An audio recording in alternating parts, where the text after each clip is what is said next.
and New Orleans and Arabi, where the tornado went through, that went under a tornado warning at 7:19 p.m. The first tornado was reported 5 minutes after that, and it was moving at 45 miles per hour. So there was a little bit of notice, but these storms are moving so fast that it was hard to give significant notice to these areas. So how strong was this tornado likely? Well, the enhanced Fujita scale goes from EF0 to EF5. EF0s are kind of minor to moderate damage, but this one looks to be stronger than that. I think this is going to end up being somewhere between an EF2 to an EF3 tornado. I've seen roofs that were removed in one church where the whole top level was completely removed. So we'll continue to update this for the storm, but devastation once we see what it looks like at daybreak. Well, so tough for them when they wake up in the morning to discover all of that. All right, Bill, thank you. Let's turn now to day 28 of Russia's war in Ukraine. In just a few hours, President Biden will be traveling to Europe. The first stop tonight is in Brussels, Belgium, where the NATO summit begins tomorrow. And Saturday, Mr. Biden will meet with Poland's president. While in Europe, President Biden may announce a permanent increase in the number of U.S. troops stationed in NATO countries near Ukraine. That's according to 4 people familiar with the discussions who say no final decisions have been made. Now, this comes as Ukraine steps up its campaign to keep Russian forces out of its capital. NBC's Richard Engel is in Kyiv. With Kyiv under a total curfew, Ukrainian troops went on the offensive, using hit-and-run tactics to drive back Russian troops from the capital. Ukraine's main objective now is to prevent Russian forces from encircling Kyiv, like they did to Mariupol. This new drone video released by Ukraine appears to show Russian strikes on factories and industrial buildings. And these new satellite images reveal smoke rising above the besieged city, still cut off with hundreds of thousands of people without food and water. Ukraine's President Zelensky is calling for an immediate summit with Russian President Putin. Zelensky spoke by video link to Italy's parliament, calling for more sanctions against Russia after criticizing the U.S. and NATO for not acting with sanctions sooner, which he says could have prevented the invasion. Meanwhile, Russia released new video of its attack on a shopping mall in Kyiv this week, insisting Ukraine was using it as a site to launch missiles and store ammunition. Russia has met fierce resistance from Ukrainians across the country, and now, for the first time, a senior U.S. defense official says Russia has lost more than 10% of its combat power in Ukraine. But increasingly, resistance is also inside Russia, and the Kremlin is trying to crush it. A Russian court sentenced Putin's top critic, Alexei Navalny, to 9 more years in a maximum security prison, allegedly for fraud. Navalny's supporters say the charges are simply a way to keep Putin's enemy off the streets. Our thanks to Richard Engel for that report. And as Richard mentioned, thousands are still cut off from food and water in Mariupol. The southern city is strategically important for the Russians. It would provide a land corridor from Russia to Crimea. That town has been under siege for weeks. NBC's Molly Hunter joins us now live. And Molly, overnight, Ukraine's president said the people in Mariupol are living under inhumane conditions. Yeah, Corey, and that's not really the update, because we know they have been living under inhumane medieval conditions for the last 3 weeks. No food, no water, no electricity. They are cutting down trees for firewood. They're melting snow for water. It's been absolutely horrific, and we are now starting to hear those firsthand accounts of people who have started to escape. I do want to share with you some sound. My colleague Ali Arouzi spoke with this young woman who managed to get out alive. Take a listen. I was crying and I was having nightmares every night because I was afraid that I would just die here.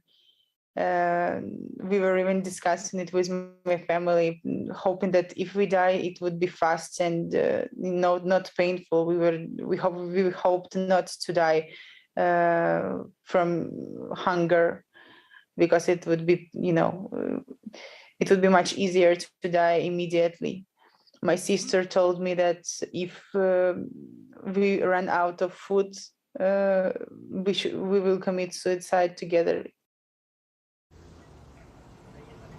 It's gut-wrenching to hear these testimonies of people that have made it out alive. We've been trying to get in contact with some of the relatives of the people that we have met who are still inside. Not everyone has left, and it's nearly impossible because there's so little cell phone service. The only way out, Corey and Francis, are on private car convoys, basically. So people are getting into cars, driving out of the city, and then getting to a couple of villages on the outskirts of Mariupol. That is where the humanitarian corridors kick in.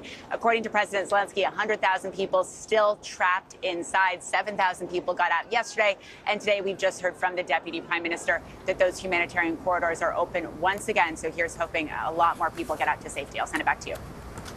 So many families ripped apart by this. Thank you so much. We appreciate your reporting. History on Capitol Hill. Judge Ketanji Brown Jackson defending her record in a marathon 13-hour Supreme Court confirmation hearing. I don't think that anyone can look at my record and say that it is pointing in one direction or another, that it is supporting one viewpoint or another. I am doing the work and have done the work for the past 10 years that judges do to rule impartially and to stay within the boundaries of our proper judicial role. For more, let's bring in NBC's Bree Jackson, who is live in D.C. And Bree, good morning. Brown Jackson took on some tough questions there on day 2. Yes, Francis, good morning. Now, senators repeatedly questioned Judge Jackson on hot-button issues, including voting rights as well as critical race theory, and criticized her sentencing record in child pornography cases. Let's listen to how she handled herself in those moments. On a scale of 1 to 10, how faithful would you say you are in terms of religion? Senator, I am reluctant to talk about my faith in this way just because I want to be mindful of the need for the public to have confidence in my ability to separate out my personal views. Do you agree with this book that is being taught with kids that babies are racist? Senator, I have not reviewed any of those books, any of those ideas. They don't come up in my work as a judge, which I'm respectfully here to address. You gave the defendant 3 months. Guidelines called for 10 years. Help me understand this. I was doing what judges do, which is look at the statute, 18 U.S.C. 3553A, exercise discretion as Congress has required us to do, take into account all of the various aspects of a particular case, and make a determination. And now, when Judge Jackson was confirmed to the Court of Appeals last year, she picked up 3 Republican votes. And we'll see if she secures those votes from Alaska, Maine, and South Carolina this time around. If confirmed, Judge Jackson brings a strong skill set that the Supreme Court will need in replacing Justice Breyer. Now, we're gearing up for the 3rd round today, Francis. Senators Ossoff and Tillis will kick things off this morning. Back to you. Thank you for the breakdown, Bree. All right, let's go back to Bill for more on today's extreme weather. Well, we have a new tornado warning that's issued for the Fort Walton Beach area, Wright, Florida. What is likely a waterspout is now coming on shore, so we're not quite done yet with our severe weather with the storm system. Tornado watch is until 6 a.m. Central Daylight Time, and it extends all the way northwards up through Talladega. We'll wait and see if they issue a new tornado watch in a couple hours for areas of Georgia and North Florida. So 30 million people are at risk for severe storms today from this same storm that has now produced about 50 tornadoes in the last 2 days. Hail threat in areas from southern Michigan, Indianapolis, up towards northern Ohio, and everywhere in the southeast from North Florida through Georgia, South Carolina, North Carolina, mostly a wind damage threat for you. We're just about done with our flash flooding threat. A lot of those have been lifted, but we're still going to see some periods of heavy rain, especially in North Florida and in North Carolina during the day today. So that's the big weather story of the day. Now here's a look at your local forecast. Well, we'll watch the thunderstorms as they continue to roll off the Gulf of Mexico into areas of North Florida and southern Georgia. It's going to be very warm and humid out ahead of that cold front, too. Eventually, we will see that chance of storms up through the Ohio Valley also. Yeah, and that great weather is coming to an end in the northeast. I'll time out the storm for us coming up soon. Okay, we'll enjoy it while we got it. Thank you, Bill. An Indiana University cheerleader made headlines last week, and now she is making money. Get her up there! This is how you do it! Give her the mob. No, she's got it! Oh, what a play! All right, so Cassidy Cerny saved the day last week when she pulled the ball from top of the backboard. She's now cashing in the moment with a T-shirt featuring a line from Play-by-Play Call for the Moment. She has her name, likeness, all on it. That is fantastic to hear. This is Early Today. Stay with us.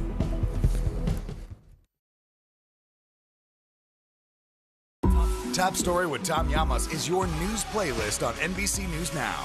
And now, you can listen to it as a podcast. Available anytime and anywhere. Hallie Jackson Now. Weekdays at 5 on NBC News Now. Still to come on the Channel 2 News. Well, the waters are certainly receding now. Still too close to call. Lester Holt reporting from Ground Zero, as it's being referred to. It is, in fact, the taste of freedom. The Haitian people know a little something about resiliency. What's the biggest risk right now? Some of the troops who have been proud. I want to welcome you to the first presidential debate. In fact, we've been told we can't go any farther. You with some resilient folks, let me get a hint.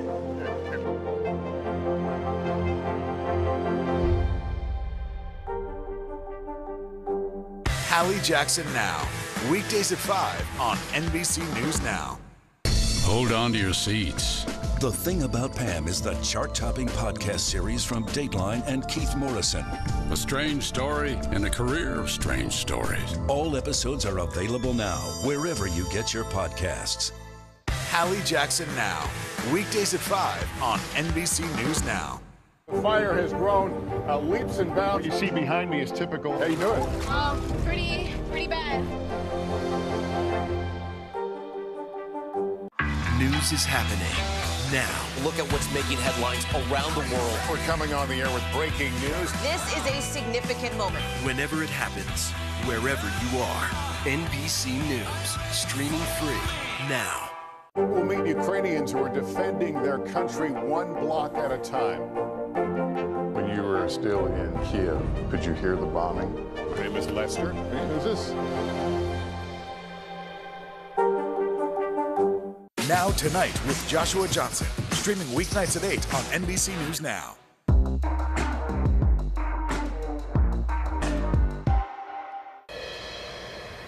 New this morning, 6 Oklahoma high school girls are dead after their car collided with a semi-truck. Officials say their car was at a stop sign when it happened around lunchtime. No information has been released about the condition of the truck driver. The superintendent of Tishomingo High School says counselors will be available to grieving students today. And in Pennsylvania, a woman has been charged with murder after a highway crash that left 3 people dead early Monday morning.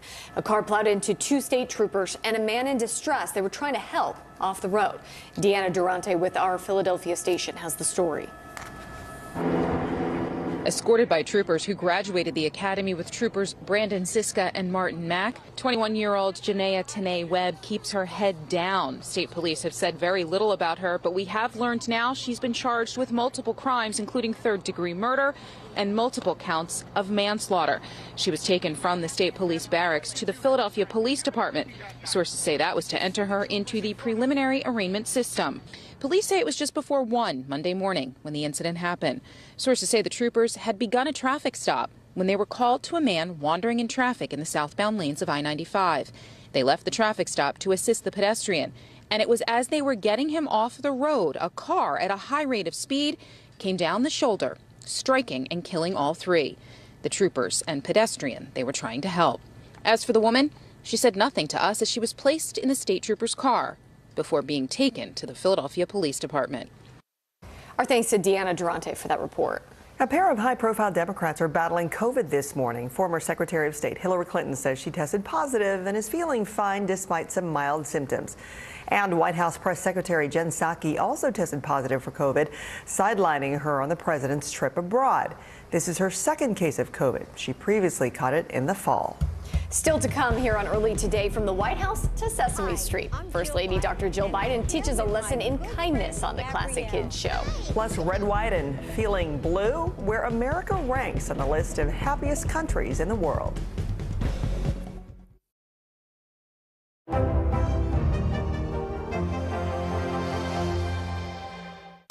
You're watching NBC News Now. Here's what's happening. Right now on NBC News Now. We've got all the angles covered tonight. Look at what's making headlines around the world. President Biden making news tonight on several fronts. We're answering the questions you want answered. There's a lot to talk about this evening. Let's start breaking all this down.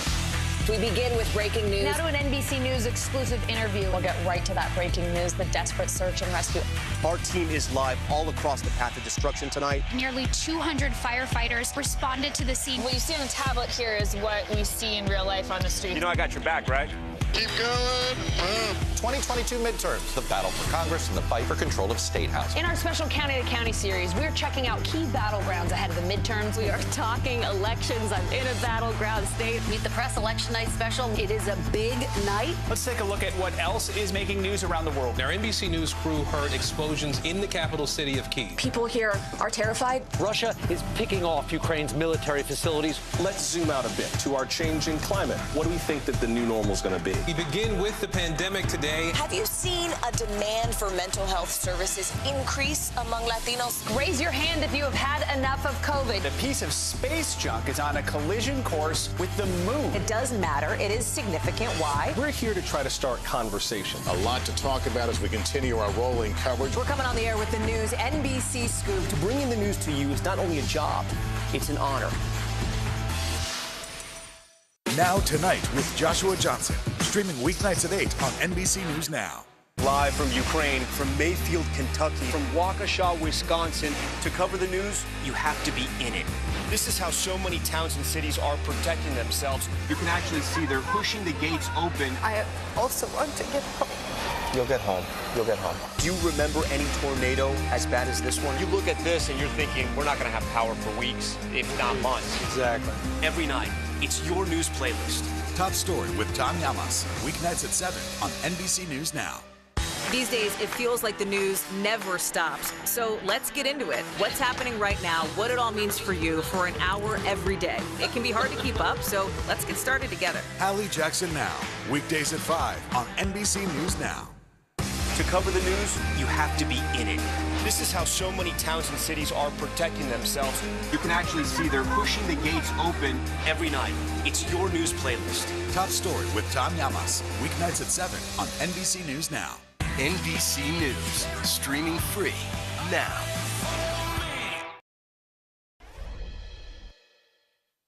Hi, I'm Jill Biden, and I'm here with my good friend Gabrielle. Hi, we're here to tell you the word of the day. Today's word is kindness. It's important that we are kind to every person, monster, animal, and the environment. And yes, puppies too.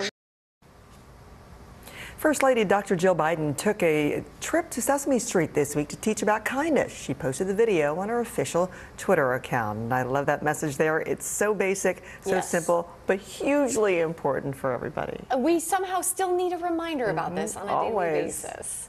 And you don't have to be at Disney to be on the happiest place on Earth. According to the World Happiness Report, Finland was voted the happiest country in the world. Yet again, it has held that title for the last 5 years. Rounding out the top 5, Denmark, Iceland, Switzerland, and the Netherlands. The U.S. ranked 16th on the list. I like the theme of these last two stories, kindness and happiness. The world could use a lot of that for all of us. We're putting that energy out there for you. All right, Bill is tracking the path of that dangerous storm as it heads north. That's next. And from the corner bakery to the city hospital, everyday Americans stepping up to help Ukraine.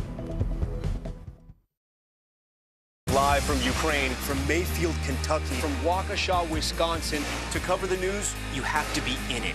This is how so many towns and cities are protecting themselves. You can actually see they're pushing the gates open. I also want to get home. You'll get home. You'll get home. Do you remember any tornado as bad as this one? You look at this and you're thinking, we're not going to have power for weeks, if not months. Exactly. Every night, it's your news playlist. Top Story with Tom Llamas, weeknights at 7 on NBC News Now.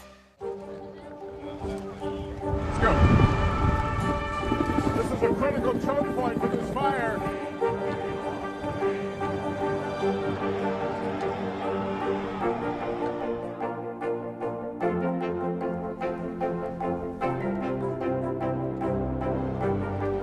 Unnecessary, unjustifiable, illegal. And good evening from New Orleans. Late military operation witnessing the massive crowds. I admire you both. Nice to really spend some time with you. Appreciate it.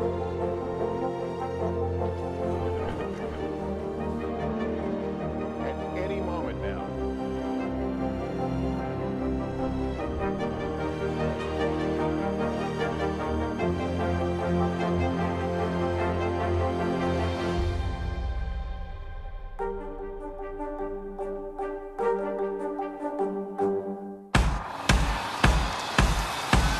News is happening now. Look at what's making headlines around the world. Right now on Morning News Now. We're coming on the air with breaking news. And this is a significant moment.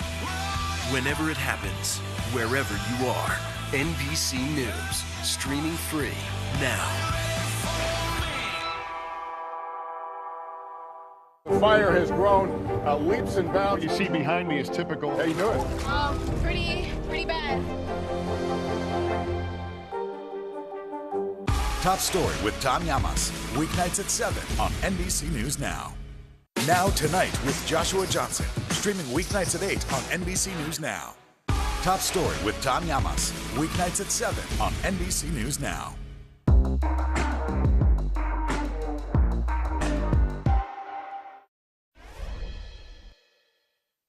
Kelly, you better start stepping up your game. Can you play a freaking song I'll know? Jason, play a song she'll love.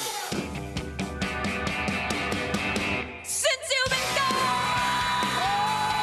I can't breathe for the first time. This was great. Anne Hathaway put Kelly Clarkson to shame, beating the host at Name That Tune by singing one of Clarkson's very own hits on Kelly's show. Hathaway said Clarkson doesn't understand how much people love that song. And, you know, Kelly Clarkson does covers every day to start that show, so you get confused, right? But when it comes to one of your own hits, it's too good. Sometimes we all have a day like that. Right? All right, we are back with Bill Cairns, who is tracking that path of that major storm we've been talking about. Good morning, Bill. Kelly threw that competition. There's no way. Oh, well, maybe. So this rain is going to be heading for the East Coast. We've had 2 beautiful days in a row. That's coming to a halt. We will see isolated severe storms in the southeast. Here's how it will look at 6 p.m. So when everyone's coming back from work and for your after-school activities, we'll watch that rain from Virginia all the way through D.C. approaching New York City. Then tonight, guys, that rain will be soaking the northeast. All right, thanks, Bill. Bringing very sick Ukrainian kids to the U.S. That's next.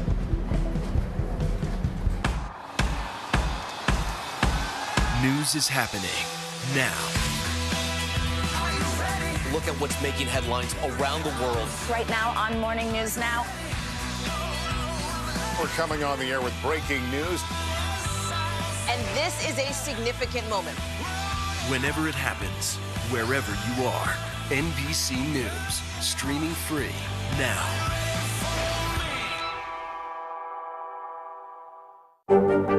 There were residents who hung on for dear life. I've heard people say the town is gone. Do you see it that way? Absolutely not. We've lost some houses, but our community's still here. News is happening now. Look at what's making headlines around the world. We're coming on the air with breaking news. This is a significant moment. Whenever it happens, wherever you are, NBC News, streaming free now. The fire has grown leaps and bounds. What you see behind me is typical. How you doing? Pretty bad. News is happening now. Look at what's making headlines around the world. Whenever it happens, wherever you are, it's here now. Still to come on the Channel 2 News. Well, the waters are certainly receding now. Still too close to call. Lester Holt reporting from the Ground Zero, as it's being referred to. It is, in fact, the taste of freedom. The Haitian people know a little something about resiliency. What's the biggest risk right now? Some of the troops who have been proud. I want to welcome you to the first presidential debate. In fact, we've been told we can't go any farther. You are some resilient folks. Let me get a hand.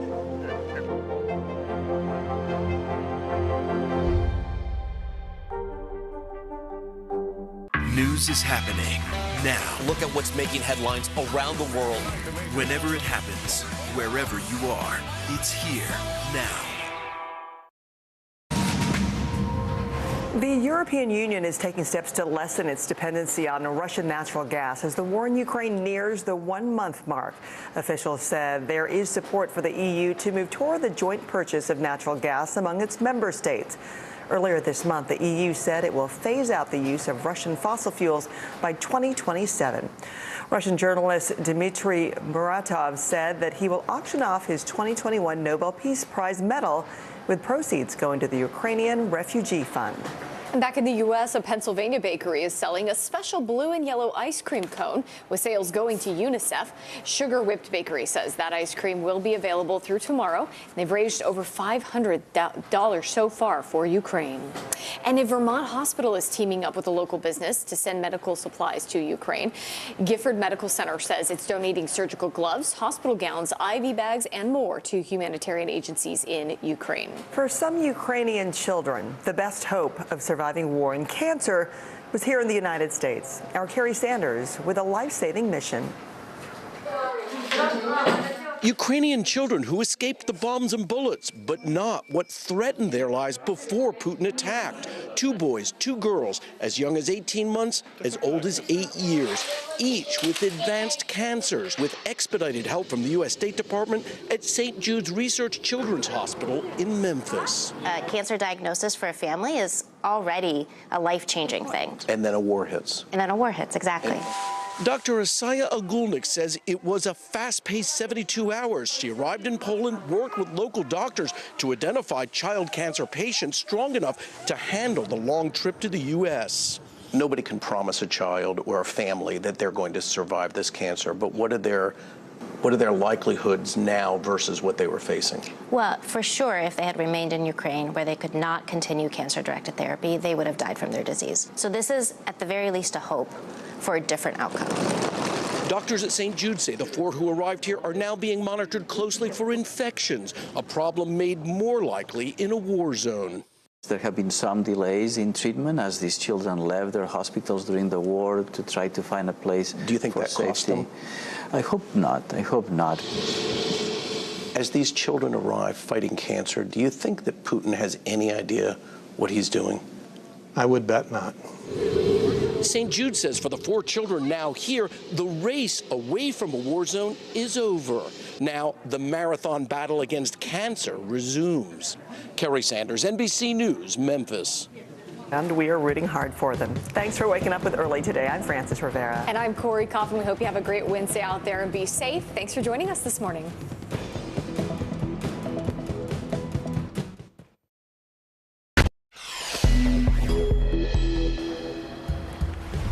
Breaking news, another night of extreme weather has turned deadly, this time hitting the New Orleans area as tornadoes and high winds continue to cause major damage. President Biden gears up for a major 3-day overseas visit, culminating in key meetings in Brussels with NATO allies and partners.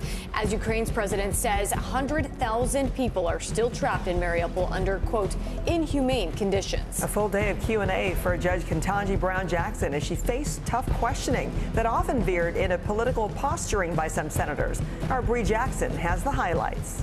The economic impact of the Fed's action on interest rates is causing mortgage rates to soar faster than expected, impacting home sales. And then skateboarding trailblazer Tony Hawk is back on the board just days after suffering a broken leg. We'll catch up with the legend. Early today starts right now. Good morning. I'm Corey Coffin. Thanks for being with us. I'm Frances Rivera. Extreme weather and another night of dangerous storms, including a massive tornado in parts of New Orleans and surrounding areas overnight. Our NBC affiliate WDSU in New Orleans captured it moving across the city. There it is. You can see it. Okay, folks, get to your safe place. We've got a definite tornado that is moving northeast. According to officials, the town of Araby in St. Bernard Parish was hit hard. Several homes and businesses have been destroyed. At least 1 person has been killed. There are reports of multiple injuries and hospitalizations. You have a home that was lifted off its foundation and put into the middle of the street right around the corner from here. So it looked like it took pretty much a straight line. Thousands lost power in the area. Search and rescue efforts are underway. NBC meteorologist Bill Cairns will join us in just a few minutes for more on this storm system. We want to turn now, though, to the war in Ukraine. In just a few hours, President Biden will be on his way to Europe. The first stop tonight is Brussels, Belgium, where the NATO summit begins tomorrow. And Saturday, Mr. Biden will meet with Poland's president.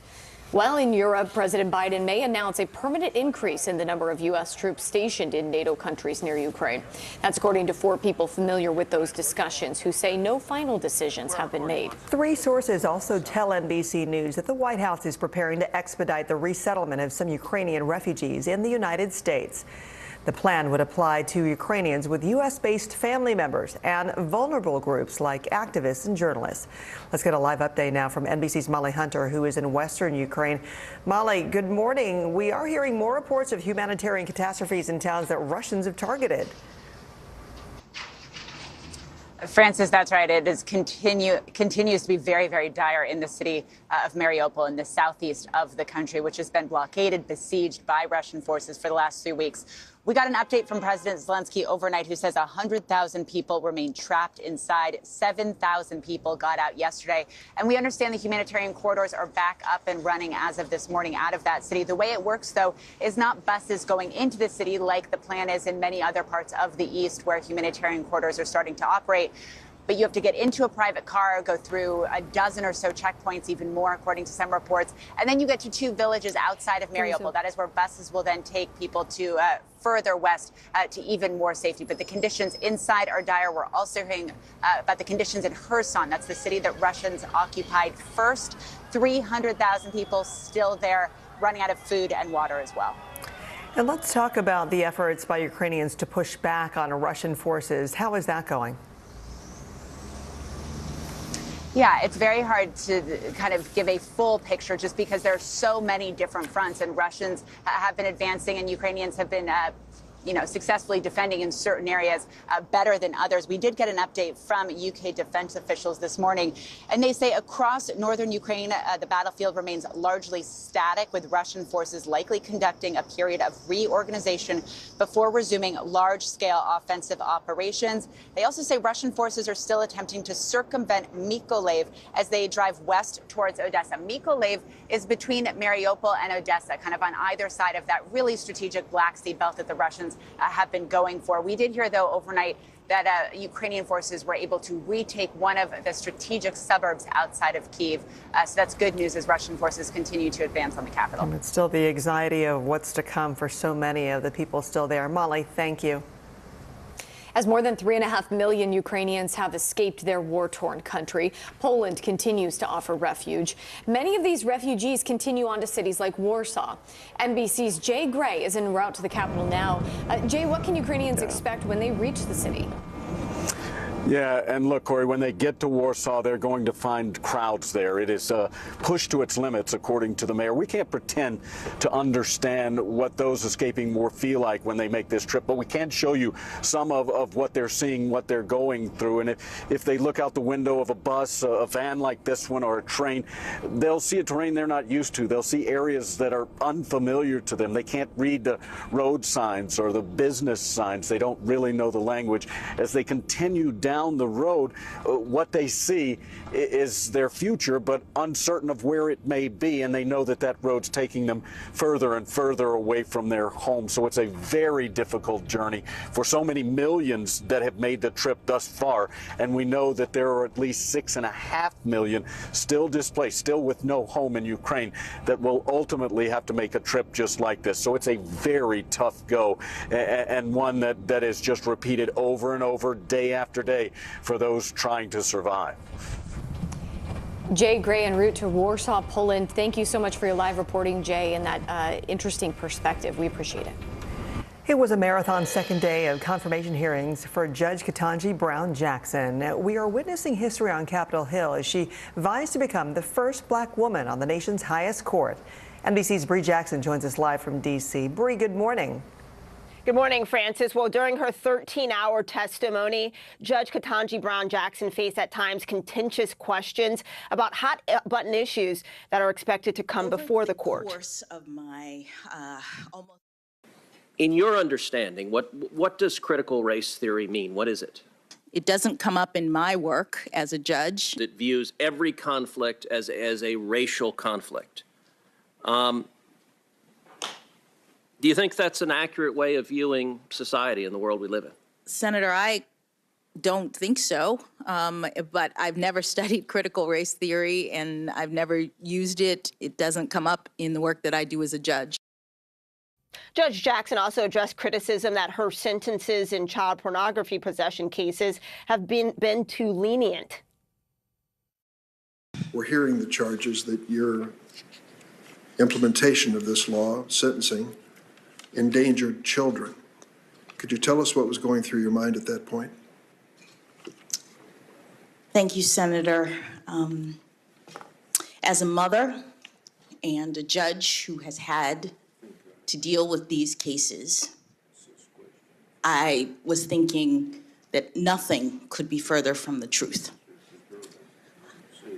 These are some of the most difficult cases that a judge has to deal with because we're talking about pictures of sex abuse of children.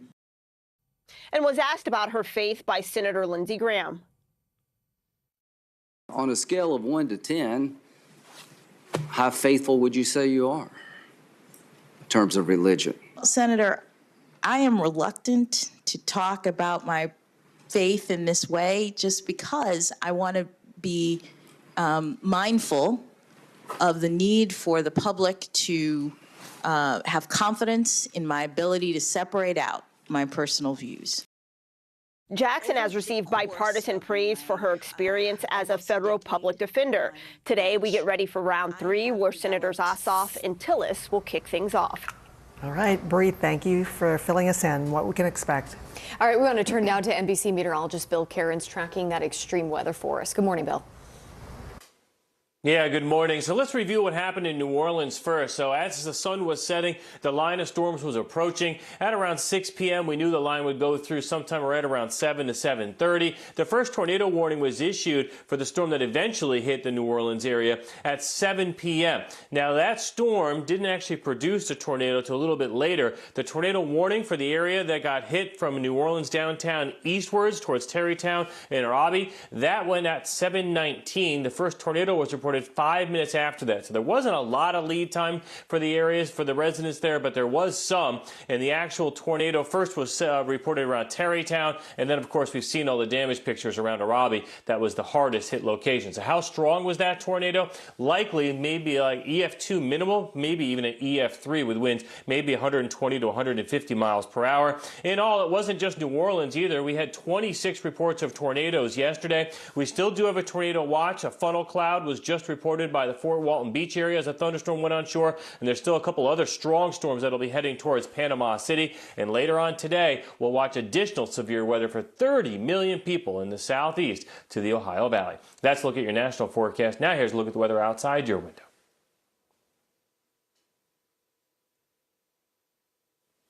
So just a ton of severe weather over the last couple of days. We won't see as many tornadoes today, but we will see some very strong thunderstorms rolling through the southeast with wind damage especially, and large hail possible in the Ohio Valley. That rain will eventually make its way to the northeast. I'll tell you when it's going to arrive and when it will leave coming up. When it will leave. Very important. All right, Bill, thank you. Coming up, mortgage rates are surging faster than expected. Our CNBC report ahead. And why former porn star Stormy Daniels ordered to pay Donald Trump $300,000. We're back in a minute.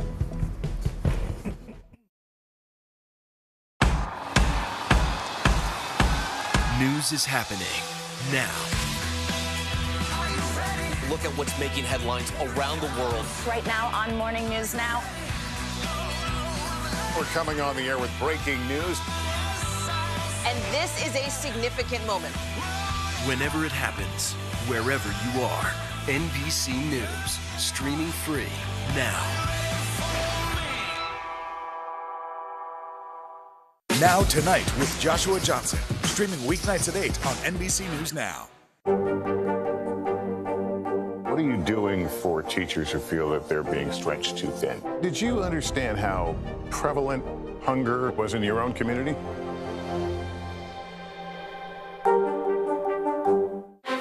Can this still end diplomatically with Vladimir Putin in charge of Russia? There's a Supreme Court nominee. What would it take for you to vote to confirm her? So I guess the question is, can this end with sanctions alone? If it's Sunday, it's Meet the Press. Live from Ukraine, from Mayfield, Kentucky, from Waukesha, Wisconsin. To cover the news, you have to be in it. This is how so many towns and cities are protecting themselves. You can actually see they're pushing the gates open. I also want to get home. You'll get home. You'll get home. Do you remember any tornado as bad as this one? You look at this and you're thinking, we're not going to have power for weeks, if not months. Exactly. Every night, it's your news playlist. Top Story with Tom Llamas, weeknights at 7 on NBC News Now. Nearly a dozen hours after the eye roared ashore. There is some late-breaking news. All right, it just Top Story with Tom Llamas, weeknights at 7 on NBC News Now. Hallie Jackson Now, weekdays at 5 on NBC News Now. Leading the news this morning, a 26-year-old woman has been arrested in the death of an elderly woman who was pushed down on a Manhattan street. Lauren Pazienza was wanted for shoving and killing 87-year-old Broadway voice coach Barbara Gustern. Police say on March 10th, Pazienza knocked down Gustern over on a New York City street. It happened down the block from where Gustern lived. Pazienza is from Port Jefferson, New York on Long Island. She's facing a manslaughter charge. In Pennsylvania, a woman has been charged with murder after a highway crash that left 3 people dead early Monday morning. A car plowed into 2 state troopers and a man in distress they were trying to help off the road. Deanna Durante with our Philadelphia station WCAU has the story. Escorted by troopers who graduated the academy with troopers Brandon Siska and Martin Mack, 21-year-old Janaea Tanae Webb keeps her head down. State police have said very little about her, but we have learned now she's been charged with multiple crimes, including third-degree murder and multiple counts of manslaughter.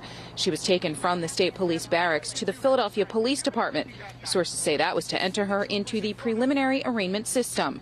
Police say it was just before 1 Monday morning when the incident happened. Sources say the troopers had begun a traffic stop when they were called to a man wandering in traffic in the southbound lanes of I-95.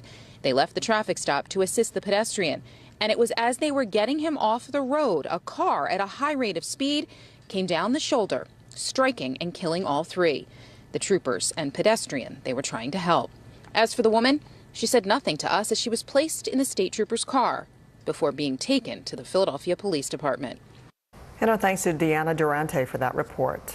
Frustrated LGBTQ+ Disney employees and allies walked off the job and took to the streets to protest the company's response to Florida's controversial Don't Say Gay bill. On Tuesday, several walkouts were held at corporate locations around the U.S., with hundreds marching outside Disney's headquarters in Burbank. Even Hollywood stars joined in on the walkout. Openly gay Disney star Raven-Symoné and the cast of Disney Channel's Raven's Home walked off their set in solidarity. We are walking out today in support of this ridiculous bill. We don't like it. Get out. We want it out. Symoné wrote on Instagram in part, quote, "Education that reflects the truth and the world we live in is something we must fight for." The years-long legal feud between adult film star Stormy Daniels and former President Donald Trump may finally be over. Daniels, who alleges the two had sex one time in 2006, has been ordered to pay Trump $300,000 in attorney's fees. It comes after a federal appeals court rejected her bid to overturn a lower court decision in her 2018 defamation lawsuit against Mr. Trump. The amount Daniels now owes Trump is the same amount her former lawyer, Michael Avenatti, was convicted of pocketing from her book deal. Trump called the ruling a total and complete victory. In a tweet, Daniels said, quote, "I will go to jail before I pay a penny." Still to come right here on Early Today, a historic shift from Russian gas as the EU cuts ties with Russia. Plus, stocks soar for GameStop. Are we in for another meme mania? CNBC's Juliana Tannenbaum joins us with more. Live from Ukraine, from Mayfield, Kentucky, from Waukesha, Wisconsin. To cover the news, you have to be in it. This is how so many towns and cities are protecting themselves. You can actually see they're pushing the gates open. I also want to get home. You'll get home. You'll get home. Do you remember any tornado as bad as this one? You look at this and you're thinking, we're not going to have power for weeks, if not months. Exactly. Every night, it's your news playlist. Top Story with Tom Llamas, weeknights at 7 on NBC News Now. Nearly a dozen hours after the eye roared ashore. There is some late-breaking news. All right, it just is. Good morning, I'm Joe Pryor. And I'm Savannah Sellers. 2022 is off to a busy start. Winter's wrath causing headaches from coast to coast. It's been really incredible to see how quickly volunteers started to help with the cleanup efforts. Morning News Now, streaming weekdays at 7. Live from Ukraine, from Mayfield, Kentucky, from Waukesha, Wisconsin. To cover the news, you have to be in it. This is how so many towns and cities are protecting themselves. You can actually see they're pushing the gates open. I also want to get home. You'll get home. You'll get home. Do you remember any tornado as bad as this one? You look at this and you're thinking, we're not going to have power for weeks, if not months. Exactly. Every night, it's your news playlist. Top Story with Tom Llamas, weeknights at 7 on NBC News Now.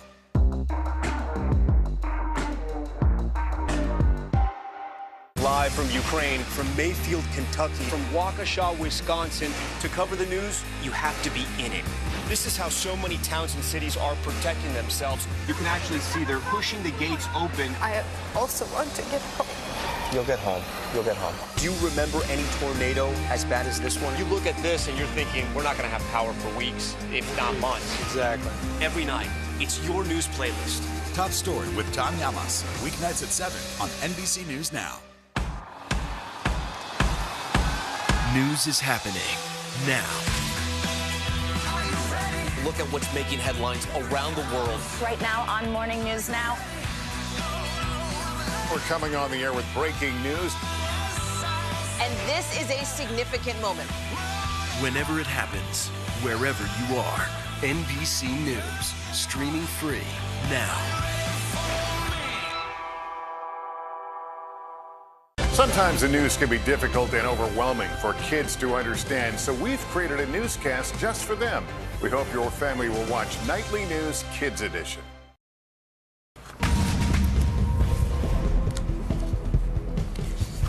The European Union is taking steps to lessen its dependency on Russian natural gas as the war in Ukraine nears the 1-month mark.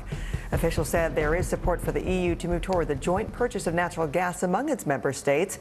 Earlier this month, the EU said it will phase out use of Russian fossil fuels by 2027.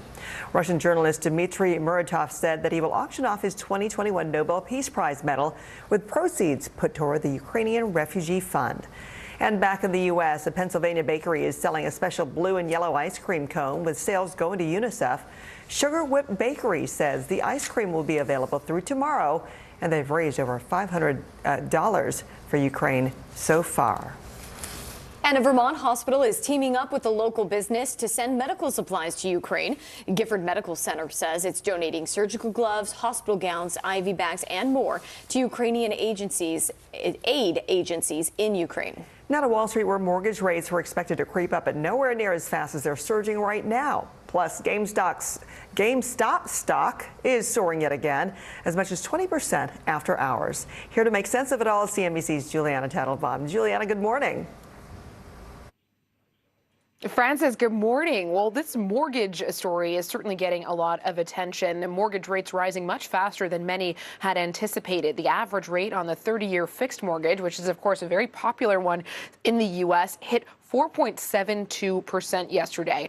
Why is this? Well, the shift in Fed policy suggests a string of rate hikes is in store this year. And typically, as bond yields move higher, we see a move higher in mortgage rates. So as a result, economists are now lowering their forecasts for home sales this year. The housing market is really being hit by a double whammy. We were already facing incredibly high home prices as a result of strong demand and limited supply. Pair that now with higher mortgage rates, and it's a difficult picture for home home sales. Now on to that GameStop story. This is potentially, you could say, the original meme stock. It's making headlines again. GameStop chairman Ryan Cohen just bought another 100,000 shares, bringing his total ownership to 11.9%. And as you said, the stock jumped as much as 20% in after hours after a 30% rally intraday. He has a pretty strong track record for turning companies around. He was tapped to serve as chairman last year. He co-founded pet supply retailer Chewy and turned it into a booming business. And he also has a big stake in Bed Bath & Beyond. Back over to you guys. The fascination of GameStop. All right, thank you, Juliana. Truly. All right, Bill is following the path of that violent storm that's now heading north. And skating toward recovery. Tony Hawk gets back on the board just 2 weeks after breaking his leg. These days, it feels like the news never stops. So let's get into it. What's happening right now, what it all means for you for an hour every day. It can be hard to keep up, so let's get started together. Hallie Jackson Now, weekdays at 5 on NBC News Now. Top story with Tom Llamas, weeknights at 7 on NBC News Now. You're watching NBC News Now. Here's what's happening. Right now on NBC News Now. We've got all the angles covered tonight. Look at what's making headlines around the world. President Biden making news tonight on several fronts. We're answering the questions you want answered. There's a lot to talk about this evening. Let's start breaking all this down. We begin with breaking news. Now to an NBC News exclusive interview. We'll get right to that breaking news, the desperate search and rescue. Our team is live all across the path of destruction tonight. Nearly 200 firefighters responded to the scene. What you see on the tablet here is what we see in real life on the street. You know I got your back, right? Keep going. 2022 midterms, the battle for Congress and the fight for control of State House. In our special County to County series, we're checking out key battlegrounds ahead of the midterms. We are talking elections. I'm in a battleground state. Meet the Press Election Night special. It is a big night. Let's take a look at what else is making news around the world. Our NBC News crew heard explosions in the capital city of Kyiv. People here are terrified. Russia is picking off Ukraine's military facilities. Let's zoom out a bit to our changing climate. What do we think that the new normal is going to be? We begin with the pandemic today. Have you seen a demand for mental health services increase among Latinos? Raise your hand if you have had enough of COVID. A piece of space junk is on a collision course with the moon. It does matter. It is significant. Why? We're here to try to start conversation. A lot to talk about as we continue our rolling coverage. We're coming on the air with the news NBC Scoop. Bringing the news to you is not only a job, it's an honor. Sometimes the news can be difficult and overwhelming for kids to understand, so we've created a newscast just for them. We hope your family will watch Nightly News Kids Edition. Still to come on the Channel 2 News. Well, the waters are certainly receding now. Still too close to call. Lester Holt reporting from the Ground Zero, as it's being referred to. It is, in fact, the taste of freedom. The Haitian people know a little something about resiliency. What's the biggest risk right now? Some of the troops who have been proud. I want to welcome you to the first presidential debate. In fact, we've been told we can't go any farther. You with some resilient folks. Let me get a hint.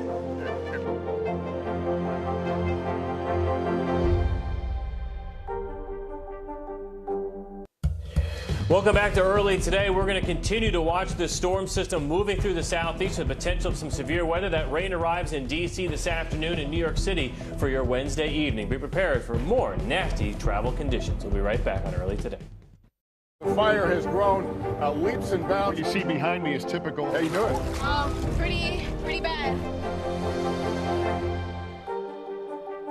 Sometimes the news can be difficult and overwhelming for kids to understand. Ukraine and Russia. Could you help me understand what's going on? So to help make sense of it, we've created a newscast just for them. We hope your family will watch Nightly News Kids Edition. Nearly a dozen hours after the eye roared ashore. There is some late-breaking news. All right, Live from Ukraine, from Mayfield, Kentucky, from Waukesha, Wisconsin. To cover the news, you have to be in it. This is how so many towns and cities are protecting themselves. You can actually see they're pushing the gates open. I also want to get home. You'll get home. You'll get home. Do you remember any tornado as bad as this one? You look at this and you're thinking, we're not going to have power for weeks, if not months. Exactly. Every night, it's your news playlist. Top story with Tom Llamas, weeknights at 7 on NBC News Now. There were residents who hung on for dear life. I've heard people say the town is gone. Do you see it that way? Absolutely not. We've lost some houses, but our community's still here. Sometimes the news can be difficult and overwhelming for kids to understand, so we've created a newscast just for them. We hope your family will watch Nightly News Kids Edition. Hallie Jackson Now, weekdays at 5 on NBC News Now. News is happening now. Look at what's making headlines around the world. We're coming on the air with breaking news. This is a significant moment. Whenever it happens, wherever you are, NBC News, streaming free now. Hallie Jackson Now, weekdays at 5 on NBC News Now.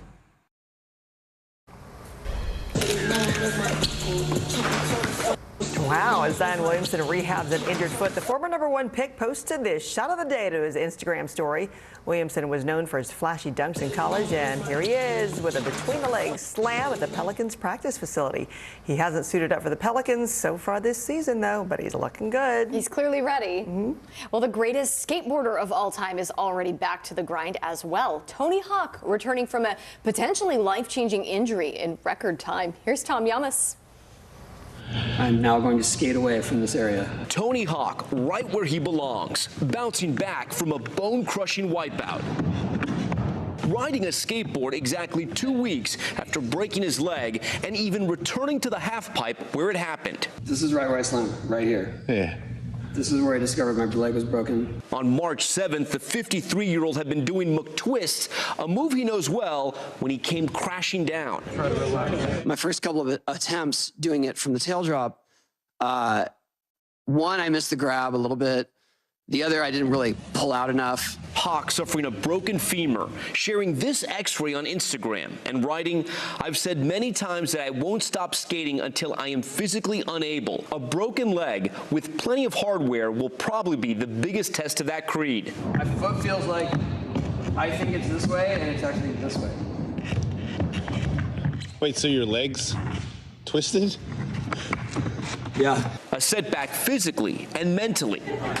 But just 9 days later, the skateboarding legend walking on his own without crutches. Here we go. The 10-time X Games gold medalist who became the first person to land a 900 skateboarding trick in 1999, reminding us why he's said to be one of the toughest in the sport. The world-famous Tony Hawk. And this year, he joined us at the Olympics as an NBC commentator. This guy was one of my heroes. So cool to be next to him here in Tokyo. As the sport he helped shape was brought to the world's biggest stage for the very first time. It's been a long time coming.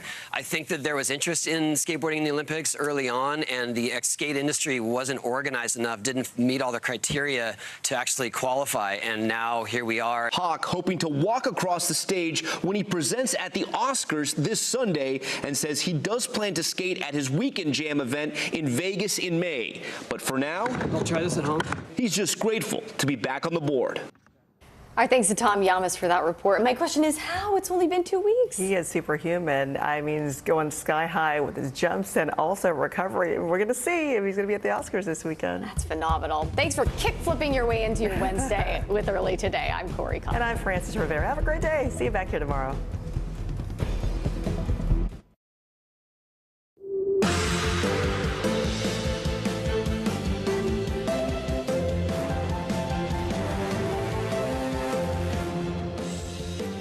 Good morning, I'm Joe Fryer. And I'm Savannah Sellers. We're following two major headlines for you this morning. One of them, the war in Ukraine, where today the fighting has intensified in the key port city of Mariupol.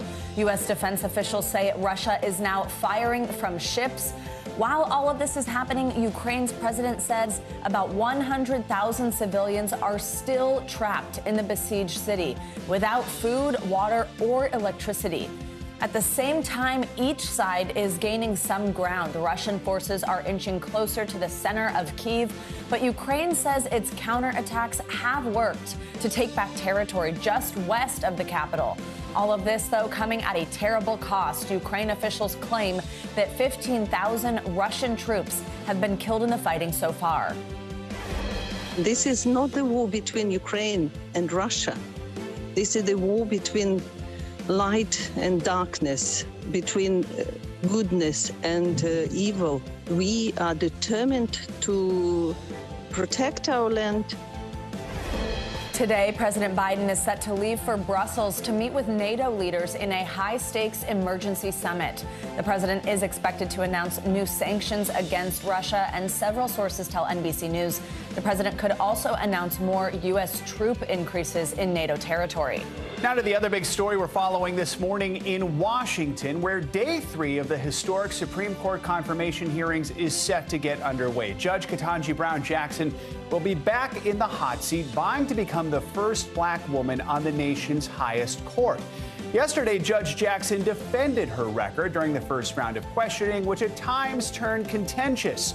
Republicans zeroed in on her background as a federal public defender and tried to paint her as soft on crime. Here are some of the highlights. I don't think that anyone can look at my record and say that it is pointing in one direction or another. You say this does not signal a heinous or egregious child pornography offense. Help me understand that. What word would you use if it's not heinous or egregious? How would you describe it? All of the offenses are egregious. But the guidelines, as you pointed out, are being departed from even with respect to the government's recommendation. I am questioning your discretion, your judgment. That's exactly what I'm doing. Do you agree with this book that is being taught with kids that babies are racist? Senator,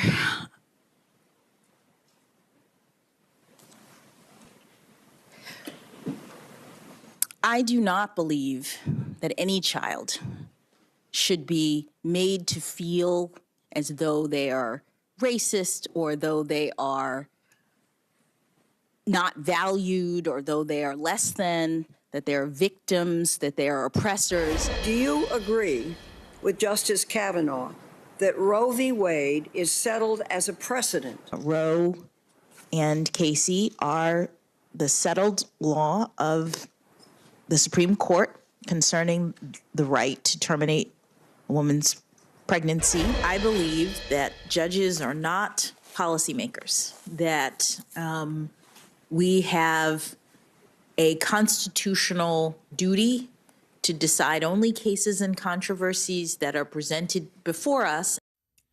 We've got team coverage this morning. Civil rights attorney and former prosecutor David Henderson will join us with his analysis of the hearing so far. But first, let's go to NBC News Capitol Hill correspondent Ali Vitale. So, Ali, let's talk about some of that contentious questioning yesterday. What was the general feeling on how Judge Jackson handled it? And can we expect to see some similar topics come up again today?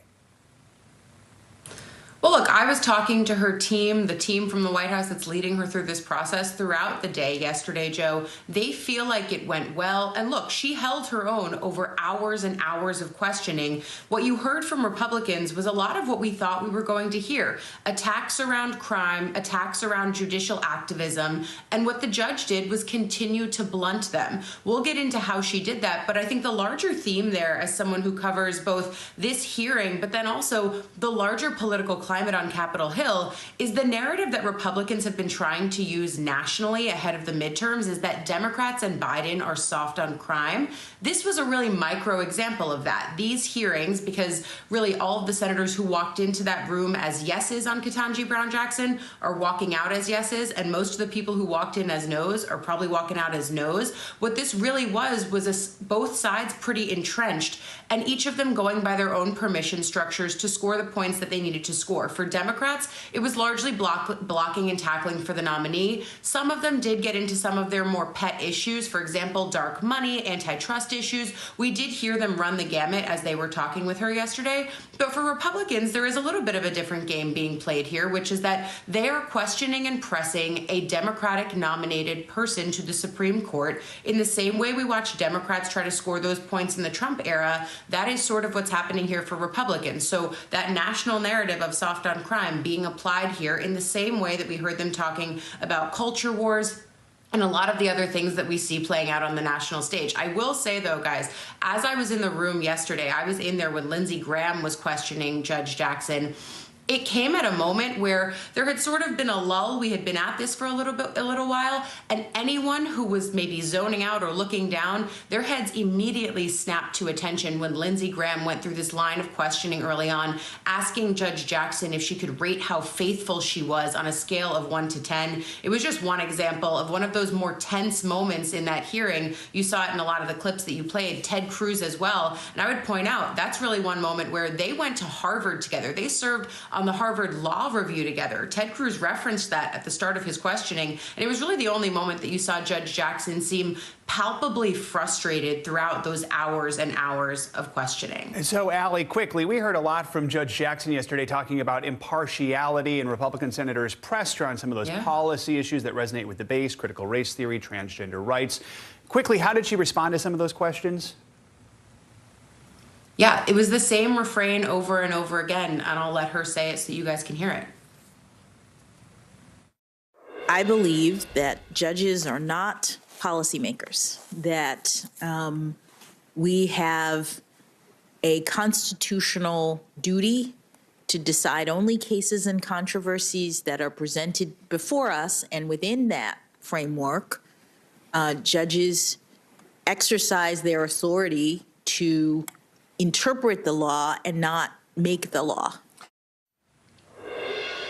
That was the refrain that we heard over and over again when Republicans and others questioned her about the way that she views the role of the courts, her role as a justice, even on some of those more key issues when we got into questions of sentencing. The refrain seemed to pretty much always be, and I'm paraphrasing, hey guys, I don't make the law, you do. Judges' jobs are just to interpret it. That was the consistent answer yesterday. All right, Allie Vitale, who spent her birthday yesterday, and I'm sure no place better she would have rather spent it than during that conference. Allie, no place better, really. Happy birthday, Allie. Now, for more on the confirmation hearings, let's bring in David Henderson. He's a civil rights attorney and former prosecutor. Good morning. Thanks for joining us. So during these confirmation hearings, what is said is often as important as how it's said, this sort of test of temperament as well. How do you think Judge Jackson is doing so far in both those regards? I think Judge Jackson's doing a great job so far, Savannah. And I say that because it's really hard to keep your cool when she's being asked some of the questions that she's being asked. I think that the way they're questioning her takes advantage of her intelligence. I'd almost call it legal jujitsu, because she's smart enough to understand what they're asking and the context in which they're asking it, but they're not making that completely clear for the public. And in that regard, I think they're taking advantage of her, asking her questions, implying things that absolutely are not true. Like, for example, that she is soft on people who severely abuse children. But I think she's handling the questions very well, given how long they questioned her yesterday. That was a beatdown of a hearing, but she stayed strong to the very end. Yeah, I'll ask you about that soft on crime narrative in just a moment. But first, the topic of gay marriage came up during the hearing, specifically the Obergefell decision that legalized it nationwide. First, I want to play some of that exchange between Senator John Cornyn and Judge Jackson yesterday, and we'll talk on the other side.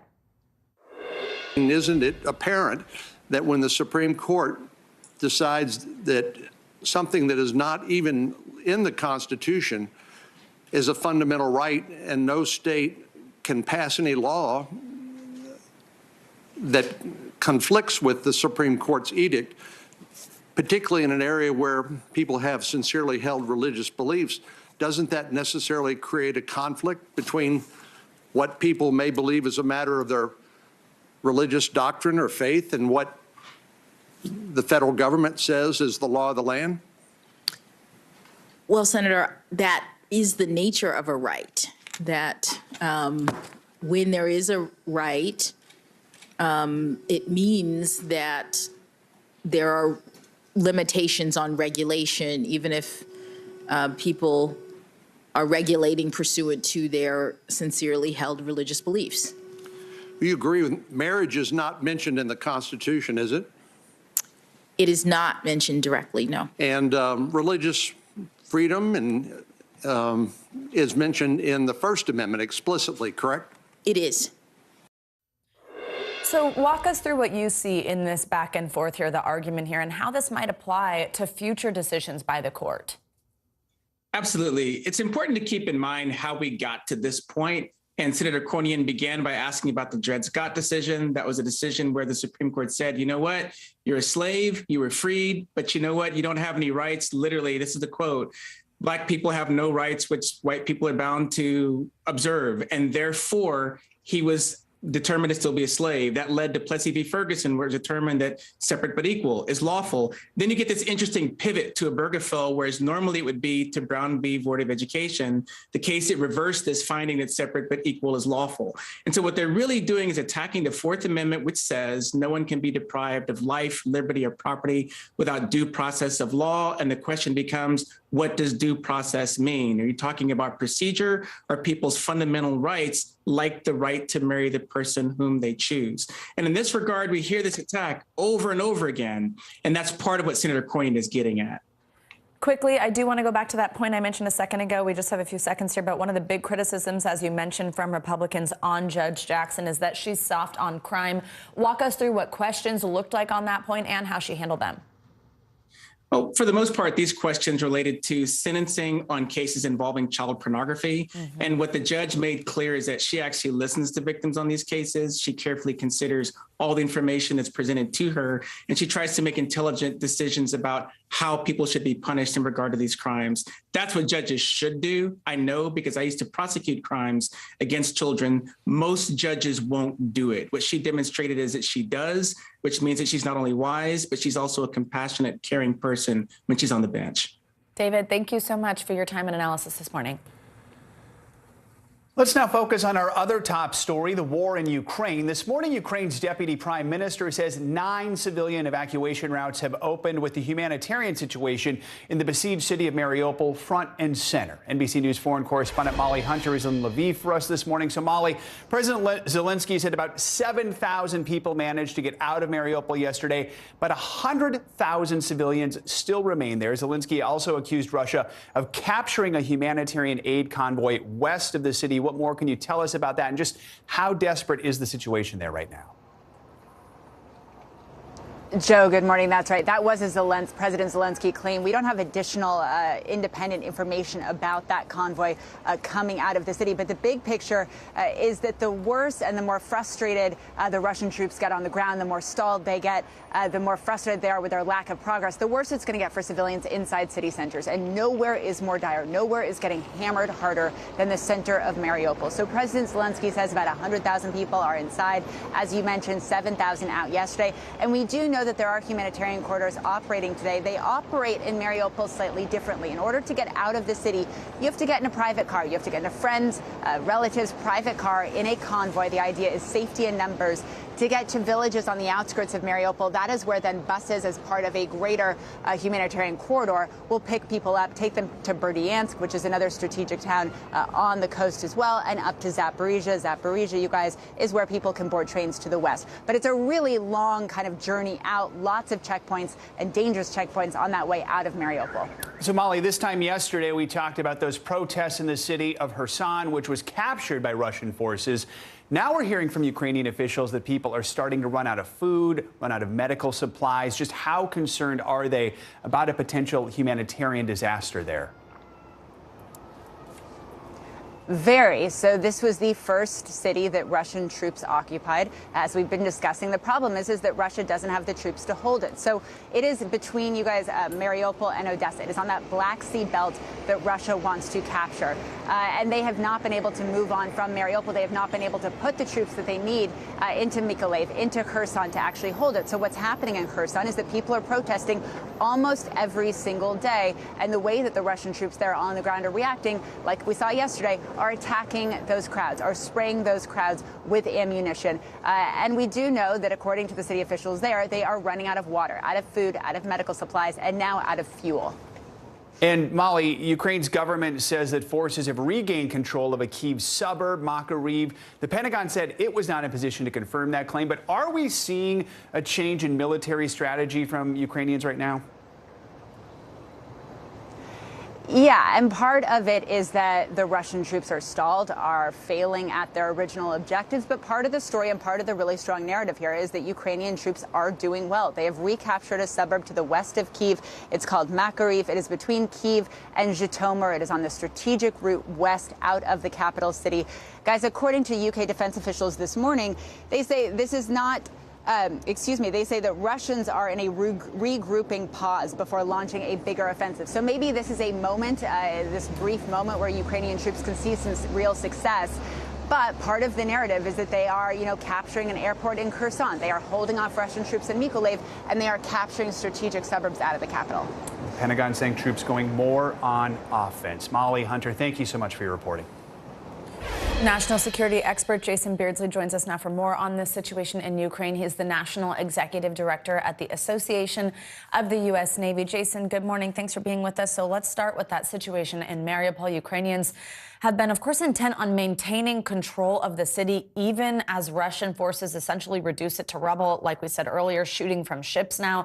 Do you think Mariupol represents almost a symbolic location at this point for Ukrainians to defend rather than just a strategic one? Yeah, most definitely it's become more of a representative. But in addition to that, this is an important city for Russia to attempt to control. It establishes their land bridge with Crimea. It's also a city that's been back and forth over the last 8 years. So it's very significant in the east for supplies and for really control of the seaport on the Black Sea. So Mariupol for the Ukrainians, though, this is a place where they want to make a stand and show that they can defeat the Russian sort of military advances. They've done pretty well, but they're going to need supplies to include food and humanitarian aid in there to really continue what is essentially become a siege or a starvation sort of effort by Russia's military. It's very sad to see. Yeah, it really is. No food, no water, no electricity. All right, Jason, now Pentagon officials said yesterday that Russia's combat power in Ukraine has dipped below 90%, and that essentially reflects these heavy casualties the Russian army has suffered since invading Ukraine. Is there a point you think the Russian military would be rendered unable to continue its invasion between those casualties, lack of fuel, lack of food themselves? And could any of that lead to a breakthrough in peace talks? Yeah, certainly the way to kind of get Vladimir Putin to the peace talks table is to increase the sort of oppression that the Russian military is going through. There's a lot of defections. They've had equipment problems. They have supply problems. They're a force that has a low morale at this point, some very difficult weather conditions, and they're open to enemy hostilities the entire time. So that is all compounding. But it is very difficult for a military, especially in a case like this where Vladimir Putin is sort of throwing every measure he can at this situation to actually pull back and retreat. So really they're in a face-saving sort of situation, which is why you see desperation, the attempt to bomb the civilian cities. It makes it a very, very tough time right now for the Ukrainian forces. What they need most, because they've shown the spirit and the will, is the equipment and again, the food and the humanitarian aid to break the actual will of the Russian army. I think they're close, but these things can last for a long time. We've seen sieges and militaries stall out and stalemate for really months and sometimes years. All right, Jason Beardsley, as always, thank you so much. World leaders are stepping in to help Ukrainian refugees fleeing the horrors of the Russian invasion. But neighboring countries say they're also feeling the pressure as the steady flow of people crossing their borders continues to grow. More than 2 million refugees have already made their way to Poland. That's where President Biden is expected to discuss the humanitarian crisis unfolding across Eastern Europe following that extraordinary NATO summit. But officials in Poland say cities like Warsaw are stretched thin. Housing is becoming scarce and hospitals have reached capacity. NBC News senior national correspondent Jay Gray is on the road right now between the border and Warsaw. Jay, good morning to you. What are you expecting to see when you get to Warsaw? How do you think that's going to compare with some of the cities you've been reporting from on the border?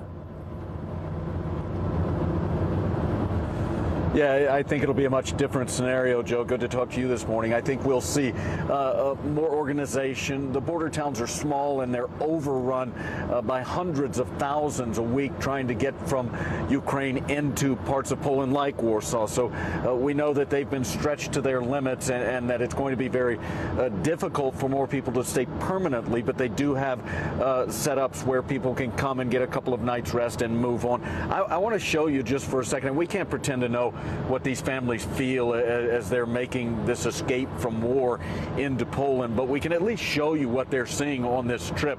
And for many, when they look out the side window of a van like this one, a bus or a train, they're seeing an area that's so unfamiliar, a place that most have never been and doesn't look like home. When they see the signs along the road, they're in a language that they don't understand, they don't speak, and so that's different. And they see this road, Joe, stretching out and just continually taking them further and further from a home that they may never see again. So making this trip to Warsaw for many is so difficult, not only physically, but emotionally, as they try to move into the capital city and find some help. But as you mentioned, help there is growing more difficult to find day by day because they, again, have just been pushed to the outer edges of what they can do in Warsaw. Yeah, it may look like your average road, but for these families, it is anything but that. You know, Jay, while I have you, the Biden administration is expecting to unveil its plan to try and expedite the resettlement of Ukraine refugees to the U.S. as early as this week.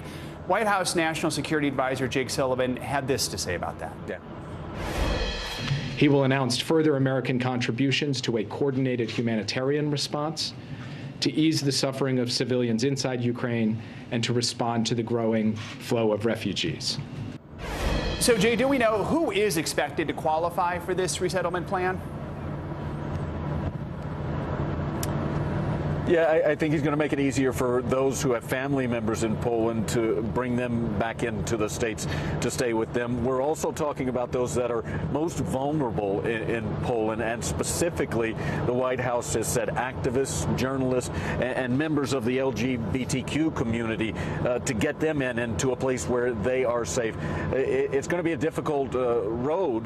They've got to work through some things to clear up some of the visa requirements and things like that. But we do expect to hear from the White House maybe as early as this week, an expedited process for those who are in the most danger. Jay Gray on the road to Warsaw, thanks to technology, taking us along with him for a few minutes. Thank you, Jay. Appreciate it. Coming up on Morning News Now, getting candid with the U.S. Secretary of Education. The reality is there's a lot of fatigue and a lot of frustration over what was missed over the last 2 years.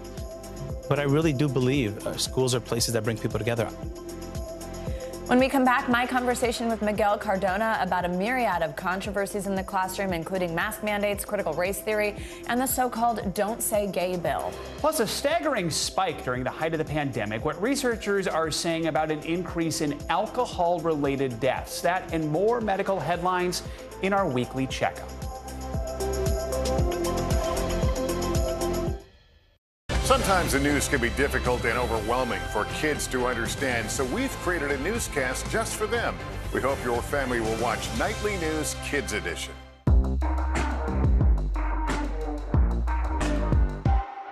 What happened here is a story of loss and salvation. There were residents who hung on for dear life.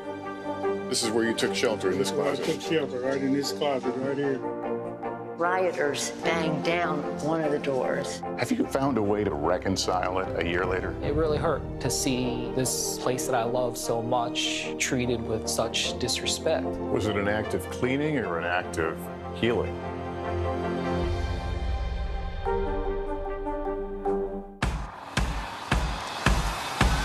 News is happening now. Look at what's making headlines around the world. Right now on Morning News Now. We're coming on the air with breaking news. And this is a significant moment. Whenever it happens, wherever you are, NBC News, streaming free now.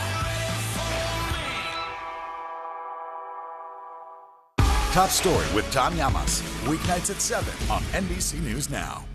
Still to come on the Channel 2 News. Well, the waters are certainly receding now. Still too close to call. Lester Holt reporting from Ground Zero, as it's being referred to. It is, in fact, the taste of freedom. The Haitian people know a little something about resiliency. What's the biggest risk right now? Some of the troops who have been proud. I want to welcome you to the first presidential debate. In fact, we've been told we can't go any farther. You are some resilient folks. Let me get in.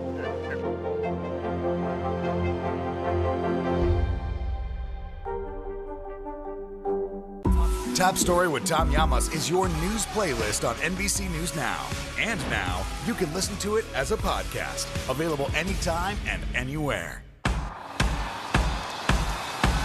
News is happening now. Look at what's making headlines around the world. Right now on Morning News Now. We're coming on the air with breaking news. And this is a significant moment. Whenever it happens, wherever you are, NBC News, streaming free now.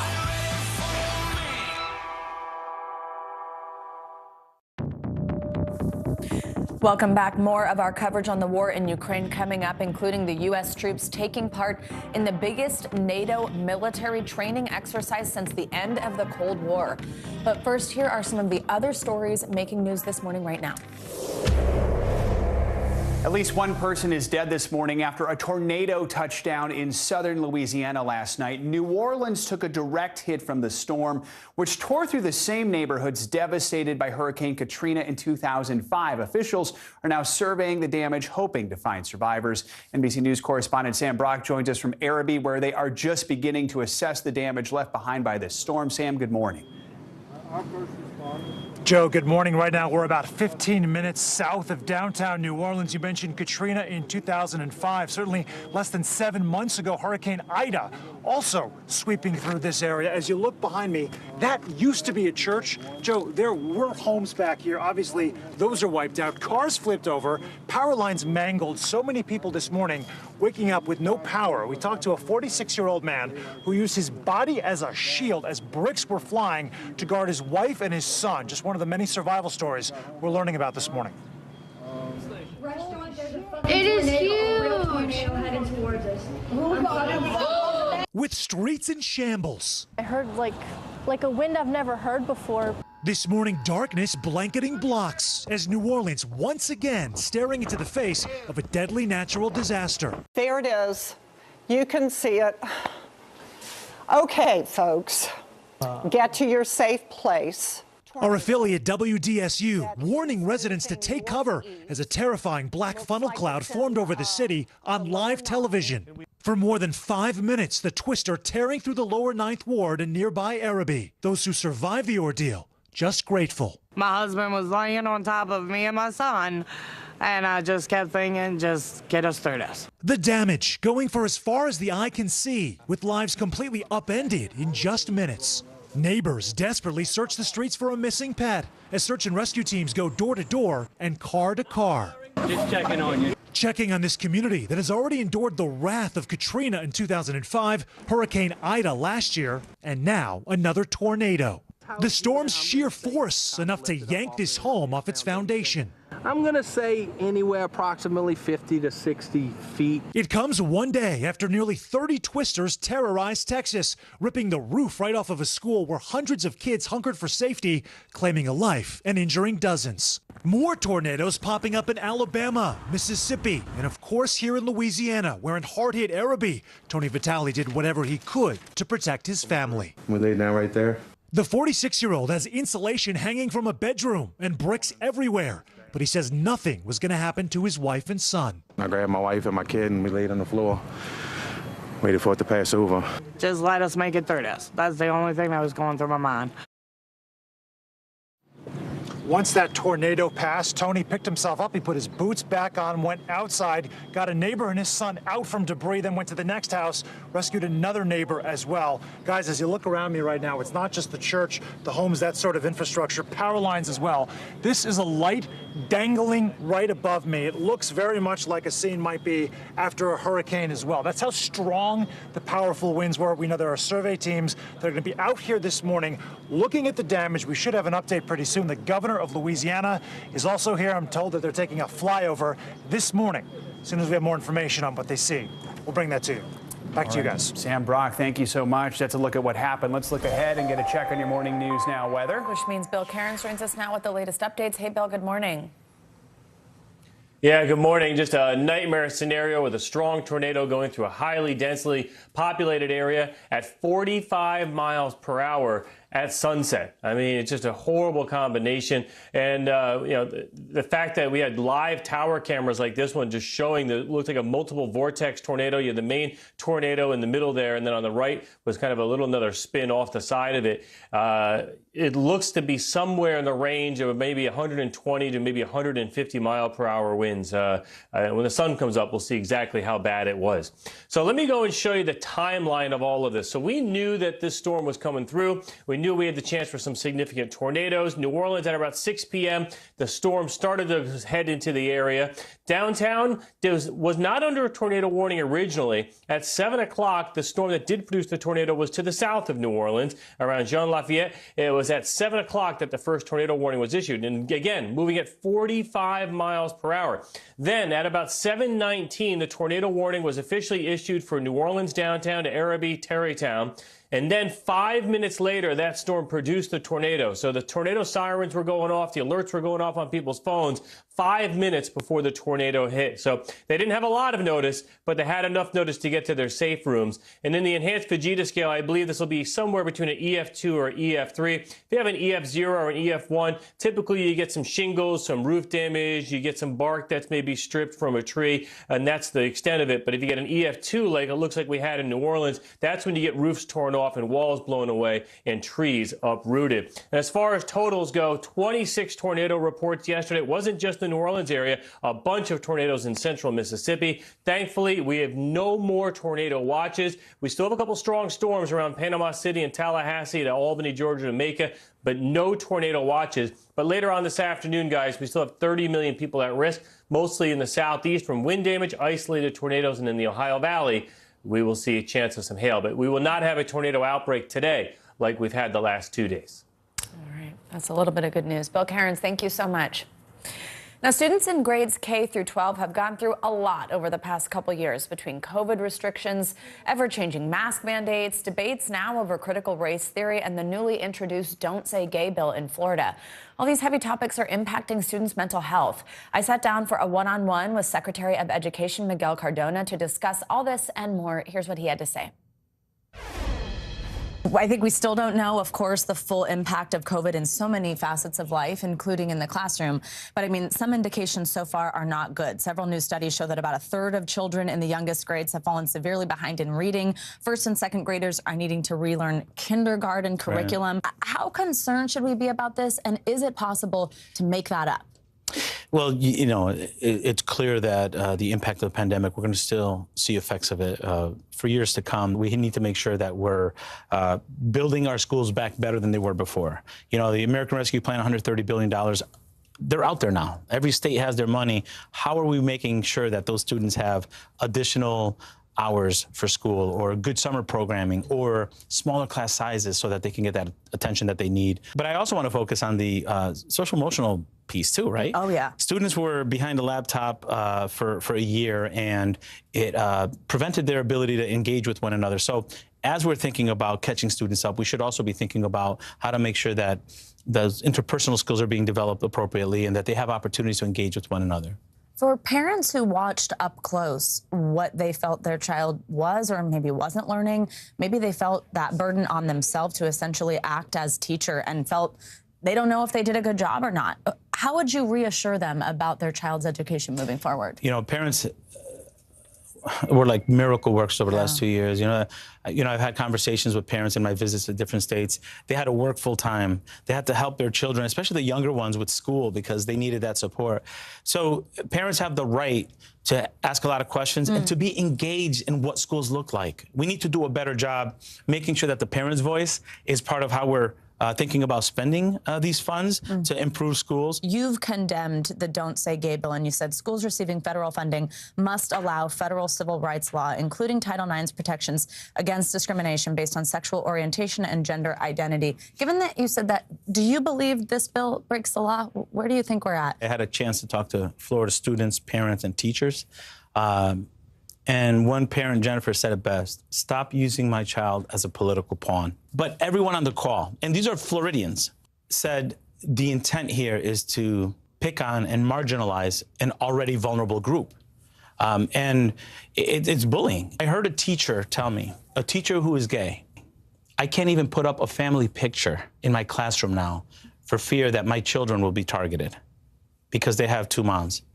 That's unacceptable in the United States of America. You know, you could veil it as a parents' rights bill. If you want to give parents rights, ask parents to talk about how to spend that $7 billion that's sitting there that our students need for the mental health supports. Let's get our parents engaged in that conversation in Florida. I do believe parents need more rights. I do believe parents need to have more voice, but let's not masquerade. What we're doing is marginalizing a group that needs our support. But it's bigger than Florida. There's over a dozen states that are doing something similar. And I really feel it's my responsibility as Secretary of Education to let those students know that we're behind them, that we're going to stand behind them, their families, the teachers, to make sure that they have a good experience and that they're not being marginalized before they walk into the classroom. By doing what? What will you do about these? And as you mentioned, it's unrolling in potentially dozens of states. Right. So we're engaging with those families, lifting up their voice, using my position to talk about the importance of inclusion, making sure that we're going after states that are doing things that are pushing students aside.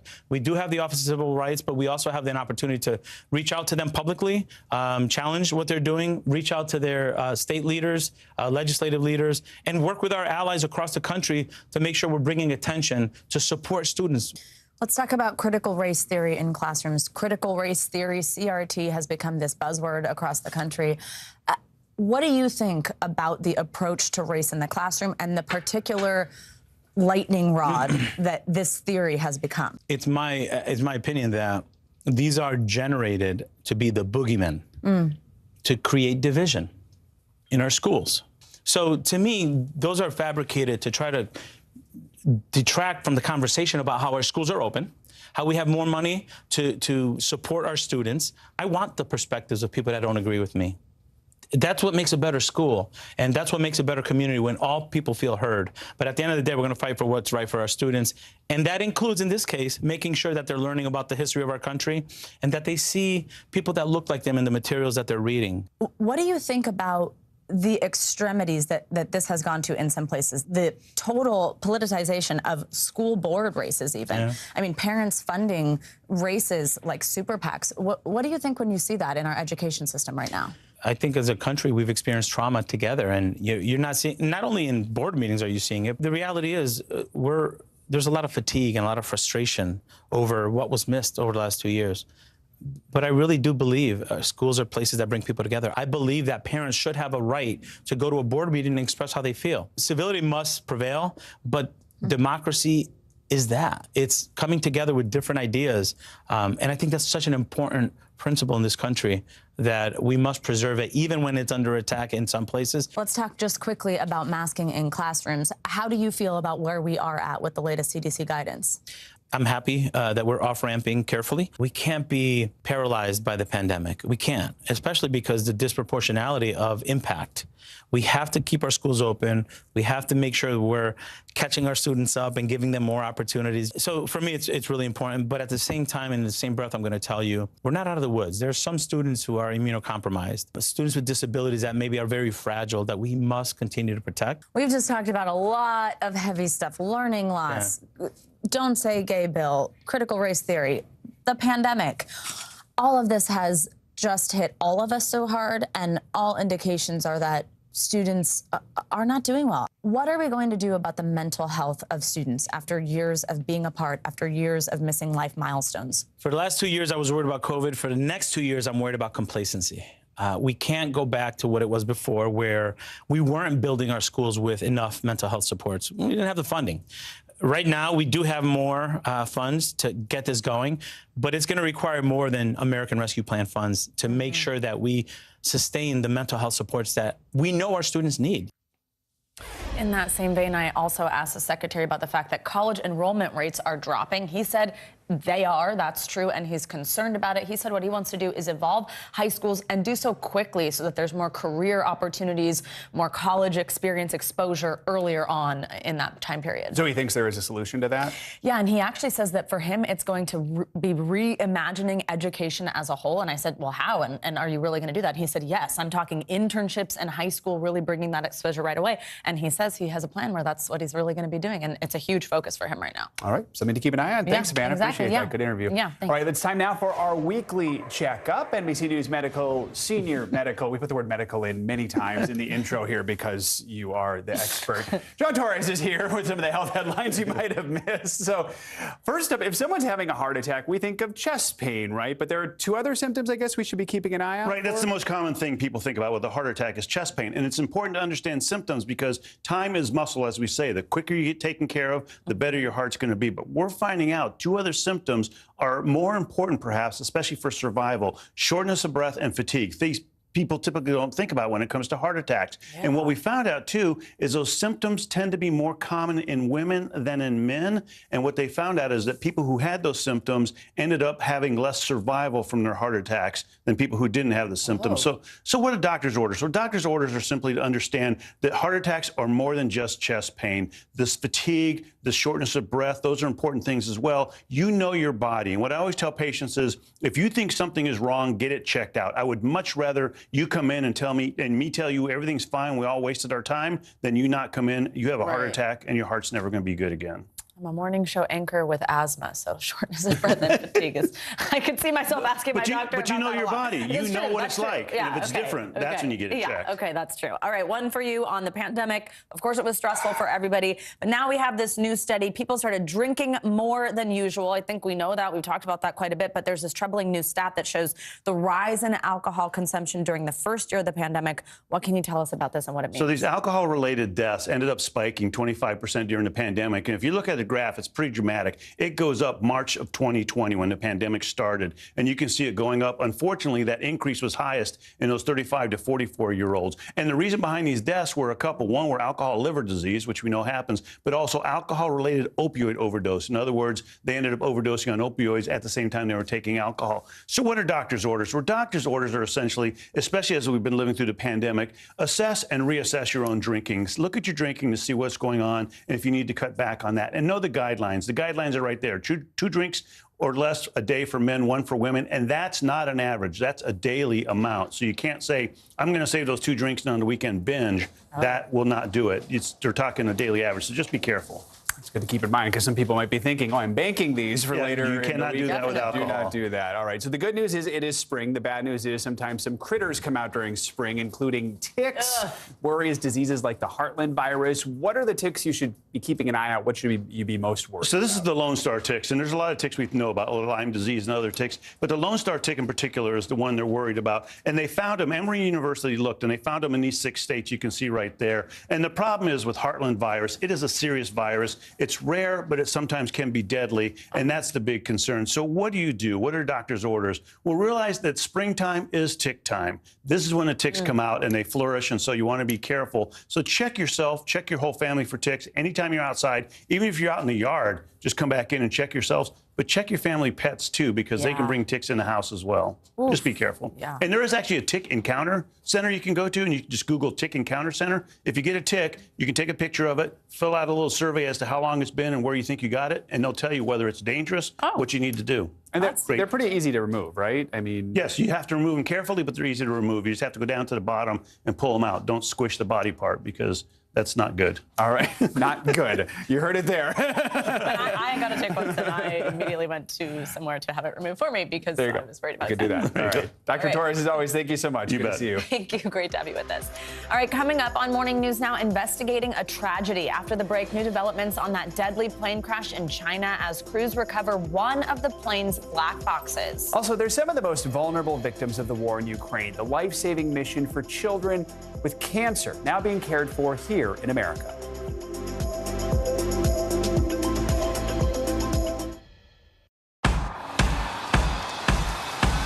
News is happening now. Look at what's making headlines around the world. Right now on Morning News Now. We're coming on the air with breaking news.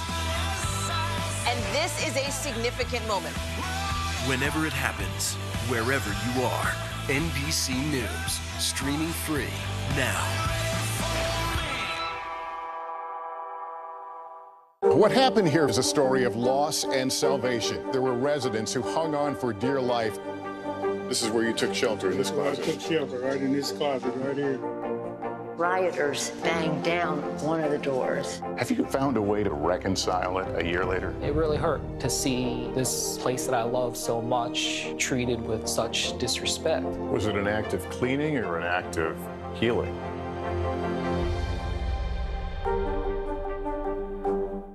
This is a very different kind of program. We're here to start conversation about the big things happening in our world. Professor, I'm not asking you to predict the future, but what do we think that the new normal is going to be? Is part of this that everyone's rethinking their jobs during this pandemic and their relationship to their employers? What is your biggest tip for any parent who's concerned about this? It's not my job to tell you what to think. My job is to think about what you tell me. Now Tonight with Joshua Johnson, streaming weeknights at 8 on NBC News Now. To cover the news, you have to be in it. This is how so many towns and cities are protecting themselves. You can actually see they're pushing the gates open every night. It's your news playlist. Top Story with Tom Llamas, weeknights at 7 on NBC News Now. NBC News, streaming free now. Top Story with Tom Llamas, weeknights at 7 on NBC News Now. Hallie Jackson Now, weekdays at 5 on NBC News Now.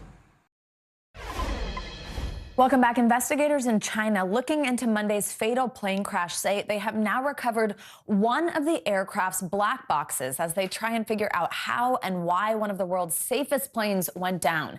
NBC News correspondent Tom Costello joins us now with a unique perspective. Look at that on the jetliner's final moments. He is in a cockpit simulator in Bethesda, Maryland. Hey, Tom, good morning. Yes, Savannah, good morning. So this is, in fact, a 737-800 simulator. That's the exact same plane that crashed in China. Chinese authorities now say that when the plane was plummeting to the ground, controllers noticed it. They radioed the plane. They got no response. They got no mayday. Now this morning, we may be one step closer to finding out what happened. Breaking news this morning that could help crack the mystery of that shocking fatal crash. Chinese state media reports search teams on the mountain have found one of the plane's two black boxes at the crash site. That box could hold crucial information about the central mystery. Why did one of the world's safest passenger planes, a Boeing 737-800 cruising at 29,000 feet, suddenly go into a sharp, fatal nosedive? The last seconds caught on camera, hitting the ground in less than 2 minutes. New video this morning shows a depression in the ground, apparently caused by the plane's impact. So we're at 29,000 feet, and this is normal cruising altitude. At Dream Aero in Maryland, retired airline captain Mark Weiss recreated the final moments inside the cockpit. We're going down at 6,000 feet a minute now. Absolutely. Look at your airspeed. Now I'm coming back with the throttles. But look at this. We're coming down. And they came down almost straight down like that. Look at that. And it's getting faster and faster. Is this plane out of control now? Yeah, it would be. See, look. Captain Weiss fought to pull the nose up, but the plane was pushing 500 miles per hour. Can you pull out, or is it too late? I've got 8,000 feet, but here's the mountains. I just hit the mountains. There's your answer. Veteran U.S. investigators say the crash raises many questions. When was the airplane last maintained? How did it fly on its previous flights? What was the experience of the flight crew? We still can't really rule out an intentional act here. And could the plane have suffered a catastrophic decompression at 29,000 feet, putting it into a fatal dive that cost 132 lives? 3 years after two deadly crashes involving the 737 MAX, Boeing says it is fully cooperating with Chinese authorities on this latest tragedy involving a different plane. Think of how many seconds we had. You couldn't pull this out. You just don't have enough strength. So, Tom, we just heard that bit there, saw him try to pull up, but there was this indication that in the final seconds the plane did pull up somehow. What do experts say about that? Yeah, so there was data suggesting that at 7,500 feet or so, the plane came back up and then went down again.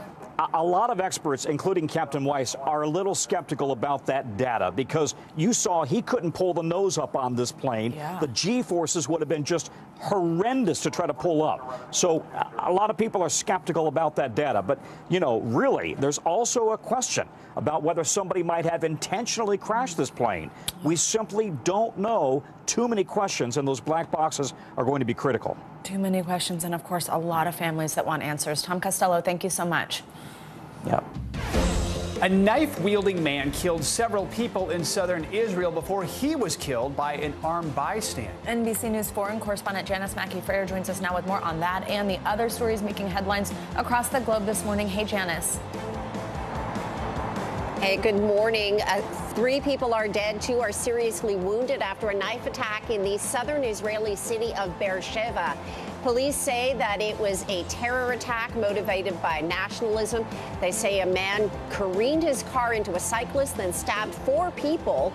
Video appeared to show armed bystanders then shooting the man at the scene. He was reportedly from a nearby Bedouin town. Canada's ruling Liberal Party has reached a deal with the NDP, the New Democrats, that could keep the minority government in power until 2025. Now, this is a rare thing because minority governments there typically only last a couple of years, and a lot of people see them as politically ineffective. As a Canadian, I can say that.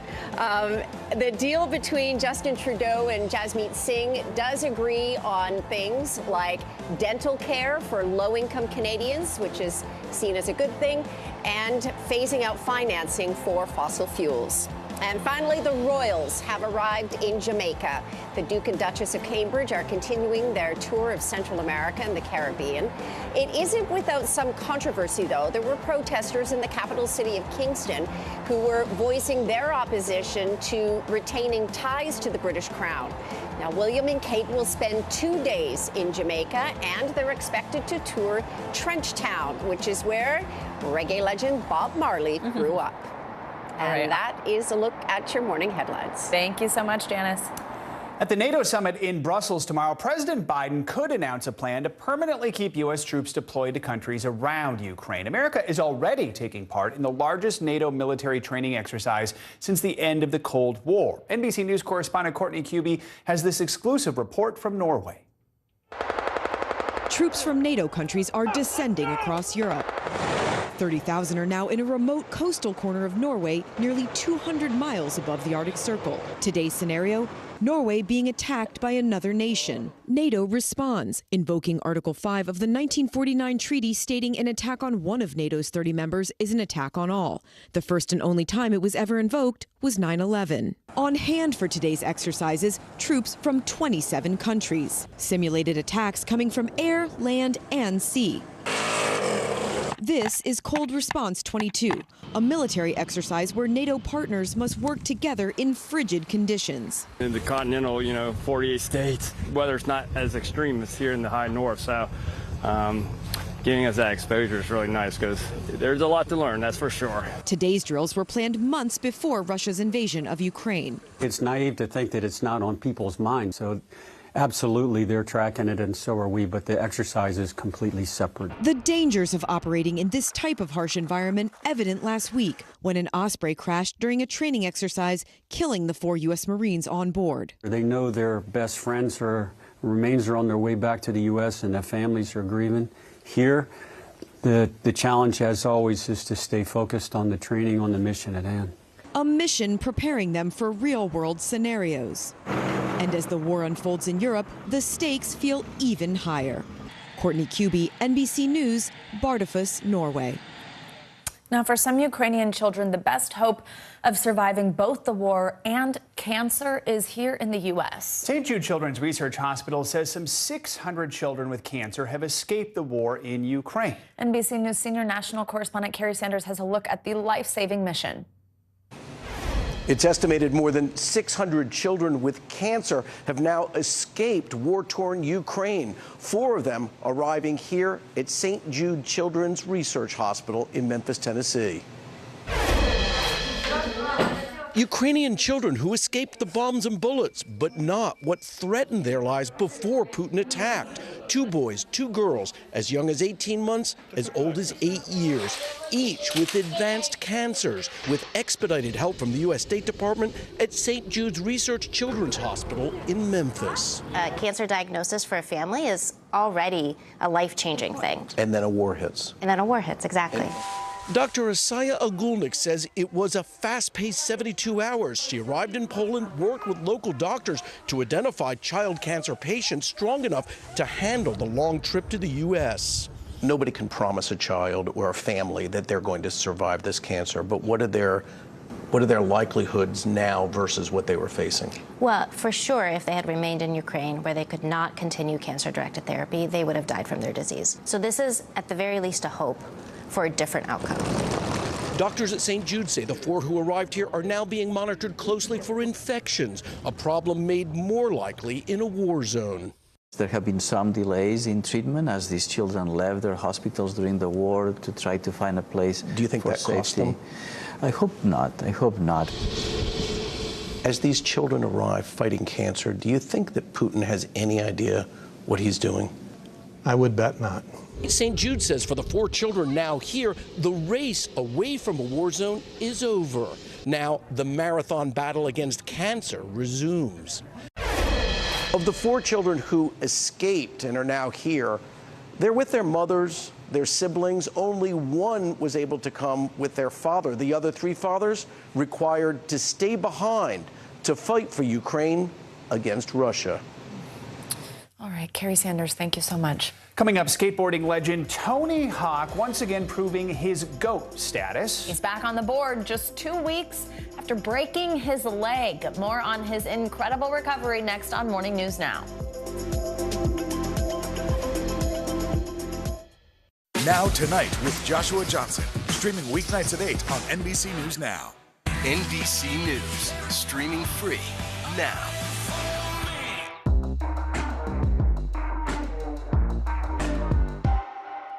Hallie Jackson Now, weekdays at 5 on NBC News Now. We're here to start conversations about the big things happening in our world, because it's not my job to tell you what to think. My job is to think about what you tell me. Now Tonight with Joshua Johnson, streaming weeknights at 8 on NBC News Now. NBC News, streaming free now.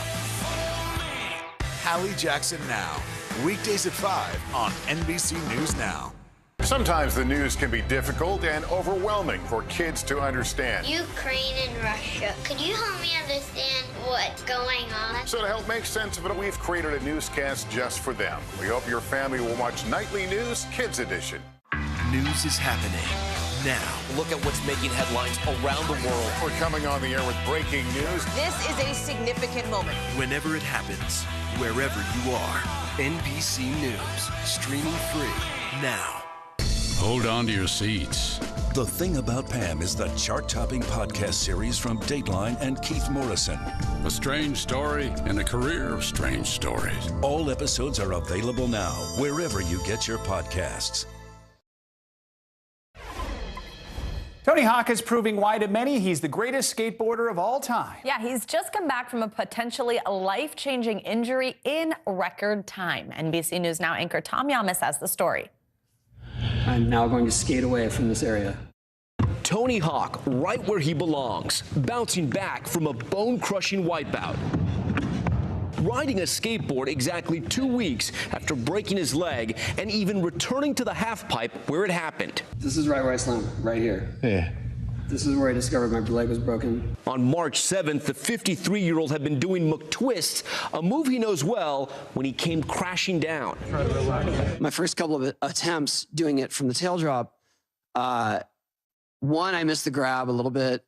The other, I didn't really pull out enough. Hawk suffering a broken femur, sharing this x-ray on Instagram and writing, "I've said many times that I won't stop skating until I am physically unable. A broken leg with plenty of hardware will probably be the biggest test of that creed." My foot feels like I think it's this way, and it's actually this way. Wait, so your leg's twisted?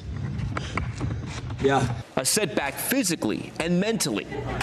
But just 9 days later, the skateboarding legend walking on his own without crutches. Here we go. The 10-time X Games gold medalist who became the first person to land a 900 skateboarding trick in 1999, reminding us why he's said to be one of the toughest in the sport.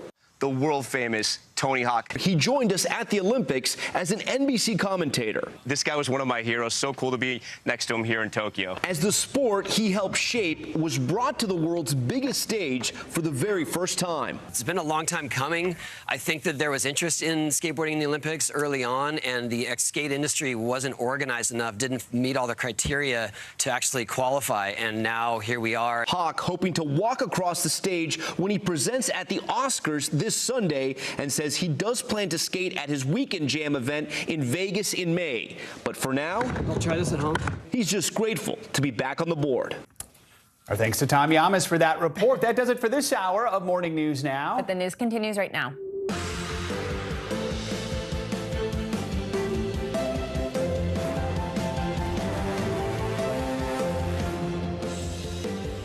Good morning, I'm Joe Fryer. And I'm Savannah Sellers. We're following two major stories here and abroad. On Capitol Hill, we're gearing up for day 3 of confirmation hearings for President Biden's Supreme Court pick, Judge Ketanji Brown Jackson. Comes after hours of tense back and forth questioning with GOP senators, asking about everything from religion to controversial issues like critical race theory.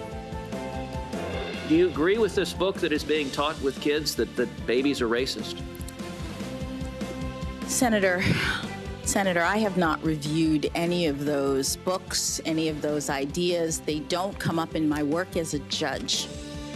President Biden will be following the rest of the hearings from overseas. Today, he's heading to Brussels to meet with world leaders about the war in Ukraine. Now, the situation for Ukrainians is getting worse, especially for those in the city of Mariupol. Ukraine's president says Russian forces have captured people trying to leave that city, and hundreds of thousands remain trapped inside the city without access to food and water. This comes as Russia brings up the possibility of using nuclear weapons. The Kremlin now says it would consider using them if it felt there was an existential threat to their country. With Russia refusing to back off, President Biden could announce plans to keep an increased number of U.S. troops in NATO countries near the Ukrainian border. NBC News chief foreign correspondent Richard Engel begins our coverage this hour from the Ukrainian capital, Kyiv.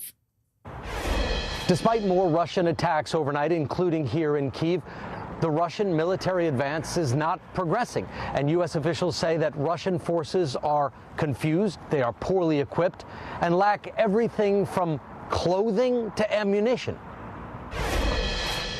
Russia bombed more apartment buildings in Kyiv this morning, attacking civilians to try to bring this city to its knees and force the government to surrender. Russia has significantly intensified its attacks in and around Kyiv over the last 24 hours, leaving more and more homes across a city like this one, as Russian forces are actively now trying to encircle the Ukrainian capital. Barbara, a resident and community volunteer, said Russia attacked here around 8 this morning and has already bombed the neighborhood 4 times. Russia seems to have a plan. Its forces control 2 large areas, one north of Kyiv and another pocket to the east. Russia is trying to expand both to strangle the city. But Ukrainian forces are not allowing that to happen, recapturing a key suburb yesterday in a counteroffensive. And they're inflicting heavy Russian losses. A U.S. military official says Russia has now lost 10% of its combat power in Ukraine, and that Russia, anticipating a quick victory, only packed for a short fight. Its troops lacking food, fuel, and even warm clothing. Some soldiers taken out of the fight with frostbite, while Ukrainians remain in high spirits. Musicians playing for residents as they filled sandbags in Odessa to defend the city from a possible Russian beach landing from the Black Sea. They're preparing here because they've seen what's happening not far away in Mariupol, where Russian troops did surround the city and have been attacking it increasingly from ships offshore. President Zelensky said 100,000 people remain trapped in Mariupol, less than a third of the population. He accused Russia of attacking humanitarian corridors open to allow the full evacuation of the city. President Zelensky and other Ukrainian officials also accuse Russia of capturing Ukrainian citizens, many of them refugees, and sending them forcibly to Russia, potentially to use as bargaining chips in exchange for Russian prisoners. All right, Richard Engel, thank you. Later this morning, President Biden is heading to Brussels for tomorrow's NATO Leaders Summit. The situation in Ukraine is set to dominate the agenda. It's part of a 4-day trip to Europe where the president will also hold talks with G7 leaders and visit Poland. Speaking yesterday, National Security Advisor Jake Sullivan outlined the president's goals for the trip. He will join our partners in imposing further sanctions on Russia and tightening the existing sanctions to crack down on evasion and to ensure robust enforcement.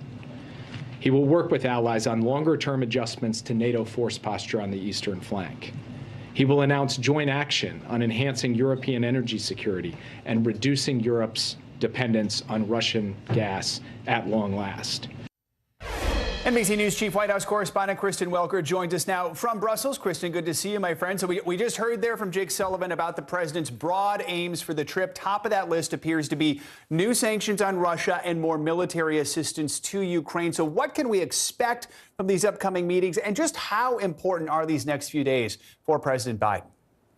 Hi, Joe. It's so good to be with you from Brussels. This is undoubtedly the most consequential foreign trip of President Biden's presidency, and he's under real pressure to deliver something significant. So as you point out, White House officials have said they do anticipate an announcement, a new sanctions package, increased military and humanitarian aid. But what more will leaders be able to do? Because so far, sanctions and all of the aid that they have sent has not deterred Vladimir Putin. According to our reporting, we have learned overnight that President Biden may also announce a permanent increased troop level in NATO countries to really fortify not only those NATO countries, but really to have a larger show of force against Russia. We also know at issue tomorrow will be chemical weapons. Of course, U.S. officials, the president himself has said that there's real concern that Vladimir Putin may use chemical weapons. So what would the plan be there? And as you know, Joe, last week, President Biden spoke with China's President Xi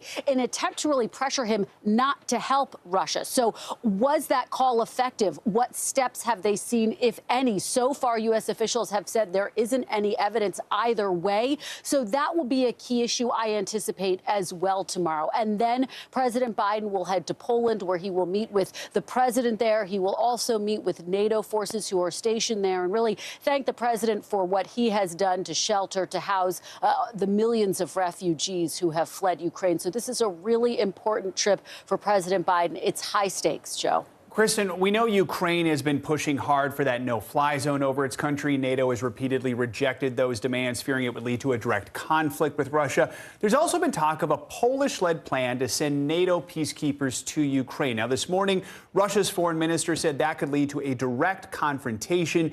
Do we know if NATO is at all seriously considering that plan, and do we know the U.S. position on it? Well, we know that it is among the ideas that will be discussed tomorrow, Joe, but there is concern, I can tell you, within the Biden administration that those peacekeepers would potentially increase the conflict and the tensions. Of course, as you pointed out, President Biden has called a no-fly zone a non-starter. He has said that that type of action could lead to World War III. And so sending in peacekeepers could potentially cause an increased escalation. And again, President Biden, Western allies have said that is not something that they want to see happen. So I anticipate it will be under discussion, but I would be surprised if there's any movement on that by the end of the week, Joe. All right. Kristen Welker in Brussels ahead of the president's visit. Kristen, thank you. Thank you. Joining us now for more on the situation in Ukraine is retired Colonel Matt Dimick. He's the former director for Russia and Eastern Europe at the National Security Council. Colonel, thanks so much for joining with us. So I want to start with this report from NBC News that President Biden is considering that permanent increase to the number of troops stationed in NATO countries in Ukraine. Two questions here. Do you think these troop movements could be a show of unity with NATO? And then also, how might it impact Russia's plans in the region going forward? How do we expect them to react to that? Sure. I think this is long overdue. And of course, Russia's actions here in the past month with the invasion of Ukraine have really changed the security picture throughout Europe. So NATO has to make these type of steps. Basically, Russia has opened up a 300-mile front right on NATO's border with the almost annexation of Belarus. Belarus is allowing Russia to put their forces right in their country, right up against NATO's borders. So putting more troops on the eastern flank, especially in Poland, and increasing the number of troops in the Baltics so that they're more more than a tripwire force are more than necessary and long overdue. So, how Russia will react to it, of course, they'll be upset by it, but I can't imagine that they're going to think this is not some kind of necessary reaction on our part. They'll have to deal with it. Yeah, and that stationing in Belarus is what led for a straight road to Kyiv for those Russian forces. Now, Colonel, I also want to get your take on what we heard out of the Kremlin yesterday when asked about their potential use of nuclear weapons in the face of a, quote, existential threat. How concerning is that kind of rhetoric? And do you think it might adjust the U.S. and NATO takes in the region? Well, I think we probably should put it into context. It would be one thing if maybe the Minister of Defense or Putin himself had come out and said something like this, sort of unprovoked. However, this was in an interview where the presidential spokesperson, Dmitry Peskov, was really responding to a direct question that a reporter had put to him about when Russia would use nuclear weapons. And I think he responded reflexively with what is, in effect, Russia's doctrine for using nuclear weapons. And it's not surprising that he would say they would use nuclear weapons if Russia's, the existence of Russia was threatened. In the context of Ukraine, I'm not sure that battlefield losses in Ukraine away from Russia's homeland would be the trigger for nuclear weapons. So I don't think it changes any of the rhetoric or the dynamics. And it's important to remember how that information was put out and the circumstances. Yeah, very important context there. Finally, we know Ukraine's President Volodymyr Zelensky will give a speech at the NATO summit tomorrow from the capital of Kyiv. This is that meeting that President Biden's traveling for. How much longer do you think the Ukrainians can defend that city, Kyiv, where their president has been defiantly showing these videos from, giving these speeches from, without more direct support from the U.S. or from other NATO countries? How long can this last? Well, when it comes to the defense of Kiev, I think Ukraine holds all the cards. The Russians have had just an enormously incredible, difficult time even getting to Kiev and getting to the outskirts of Kiev. I think the Ukrainians are able to support that type of defense indefinitely. The Russians just have not shown the ability or have the troop to task to be able to surround the entire city or even to be able to go into the outskirts. So I think Kiev is in a strong position. A much different story in some other cities where Russians have encircled and are now starting to bombard it. But I wouldn't worry about the capital falling anytime soon. All right, Colonel, thank you so much. Great to have you with us. Thank you. The other major story we're following this morning, the historic Supreme Court confirmation hearings for Judge Ketanji Brown Jackson. Today, she'll sit for her second and final day of questions. Yesterday, Jackson faced more than 13 hours of questioning, including some heated moments with Republican lawmakers. NBC News senior congressional correspondent Garrett Haake joins us now with more. Garrett, good morning. Hey, Joe, good morning. Yeah, it was a marathon session in the room behind me, 13 hours last night, and they didn't even get through all the senators in their first rounds of questions. Today, Judge Jackson is expected to take questions as she did yesterday on everything from her judicial philosophy to her personal background to subjects that may have more to do with the ambitions of the senators themselves. For Judge Ketanji Brown Jackson, a marathon day in the Senate's hot seat. The 51-year-old federal judge, already an historic nominee, would become the first black woman on the Supreme Court if confirmed. I don't really have a justice that I've molded myself after or that I would. What I have is a record. Jackson preemptively addressing some Republican concerns that she was overly lenient in sentencing child pornography cases. As a mother and a judge who has had to deal with these cases, I was thinking that nothing could be further from the truth.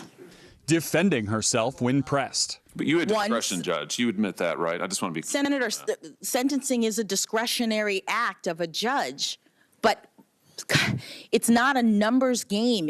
The judge also explaining her former role as a public defender, assigned clients including terrorist suspects at Guantanamo Bay. You are standing up for the constitutional value of representation. That topic causing a fiery exchange between Republican Lindsey Graham and Democrat Dick Durbin, with Graham storming out. Judge Jackson sidestepping some of the committee's most political questions, like whether she'd support adding justices to the Supreme Court. In my view, judges should not be speaking to political issues. and dismissing some questions entirely. Texas Senator Ted Cruz asking about anti-racist books taught at a private school where she serves on the board. They include a book called Anti-Racist Baby. Do you agree with this book that is being taught with kids that babies are racist? Senator,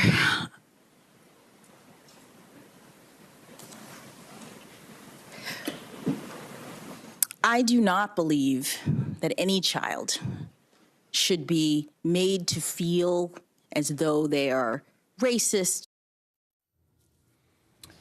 Democrats left the hearing last night still feeling good about the confirmation math. If all 50 Democratic senators stick together, they can confirm Judge Jackson without any Republican support. And, Joe, they're hoping to get that done by Easter. All right, Garrett, thanks so much. Our coverage of today's confirmation hearing for Judge Ketanji Brown Jackson continues in just a few minutes. Also ahead this morning now. Severe weather in the south. A large tornado hits New Orleans overnight. We're going to have a look at the damage next. Plus, Starbucks' iconic white cups could soon be a thing of the past. The company's new plans to eliminate waste next.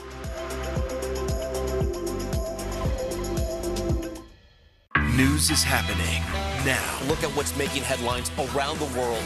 Whenever it happens, wherever you are, it's here now. Top Story with Tom Llamas is your news playlist on NBC News Now. And now, you can listen to it as a podcast. Available anytime and anywhere. Sometimes the news can be difficult and overwhelming for kids to understand. Ukraine and Russia. Could you help me understand what's going on? So to help make sense of it, we've created a newscast just for them. We hope your family will watch Nightly News Kids Edition. To cover the news, you have to be in it. This is how so many towns and cities are protecting themselves. You can actually see they're pushing the gates open every night. It's your news playlist. Top Story with Tom Llamas, weeknights at 7 on NBC News Now. Sometimes the news can be difficult and overwhelming for kids to understand. Ukraine and Russia. Could you help me understand what's going on? So to help make sense of it, we've created a newscast just for them. We hope your family will watch Nightly News Kids Edition. Hold on to your seats. The Thing About Pam is the chart-topping podcast series from Dateline and Keith Morrison. A strange story and a career of strange stories. All episodes are available now, wherever you get your podcasts. News is happening now. Look at what's making headlines around the world. We're coming on the air with breaking news. This is a significant moment. Whenever it happens, wherever you are, NBC News, streaming free now. Top Story with Tom Llamas is your news playlist on NBC News Now. And now, you can listen to it as a podcast. Available anytime and anywhere. Still to come on the Channel 2 News. Well, the waters are certainly receding now. Still too close to call. Lester Holt reporting from Ground Zero, as it's being referred to. It is, in fact, a taste of freedom. The Haitian people know a little something about resiliency. What's the biggest risk right now? Some of the troops who have been proud. I want to welcome you to the first presidential debate. In fact, we've been told we can't go any farther. You are some resilient folks. Let me get in.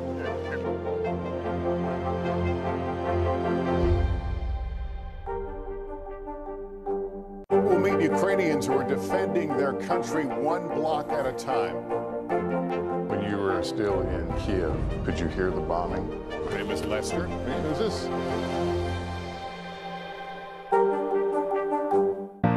To stand on the edge of the cliff and jump takes a lot of guts. We are meeting people one after the next who have made profound changes. I think you're going to be blown away by the life lessons. Listen to Making Space Now, wherever you get your podcasts.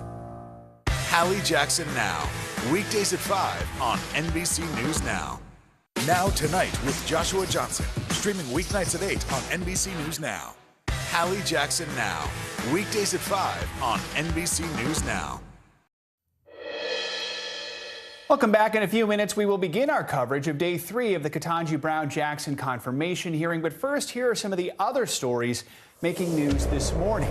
Residents in New Orleans are waking up to utter devastation this morning after a tornado tore through the city, killing at least one person. And the deadly storm system left behind a path of destruction spanning from Texas to Alabama. Here's the moment local meteorologist Margaret Orr of NBC affiliate WDSU saw the tornado touch down. There it is.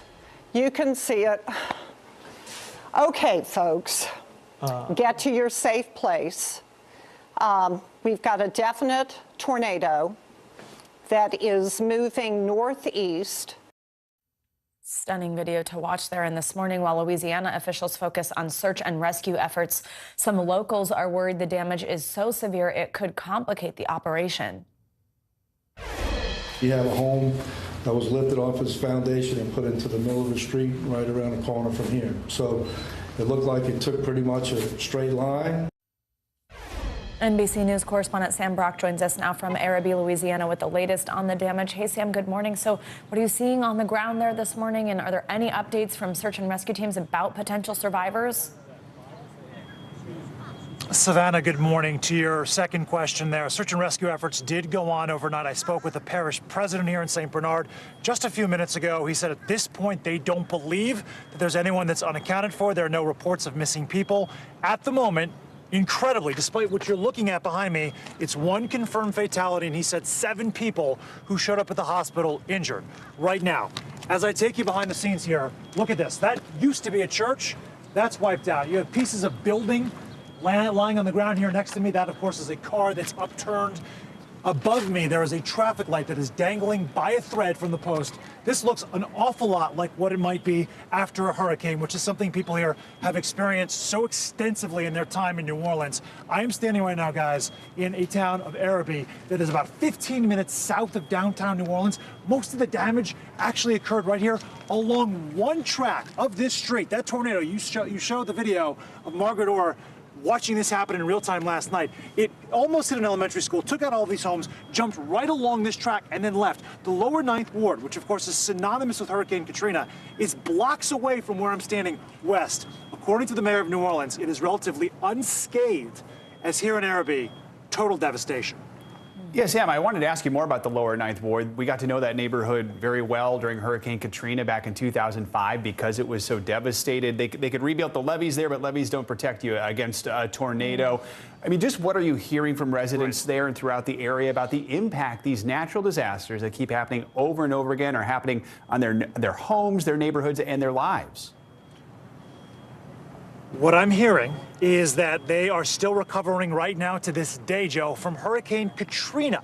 That was in 2005. And you'll recall less than 7 months ago, Hurricane Ida swept through this region and created mass damage. It's also true that in St. Bernard Parish, where I am right now, in 2017, there was an EF3 tornado. This was 4 or 5 years ago. That's 3 or 4 major events over the course of a couple of decades. So as you look around right now and understand the amount of rebuilding that's going to have to take place, it's devastating to the psyche of the people who live here.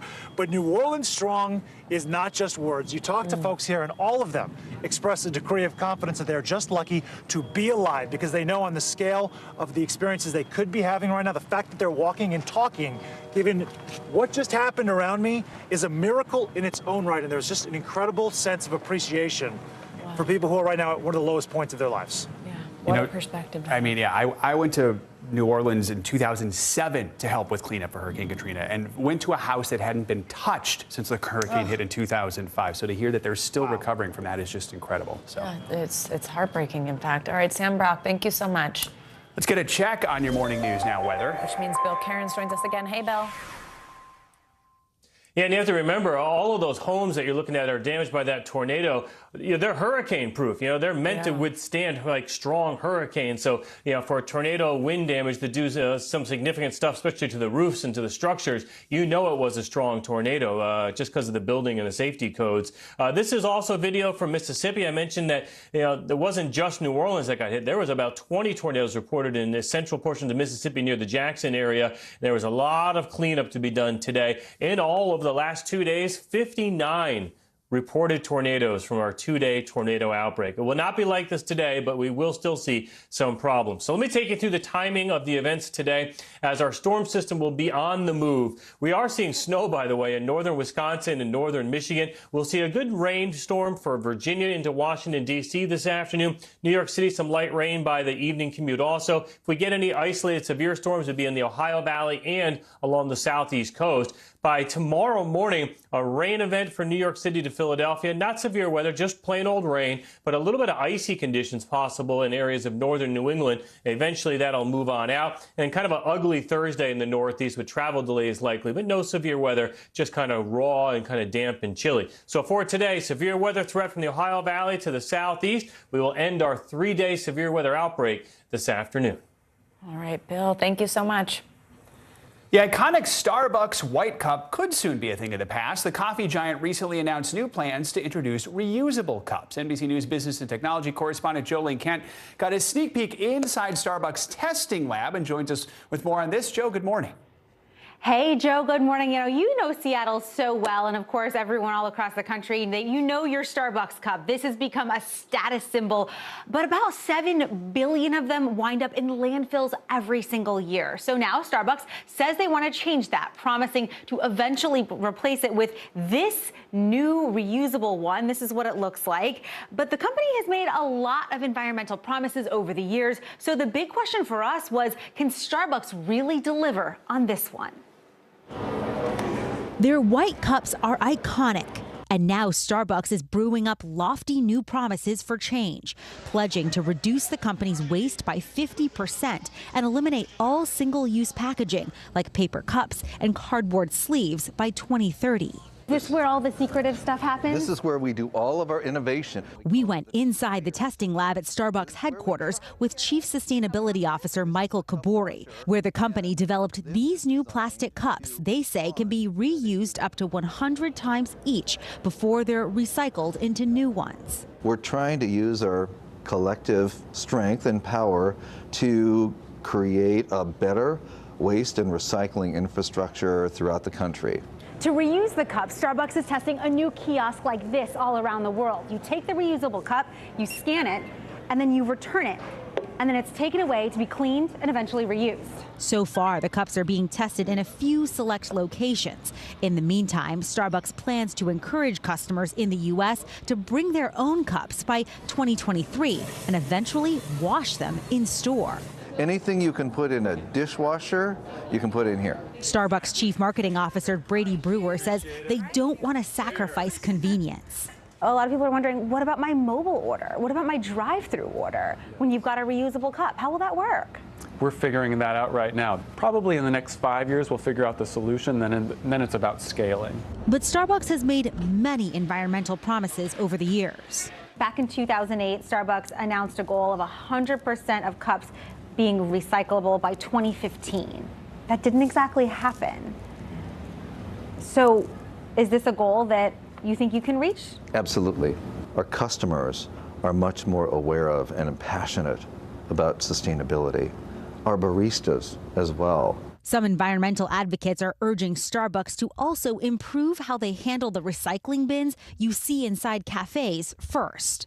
I would give Starbucks probably a D at best. It's projecting an illusion that they're doing some of these critical basics like recycling when in reality they often aren't.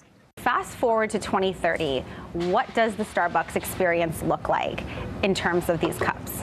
All stores have an option for customers in 2030 to be able to eliminate all waste. So this new reusable cup is for both hot and cold drinks, and the company is telling us they don't have a hard date yet on when you're actually going to see them in store because they're, quote, trying to get it right when it comes to convenience. And when asked about that criticism of its record on recycling nationwide, Starbucks tells me the current situation depends on where you live. They add that they are working on doing better across the board. Joe. All right, Joe, thank you so much. Appreciate it. Interesting look behind the scenes. Good to see you. All right, Supreme Court nominee Judge Ketanji Brown Jackson is gearing up for another day of questioning by senators. Her confirmation hearing is expected to get underway a little later this morning. What to expect from day 3? That's next.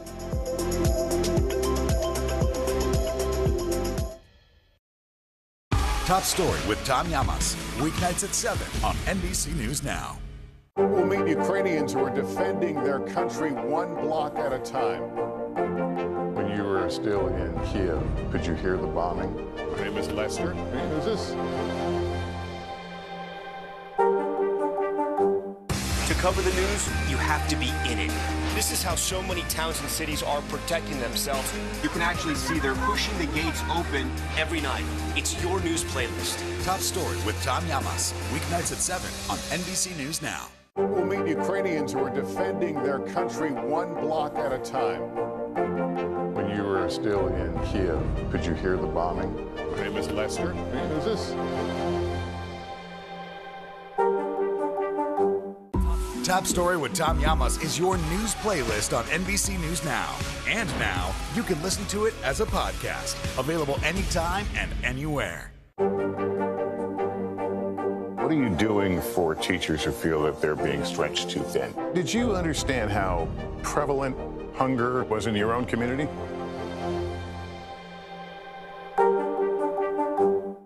This is a very different kind of program. We're here to start conversation about the big things happening in our world. Professor, I'm not asking you to predict the future, but what do we think that the new normal is going to be? Is part of this that everyone's rethinking their jobs during this pandemic and their relationship to their employers? What is your biggest tip for any parent who's concerned about this? It's not my job to tell you what to think. My job is to think about what you tell me. Now Tonight with Joshua Johnson, streaming weeknights at 8 on NBC News Now.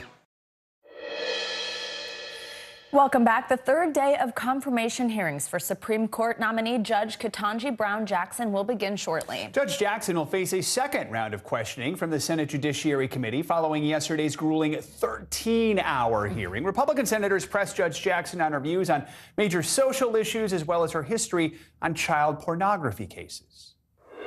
In your understanding, what does critical race theory mean? What is it? Can you provide a definition for the word woman? How important is your faith to you? On a scale of 1 to 10, how faithful would you say you are? To take a guy who's 18 years old, who has what the government says is an extremely large collection of prepubescent pornography, and then you give him 3 months when, frankly, a liberal prosecutor is asking for 2 full years.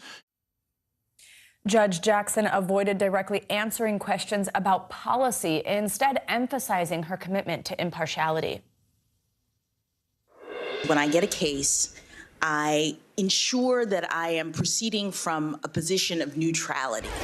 I am clearing my mind of any preconceived notions about how the case might come out. I'm setting aside any personal views. It's very important that judges rule without fear or favor. Let's bring in NBC News Washington correspondent Yamiche Sindor. She's also moderator of Washington Week on PBS. Yamiche, good to have you with us. So what did you think of yesterday's hearing? We just heard a bunch of those questions there. What are the questions that stood out to you, and how do people feel Judge Jackson did? Well, the questions that stood out yesterday were really the ones that Republicans wanted, frankly, to stand out. And it's the ones that you just played on the highlight reel. It was Josh Hawley using a full 30 minutes to question her about child pornography sentencing, even though a number of fact checks have found that her sentences were within the mainstream and within what 70% of other judges were doing. You had Ted Cruz, who, by the way, went to Harvard at the same time as her, spending a lot of time talking about critical race theory, talking about books on racism.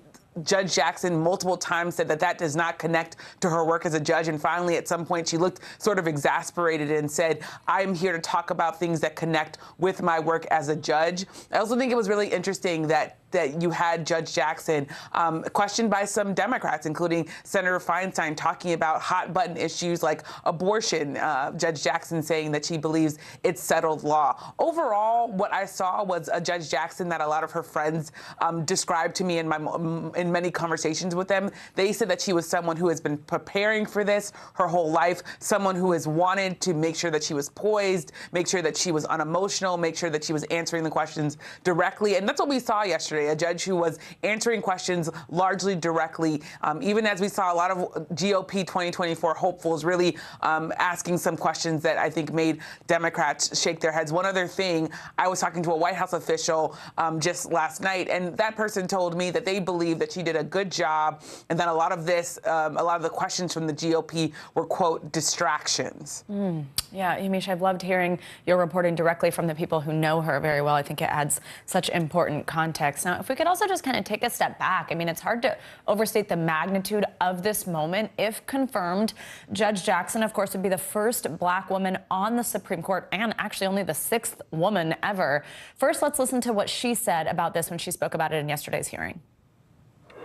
Since I was nominated to this position, I have received so many notes and letters and photos from little girls around the country who tell me that they are so excited for this opportunity and that they have thought about the law in new ways because I am a woman, because I am a black woman.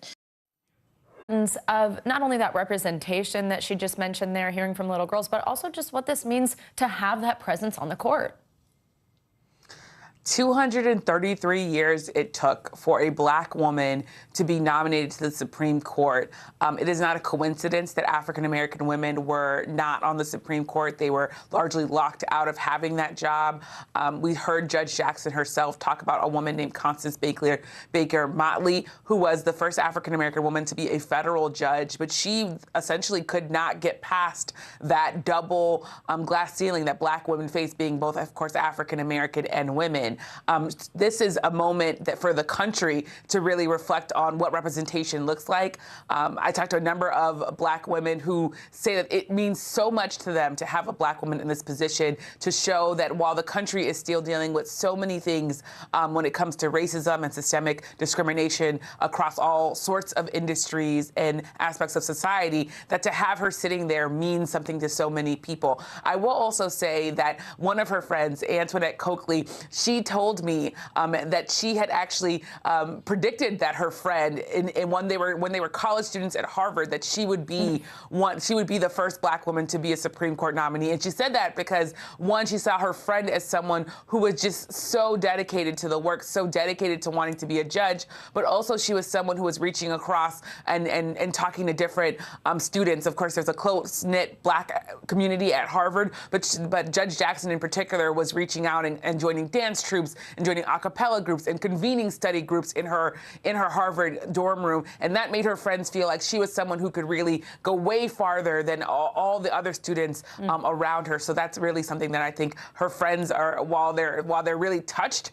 they're also not surprised, they tell me. Yeah, that's quite the prediction right there. No kidding. Yeah. My goodness. All right, let's look ahead to today. We know some junior senators still have to ask their first questions. Then the rest of the senators have a second round, 20 minutes each. Do we expect to hear anything new today? What do you think is going to be the focus today? It's a great question. We have Senator Ossoff, who's a Democrat, and Senator Tillis, who's a Republican, who are going to be up next for their 30-minute rounds. And then we go into a second round of questions where every senator will have 20 minutes. This second round, and not every senator will speak, but I think what we can expect is some of the same stuff that we heard yesterday. Republicans in particular were leaning in on her sentencing of child pornography cases. They were also leaning in on her representation of Guantanamo detainees. They were trying to connect her to the debate that we're having in our country on critical race theory and on transgender rights and on same-sex marriage. These are some of the things, even though same-sex marriage is, of course, settled law in this country, these are some of the things that Republicans have definitely honed in on. I was talking to a Republican judge who endorsed Judge Jackson, and he told me that one of the reasons why he endorsed her is because he was disturbed by the politics in our society and that he didn't want to have Judge Jackson sort of be bogged down in Republican and Democrat fights over the Supreme Court, which is what largely nominees and their hearings have become, is what he told me. So I think in some ways we're going to see a little bit of what we saw yesterday, but hopefully for Judge Jackson it'll be a shorter day. That's what our Capitol Hill team at NBC News is predicting, because yesterday, as you know, was a marathon day with all sorts of questions. Yeah, it certainly was. Now, Yamiche, some of what you just mentioned there was her work as a public defender. Now, if she is confirmed to the court, that's, of course, this unique experience for the justices to have there. But public defenders do not get to choose their clients. And I think sometimes in some of the questioning, her having to defend some of these people is sort of tied to her. Now, there's, of course, a difference between the defense of these clients and then also just her own opinions. Walk us through that kind of fine line and what came out in some of these questionings here and how some of it gets a little confusing. it can get a little confusing. There was a real hefty back and forth over a brief that she wrote, an amicus brief over a Guantanamo detainee. At first she was representing him as a federal public defender. She later had that same client assigned to a private firm, and there was real questions about whether or not at one point she was saying that the United States had committed war crimes. That, of course, it's somewhat inflammatory, Democrats say, because of what we're living through right now with Russia being accused of having committed war crimes in Ukraine. She was saying, though, her answer was that she was someone who had to represent these clients. She saw it as her duty as an American, especially after 9/11. She talked about her brother going into the military, and she said, the way that I served in my country was by making sure that we were still following the rule of law. So that was sort of the fine line that she was talking about there. And she said over and over again, I'm going to be an impartial judge. I'm going to be someone who methodically goes through these cases. And I'm also going to be someone who respects the idea that federal public defenders and public defenders around this country, they don't get to choose their clients. She made that very clear time and time again yesterday. So, Yamiche, at this point, what do you think are the odds of a bipartisan confirmation? It's a great question. I know that the White House feels confident that she's going to get through, even if it's not a bipartisan confirmation. Last time she got 3 Republicans to vote for her. That would be Senator Graham, Susan Collins, and Lisa Murkowski. Lindsey Graham yesterday spent a lot of his time sort of talking about the grievances that he had about other Supreme Court nominations. So he was talking about Alito. He was talking about Amy Coney Barrett. In his opening statement, he was complaining about the treatment of Justice Kavanaugh when he was in front of the committee. So it's really anyone's guess whether or not Lindsey Graham will actually vote for Justice Jackson again. He said that it's a different ball game because now she's in the Supreme Court. But the sense is that maybe she'll be able to get at least one Republican. And there is, of course, this history that we've talked about. There are a lot of Republicans who are attacking her, but there's also this idea that some Republicans really want to be part of the history to say that they supported the first Black woman on the Supreme Court. All right, Yamiche, thank you so much. Great expertise there. Now, in those hours of questioning, Judge Jackson had to respond to commentary and questions on everything from the Supreme Court's reputation to voting rights, even critical race theory. Yeah, take a listen to how she responded to Senator Klobuchar and Senator Cruz's questions. We've seen an alarming rise in threats targeting members of our judiciary for just doing their jobs. How do you think we can work to maintain the public's confidence in the court? What do you see your role in that? Thank you, Senator. Public confidence in the court is crucial.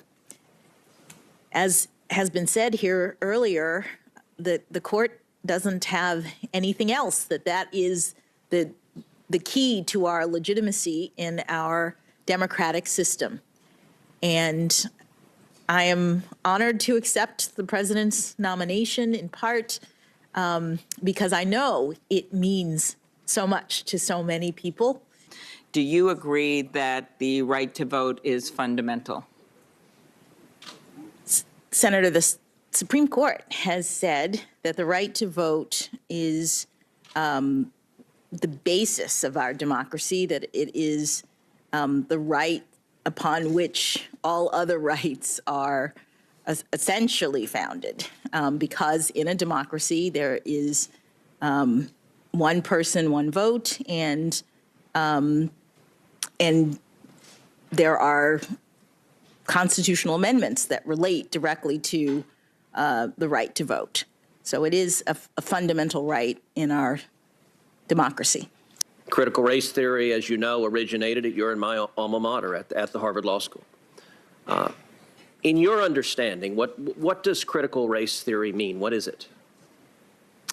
Senator, my understanding is that critical race theory is it is an academic theory that is about the ways in which race interacts with various institutions. It doesn't come up in my work as a judge. It's never something that I've studied or relied on, and it wouldn't be something that I would rely on if I was on the Supreme Court. Every single case, 100% of them, when prosecutors came before you with child pornography cases, you sentenced the defenders to substantially below, not just the guidelines, which are way higher, but what the prosecutor asked for on average of these cases, 47.2% less. Now, you said you made sure the voice of the children was heard. Do you believe in a case like United States versus Hawkins, where the prosecutor asked for 24 months and you sentenced the offender to only 3 months? Do you believe the voice of the children is heard when 100% of the time you're sentencing those in possession of child pornography to far below what the prosecutor's asking for? A couple of observations. One is that your chart does not include all of the factors that Congress has told judges to consider, including the probation office's recommendation in these cases. I take these cases very seriously as a mother, as someone who, as a judge, has to review the actual evidence in these cases and, based on Congress's requirement, take into account not only the sentencing guidelines, not only the recommendations of the parties, but also things like the stories of the victims. For more on this, we have a wonderful panel with us. Look at all these familiar faces. NBC News Capitol Hill correspondent Ali Vitale, Guy Charles, a law professor at Harvard, Kimberly Whaley, a law professor at the University of Baltimore, and NBC News presidential historian Michael Beschloss. Good morning to all of you. Thank you for being here for this conversation with us. Ali, I'll start with you and what we just heard there from Senator Cruz. So Judge Jackson was repeatedly asked by Cruz and others about these sentences she gave as a judge on child pornography cases. Now, of course, child abuse and trafficking has been a hot topic among some on the far right, including QAnon supporters. There was a lot of back and forth there, including even sort of a fact check on some of this from Senator Durbin. What do you make of this line of questioning and the back and forth we saw in the room? I'm actually so glad that you bring up the ties here between the conspiracy theories going on in QAnon and the way that they have, frankly, inextricable ties to the conversation that's happening right now around this child pornography line of questioning that we've gone into repeatedly yesterday with Judge Jackson and that we're probably going to hear and see more of today. Really, there is a permission structure, and you and I talked about this last hour, on the Republican side of the party, especially with some of these senators who represent the more fringe parts of the party, to speak to those kinds of supporters as they potentially chart a path to the presidency in 2024. I know it seems early, but if you look back in 2018 during the Kavanaugh hearings, these hearings were a launching pad for some future Democratic contenders. And certainly that's something that some of these Republican lawmakers may be keeping in mind. Even if they aren't ready to say yet that they want to run for president, certainly these things are planned well in advance. And I think that that is one of the key lines here as we're trying to pick apart the ways that they are questioning this nominee. Certainly that's one explanation for why this child pornography line of questioning has come up. I do think the other side of it, though, and Judge Jackson has repeatedly said this in her responses, she doesn't make the laws. The lawmakers who are questioning her right now actually make the laws. The judges carry those out and interpret them. And so I think the question here for those of us, frankly, who cover Capitol Hill is if there's going to be some kind of sentencing reform push here. There's been a little bit of chatter about that, but certainly many of these Republicans who are making this one of their hills to die on here should probably be leading that charge. And so certainly that's a question that I'm going to be asking in coming days here, because especially if you get into what these sentencing guidelines are, I actually looked at them. I'm not a prosecutor. Thankfully, you have them on the panel. They can explain it further. But there are a lot of nitty-gritty pieces of this that I think that we weren't aware of going into it, but that Judge Jackson has been transparent about explaining in this. And that's frankly something she laid out that she was going to do at the beginning of this. In her opening statements, she said she's a fan of transparency. And her rebuttal to a lot of these lines of attacks has been, this was my thinking as I was going through it. That's not the only rebuttal. She's had a little bit of air support, endorsements from people like victims advocacy groups. I reported on a letter that those groups sent to the Judiciary Committee just yesterday, but also endorsements from chiefs of police, bipartisan attorneys general. That's what the White House and the judge's team are pointing to when they say, yes, there are these attack lines, but here's the inoculation that they hope to have on them, both from the judge herself and also from the proponents backing her.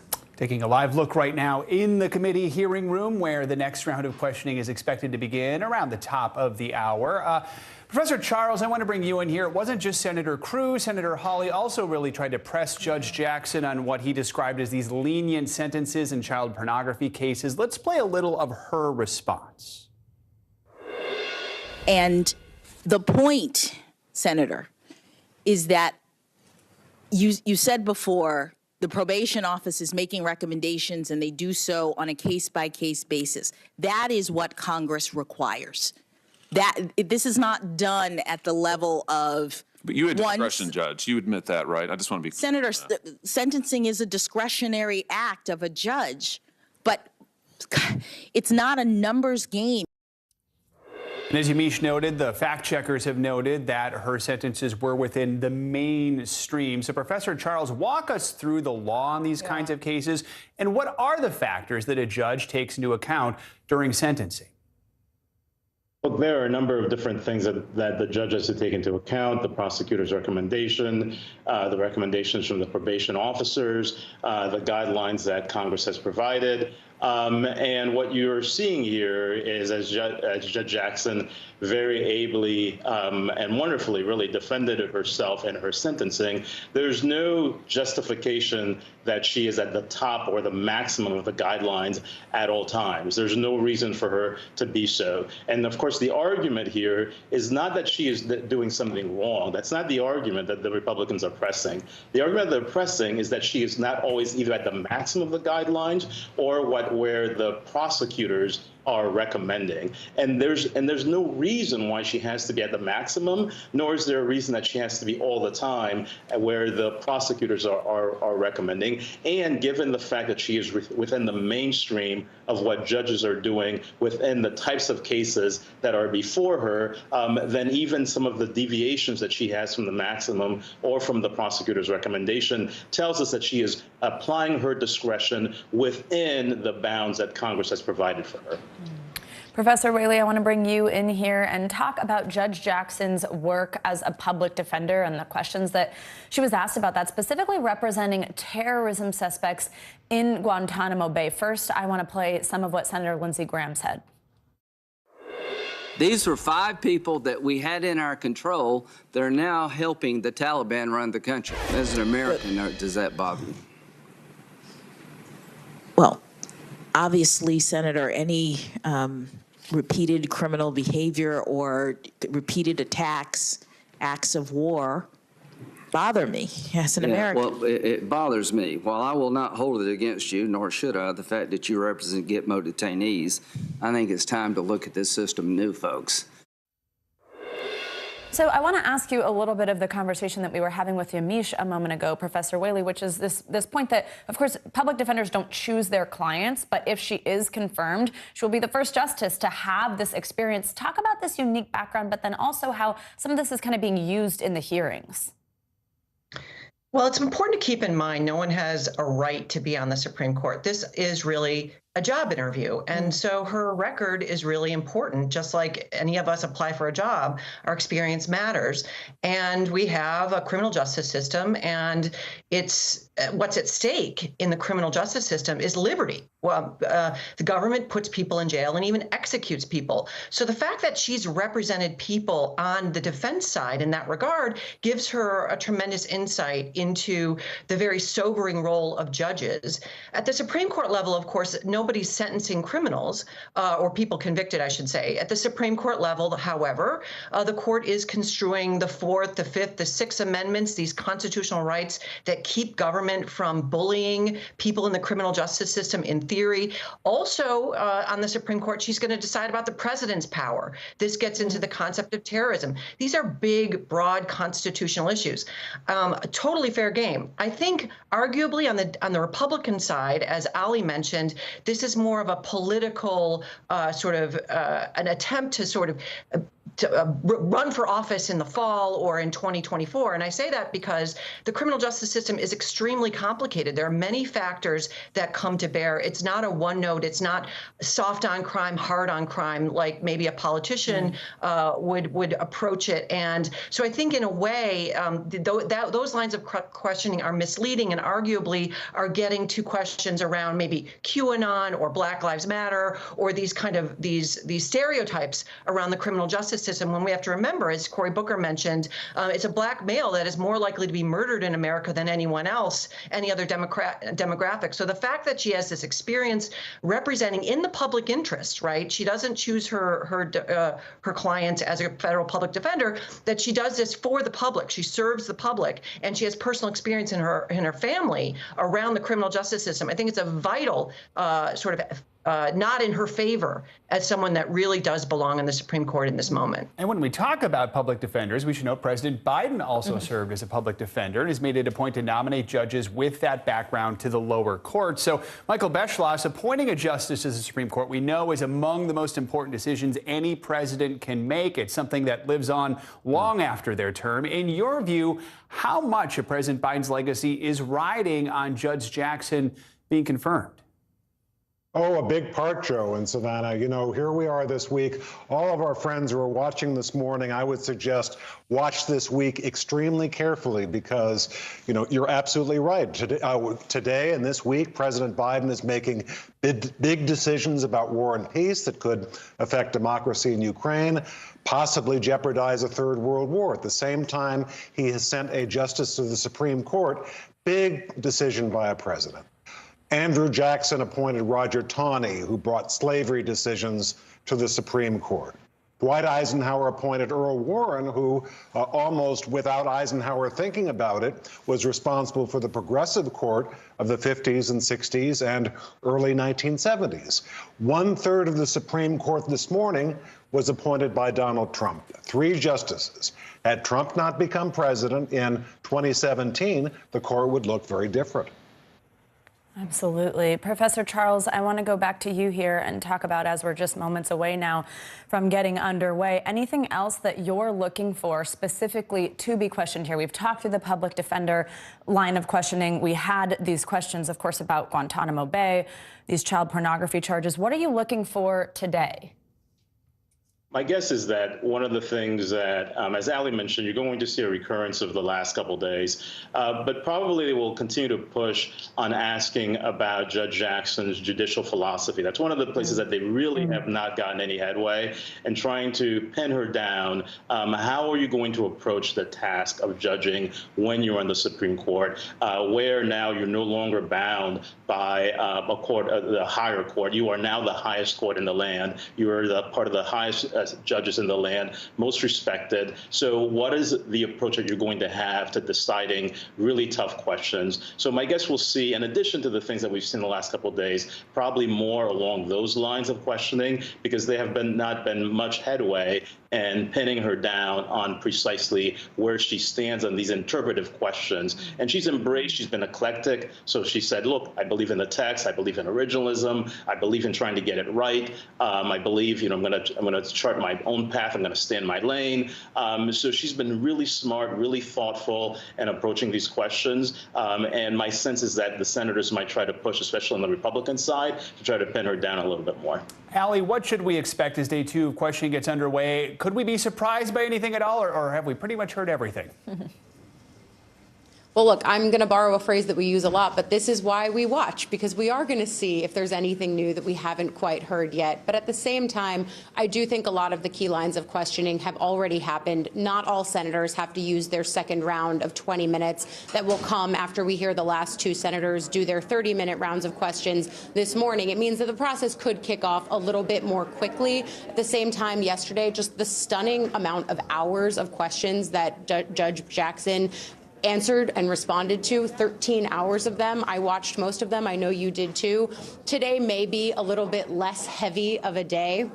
Certainly that's something that we're watching. And then we head into Thursday, where we start hearing from outside validators speaking to her character, her time as a judge, the experience and depth and breadth of experience that she brings to the court. All of that still to come. And then, of course, the question is when the Judiciary Committee ultimately holds their vote, and then when that vote goes to the full Senate floor for a full confirmation. And really, the question there is if they're going to be able to stick to the expedited timeline that they have laid out here. They want to do it before the Easter break on April 8th. That's a timeline that is quite fast. At the same time, though, it does look like they could adhere to that at this point. And again, the thing I'm looking for today and the rest of the week is what all of this amounted to. Did it really change the stakes, or did everyone who walked into the room a yes leave the room a yes, and everyone who walked into the room a no still leave the room a no? As we've been talking to senators, I haven't heard that many minds changed. It does sort of speak to the political realities up here. That being said, the Republicans who we've been watching, yes, Lindsey Graham was one of them, especially when a judge from South Carolina could have been the judge that was nominated. Ultimately, that wasn't the case. And the way you hear Lindsey Graham talking in these hearings, it's hard, if you're reading the tea leaves, to see him getting to yes here. Of course, he hasn't said that, so he will make his decision when the time comes. But the other people that we're looking at aren't on the Judiciary Committee. It's Susan Collins, it's Lisa Murkowski, it's even to an extent Joe Manchin, who, while a Democrat, is always at the center of these things. He has met with Judge Ketanji Brown Jackson. He could still meet with her again. He's probably watching these hearings intently, and these hearings now about to kick off. So I will send it back to you, as I've seen senators walking right back behind me into the hearing room about to kick things off. Yeah, we can see these live pictures here. It does look like it's going to get underway soon. You're actually all going to stay with us, though, because we will continue this coverage in just a moment. We are going to see this leading off today with Senator Jon Ossoff, followed by Senator Thom Tillis, who both of them still have that 30 minutes to question this potential Supreme Court justice. And then the remaining senators, if they choose to take up their 20 minutes for round 2 of questioning, can then use that time to try and ask anything that is still on their minds in case nothing was answered after 13 hours yesterday. Thank you for joining us. We're going to have you stand by as our coverage continues now.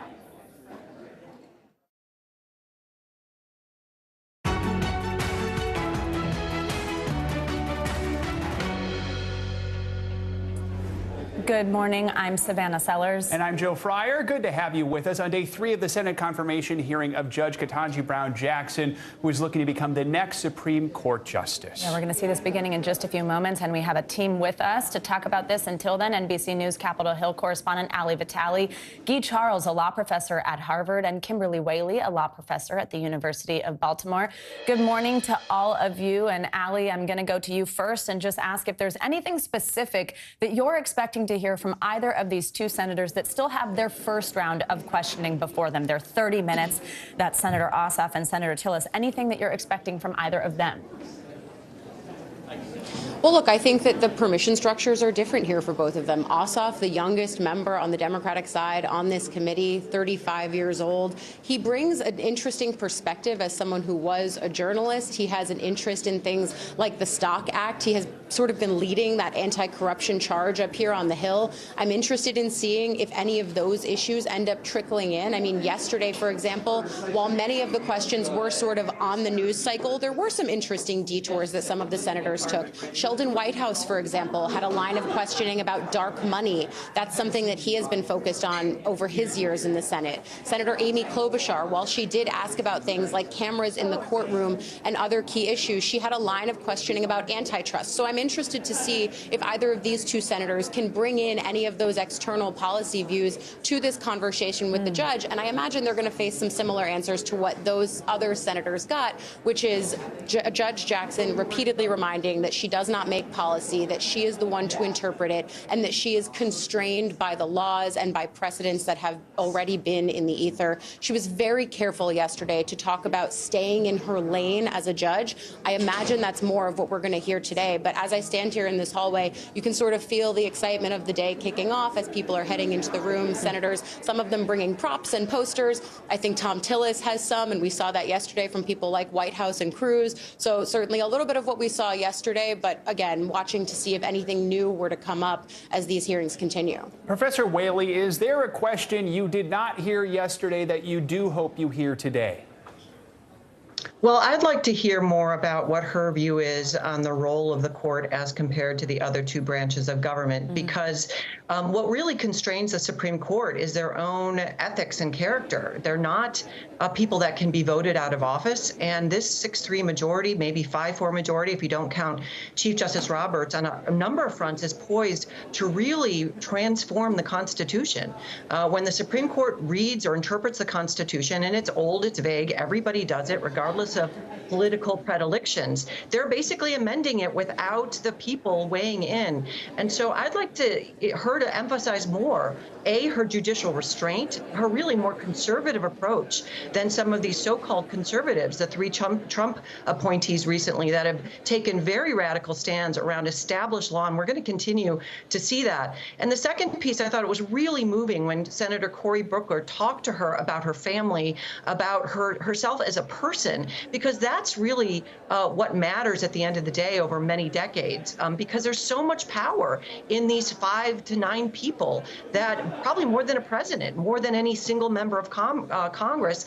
And so the civics around this event, the education for Americans to see what's at stake and to understand, as we see the Ukrainians die and fight for their democracy, that ours is fragile as well. And I do think Judge Jackson understands that. And I couldn't be more sort of overjoyed, frankly, that someone of her caliber and apparent integrity is going to be a counterweight to, I think, some of the unfortunate coloring outside of the lines of constitutional doctrine that this current court is doing.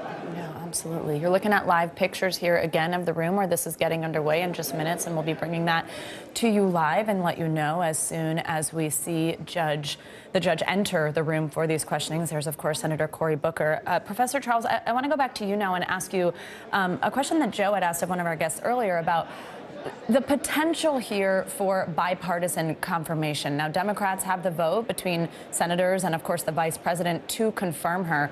But talk about the potential for Republicans to join in on that, and also sort of the precedent. Now, this has become more politicized in recent years, but previously, what it was like in confirmation hearings for more senators to confirm a Supreme Court justice. Sure. I mean, look, we're no longer in the days where Ruth Bader Ginsburg, for example, was being confirmed in a bipartisan way. From the last few confirmation battles that we've had, it's fairly clear that the country is very polarized, and we're seeing it in the confirmation battles, in which there are very few crossover votes, and that both sides are using the confirmation battles as a way of motivating their base as much as they possibly can. And so the expectation here, and we're already seeing it from the Republican side, that the questions that are being asked are not necessarily, at least by some Republican senators on the committee, are not necessarily on substance, but using those questions as a way of communicating to their base and scoring political points. And so the expectation, and I think Ali has already said this, the expectation is that, look, we're looking for maybe 1, 2, and if she's lucky, maybe 3 Republicans who will cross over to confirm. And of course, part of what's interesting here, I think the irony is that both sides are concerned about the legitimacy of the court, the integrity of the justices and the integrity of the court. And of course, you can't get to the legitimacy of the court if people view the court as purely partisan, and if the confirmation hearings are really partisan affairs. And that's something to think about, and that's something to keep in mind for the long-term legitimacy of the Supreme Court. You see Judge Jackson walking in, giving a hug to former Senator Doug Jones, who's been tasked with guiding her through this confirmation process. She is preparing to take her seat. As soon as this process begins, we will take you right in there. While we're still waiting, Professor Whaley up, and it sounds like the committee chair, Senator Dick Durbin, is about to start speaking. Let's take a listen in.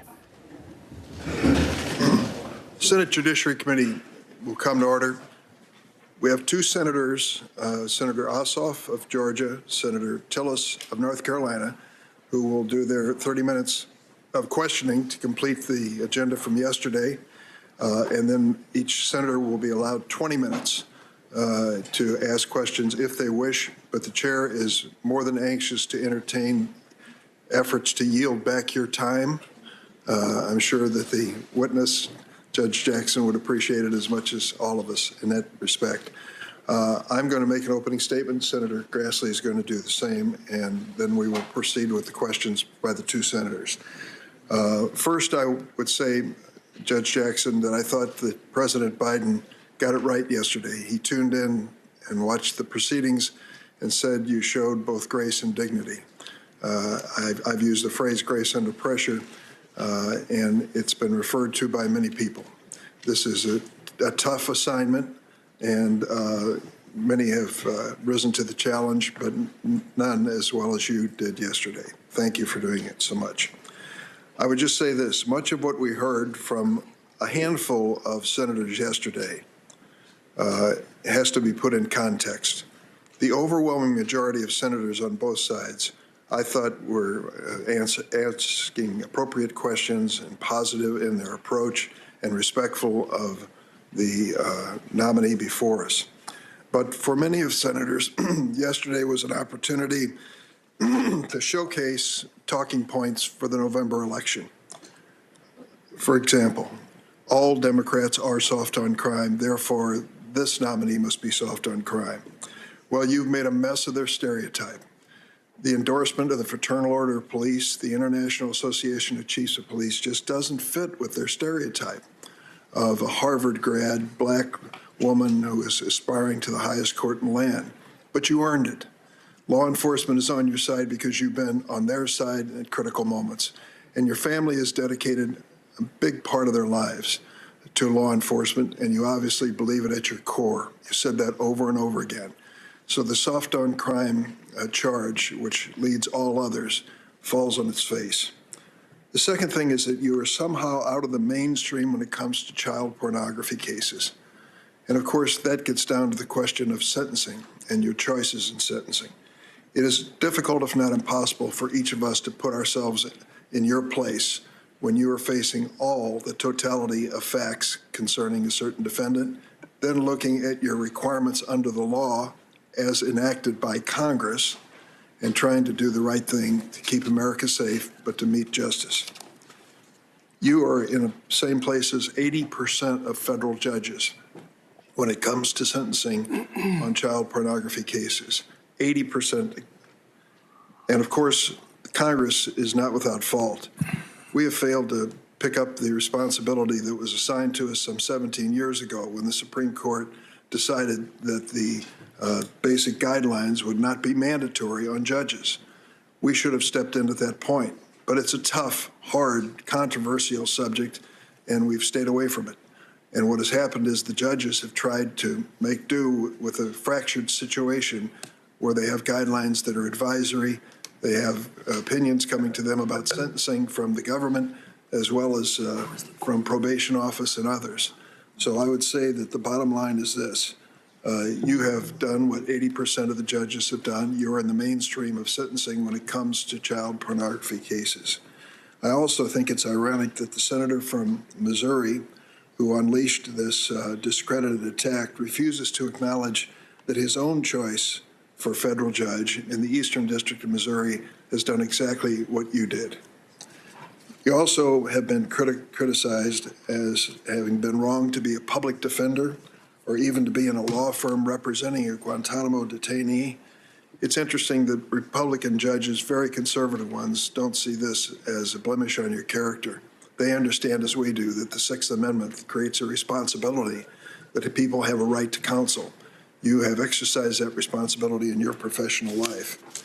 This, incidentally, yesterday, your nomination turned out to be a testing ground for conspiracy theories and culture war theories. The more bizarre the charges against you and your family, the more I understand the social media scoreboard lit up yesterday. I'm sorry that we have to go through this. These are not theories that are in the mainstream of America, but they have been presented here as such. Finally, you are a respected, successful woman of color. You've been approved 3 times by this committee for increasingly significant judicial assignments. Now the President of the United States has chosen you to serve on the highest court of the land. America is ready for this Supreme Court glass ceiling to finally shatter. And you, Judge Ketanji Brown Jackson, are the person to do it. Senator Grassley. Mr. Chairman? Yes. Mr. Chairman, I think you've, in the main, provided both sides an opportunity to be heard and ask their questions. But unfortunately, I noticed that after every series of questioning on this side of the aisle, you choose to editorialize and contradict the points being made by this side of the aisle. I don't know whether we will have an equal opportunity to editorialize about the advocacy that you and your colleagues, the points that you're trying to make. I especially was concerned that after my questioning yesterday, I left the hearing room and you chose to come back after a break and raise with the judge a point that I had asked her about, and which I frankly think was misrepresenting my position and what the facts are with regard to whether the judge has accused President George W. Bush and Donald Rumsfeld of war crimes. My language was, I asked her whether she'd called them a war criminal, and she said under oath to you, no, I did not, although the record is plain as it can be that she accused them of war crimes. Now, I don't understand the difference between calling somebody a war criminal and accusing them of war crimes. Maybe in some other foreign language that I don't frankly understand, maybe that would make sense, but not in accordance with a common understanding of the English language. So I just want to lodge a protest and say that I don't think it's appropriate for the chairman, after every time somebody on this side of the aisle asks questions of the judge, you come back and you denigrate and you attack and you criticize the line of questioning. I think the judge is doing a pretty good job of defending her own position and answering questions. So thank you for giving me a chance to express my objection to the way that you've been editorializing after each time this side of the aisle asks questions. Thanks, Senator Mr. Chairman. Excuse me. Excuse me. Thanks, Senator Cornyn. It's known as chairman's time. Could I make my statement first? You want to make your statement? Yeah. Well, may I respond to what Senator Cornyn said? Well, if you want to speak before you're a ranking member. Thank you. Entirely, you're right. Mr. Chairman, I agree with Senator Cornyn. You and I have talked about this before. I have great respect for you. You know that. But I've had the same issue in normal hearings, non-Supreme Court hearings, where you make editorial comments after I question. I appreciate your input, but they're not offered in an even-handed way. And I just don't think it's productive. I mean, you just referred by name to Senator Hawley. I think he should have a chance to respond. You know, this is America. We have the right to express ourselves. You know, you're not free if you can't say what you think. And I want to join my colleague, Senator Cornyn. I just don't think it's appropriate, Mr. Chairman. It's called chairman's time. It is a tradition in this committee exercised by Senator Lindsey Graham as chairman and Senator Grassley in previous Supreme Court. But they didn't do it the way you do it, I'm going to allow you to be heard, but I want to be heard without interruption. Of course. And so in the minority, we waited through chairman's time. When we had Republican chairs, there will not be a separate set of rules for Democrats in control of this committee. That was used as a response time and again by both of those senators, and it was accepted. If what I said was somehow problematic or painful yesterday, I'm sorry, but the Democrats are going to use the same mechanisms that the Republicans have used in this committee. And I appreciate that, Mr. Chairman. But I think if you're going to personalize it as to senators by name, you ought to give them a chance to respond. Well, they will have a chance. Mr. Chairman? Each and every senator has 20 minutes today to respond if they wish. Mr. Chairman? Who's seeking? Senator Ossoff. Could we hear from Ranking Member Grassley, and then I'd like the opportunity to ask questions on behalf of the state of Georgia. I think the American public is now tuning into these proceedings expecting a substantive discussion of matters of grave importance to the country with a nominee for the Supreme Court before us. I don't think we've set an appropriate tone by bickering over time and process at the outset of our proceedings. Every senator deserves to be heard. I would like to humbly request that Ranking Member Grassley make a statement, that I and Senator Tillis have our opportunity to question the nominee, and that then we can litigate balls and strikes from yesterday's hearing. Would that be acceptable to the committee?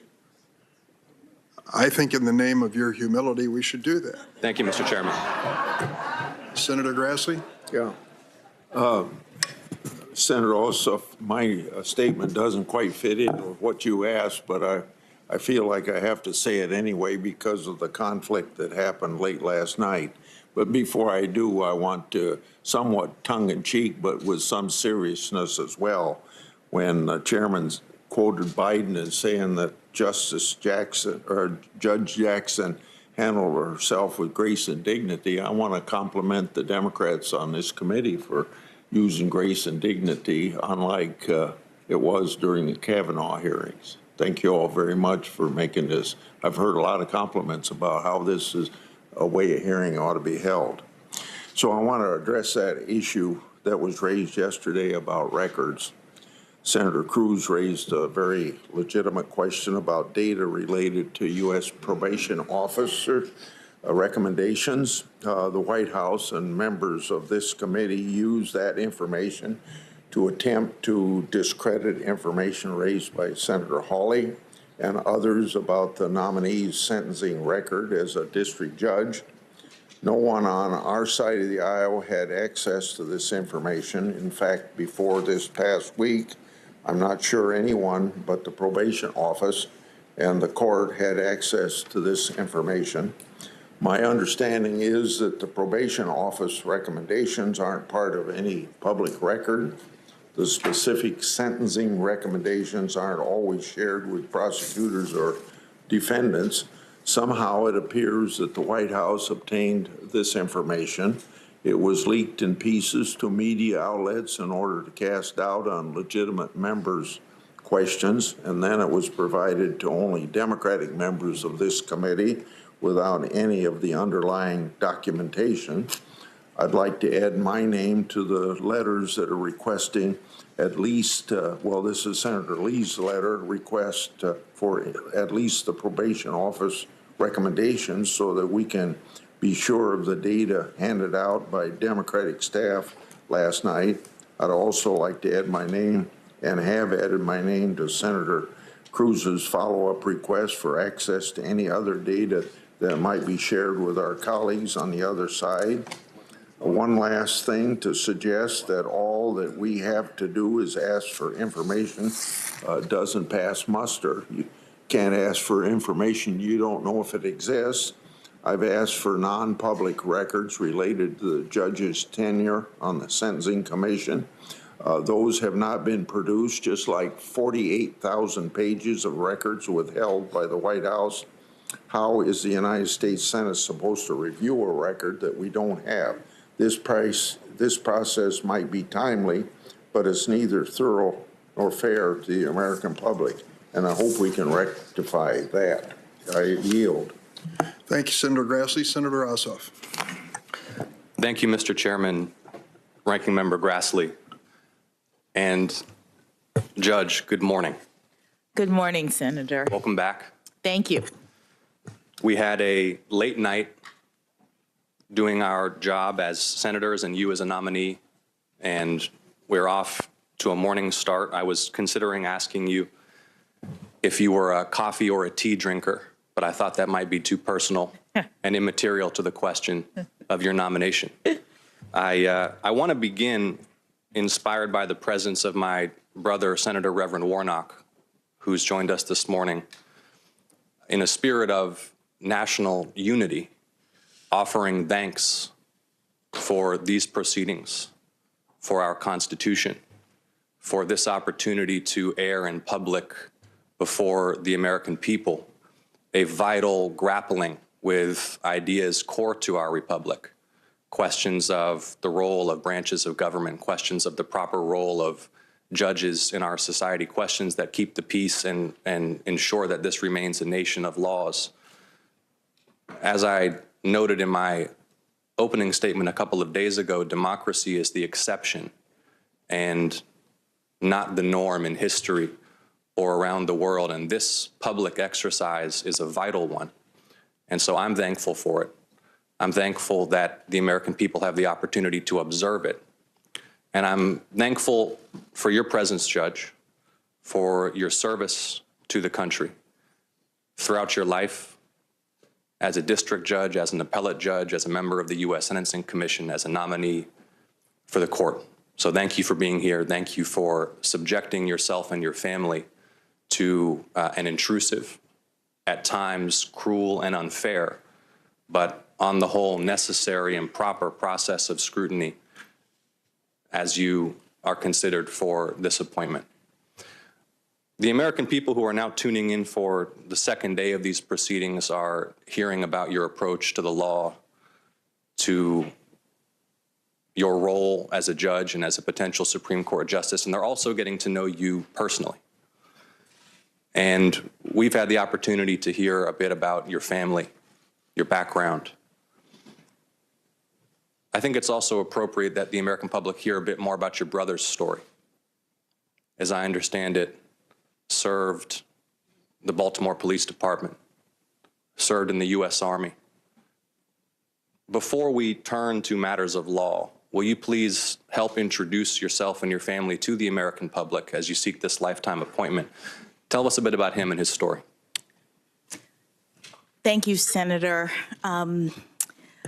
My brother followed in a long tradition in my family of public service. It was a core family value. My parents were both public servants, and two of my mother's brothers were career law enforcement. And my brother and I are almost a decade apart in age, and he, I think, looked up to my uncles who were often around in their uniforms, keeping their weapons away from the kids by putting them up on high shelves. And we looked up to them, and we understood through their service what it meant to give back to your community. My brother went to college, a historically black college, Howard University here in Washington, D.C., after growing up in Miami, and decided to follow in my uncle's footsteps. He could have done many things coming out of college with a college degree, but decided he wanted to be a police officer and went to Baltimore, which, as many of you know, struggles, like many cities, with areas that have a lot of crime. And it was a very stressful period for us as a family, because as proud as we are of his service, as much as we know it's important, law enforcement is a dangerous profession. And as family members, you worry when you don't get the phone call, when you haven't heard for a couple of days, when you hear about things in the news, in the community, you worry. And so I grew up with family members who put their lives on the line. I understand the need for law enforcement, the importance of having people who are willing to do that important work, the importance of holding people accountable for their criminal behavior. I also, as a lawyer and a citizen, believe very strongly in our Constitution and the rights that make us free. And what that means to me is an understanding that although we need accountability, although there is crime, we also have a society that ensures that people who have been accused of criminal behavior are treated fairly. That is what our Constitution requires. That is what makes our system so exceptional. My brother understood that as part of his work, and he also served in the military. He also decided, as many people did, to defend our country after 9/11, that he would go into the Army. And I remember when he made that decision, he had a college degree. He could have been an officer right away. He could have been a type of military officer that didn't have to actually be on the battlefield. And I remember saying, are you going to do something with, radio signals? Are you going to be behind the scenes? And he said, no, I'm going to be infantry, boots on the ground. He said, I believe strongly in the protection of our country, and if I'm going to be leading, I'm going to be out front. That's the kind of person my brother is. It's the kind of service that our family provides. And for me, what that meant was an understanding that to defend our country and its values, we also needed to make sure that when we responded as a country to the terrible attacks on 9/11, we were upholding our constitutional values, that we weren't allowing the terrorists to win by changing who we are.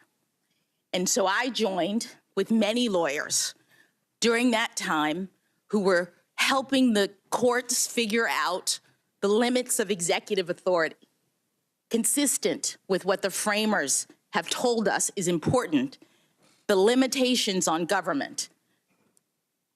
I worked to protect our country. My brother worked on the front lines, and it was all because public service is important to us. Thank you, Judge Jackson. And let's talk a bit about limitations on power. Our Constitution is a document that renounces monarchism and instead establishes a republic. You, in opinion that has been widely cited, made the observation that presidents are not kings.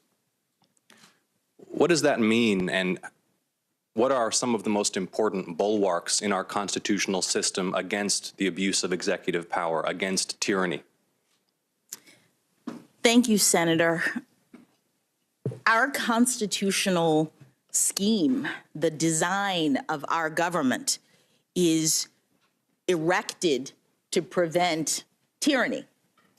The framers decided, after experiencing monarchy, tyranny, and the like, that they were going to create a government that would split the powers of a monarch in several different ways. One was federalism. It was vertical. They would split the powers between the federal government and states. Another was to prevent the federal government from itself becoming too powerful, from having all of the authorities, from having legislative, executive, and judicial authority concentrated in one place. So the Constitution, in its design, puts the legislative authority in Article 1 and gives it to the Congress, the power to make laws. It puts the executive authority in Article 2 and gives it to the president, the power to execute the laws. And it puts the judicial authority, the power to interpret the laws, in Article 3 and gives it to the court. The separation of powers is crucial to liberty. It is what our country is founded on, and it's important, as consistent with my judicial methodology, for each branch to operate within their own sphere. That means for me that judges can't make law. Judges shouldn't be policymakers. That's a part of our constitutional design, and it prevents our government from being too powerful and encroaching on individual liberty.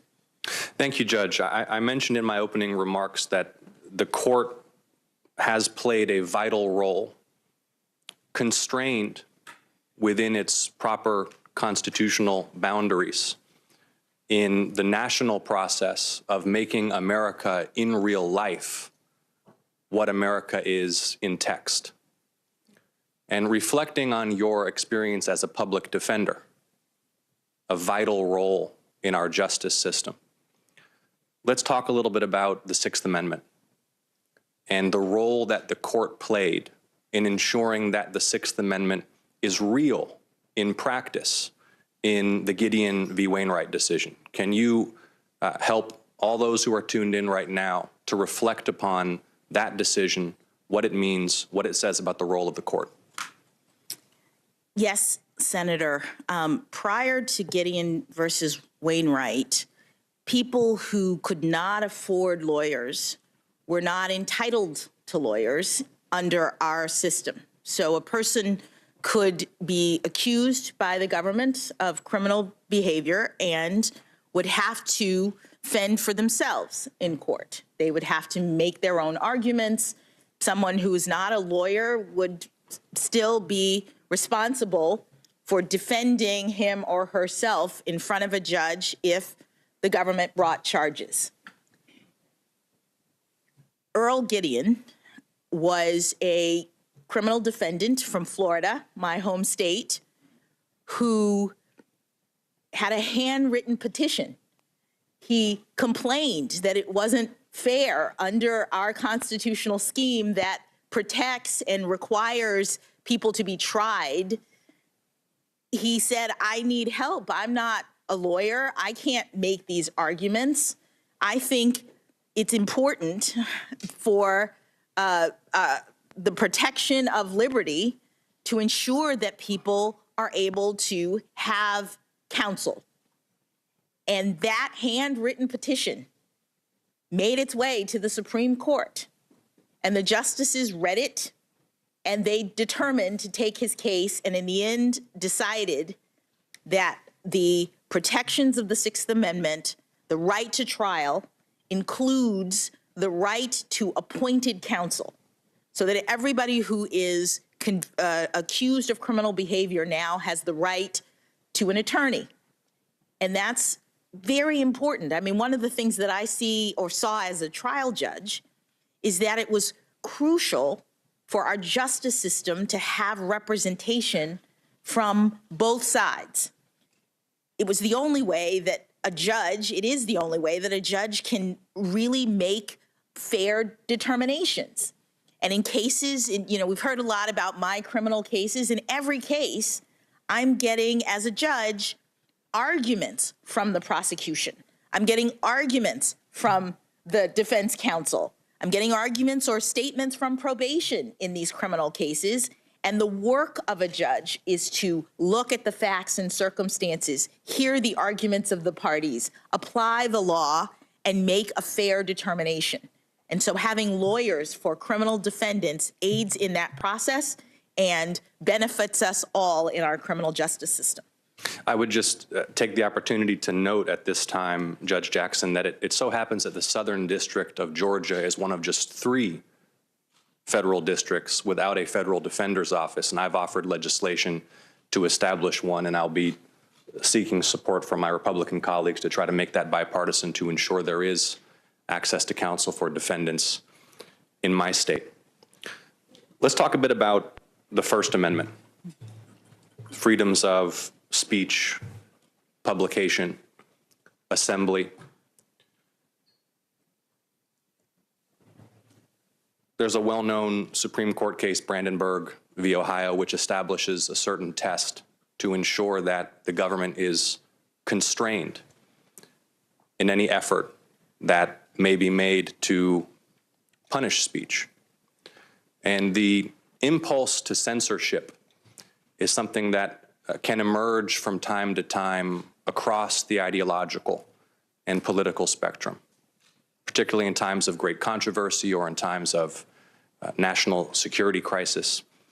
Can you please walk the committee and the broader public watching now from all across the country through that decision and how you will approach these vital protections for speech, publication, and assembly, should you be confirmed? Thank you, Senator. Freedom of speech, publication, assembly is in the First Amendment of the Constitution. It is a core foundational protection against censorship. It is important in our constitutional scheme that people be allowed to express themselves, that ideas be exchanged. That is the groundwork for a vigorous and vital democracy. There are many tests, many cases in the Supreme Court's jurisprudence that discuss various disputes about circumstances in which the government can restrain or regulate speech. And that decision establishes to a certain extent that if there is speech that is an incitement to violence, that's one circumstance in which the government might be able to prevent it. But other than that, short of that, free speech is supposed to be allowed to happen. And there are, again, various tests and circumstances that the court has applied in deciding whether the government can regulate the content, place, and manner of speech. But the general principle is that our democracy thrives because the government is restrained and cannot censor its citizens. I think in the same spirit of thanks with which I opened these questions, I also want to just take a moment and recognize the members of the press who are here, the reporters and photographers who ensure that these proceedings are truly accessible to the public, and ask you to describe your approach to press freedom. The question of prior restraint has been litigated. A famous case in the context of the Pentagon Papers in the latter years of the Vietnam War. I believe for all of us on this committee, we recognize the vital role of press freedom in ensuring the free exchange of ideas, access to truth and debate in our democracy. How will you approach cases that implicate press freedom? Thank you, Senator. This is another area in which there is well-established case law that supports the freedom of the press to be able to write and report. There is a general obligation of truth in terms of the press, but also a recognition that sometimes there may be things that get published that aren't exactly accurate. And so the court in New York Times versus Sullivan determined a higher standard of liability for press. Things that are put out in the press have to be knowingly false. There's an actual malice test because the court was balancing concerns about libel, people claiming that they have been misrepresented in the press, with the need to allow the press to do their job. The overall understanding is that press freedom, again, is one of the First Amendment freedoms that undergird our democracy. Something I just want to take a moment and observe, Judge Jackson, is, this is my first such proceeding. So I'm grateful to the chairman for opening today's ceremonies at the end of the dais. But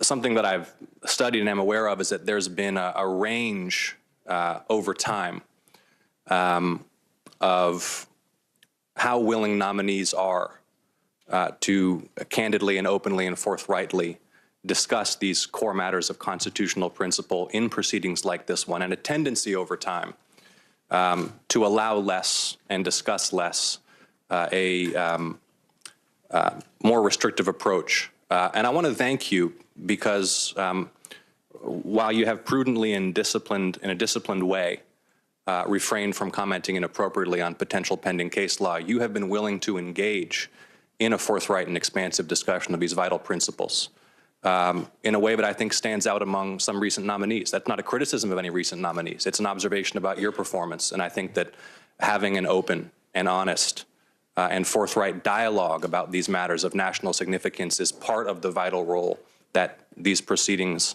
serve. I want to turn now to the Fourth Amendment. I want to discuss with you the protections against unreasonable search and seizure.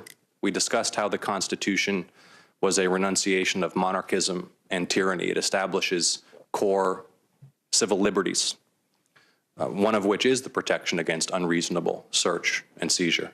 How will you approach Fourth Amendment case law, and can you help those tuned in across the country remind them of what, for example, the principle of a reasonable expectation of privacy means in the context of Supreme Court jurisprudence? Thank you, Senator. The Fourth Amendment is one of the amendments in the Constitution that protects individual liberty by limiting what the government can do with respect to criminal processes. It restrains the government from engaging in unreasonable searches and seizures. And the Supreme Court has developed a series of tests and ways of evaluating whether any particular act by an officer in a case qualifies as an unreasonable search or seizure.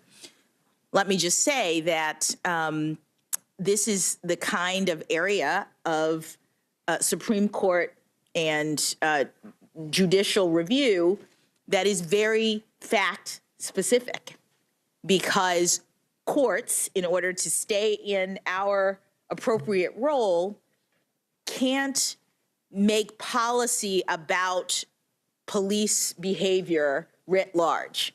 Can't just sort of look out into the universe and say, we have a constitution that says unreasonable searches and seizures, so let us tell you all what that means. That's not the way that courts operate.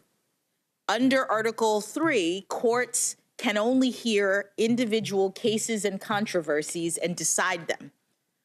So every court, including the Supreme Court, is looking at unreasonable search and seizures in the context of a particular dispute where someone has had something searched by an officer in their house, they've been seized under a particular set of facts, and they claim in the context of a lawsuit or in the context of defending themselves that there has been an unreasonable search or seizure. And so the court, case by case by case, looks at the facts and circumstances and decides. And I would say that this is the kind of analysis that takes into account a number of things, but one of the things, in addition to understanding the facts and circumstances, is understanding what is meant in the Constitution by unreasonable search and seizure. There is case law that the Supreme Court has developed that looks at whether or not something is an unreasonable search and seizure, in part by analyzing whether there was a reasonable expectation of privacy in that item, in that area. Is there a reasonable expectation of privacy in your house, for example? If a police officer were to come into your house, you would not be able to claim Fourth Amendment protection unless, says the Supreme Court, there was a reasonable expectation of privacy in your house. And the Supreme Court has determined whether there's a reasonable expectation of privacy, for example, in your house, by looking at what areas were protected at the time of the founding when the words unreasonable searches and seizures were written into the Constitution. Lo and behold, something like your house, the court has determined there is a reasonable expectation of privacy because that's what those terms meant back then. And so if a police officer were to come without a warrant, the court has said, in areas where there is a reasonable expectation of privacy, that would be an unlawful search. This is an area where the emergence of new technologies makes it likely, I believe, that should you be confirmed, you will have to consider Fourth Amendment claims in light of circumstances that couldn't have been anticipated at the time of the drafting of the Constitution. And indeed, constitutional interpretation has already evolved over time to adapt to the reality of new technologies. From phone booths, a classic case in the late 1960s about whether a closed phone booth door demonstrates an expectation of privacy, to more recent case law involving geolocation data from cell phones. And I want to urge you, should you be confirmed, to remain vigilant about how the emergence of new technologies, the way that they become ubiquitous in our lives, the way that virtual spaces are increasingly akin to physical spaces, will require the court to consider very complex questions and to seek technical advice, because these are technologically complex questions. What is your view on how the court should seek such technical expertise, which may be, with all due respect, beyond the training or experience of a justice or their clerk? And if, for example, one such method of seeking advice is through amici, what's the importance of understanding the provenance and origin and funding source of such briefs submitted to the court? So this is a two-part question. I want to restate it. The first is, again, I want to urge you, should you be confirmed, as I'm confident you will, to vigorously defend the constitutional rights of American citizens against unreasonable search and seizure in the context of new technologies. I'd like to hear how you'll approach seeking technical expertise to inform that decision-making. And then a question about the transparency of briefs filed before the court, something that Justice Scalia noted in some campaign finance case laws, that it's important for the public to know who's funding electioneering communications in the context of political campaigns. I think it's important for the court to know who's briefing them, what the motive and funding source of such briefs might be. Could you please, with my remaining time, and then I'll yield and we'll have some more time later to discuss war powers, could you please comment on those matters? Those will be my final questions for this round. Thank you, Senator. One of the ways in which the court receives information other than directly from the parties in a case is through a practice, an established practice of receiving amicus briefs. Amicus is a term for friend of the court briefs. These are people who are not parties to the case, who don't have that kind of interest in the case, but may have expertise or information or arguments that they wish the court to hear. And I think that that would be the primary mechanism by which, if the court were to decide to hear a case concerning a matter that involved some technical expertise, I would think that there might be amicus briefs related to the technology, for example.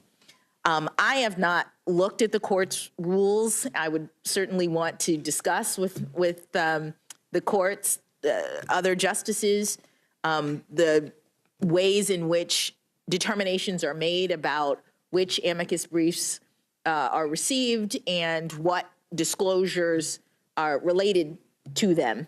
But the court does receive amicus briefs in cases in order to inform itself so that it can make a decision related to the issues in a case. Thank you, Judge Jackson. Thank you for your courage and your grace, your forthrightness in answering my questions. I look forward to the opportunity to ask a few more later, and I yield, Mr. Chairman. Thanks, Senator Ossoff. Senator Tillis. Thank you, Mr. Chairman. Judge Jackson, thank you for being here. I hope you got some rest last night, and congratulations. Very little, Senator, but that's all right. Me too. But thank you for being here, and congratulations to your family and your husband, who has an impressive medical list of accomplishments that he should be proud of. I'm sure that you are too. And thank you to your family, the public servants, serving in the military, serving in law enforcement, educating our children. You're a role model family. I do want to go back. This morning, I ended up turning to a channel that I never watch, just to see what was being said about the proceedings. I thought it was interesting that they were ridiculing some of my colleagues on this side of the aisle for bringing up the behavior of past Supreme Court hearings. This is really the appropriate venue to do it. I guess we could talk about it when we're reviewing intellectual property or something else, but contextually, this is the time to do that. And I think we all have to agree that the behavior in the Kavanaugh hearing was inappropriate. I hope we never get back to it. And I hope we can all agree that many of the behavior or the positions that some of my colleagues took on the other side of the aisle with Justice Barrett was abhorrent, and we should never do it again. That's why I'm so glad that for the most part, we behaved in an appropriate manner here. I'm going to get to some questions, if time allows, that relate to some other questions that my colleagues have asked. But Judge Barrett, did I understand correctly that at a young age you won a debate competition, or was it oratory competition? I was in speech and debate. It was one team, and I did original oratory as my primary event. And did you continue your debate competition? Did you continue to do that? First question. Did you continue to do debate competition? Continue into Yeah, I mean, were you college? doing that in school and college? I did not do it in college. No, I did it from middle school through high school. Okay. And stopped when I graduated high school. I did too, and I recall with that we would get assigned a topic that wouldn't necessarily be one that we agreed with, but we had to argue it. Were you ever in a situation, or did you get to pick a topic and only argue the side that? So I didn't do what it sounds like you're referencing is extemporaneous speaking. Yeah. I think I did that once in one competition. I did original oratory, which is where I wrote my own speech. Okay, you've had an opportunity to debate a lot as a defense counsel, I would assume, in the court of law when you're debating a position. And the reason I ask that question is that yesterday when Senator Kennedy was asking you about the expanding the court, or what we call court packing, you said, I haven't really thought about it, but I hear the arguments on both sides. And I hear the argument on both sides. So could you briefly describe to me your perception of the arguments on both sides? My understanding of the argument is about whether or not to expand the court beyond the 9 justices that are on the court right now, the 9 seats that are there. And If you were to view, I mean, right now it's 9 is fine, 4 or more. I mean, that's really the 2 arguments. So do you understand, or have you heard any of the arguments for or against either side? I'm not even sure about the 4. I've just heard people talking about putting more justices on the court, expressing concerns that the court has become politicized, that the court has become unbalanced in terms of what people perceive to be views of the majority of the justices. And so I've heard arguments about rebalancing the court on that side. And then there's the argument that many on the dais have stated about the inappropriateness of doing so, the concern that it might lead to some kind of a war of every time there's a new president adding justices to the court. Actually, yesterday when Senator Whitehouse, I think it was Senator Booker, who observed Senator Whitehouse's presentation, made a comment about how Rhode Island, New Jersey being a bit bigger, would have a bigger graphic to display. I went back, I think that New Jersey is 6 times the size of Rhode Island by square miles. North Carolina is 36 times the size of Rhode Island. And before my friends from Texas chime in, I would let them know that if Alaska were 2 states, they'd be the 3rd largest state. So I'm decided to use the White House format for dark money so that we have a balanced understanding of the fact that our proceedings here, the aspirations for the court, there is an ecosystem out there on both sides. As a matter of fact, we had a judicial nominee who actually participated in this ecosystem. I think you could reasonably assume if they participated in that ecosystem that they probably would have been an activist judge.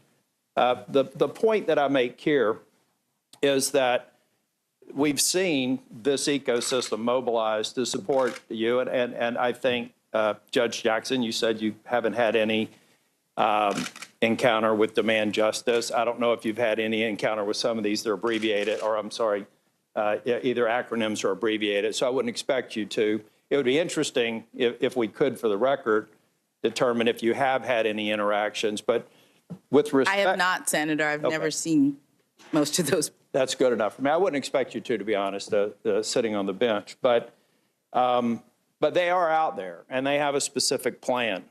And their specific plan, as a matter of fact, I was inspired by Senator Whitehouse's seat, so I went out to demand justice.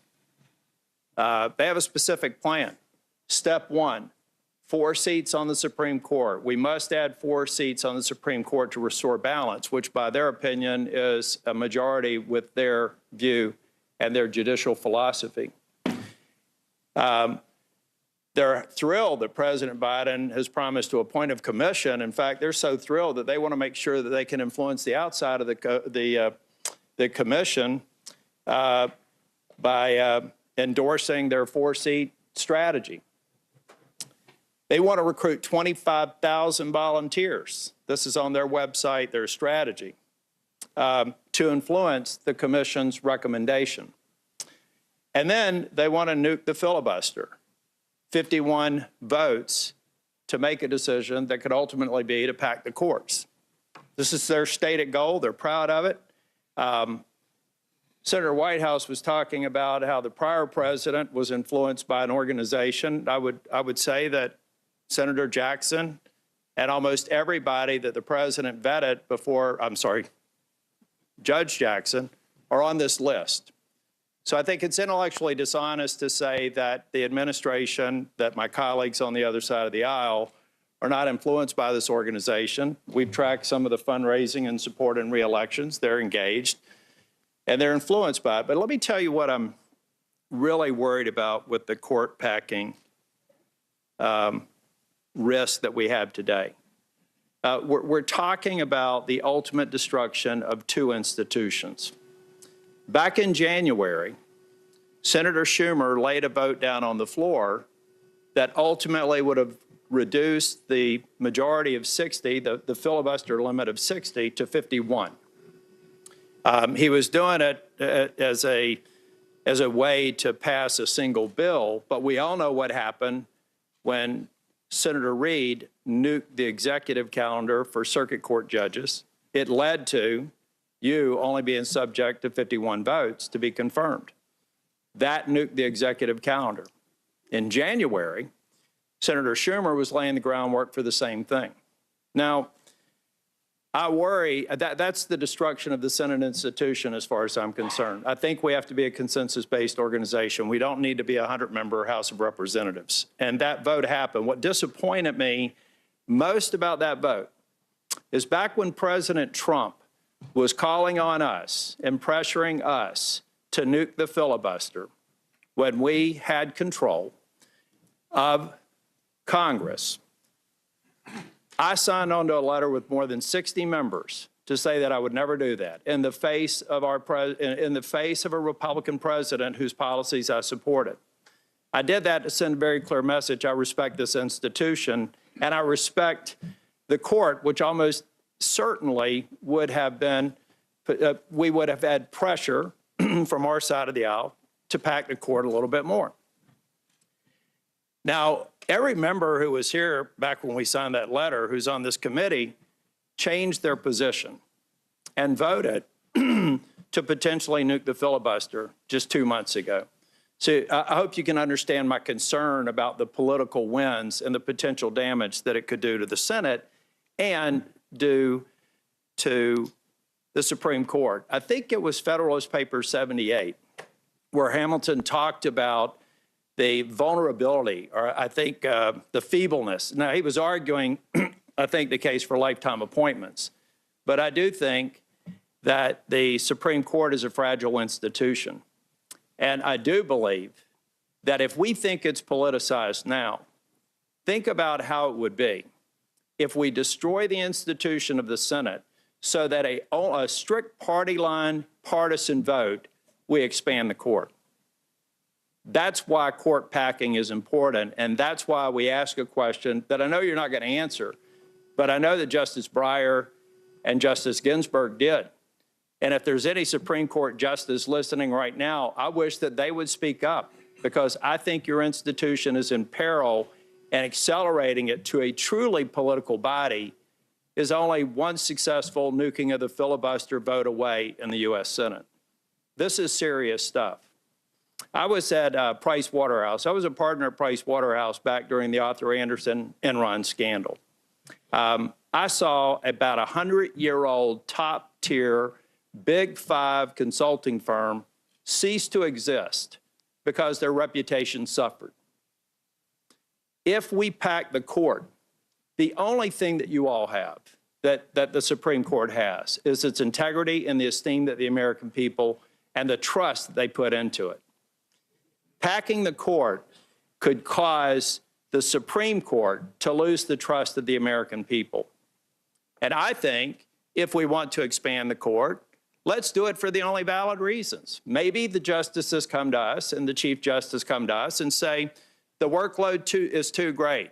The times have changed. And then convince 60 members of this body to consider it. But when you've got a partisan organization here that's putting a pipeline of people in there that they think like them and have a judicial philosophy like them, how can any reasonable person think that this is just kind of fixing the mechanics? It's a partisan decision that even some of my colleagues on the other side of the aisle have taken the bait. So much so that they would reverse a commitment that they made with me when they signed that letter to say they would never nuke the filibuster and then nuke it. President Biden's on that list too. Back in 1983, he gave a rousing speech in a Judiciary Committee hearing saying, don't pack the court. He gave a rousing speech on the Senate floor saying, don't nuke the filibuster. But now we're in this posture to where we could destroy two institutions if we're not careful. So I actually hope that you can at some point study the issue thoroughly and understand the risk to this institution that you're likely to be confirmed to. It's serious. And you could end up being there. You'll have a lifetime appointment.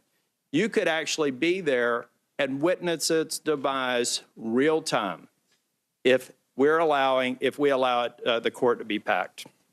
Now, I want to talk a little bit about I think you were a part of a case in Massachusetts that some people are casting as a pro-life versus pro-choice issue. Now, to be clear, I am Catholic and I am pro-life, and I'm proud to have signed and ratified pro-life bills in North Carolina when I was Speaker of the House that have withstood judicial scrutiny. But I don't really think that case was about pro-life. I think it was about free speech. So I want to ask you a few questions about it.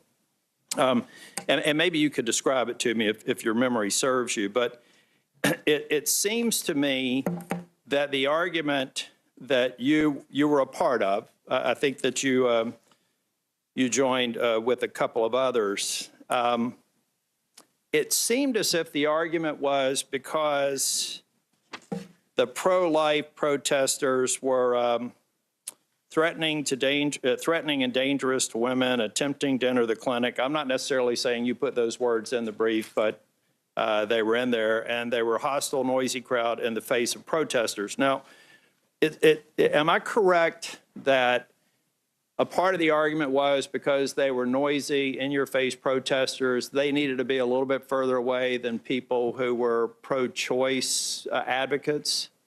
Because as I understand it, I think the underlying law in Massachusetts was ultimately struck down unanimously by the Supreme Court. Is that correct? Thank you, Senator. The brief that you... Oh, by the way, I didn't expect you to respond to my riff on packing the court. Yes. Just to net it out, it's a bad idea. But back on this. I understand. The brief that you are referencing was a brief that I worked on right after finishing my Supreme Court clerkship when I joined a big law firm in Massachusetts. This is maybe 2000 at the end of my clerkship. And it is a First Amendment free speech set of arguments that the lawyers at my firm, I was a part of a team representing clients who wanted to make an argument about buffer zones, which at that time had not yet been litigated all the way up to the Supreme Court. Was it a buffer zone that put pro-life and pro-choice people in the same buffer, or one that argued that pro-life people were in your face and perhaps needed a bit better, bigger buffer than the pro-choice? I was just trying to understand the facts of the case. I believe that it was viewpoint neutral, meaning it wasn't about what the people were saying. It was about clearing a path to allow people to enter the clinic. The laws at the time were about how far did people have to be kept back, whether they were pro-life or pro-choice, because if they were blocking the entrance. Do you understand why the underlying law was ultimately deemed unconstitutional by the Supreme Court? I didn't follow the jurisprudence at that time. It had not been. And the First Circuit, this was a First Circuit brief.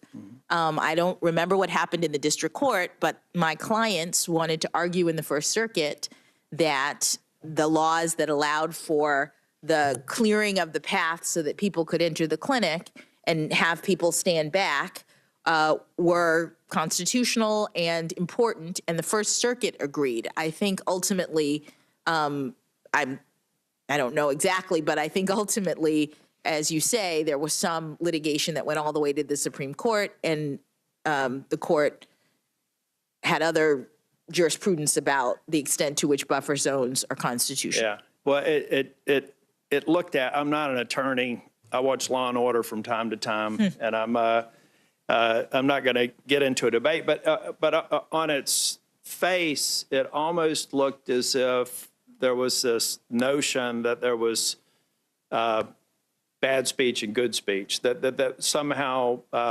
look, I'm somebody who's had protesters come to my house, get in my face, and be very nasty, 4 times by land and 2 times by sea. I live on a lake. Okay with them doing it as long as they stay off my lawn. In the last case, they didn't. But it almost felt like to me that those protesters who didn't like me needed to be a little bit further away than the protesters that maybe I would allow to be a little bit closer. It may not be right, but I'll make sure that I get my facts right before this afternoon in the second round. I want to go to sentencing.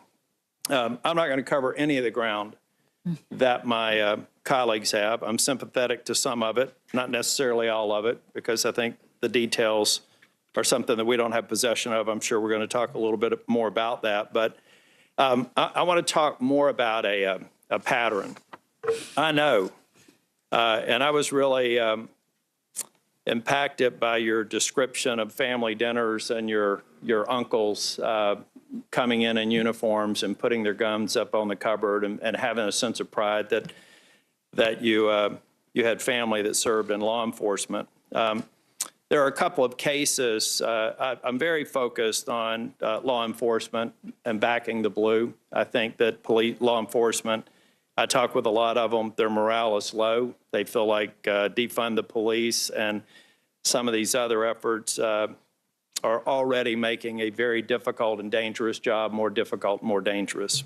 There have been a few cases where you have recommended lower sentences that even, I think, the defense attorneys have. But I'm sure that if I were you and observing you yesterday, you would probably point to some mitigating circumstances or factors that are not necessarily available to the committee as a basis for doing that. I think in one case, the government recommended a 30-month sentence and the defense recommended 21 months and you gave them 18 months. And this was a third conviction for assaulting an officer. There was another one that was a lower sentence for there were officer assaults, and it just seemed like it went lower. But I don't want to get into those because you may have factors that that you would point to that would justify the decision.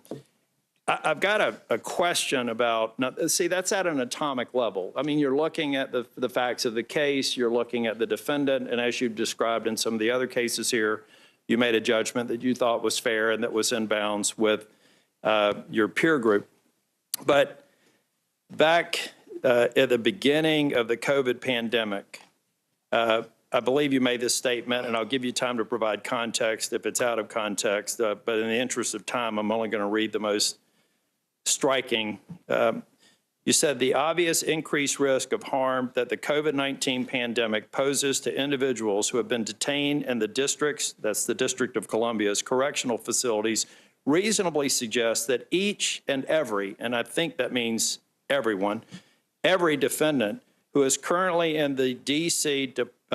Department of Corrections custody and who thus cannot take independent measures to control their own hygiene and distance themselves from others should be released. I checked in April of 2020, I think that's when you made the statement, that there were 12 or 1,600, let's call it 1,200, I'll be conservative, people in the Department of Corrections. Do I read that statement to say that you felt, given the circumstances of the time, they should all be released? Because that's broad. That's not looking at their individual cases. No, Senator, you don't read it correctly. Okay. It was not a statement. It was a line in an opinion.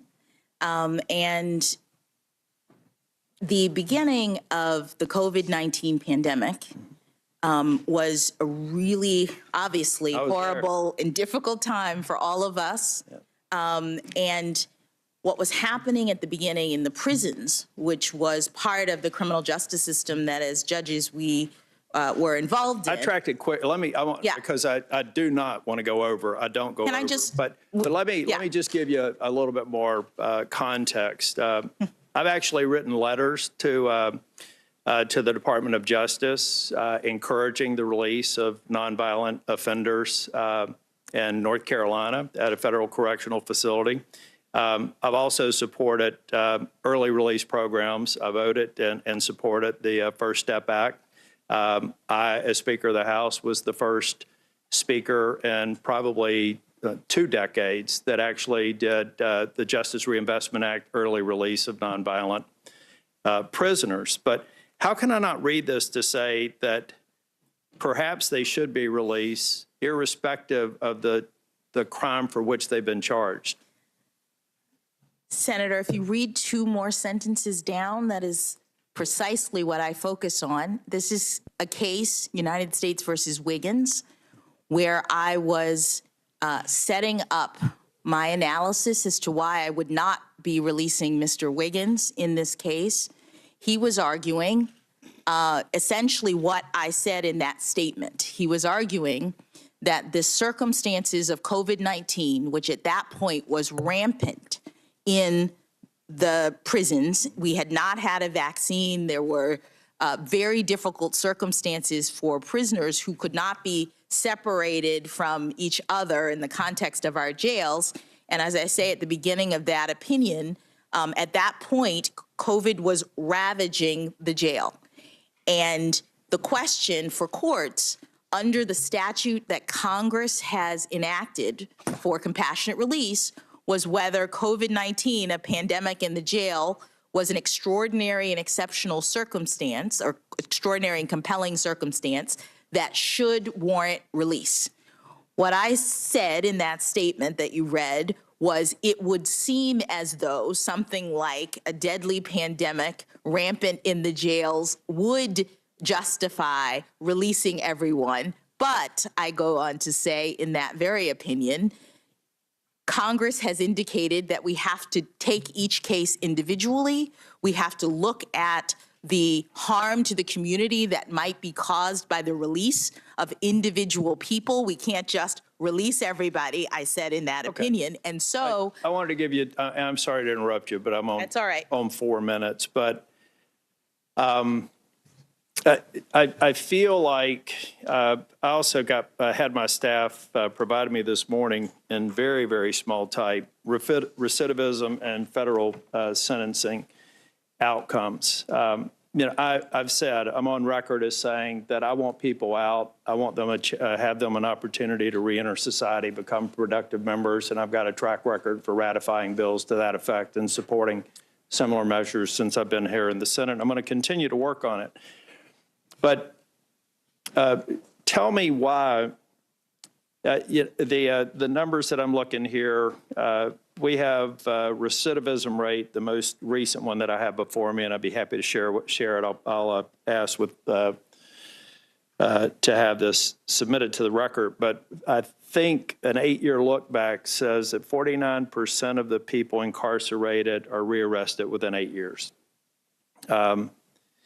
If you take a look at the types that are most likely to be reoffending, it's firearms offenders, robbery offenders, violent offenders reoffended at a higher rate than nonviolent offenders. And so if I look at this and I look at your philosophy with respect, and it's admirable. I said that the content of your character would be demonstrated this week in my opening statement, and it has been. And one of the things that are first among them are your compassion and your belief that people can redeem themselves.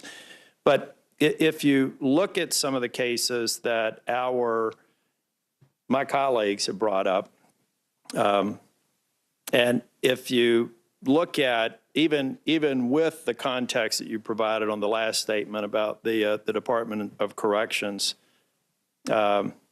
statement in Wiggins, can you understand how some of us may think that your compassion could lead to bad results based on the numbers that we have here with recidivism, that Congress may need to work more on that to make sure that we get it right? Can you understand how somebody who, from our side of the aisle, could see that maybe there is some pattern to give the benefit of the doubt to someone who has been incarcerated, in some cases with very serious crimes? Thank you, Senator. I don't recall saying anything about compassion in the way that you're describing it. No. I'm just saying that if I take a look at your responses to some of my colleagues' questions and your statements to some of the defendants, it seems as though you're a very kind person, and that there's at least a level of empathy that enters into your treatment of a defendant that some could view as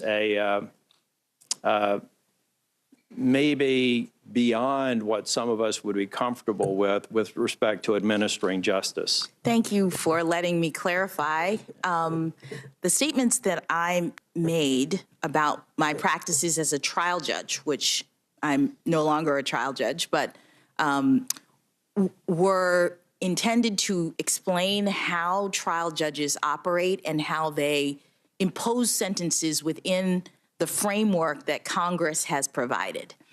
The statute that applies to us tells us to look at all of the various factors that Congress has set forward, including the nature and circumstances of the offense, the history of the characteristics of the defendant, and it tells us that we should be imposing a sentence sufficient but not greater than necessary to promote the purposes of punishment. Congress also tells us that one of the purposes of punishment is rehabilitation.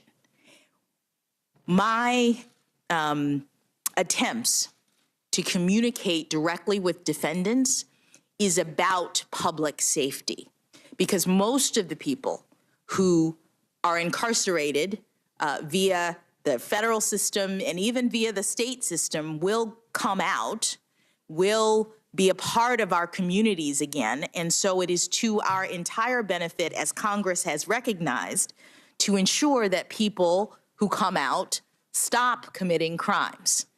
And so what I convey, or did when I was a trial judge, as I sentenced people to very lengthy periods of incarceration, was you are getting your day in court.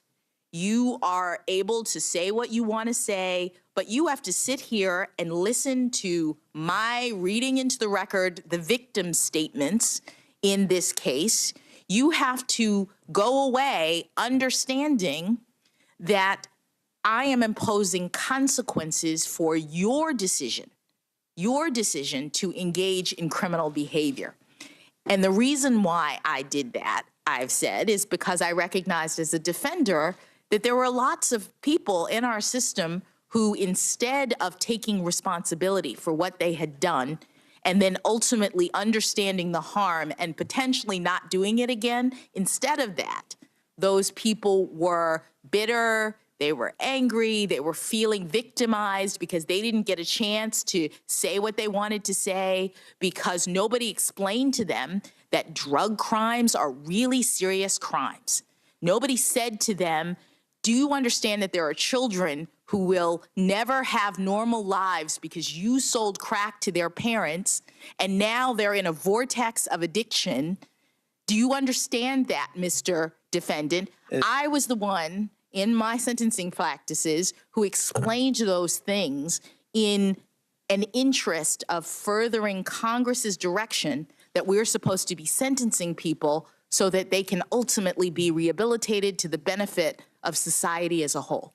I appreciate that, Judge Jackson. I just still note that virtually half of those people, statistically speaking, that you gave that speech to within 8 years were back in prison, and in some cases for more serious offenses than the first incarceration.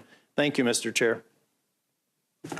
Thanks, Senator, for that line of questioning. And I've noted that you joined a letter with Senator Grassley and myself in March of 2020 at the earliest stages of this, talking about release under these similar circumstances. And of course, we all said at the same time, low risk inmates would be considered, but only low risk inmates. Yes. Yep. And I wanted to make that note for the record. We're going to start the second round of questions, 20 minutes each, and I'll kick it off. This is an unusual document, this Constitution of ours, which has taken up so much time in the hearing, the conversation about it. And it is really at the core of public service. I don't know that there's a place that you can take a job at the federal level in any branch of government without taking an oath to defend this document.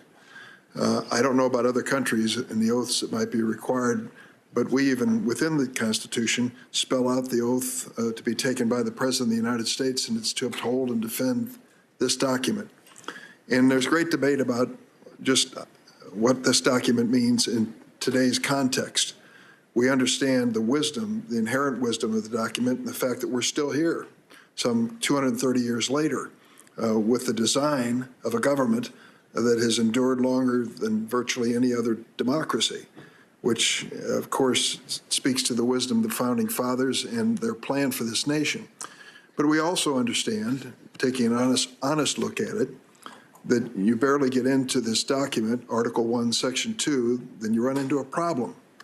Because in Article 1, Section 2, the article that relates to Congress, they talk about who will be counted for apportionment among the states, and there is that awful reference to 3/5 of all other persons, which, though the document never mentions the word slavery or slaves, what was being spelled out here by the founding fathers was, how are we going to count these slaves? And for apportionment purposes, they were to be counted as 3/5 of a person, which is a horrible notion by any standard, but the wise founding fathers included it, trying to deal with the reality of their day. I hear debates back and forth of originalists, textualists, and others, and you've been asked as often as any nominee what your thought is. You've talked about stay in your own lane judiciary and methodology and like, but I'd like to explore for just a moment, without asking you to get in any particular fact pattern, the reality of a couple things. First, when the Bill of Rights was written, the First Amendment to it made certain to guarantee freedom of press. Freedom of the press in 1790 was, of course, referring to a piece of paper, a newspaper, and saying that there would be freedom to engage in that process in this democracy of America. Now that freedom of press is referring to this, and things have changed an awful lot. We have a circumstance now where people no longer have just a handful of television networks or known publications, Washington Post, New York Times and such, but turn for their sources of information to places like Facebook and Twitter and beyond. And we have a real serious question about what is a publication in America? What does it take to be a publication and be press? Is my blog that I publish tomorrow the press, guaranteed with a constitutional right that I have a right to publish it as I wish, say what I want to say with certain boundaries? And I guess my question to you as we look at this is, how do you move from the language of 1789, 1790 to the reality of 21st century and make sure it's relevant? If more people are relying on Facebook and Twitter, for example, for information than they are common sources of television and newspapers, how do we rationalize that they can say, Facebook and Twitter, to a former president of the United States, you can't publish here. You're not going to be allowed to do it, and they've done that.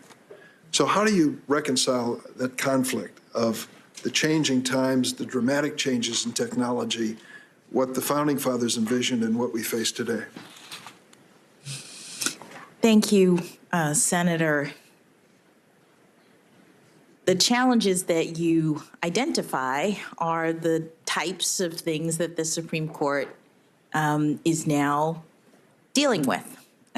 We have a foundational document that has text and it has principles. It establishes freedoms and foundational important concepts that are intended to govern us and that we are bound by as a society. There's modern technologies, as you say, that have not, that the framers, the founders could not have imagined: the cell phone and all the other things that we now rely upon.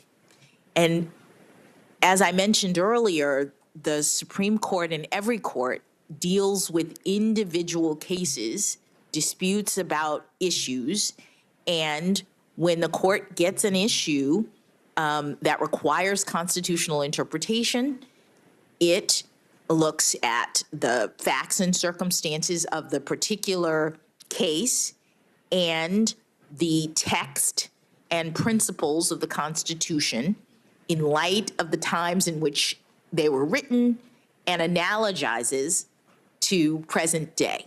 So the Supreme Court, for example, has considered the cell phone issue with respect to the constitutional principle of unreasonable searches and seizures, which is a protection from government intrusion that the framers called an unreasonable search. The text unreasonable search does not have an inherent definition. What the Supreme Court has done is looked back at the time of the founding to determine what kinds of intrusion would have been covered when those words were written into the Constitution.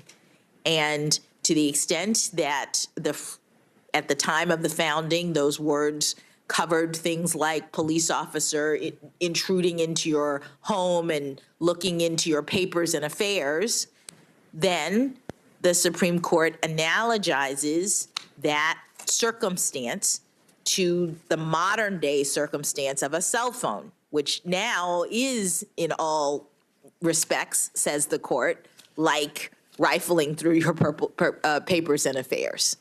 So it's a process of understanding what the core foundational principles are in the Constitution as captured by the text, as originally intended, and then applying those principles to modern day. I'll just give you two illustrations of my thinking on this and my frustration, or at least understanding of the challenge, let's put it that way. Senator Feinstein and I joined in legislation several years ago to talk about confidentiality of sources for news entities and whether or not a reporter could be compelled to disclose those sources. The effort really drew some of the best and brightest in the news business to come testify for the committee.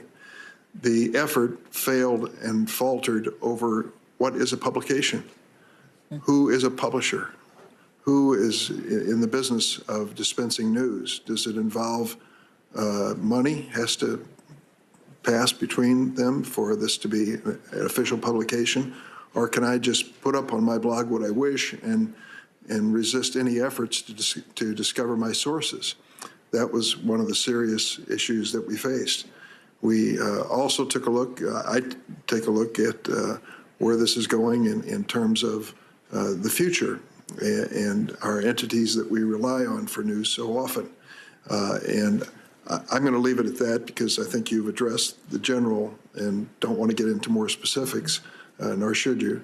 But when people pledge that, you know, they are originalists, we're sticking with the original words, you better have your mind open to the reality that this world is changing and changed, and many of those principles are sound today. But the challenges of interpreting them with the reality of today's technology is a challenge, a very difficult one, which you would face in the court. I'm going to try to set an example here. We have 20 minutes, and I'm going to try to yield back some part of it.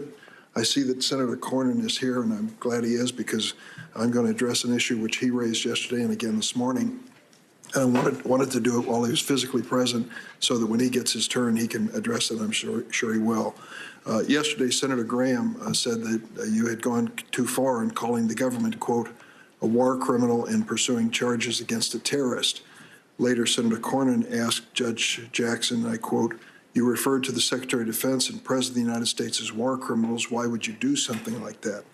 As I noted yesterday and repeat this morning, these charges don't hold up.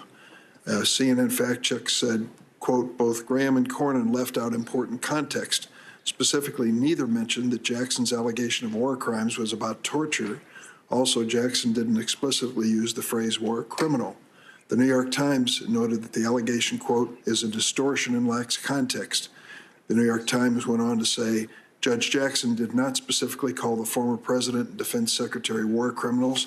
She was one of several lawyers in 2005 signing 4 essentially boilerplate habeas corpus petitions on behalf of detainees at Guantanamo that claimed the U.S. government had tortured the men and that such acts constitute war crimes, that's in quotes. The petitions each named Mr. Bush and Mr. Rumsfeld, along with 2 senior military officers who oversaw the Guantanamo detention operation in their official capacities as respondents. Washington Post noted, and I quote, one key thing to note, as law professor Stephen Vladeck does, is that Bush and Rumsfeld are named in petitions because they have to be, to clear procedural hurdles. Indeed, those petitions later named Barack Obama after the administration changed. Another is that they are named in their official capacities, not because of actions they personally took as individuals. They continued, but the larger point is that Jackson was acting as a detainee's lawyer in her role as public defender, and one of the underpinnings of the American justice system that is even the most reviled alleged criminals have the right to a vigorous defense. Would you like to comment on that statement that I just made? Well, Senator, I would just say that public defenders don't choose their clients, and yet they have to provide vigorous advocacy. That's the duty of a lawyer. And as a judge now, I see the importance of having lawyers who make arguments, who make allegations. In the context of a habeas petition, especially early in the process of the response to the horrible attacks of 9/11, lawyers were helping the courts to assess the permissible extent of executive authority by making arguments. And we were assigned as public defenders. We had very little information because of the confidentiality or classified nature of a lot of the record. And as an appellate lawyer, it was my obligation to file habeas petitions on behalf of my clients. Thank you, Judge. I'm going to try to set an example by yielding back about 7 minutes of my time. I invite my colleagues to follow that example if they wish. Senator Grassley, you're next. Yeah.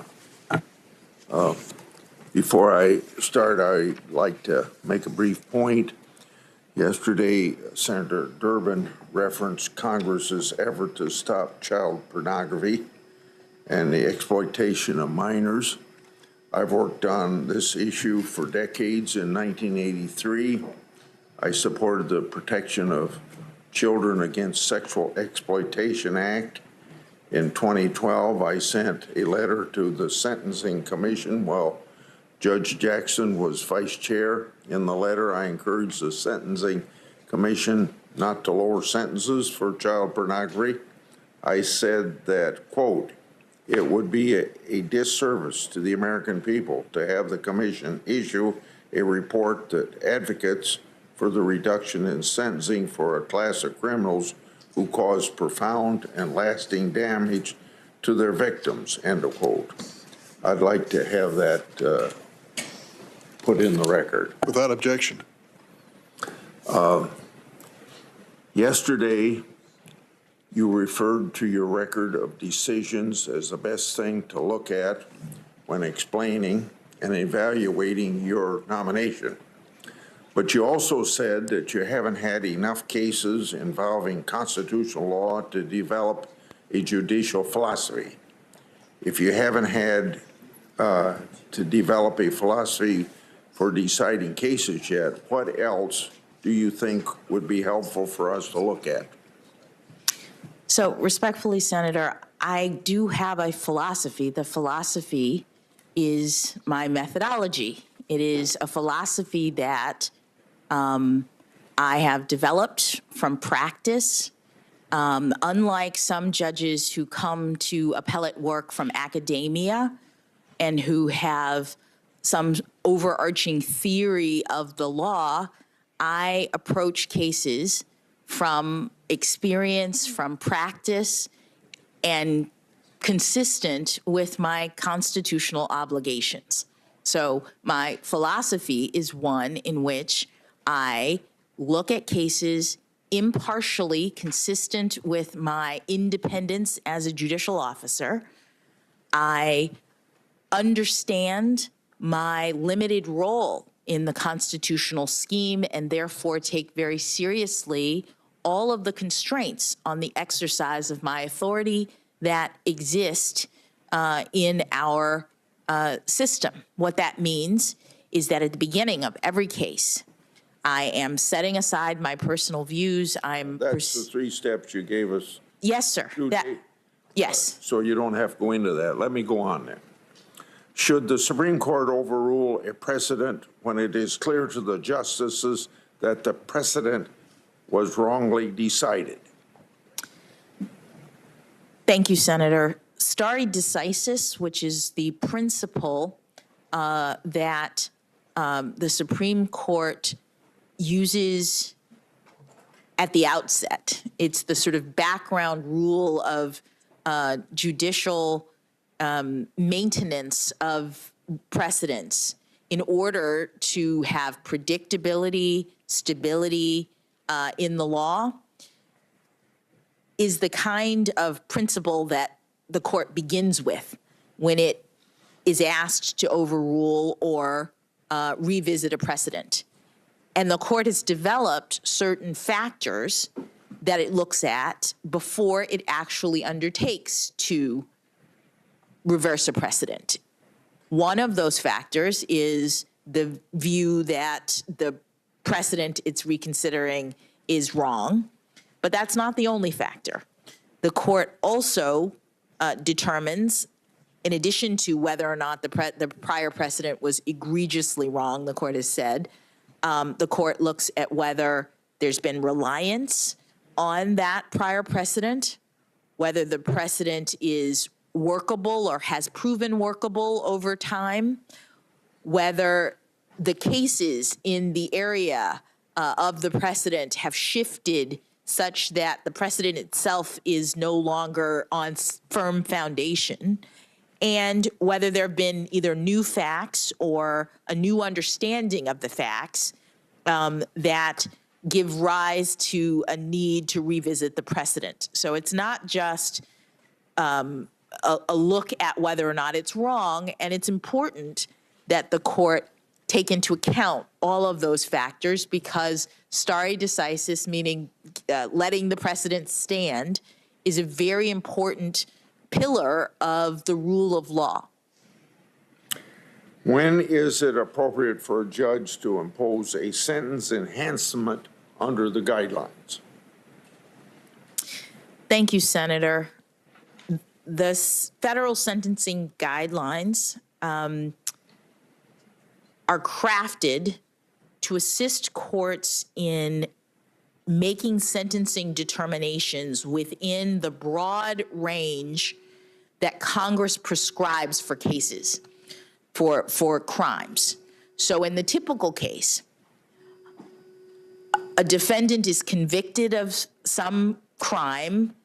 In the federal system, they're usually very serious crimes.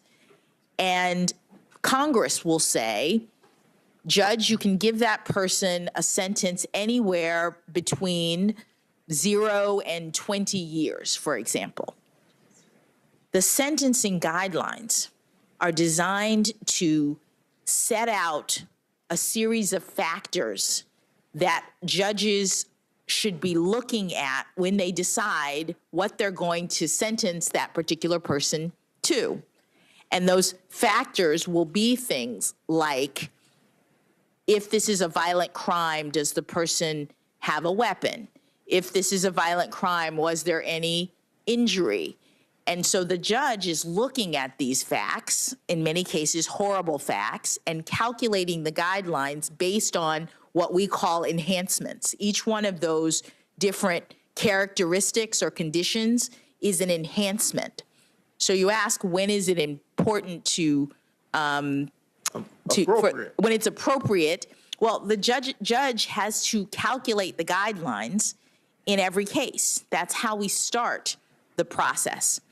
But under the statutes, in addition to calculating the guidelines with all of those enhancements, the way our system now works is you determine what the guideline range of punishment is going to be, and then Congress says you look at a series of other factors in addition to the guideline range. And at the end of the day, the judges in the system now are choosing sentences based on both the consideration of the guidelines and also the consideration of the statutory factors that Congress has put forward. Have you ever declined to impose an enhanced sentence on a defendant because you disagreed with the enhancement as a policy matter? Thank you, Senator. Yes, and the reason is because of Supreme Court case law concerning the way in which the guideline system operates. The Supreme Court has determined in a case we discussed yesterday that the guidelines are no longer binding on judges, meaning the guidelines you calculate, but you don't have to stay in the guideline range anymore. That was the Supreme Court's Booker case.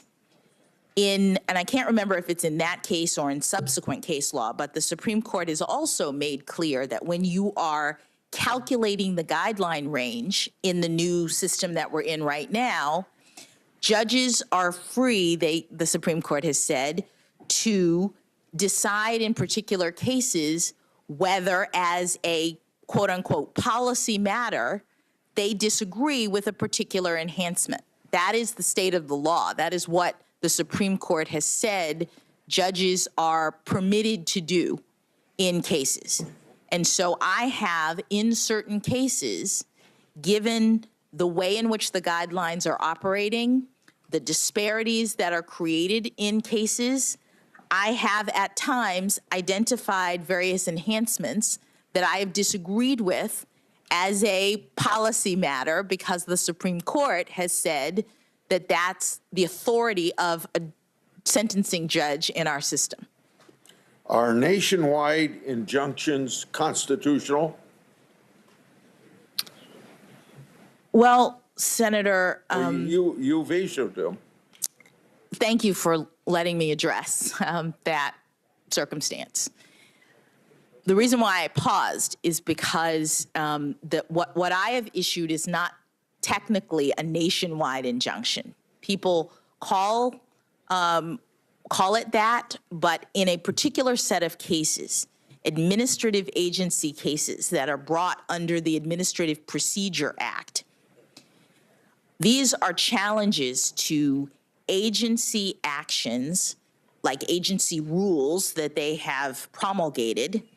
And if the challenge is to the procedures that the agency undertook to create the rule, the statute that applies, the Administrative Procedure Act, tells the court that if you agree with the plaintiff that the agency rule is faulty procedurally, the remedy in the statute is to invalidate the rule. That's what Congress tells judges to do.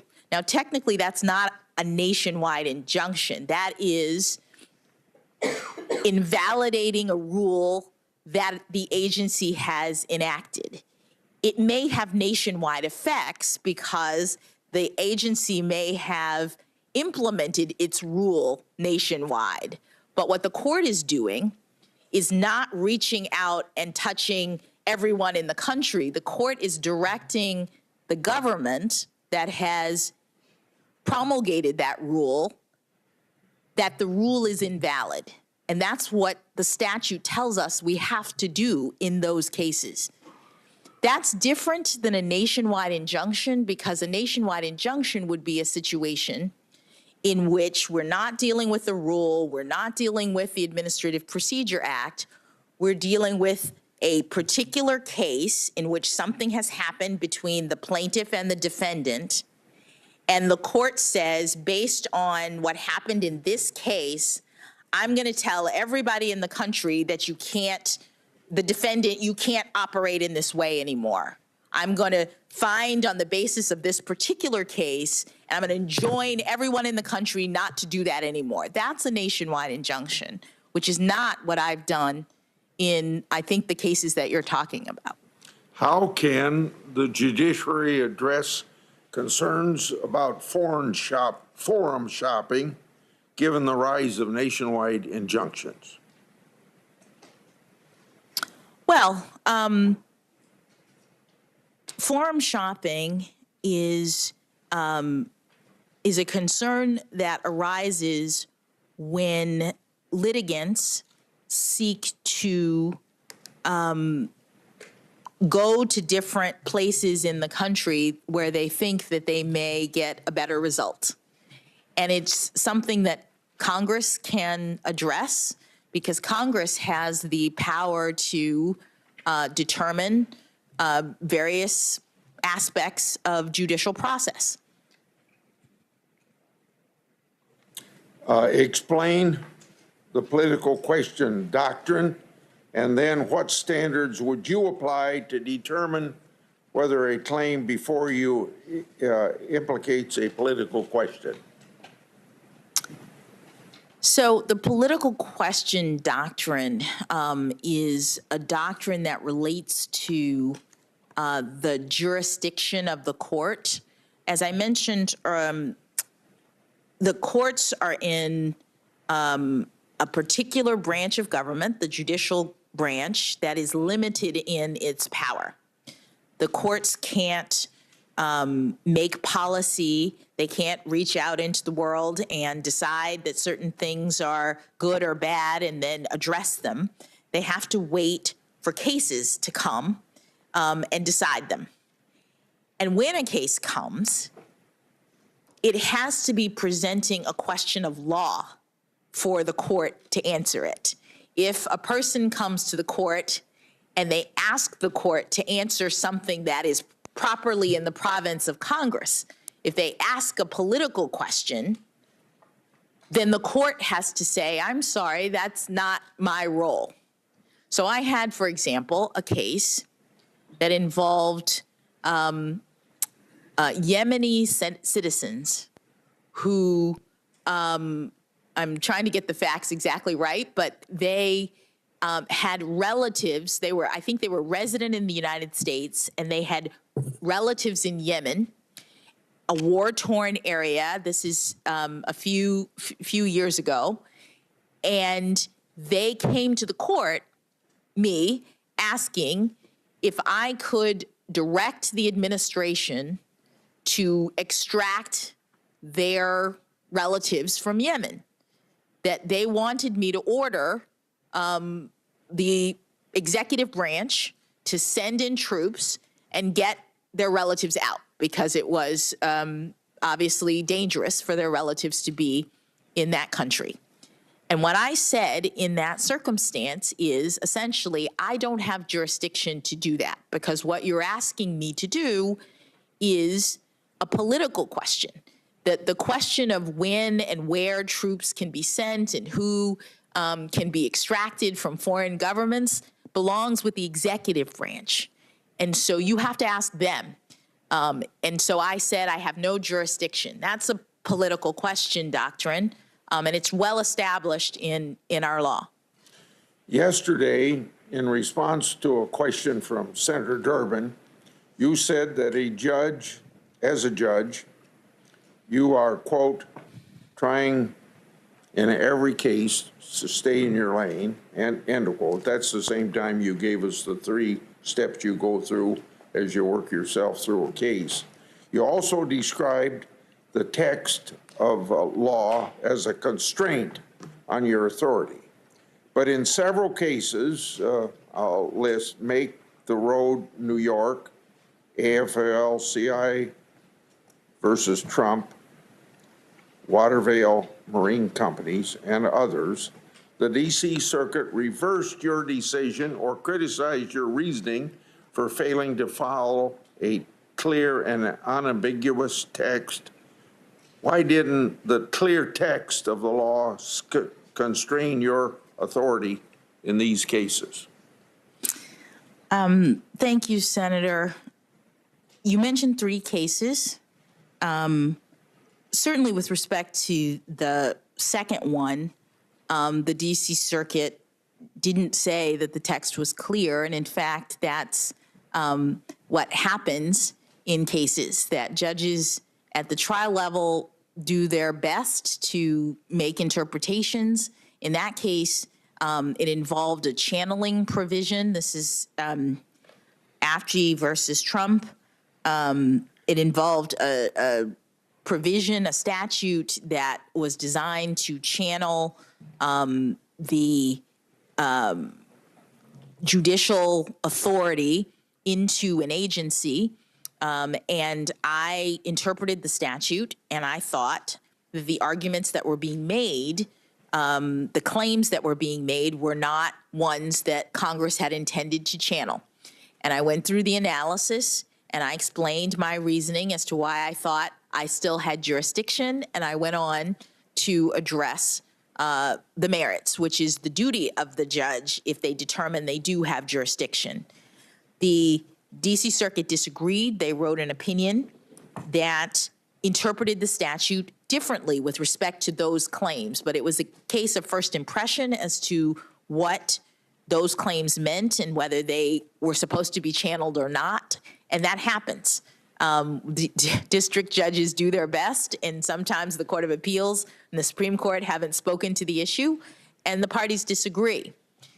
In Make the Road, I explained that what I was attempting to do in light of Congress's enactments, not only the particular immigration provision, but also the Administrative Procedure Act, was reconcile the statutes of Congress, which is something that the courts also are supposed to do, that there are statutory interpretation canons that make clear that courts are supposed to understand that Congress intends for its statutes to work together. And to the extent that you are interpreting and the claim is made that allows you to do that, that's the sort of way in which interpretation is done. I can go through my actual analysis. I did it yesterday as we talked, but there was a good faith disagreement between me and the Court of Appeals, which gets to decide as to what the language meant and whether or not Congress actually intended to exclude the APA using that language under those circumstances. Thank you very much. Senator Leahy. Thank you, Chair. And welcome back, Judge Jackson. I know yesterday was a grueling day of questions, and I commend you for your poise, your endurance, your thoughtful answers. I felt privileged to be here for hours of that, and you had even more hours. But I want you to know the reaction in my own state of Vermont. I've gotten all kinds of emails and calls and from friends across the political spectrum. They're all been praising you. And they said they realized that a lot of the questions that were lobbed at you had nothing at all to do with your qualities as being on the Supreme Court, but were some members unfortunately aiming for what a soundbite that they might be able to put on a political website where it now is. For example, we heard some overheated claims yesterday that your representation on Guantanamo detainees somehow signaled your policy preference with how the United States has dealt with those detainees. Every single member of this committee, especially those of us who have been assigned as counsel in cases, should know better than to conflate a nominee's past representation with their policy positions, or to argue that a nominee espoused their client's viewpoint simply by choosing to represent them. So your policy views aside, can you reiterate why it's so important for our courts to have the benefit of the best possible legal representation on both sides of any case, and especially in cases where we are in uncharted legal and constitutional waters? Yes, thank you, Senator. So I've been a judge for almost a decade, and what I've learned is that as part of my duty to render decisions consistent with my judicial oath in support of our Constitution and the rule of law, I need to consider all of the arguments related to the dispute that is being brought in my courtroom. I need to hear from not only the parties who are prosecuting a case, for example, a crime, but also from the defense. And some of these crimes are terrible crimes. Our Constitution is designed to ensure that the government affords due process to people who are being accused of crimes. And one might think it's even more important in a way in a case in which someone is so reviled. It's kind of like the First Amendment. It's a protection for unpopular views. It's needed when there's a chance that the government will suppress or do something that's untoward. And so in the criminal justice system, we have many, many amendments that are designed to make sure that unpopular people who are accused of doing terrible things, are still treated fairly by the government. And that's a limitation on government power, which is the framework of our Constitution. It is about limiting government overreach. And so in the criminal justice system, you can imagine, and the framers imagined, a world in which the government would use its authority to deprive people of their liberty, to throw people in jail, to lock them up and throw away the key, to not give people the opportunity to make arguments about their freedom. That would be a real exercise of government power, government overreach. And so the framers said, what we're going to do is we are going to put in our foundational documents a protection for people that the government is accusing of crime.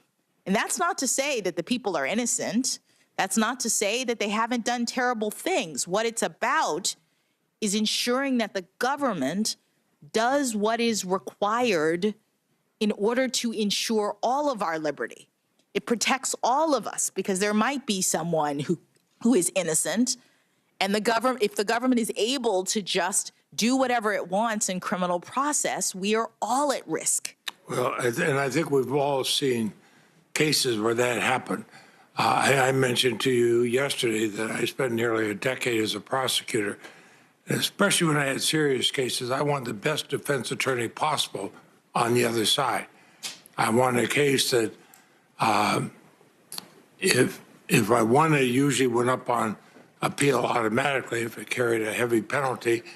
I wanted the court, the appellate court, to look at it and say, okay, there were not errors of counsel on either side.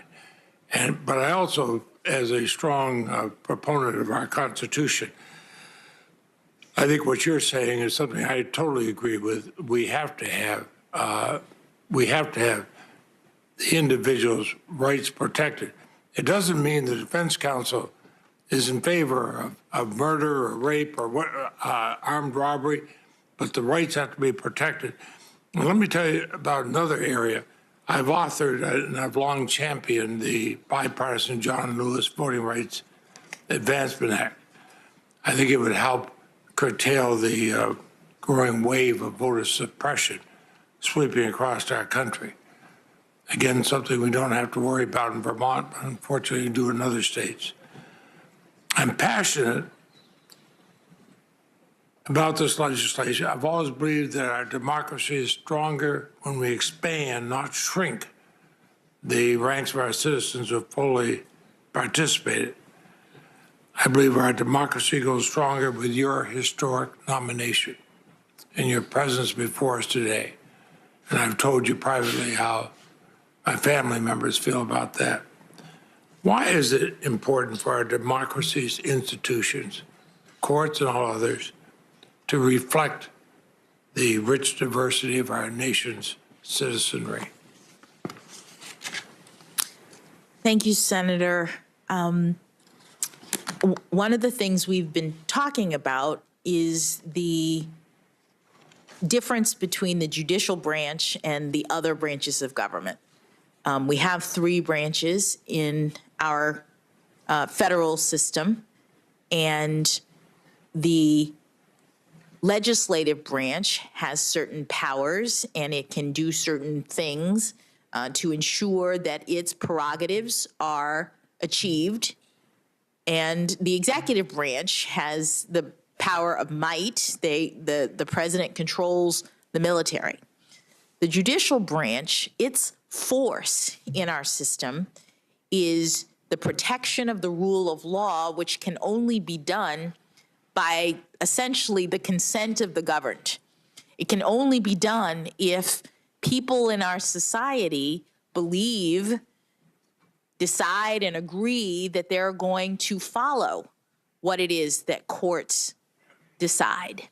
And so one of the reasons why having a diverse judicial branch is important is because it lends and bolsters public confidence in our system. We have a diverse society in the United States. There are people from all over who come to this great nation and make their lives. And when people see that the judicial branch is comprised of a variety of people who have taken the oath to protect the Constitution and who are doing their best to interpret the laws consistent with that oath, it lends confidence that the rulings that the court is handing down are fair and just, that everything has been considered, that no one is being excluded because of a characteristic like race or gender or anything else. And that's important. I would also say that that it's important from the standpoint of role modeling, that I have been so touched by the numbers of people who've reached out to me in this period of time to say how much it has meant to their daughters, to their sons, to the next generation, that I've been appointed, to nominated and hopefully confirmed. Well, I agree with you. I've certainly seen that within my own family. You know, we do have areas where we agree on things on this committee. Senators Grassley and Senator Cornyn, myself and others believe in transparency as part of our democracy. We've done this with the Freedom of Information Act when we've updated it a number of years. Senator Cornyn and I have been the key sponsors of legislation joined by Senator Grassley and Senator Durbin and others to improve the Freedom of Information Act. You've talked about the detailed opinions you've written to try to do the same thing. I think it's safe to say you believe transparency is central to the duties of a judge. Do you intend to carry that attitude and you will become a member of the U.S. Supreme Court? Thank you, Senator. The value of public confidence, which I was just discussing, I think is enhanced when the public understands the reasons that a judge renders his or her ruling. One of my mentors used to say, people think the judicial branch is so secretive, but in fact, the judicial branch is the only branch that actually has to tell everyone, that actually has to write their opinions and explain why it is that they did what they did. And so I've tried in the nearly 10 years that I've been on the bench to make my rulings transparent, to explain all of the inputs that I have considered with respect to the case, to lay out the law as I see it in interpreting what Congress, for example, has done in with respect to a particular case, and what legal provisions that I think are relevant to the dispute, and then to explain my analysis. Why am I granting this motion or denying this claim? And my hope is that it will help people to be confident in my reasoning, and even if they disagree with it, they will understand what it is that I think, and I think that's important for public confidence in promoting the rule of law. Well, you know, you had talked about your clerking for justice prior, how it opened up doors of opportunity. I remember so well our conversation in my office, in the President Pro Tem's office, talking before these hearings began. You told me what you thought it meant to your parents and your family, your husband, your daughters, your parents who have been here throughout this, and what it would have meant to your grandparents. You said you were the lucky first inheritor of Dr. King's civil rights legacy. I keep a daily journal. I wrote that down. It means a lot. So let me do this sort of an open-ended question. You patiently answered our questions this week. I told you the reaction in Vermont was disappointment in some that were obviously political. I heard that from both Republicans and Democrats because they think it should be your legal thoughts in the Supreme Court. So I'd like to give you an opportunity to speak directly to the American people, including our little state of Vermont. Is there anything you want to convey to them about what kind of Supreme Court justice you would be if and when you're confirmed? It's all yours, Your Honor. Thank you, Senator. Well, first, let me just address my comments to you in your office, which is something that I've said in speeches because it speaks to who I am and what I value. My parents grew up in Florida under lawful segregation. And what that means is that when they were coming through middle school and high school, they were not allowed to go to school with white students. This is in the era before and right after the Brown versus the Board decision. There was lawful segregation in places in this country. And it was after that time that Dr. King made his famous comments that people mention about having a dream where people can be judged by not by the color of their skin, but by the content of their character. And I then was born in 1970, and the contrast between my reality growing up in Florida and my parents' reality growing up in Florida, like night and day in terms of the opportunities that were available to me that weren't available to Judge Motley, who is one of my role models in the law. And so what my being here, I think, is about at some level is about the progress that we've made in this country in a very short period of time, I would say. It seems like a long time, but one generation, we've gone from the reality of my parents' upbringing to the reality of mine.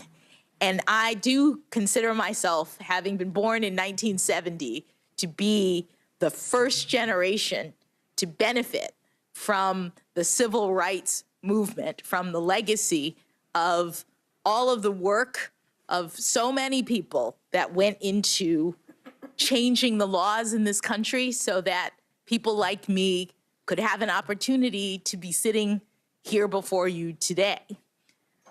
What I would hope to bring to the Supreme Court is very similar to what 115 other justices have brought, which is their life experiences, their perspectives.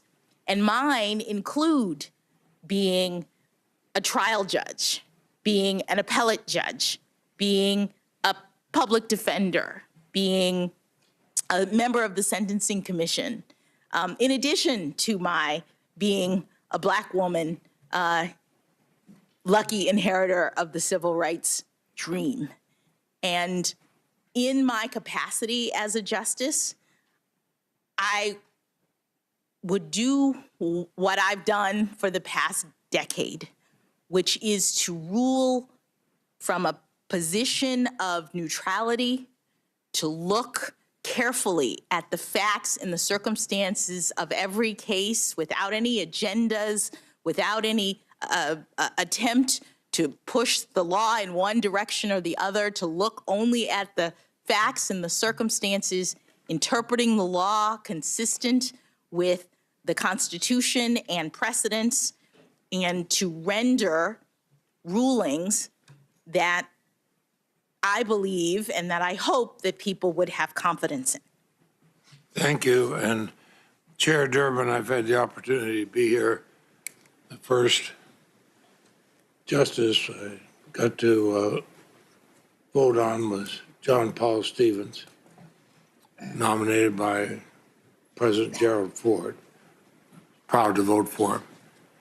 And it's a long arc, Judge Jackson, but I am so proud of your answers, and I appreciate you yield back. Thank you, Senator Leahy. Let's take a break for about 15 minutes. Thank you. Thank you very much, Judge.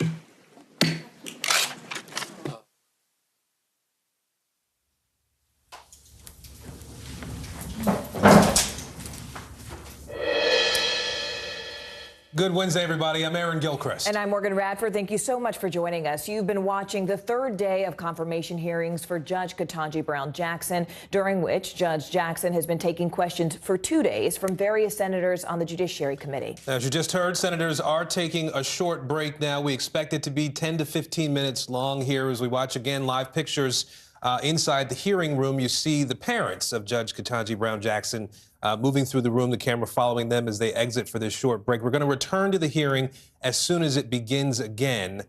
We have an entire team digging into all of the topics of conversation that we've seen over the last 24 hours, really, that we've had to sort of process what's been happening at the Capitol today. I want to start with NBC News Capitol Hill correspondent Ali Vitale, who's been following this all very closely from the beginning, if not before that. Ali, just set the scene for us today. Obviously, a long day yesterday with some heated moments. We've already started now this second round of questioning today. Set the scene for us is what we've seen.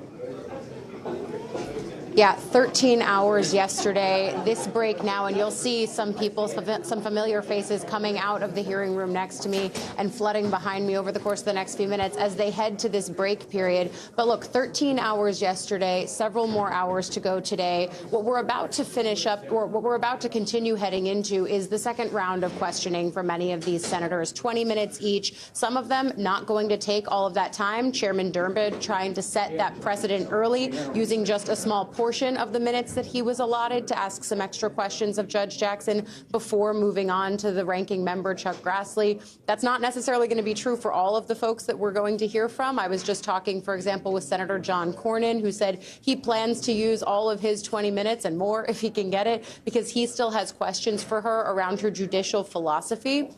I think the big question at this point, though, is what it's all been for. What will this mean to the people who may have come into the room needing to hear something to get to a yes, or deciding if they were ultimately going to be a no? And of course, we're looking at Republicans on this most critically, because the White House and the team that has been leading Jackson through this process know that it doesn't have to be a bipartisan confirmation. They could just have all 50 Democrats fall in line and use Vice President Kamala Harris to break the tie and confirm this justice.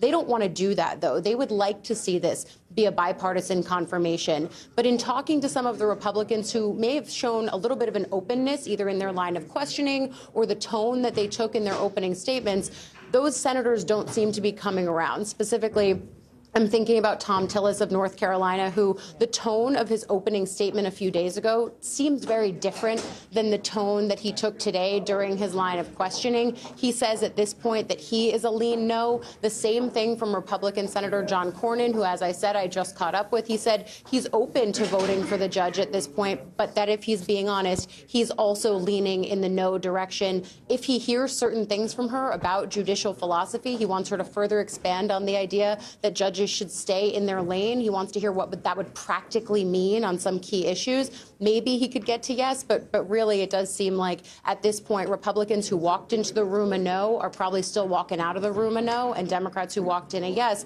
are still a yes. And those are really the stakes here as we move forward, even into this next round of questioning. I will say, after being in the room both yesterday and today, the steam really has been let out. Yesterday, there were several really tense moments. You saw them. It started with Senator Lindsey Graham. It continued into Senators Ted Cruz, Tom Cotton, Josh Hawley, those key Republicans that we were watching today. A little bit more of a calm vibe in there as the questions continue. Yeah, that seems absolutely right, Ali, even from this vantage point. And sort of based on your own firsthand reporting, it sounds like a lot of the Republican senators who have walked in, there's not a lot that seems like could be done to really change their minds, but they seem to sort of couch their criticism behind what you kind of referenced earlier, this belief that Judge Jackson is a bit cagey about her judicial philosophy. You know, if there is a shot, right, that she could say something that could perhaps change the minds of senators on either side, what do we expect to see happen for the rest of this afternoon? And just for our viewers, so that they have context, I mean, we're talking about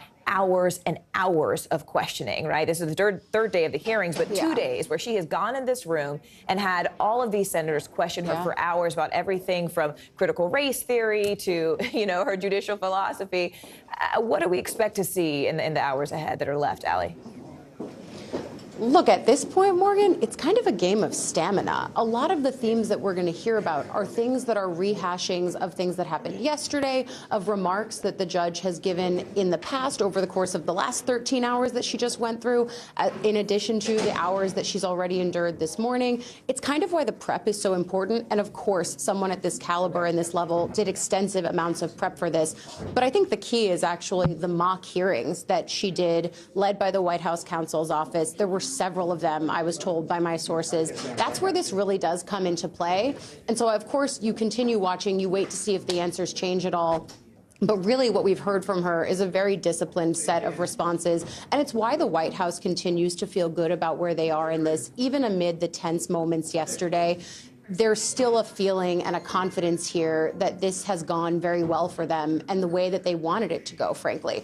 In terms of the bipartisanship, though, and I ask Chairman Durbin this often, he has said that he's been reaching out to Republicans. The White House has tried to make this judge available to any Republican who wants to talk with her. She has met with many of them already, including every single Republican on the Judiciary Committee.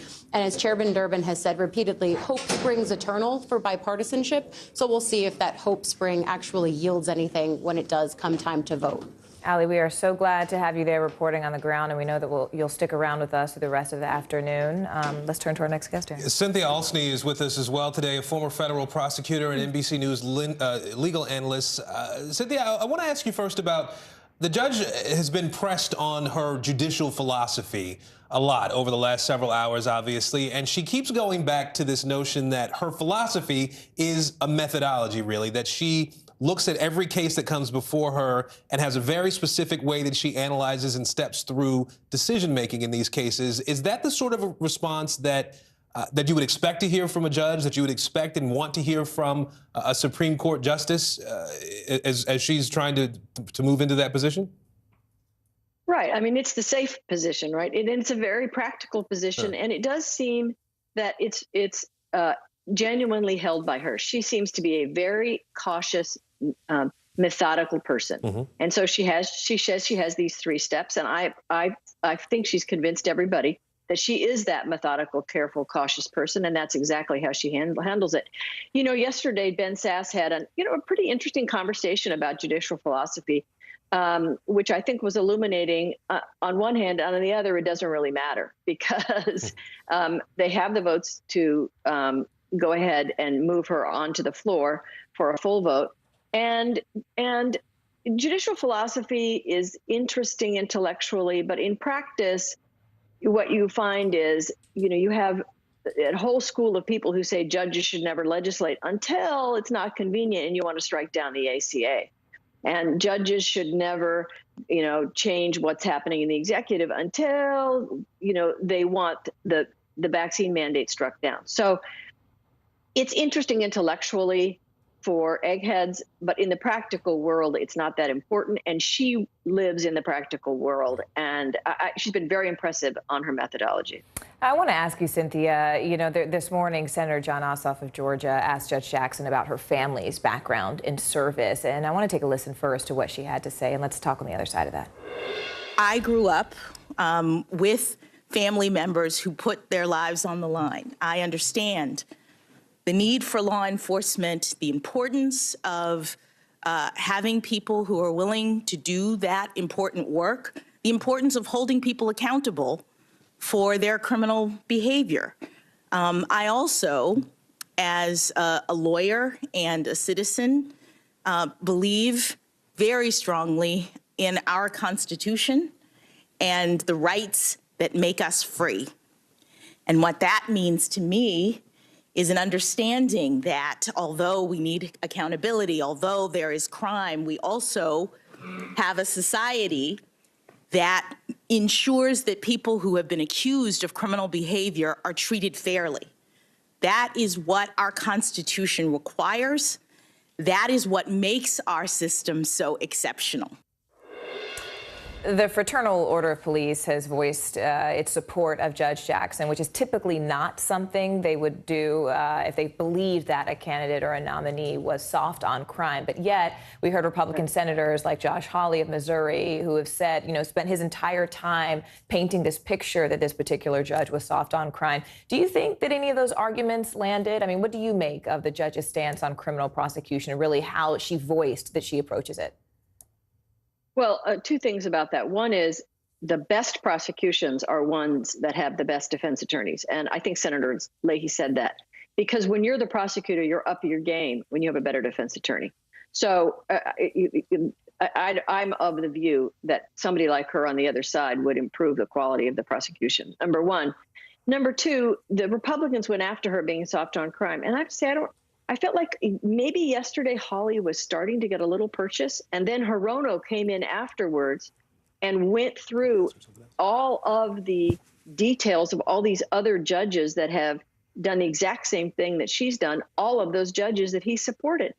So I think that was a very effective line of cleanup questioning, and it took the complete wind out of that argument. That's just gone now, because now we finally have gone from the individual case that Hawley wanted to talk about to the global issue of all these federal judges are not using the guidelines.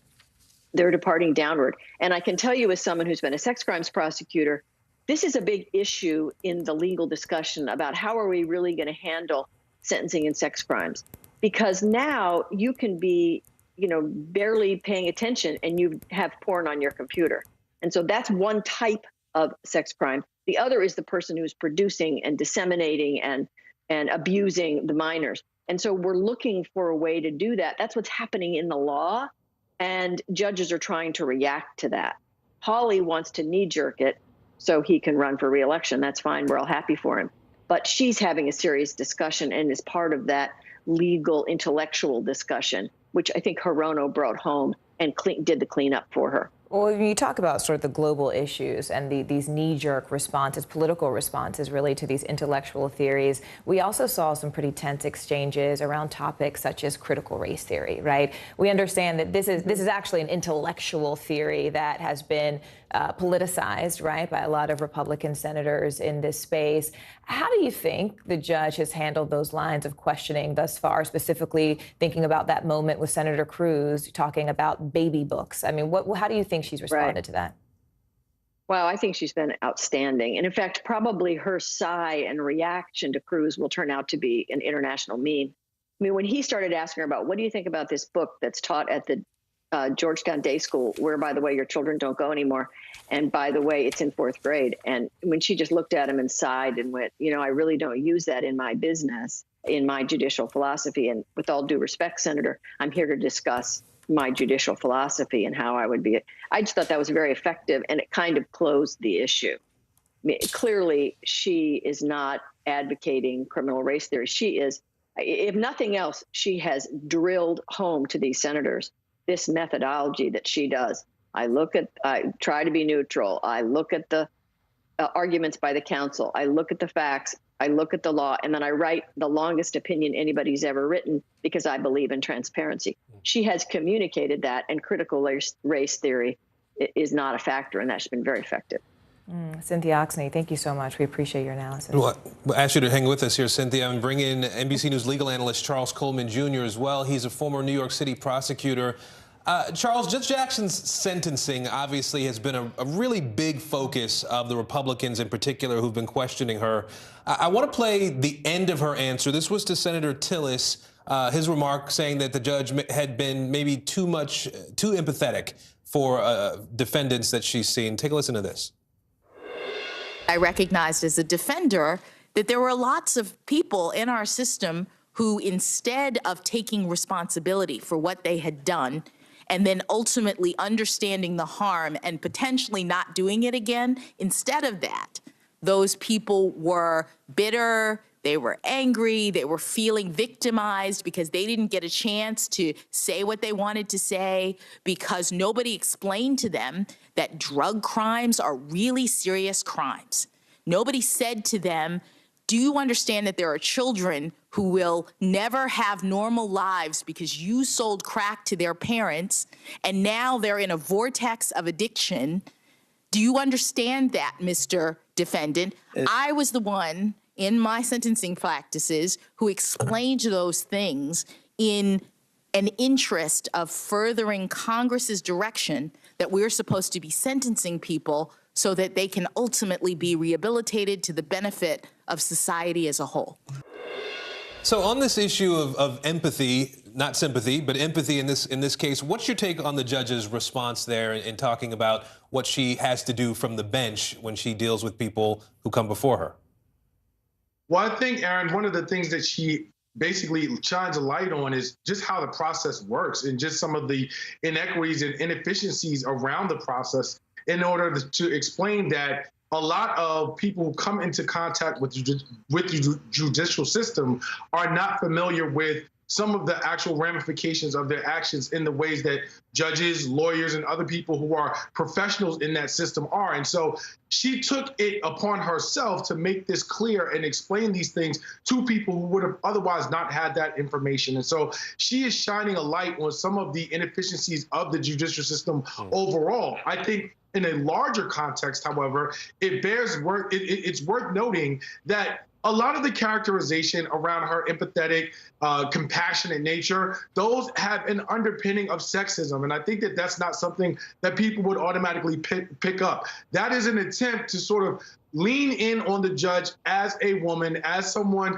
who, in generally speaking, is going to be viewed as more sympathetic, softer on crime, things of that nature. And she handled it beautifully in giving a justification as to why she used her discretion in the manner that judges are allowed to at the times that she did. I think that is a really fascinating point you make, because if you're reading sort of a lot of the analysis and the articles that are coming out just after watching the past 2 days, a lot of critics have said, look, there was a lot of dog whistling in the past 2 days. There were a lot of euphemisms for things, that were hiding sort of the real reasons why some of these senators took issue with her and really pointed and tried to poke holes in her qualifications. Do you agree with any of those critics? Did you hear anything over the past 2 days that's similar to the point that you just made you kind of sit back and wonder where this was coming from? Absolutely, Morgan. Senator Durbin framed a question around judicial philosophy with respect to technological advances by introducing that question, talking about slavery and the Three-Fifths Compromise. That is not a framing or an introduction that he would have used but for Judge Brown Jackson's race. And so that's an example, and there have been many, many others in terms of the way that language has been used. There would not have been as much a conversation about critical race theory, even if Judge Brown Jackson was viewed to be a liberal judge, but was not a Black woman. There would not have been the same emphasis on critical race theory, for example, that we've seen from Hawley, that we've seen from Ted Cruz and others. And so there have been a number of dog whistles that have been employed by senators asking questions because, quite frankly, she's been so standout and excellent in terms of her delivery and in terms of her responses that there hasn't been very much smoke or fire, rather, around her record itself. And so people have felt the need to sort of grandstand politically around these other tangential issues by using that sort of language that has these underpinnings of sexism and racism in different cases. And so I think that's something that people should watch for in terms of the language that's used and how questions are framed, and something that we may see a bit more going forward.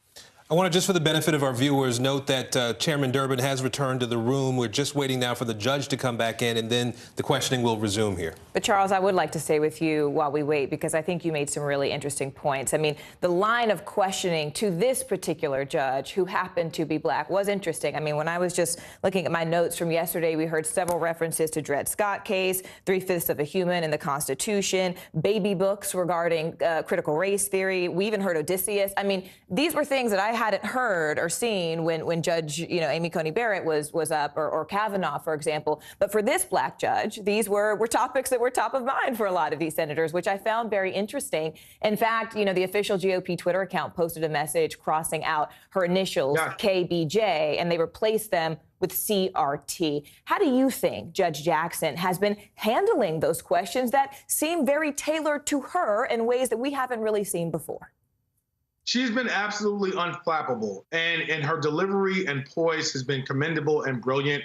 I don't know that most of us could, in that sort of space, have the level of poise that she has shown in terms of courage under fire. What I will say is that it is going to be interesting if any viewers can remember the demeanor of Brett Kavanaugh before he was confirmed during his confirmation hearings, when he was being questioned legitimately about allegations of sexual assault. The way that he showed a level of disdain and visible rebuffing of some of the senators and their inquiries could not be the demeanor or the behavior that Ketanji Brown Jackson could show on the stand, despite a greater level of absurdity in the questions that she is asking. And so when you contrast those two, it's very much so a tale of two different confirmations, and Charles, she's handling it brilliantly. She's sitting down right now. I do appreciate what you said, and I think you had a very interesting choice of words there about whether she had that demeanor and whether she could have had that demeanor.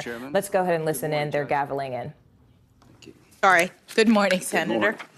Good morning. I want to comment on the last exchange.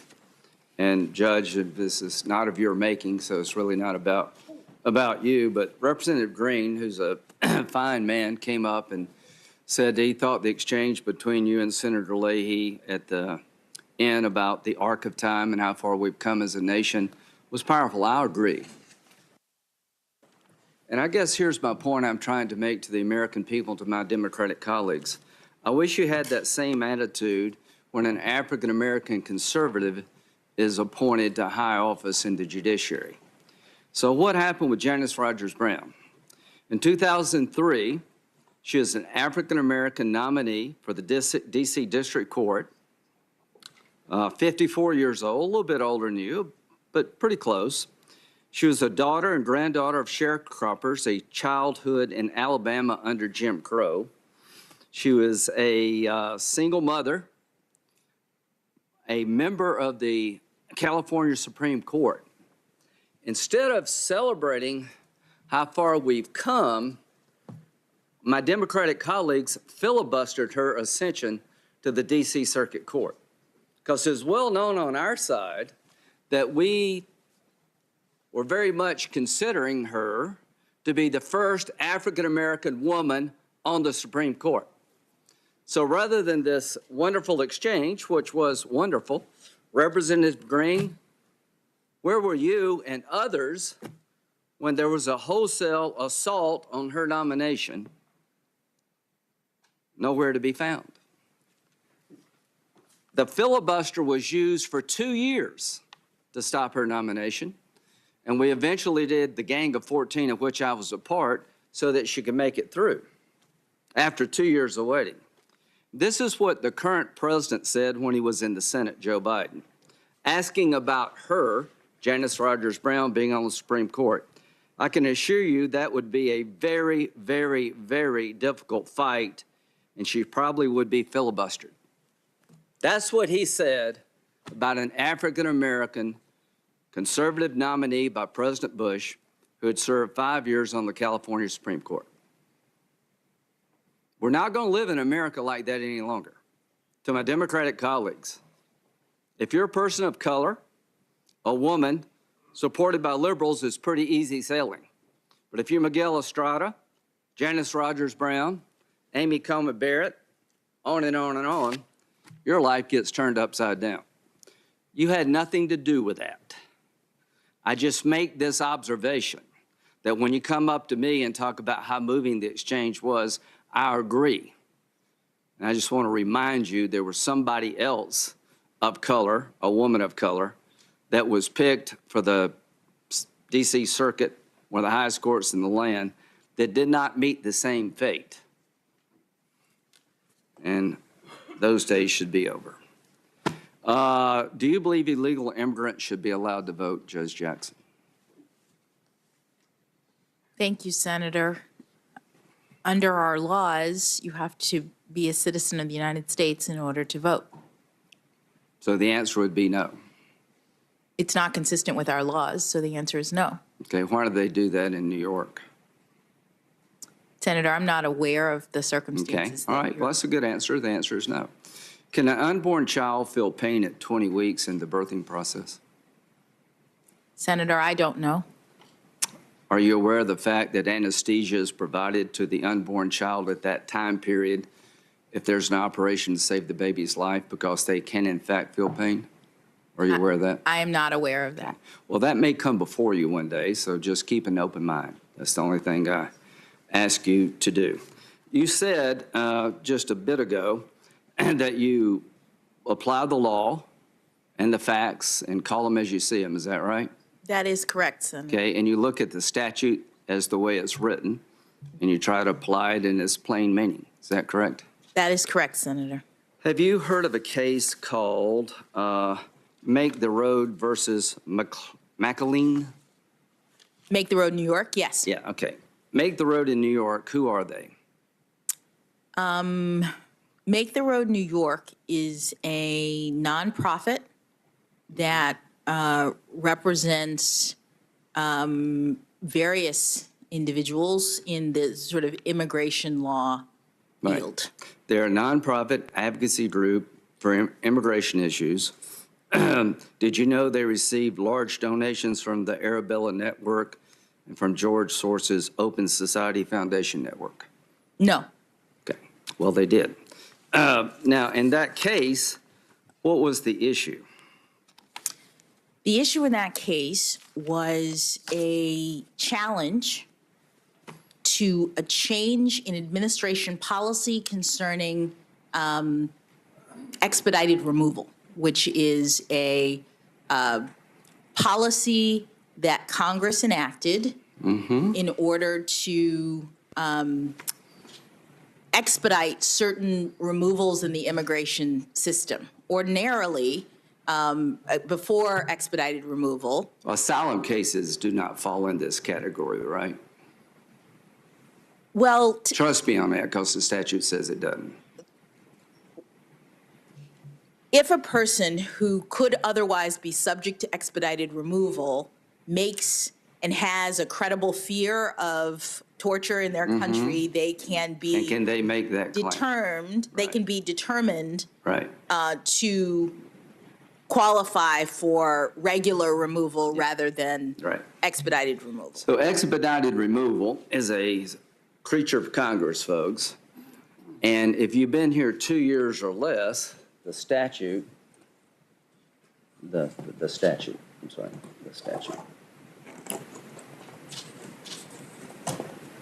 statute would allow the administration in office to have expedited removal, avoiding a lot of the hurdles that would exist otherwise for people here 2 years or less. So in the Obama, even Bush years, they did not look at it in terms of applying it to everybody. Some people coming by air got expedited removal, others didn't. The Trump administration decided to use the authority given to it by Congress to remove all eligible cases 2 years or less under the expedited removal statute. Is that a fair summary? Well, Senator, I would say it differently. Well, say it differently. All right. The statute that you've put up indicates that Congress is giving the department, it says the Attorney General, but now it's the department, the ability to determine what category of aliens. If you've 2 years or less.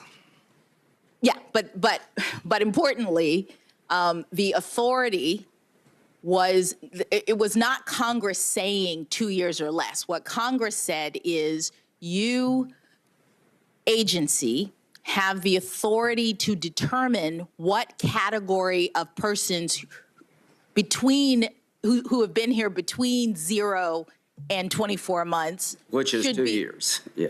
No, but what, forgive me, Senator, what I'm trying to explain is that the authority given to the agency was to determine what length They of had time. discretion to make that decision. What length of time? It was not the authority to deport everyone who's been here for 24 months. It was the authority to determine what length of time a person has to be here in order to be subjected to expedited removal. Here's what the statute said. The Attorney General, which is actually the DHS Secretary, may apply clauses 1 and 2 of this subparagraph to any and all aliens described in subclass 2 as designated by the Attorney General, actually DHS. Such designation shall be in the sole and unreviewable discretion of the Attorney General and may be modified at any time. Now, I've been in this business for quite a while. What the Trump administration did was to use the discretion given to it by statute in a way different than prior administrations. This advocacy group, the Arabella-supported advocacy group, tried to strike it down. You rule for them. Here's what the D.C. Circuit Court said about your ruling.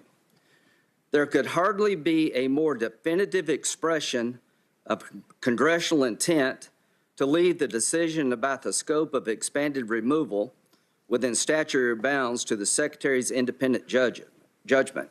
The forceful phrase, sole and unreviewable discretion, by its exceptional terms. Such designation shall be in the sole and unreviewable discretion of the Attorney General and may be modified at any time. To those of us in the law writing business, I don't know how you could tell a judge more clearly that the administration, the agency in question, has discretion to do certain things within the statute. So this is an example to me, and you may not agree, where the plain language of the statute was completely wiped out by you. You reached a conclusion because you disagreed with the Trump administration, and the D.C. Circuit Court of Appeals said, as I've quoted just a minute ago, there could hardly be a more definitive expression of congressional intent to leave the decision about the scope of expedited removal within the statutory bounds to the Secretary's independent judgment. That, to me, is Exhibit A of activism. Let's go back to the child pornography cases. Senator, would you allow me to? Yes, please. Thank you. The statute and the circumstances that you reference are accurate insofar as that is what the statute says. It's not all of it. It doesn't describe the designation process that I was trying to articulate. And it doesn't address the fact that Congress has another statute that is presumptively applied in agency cases to tell agencies how to exercise discretion. There's also D.C. Circuit case law that says that in addition to having that procedural statute be presumptive, even very clear designations of authority to an agency may still be subject to Congress's other directions regarding how to exercise the discretion. That argument fell on deaf ears. Understood. That's our appellate process. I've got other things I want to talk about. You've given an explanation, but it didn't work. The D.C. Circuit Court said there could hardly be a more definitive expression of congressional intent. This is good as it gets. There's no way to write a statute saying discretion lies in an agency. It's sole. It's non-reviewable. So you're not convincing me that this was anything other than activism, and we can talk about it all day long, but I agree with the D.C. court. This, to me, is an example, Exhibit A, of a judge ignoring limitations placed in the law by Congress to get a result they wanted. Child pornography. I have no doubt that you find child pornography disgusting as the rest of America. You're a mother. You seem to be a very nice person. Are you aware of how many images are out there on the internet involving children and sexually compromising situations? Senator, I'm not aware of the numbers, but I've seen the images in my and they are disgusting, role right? Well, let me as tell you a the judge. numbers. In 2021, the National Center for Missing and Exploited Children, Cyber Tip Line, received 29.3 million reports of apparent child sexual exploitation containing 85 million images, videos, and other files. That's in 2021. It's up. In 2019, it was less. So there's an epidemic of this on the internet, that if you go out on the internet, there are millions of pictures of kids being abused. When it comes to sentencing child pornography possession cases, do you routinely discount the fact that a computer was used? Thank you, Senator, for allowing me to address this concern. The guidelines related to child pornography were drafted at a time in which a computer was not used for the majority, if not almost all, of these kinds of horrible crimes. The guidelines have enhancements in them. In two areas that you said you disagree. What are those two areas? At the time that the guidelines were drafted, it was an aggravating factor, a substantial aggravating factor, to use a computer in order to distribute and disseminate the images, because the ordinary crime was not committed by computer. So the Would you now baseline— agree with me that computers are sort of the venue of choice for child pornographer people? Yes, Senator. Okay, so here's my point. If you believe, as I do, the computer has created a bigger demand, there are more photos out there because of the internet, more websites exposing this garbage, wouldn't you want to deter people from going down that road? Senator, this crime is among the most difficult— No, answer my question. Wouldn't you want to deter people from going down the road of using the computer that allows these people to have access to millions of photos because of the technology? I want those people deterred. Senator— So if you're listening to my voice today and you're on a computer looking at child pornography and you get caught, I hope your sentence is enhanced, because the computer and the internet is feeding the beast here, that all these images out there are going to be more over time because people use computers. Now, didn't you also say that the number of images should not be considered as a sentence enhancement? Senator, with respect to the computer, one of the most effective deterrents is one that I imposed in every case and that judges across the country impose in every case, which is substantial supervision. Any of these wait a minute, defendants— Judge. You think it is a bigger deterrent to take somebody who's on a computer looking at sexual images of children in the most disgusting way is to supervise their computer habits versus putting them in jail? No, Senator, I didn't say versus. That's exactly what you said. I think the best way to deter people from getting on a computer and viewing thousands and hundreds and over time, maybe millions, the population as a whole, of children being exploited and abused every time somebody clicks on, is to put their ass in jail, not supervise their computer usage. Senator, I wasn't talking about versus. You just said you thought it was a deterrent to supervise them. I don't think it's a deterrent. I think the deterrent is putting them in jail. Senator, Does would you let sentencing her have a respond? deterrent component? Senator, would you let her respond? Yes. Does sentencing have a deterrent component? Yes, Senator. Deterrence is one of the purposes of punishment, and Congress has directed courts to consider various means of achieving deterrence. One of them, as you said, is incarceration.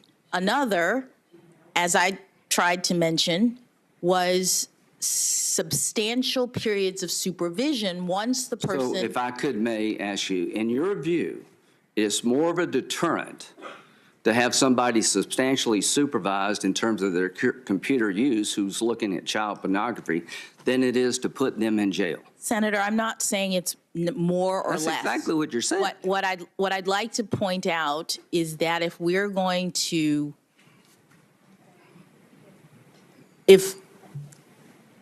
let me say it this way. Congress has authorized courts to use a number of different means to achieve the purposes of punishment. And one of them is an enhanced punishment by using a computer. The enhancement with respect to using a computer relates to the penalty in terms of incarceration. And you would choose not to apply that in these cases. You've said that. I'll read you the quote, but you've decided not to apply the use of a computer as an enhancement. You've also said you're not going to hold the number of images that the person has looked at as a sentencing enhancement factor. Is that true? No, Senator, it's not the number of images that the person has looked at because we don't have that information.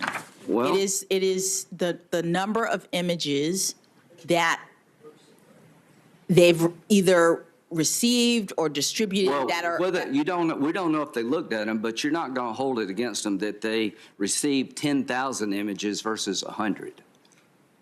That's not what I've said, Senator. Well, here's what you said. I've decided to apply my general policy disagreement with respect to those enhancements, at least that is the computers and the number of images. Folks, what she is saying, the reason she's always below the recommendation, I think, is because she doesn't use the enhancements available to her. She takes them off the table. And I think that's a big mistake, Judge. I think that every federal judge out there should make it harder for somebody to go on a computer and view this filth. That if you use that venue, which is the venue of choice for all these child pornography cases, that you use it against them. I think the more you download, like drugs, the more you have, the more you should go to jail. You've made a conscious decision to disregard those two enhancement sentencing factors, and I think that is a wrong way to go in terms of deterrent. To me, putting somebody in jail for using a computer is more of a deterrent than supervising their activity of watching the computer. That's just a difference that we have. I know I'm out of time, and listen, you've lived an incredible life, but here's one thing that won't happen to you as we wrap this up.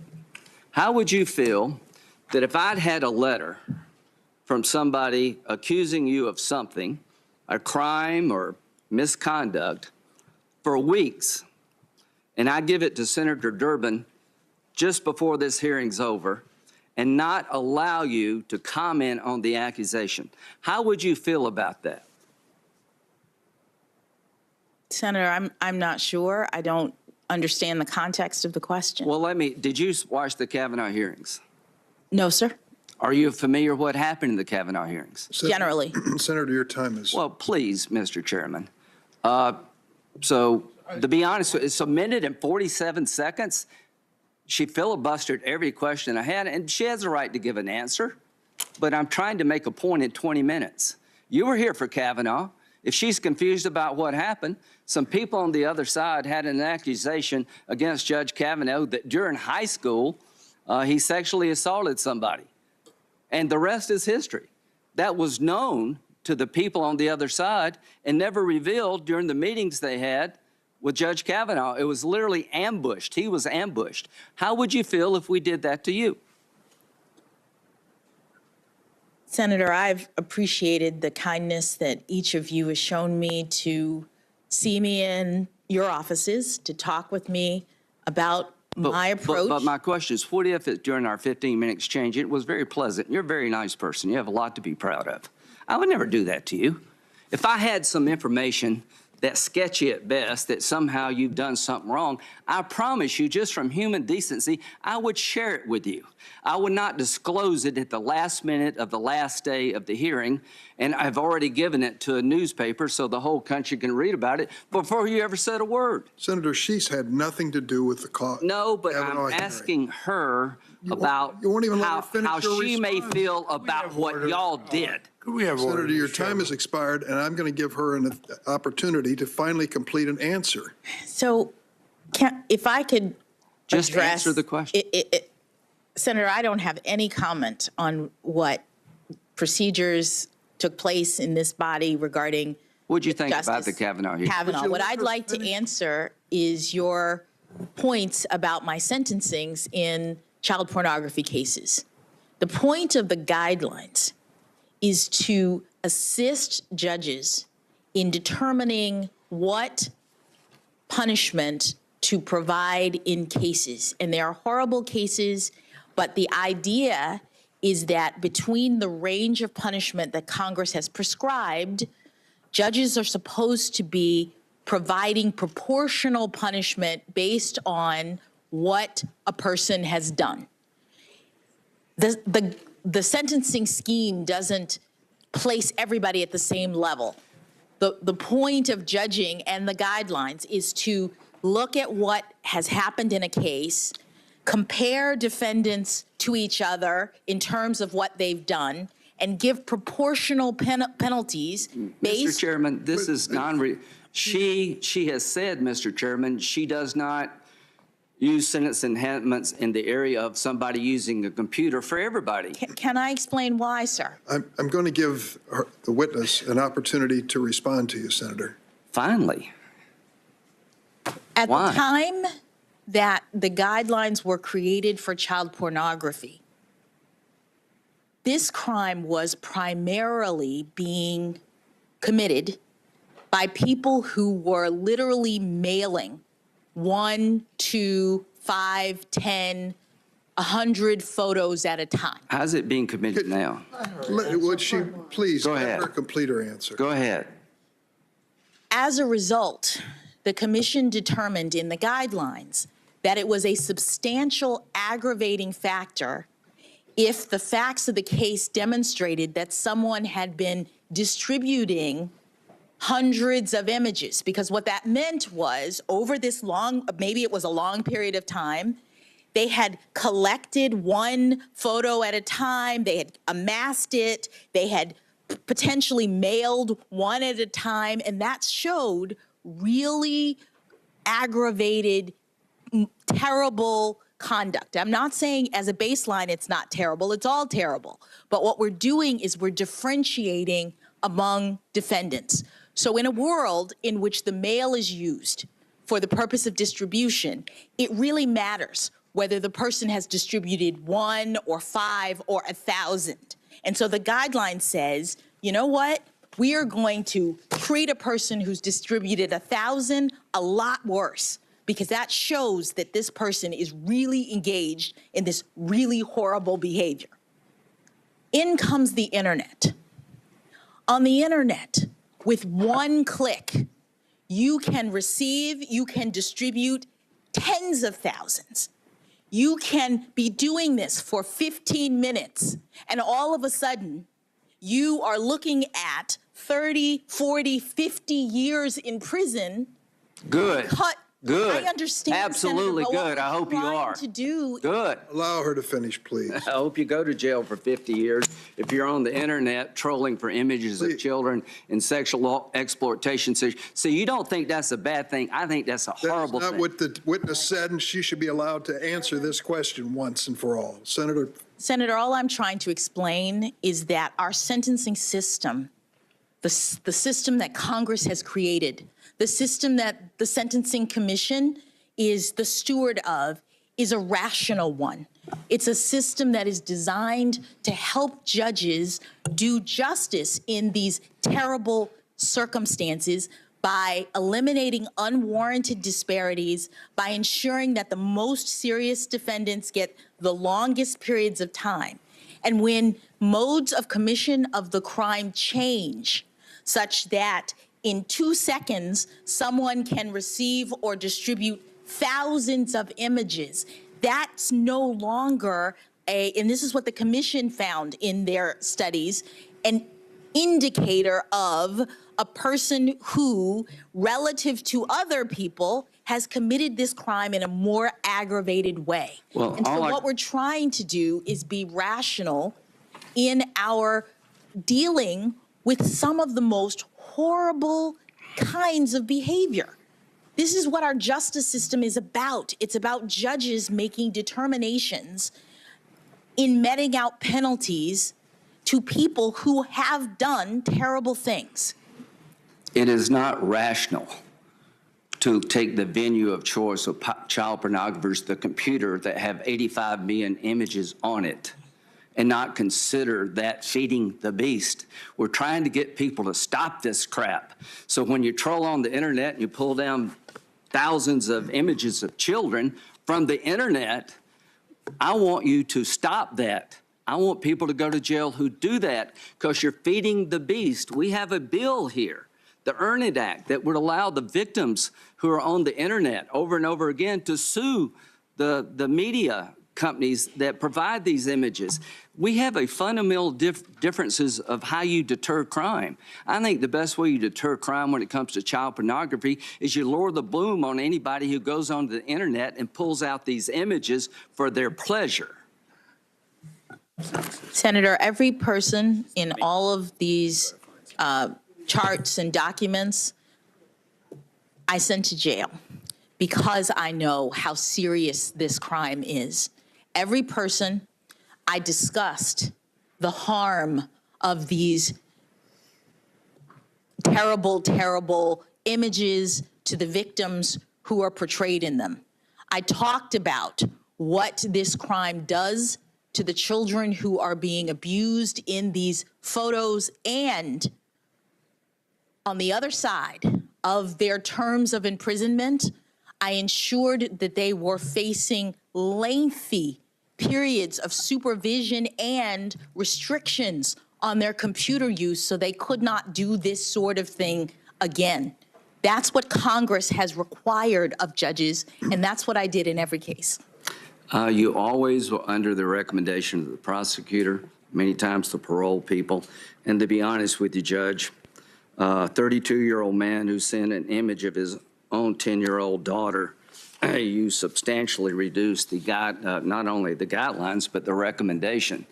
And all I can say is that your view of how to deter child pornography is not my view. I think you're doing it wrong, and every judge who does what you're doing is making it easier for the children to be exploited. If you're on a computer right now looking at a kid in a sexually compromising situation and you get caught, I hope nobody gives you a break because you used the computer.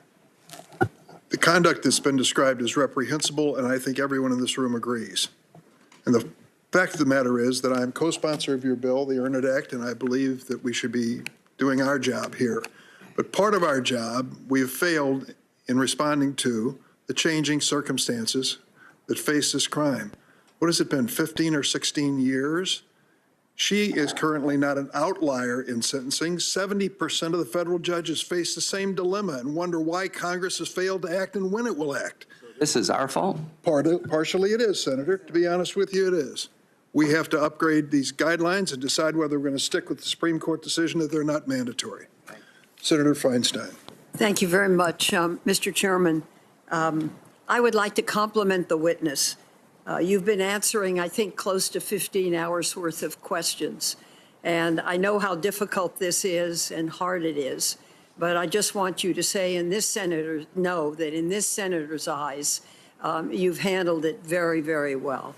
So thank you, Senator. And I'll move on to my questions.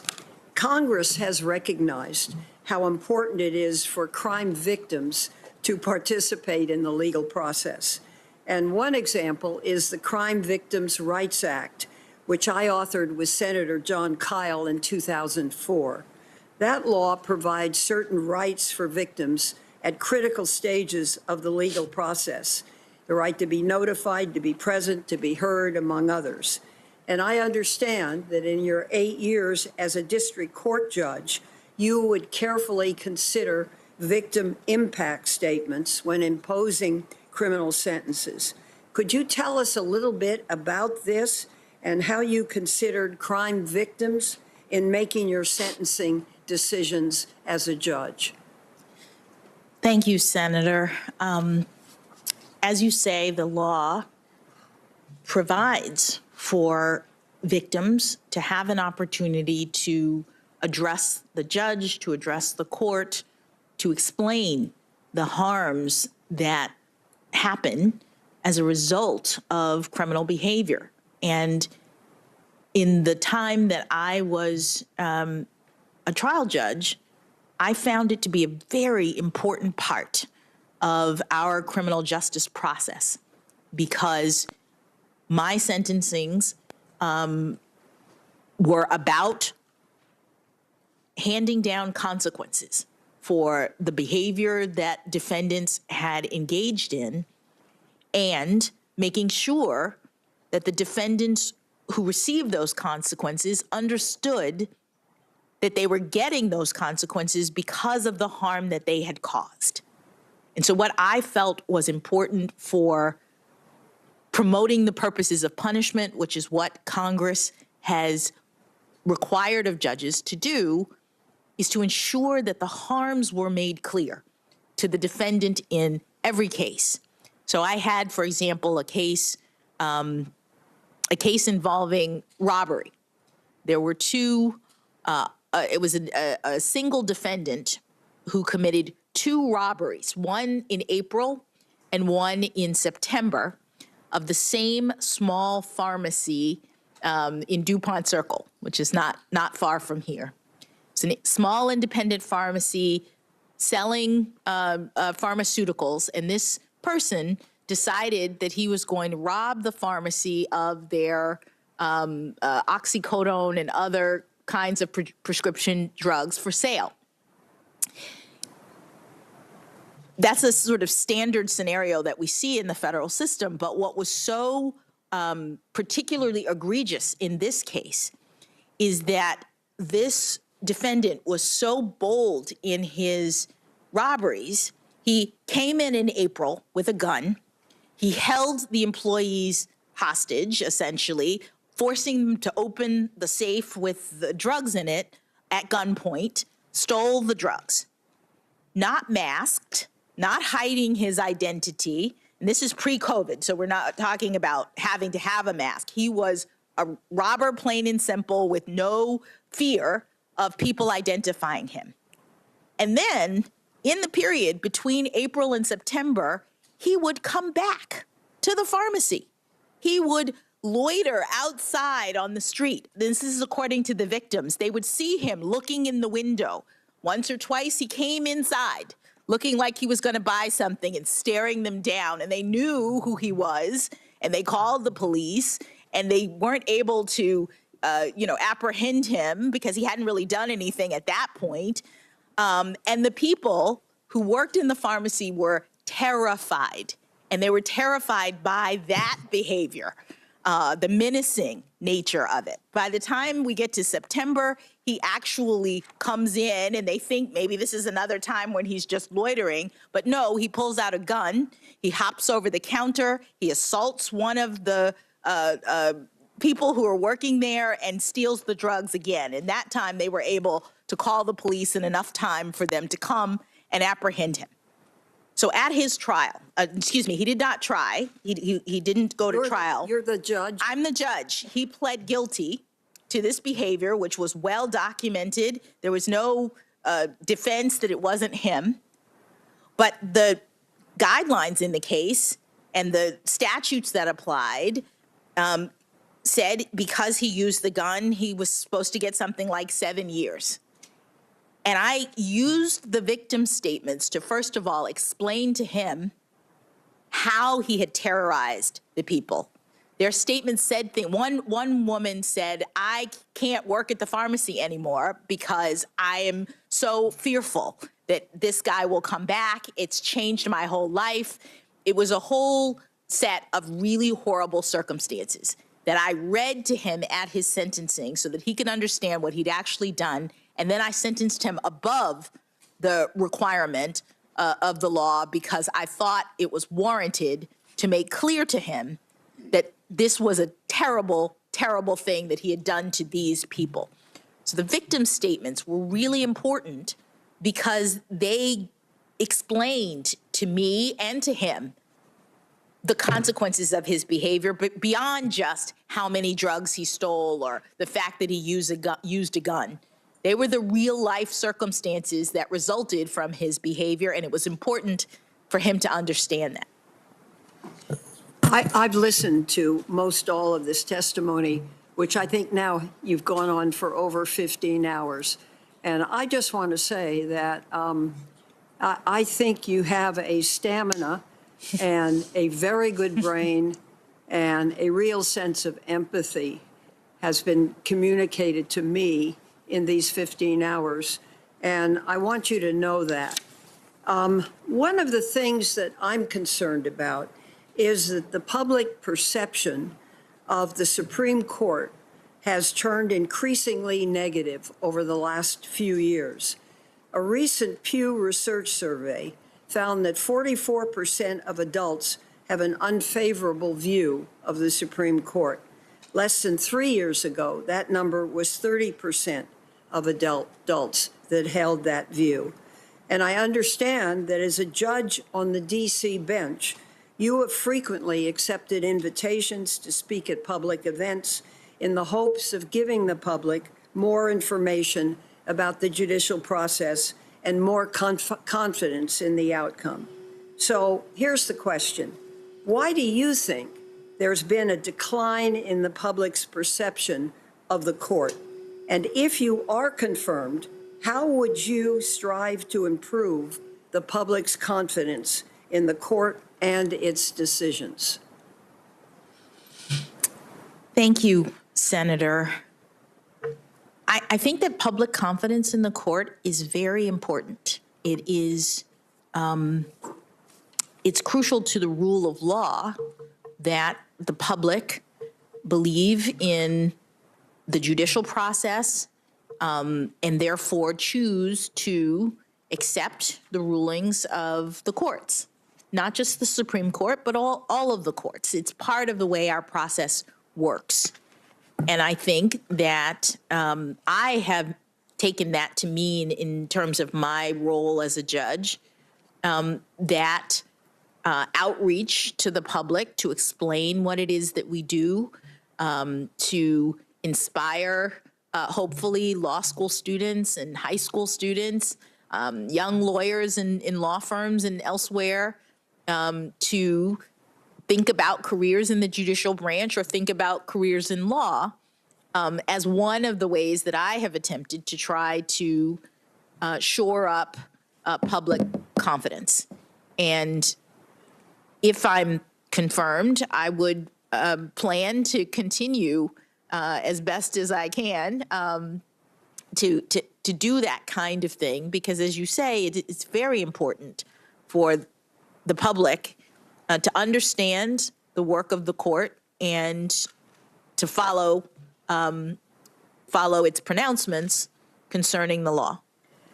Earlier, when you and I spoke in my office, we discussed some of the people who have mentored you throughout your career. And one of those was Judge Patty Saris. You served as a law clerk for her on the Massachusetts District Court, I believe, early in your career. And you've spoken publicly about the role she has played as a mentor in your legal career. You have described her as, quote, a consensus builder, a good listener, a careful speaker, the essence of judicial temperament, end quote. So would you share with all of the members here more about how Judge Saris's approach to judging and her mentorship have shaped you and your career? If you give some of the specifics, yes, I think everybody would be interested. Thank you, Senator. As I reflect on her mentorship and also the mentorship of my other two judges, it's very interesting because I think I learned maybe different things from each of them. Judge Saris, who was my first clerkship, you're correct. She's serves on the District Court of Massachusetts, which is the trial level court.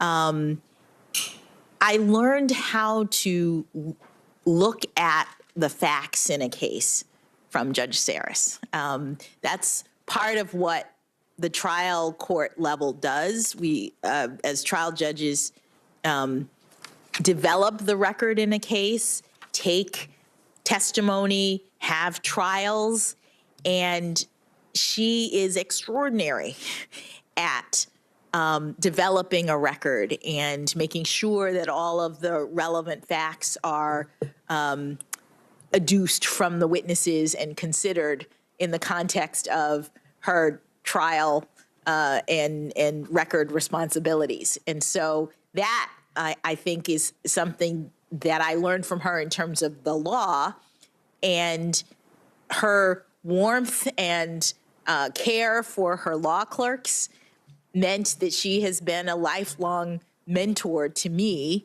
And ironically, she became the chair of the Sentencing Commission after I had been on the Sentencing Commission. So we worked together later in my career. So I often use that story to tell young people, you know, you never know what's going to happen. Someone who you worked for at some point might be your colleague down the line. Well, let me just one more. You've handled a large number of cases during your career, both as an advocate and a judge.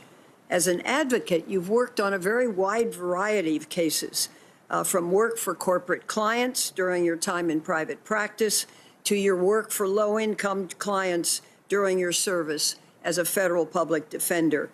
And during your 9 years as a federal judge, you've written nearly 600 opinions. I think that's really quite a sterling record. And I imagine that some of the cases have really stuck with you. And so I would like you, if you can, to talk a little bit about some of the cases, maybe one or two, that you've had that have made a deep impression and have really enabled you to progress as you have. Thank you, Senator. Well, as you say, I have handled a lot of cases in my time, nearly decade on the bench, and you learn something in almost every case in some respect. If you're doing your job right and you're looking into all of the issues. I think there might be, I'd mention one from sort of a few years into my service as a trial judge. I handled a case, Yakai versus Napper. And the case involved trademark infringement. And you would ordinarily think that trademark infringement charges are dry and technical.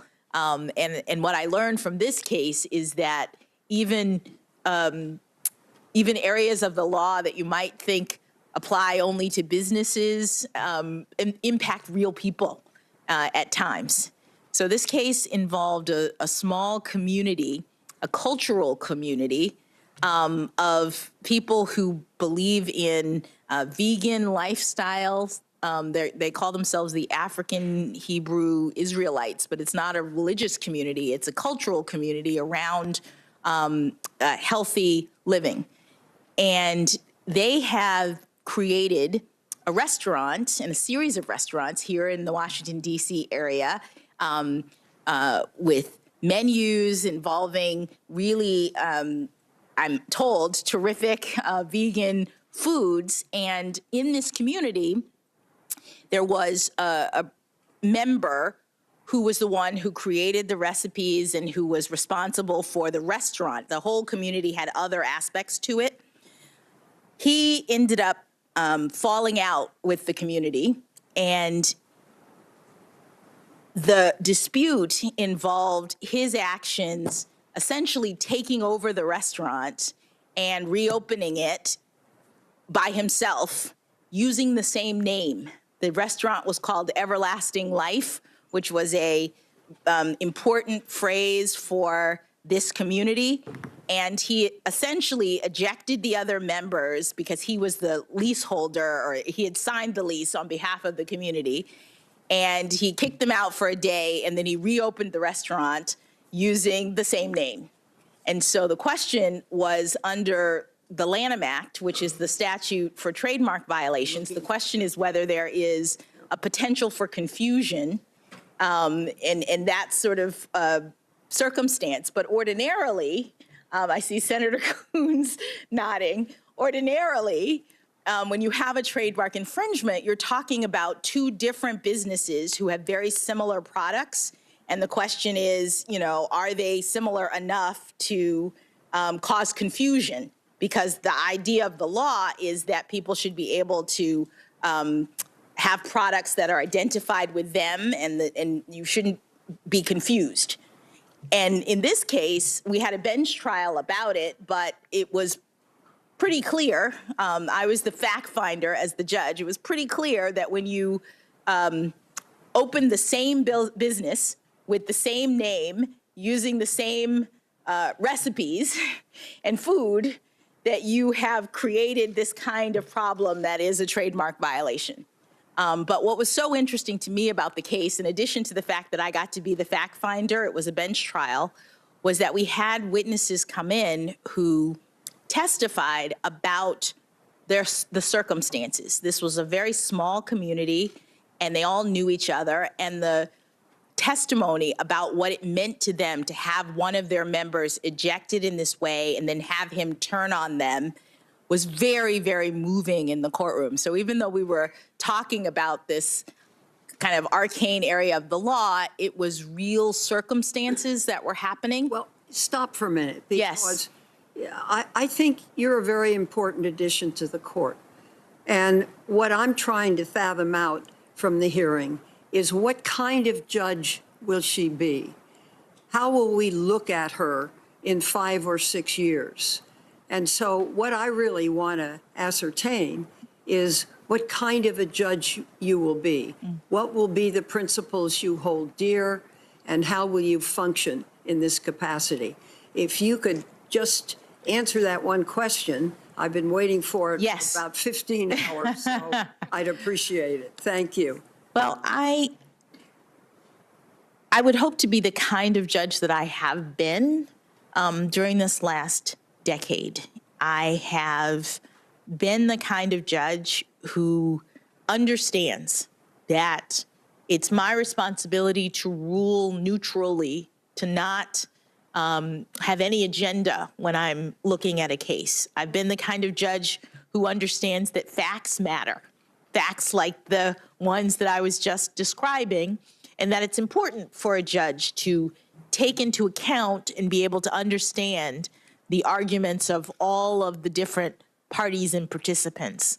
And I've been the kind of judge who takes my responsibility to not be a policymaker, to try to understand and ascertain the will of Congress, if it's a statute, or to adhere to my own, I've been saying, stay in my lane, to not exert my authority beyond what the Constitution requires when I'm interpreting and applying the law.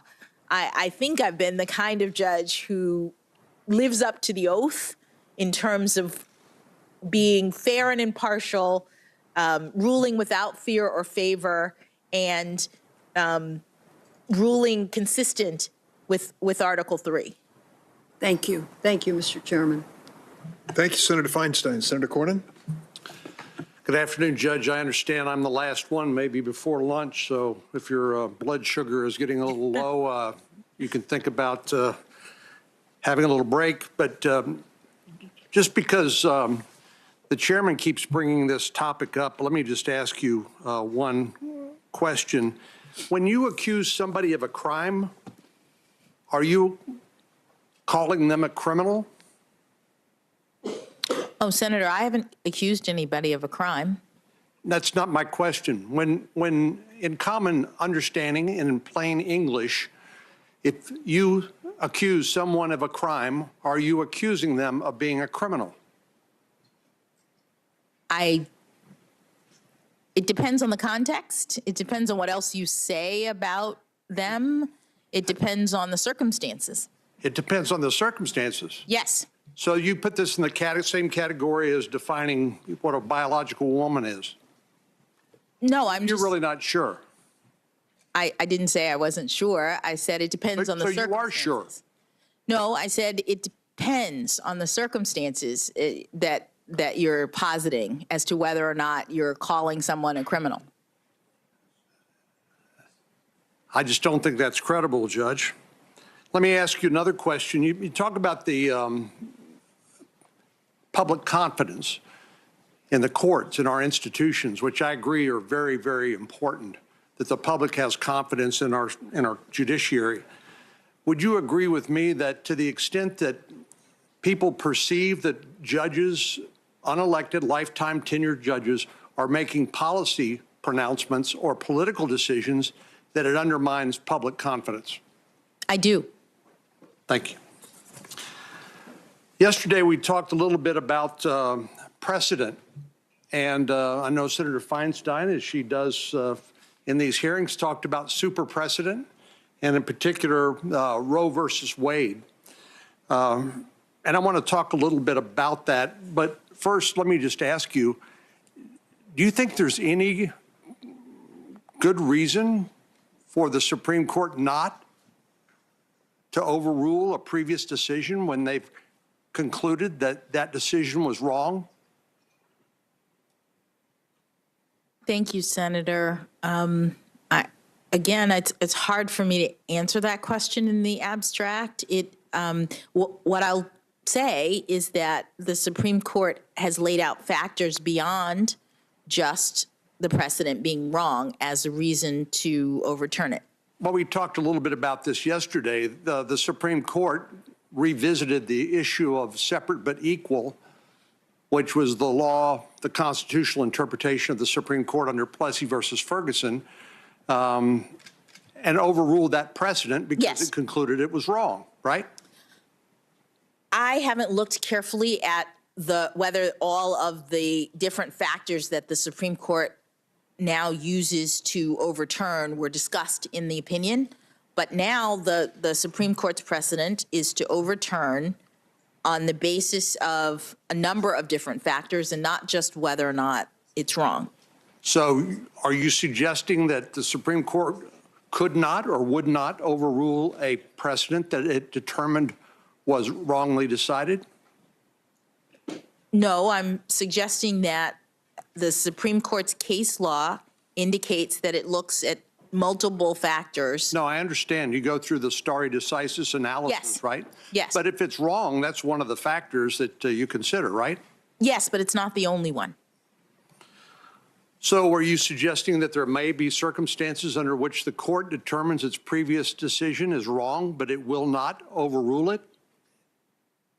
The fact that there are multiple factors indicates that the court looks at more than whether or not it's wrong. Okay. So so you would say, if I'm interpreting you correctly, that if the court concludes its previous decision is wrong, it won't necessarily overrule that. It applies a multi-point analysis. Yes, I think that's accurate. Back when Roe versus Wade was decided in 1973,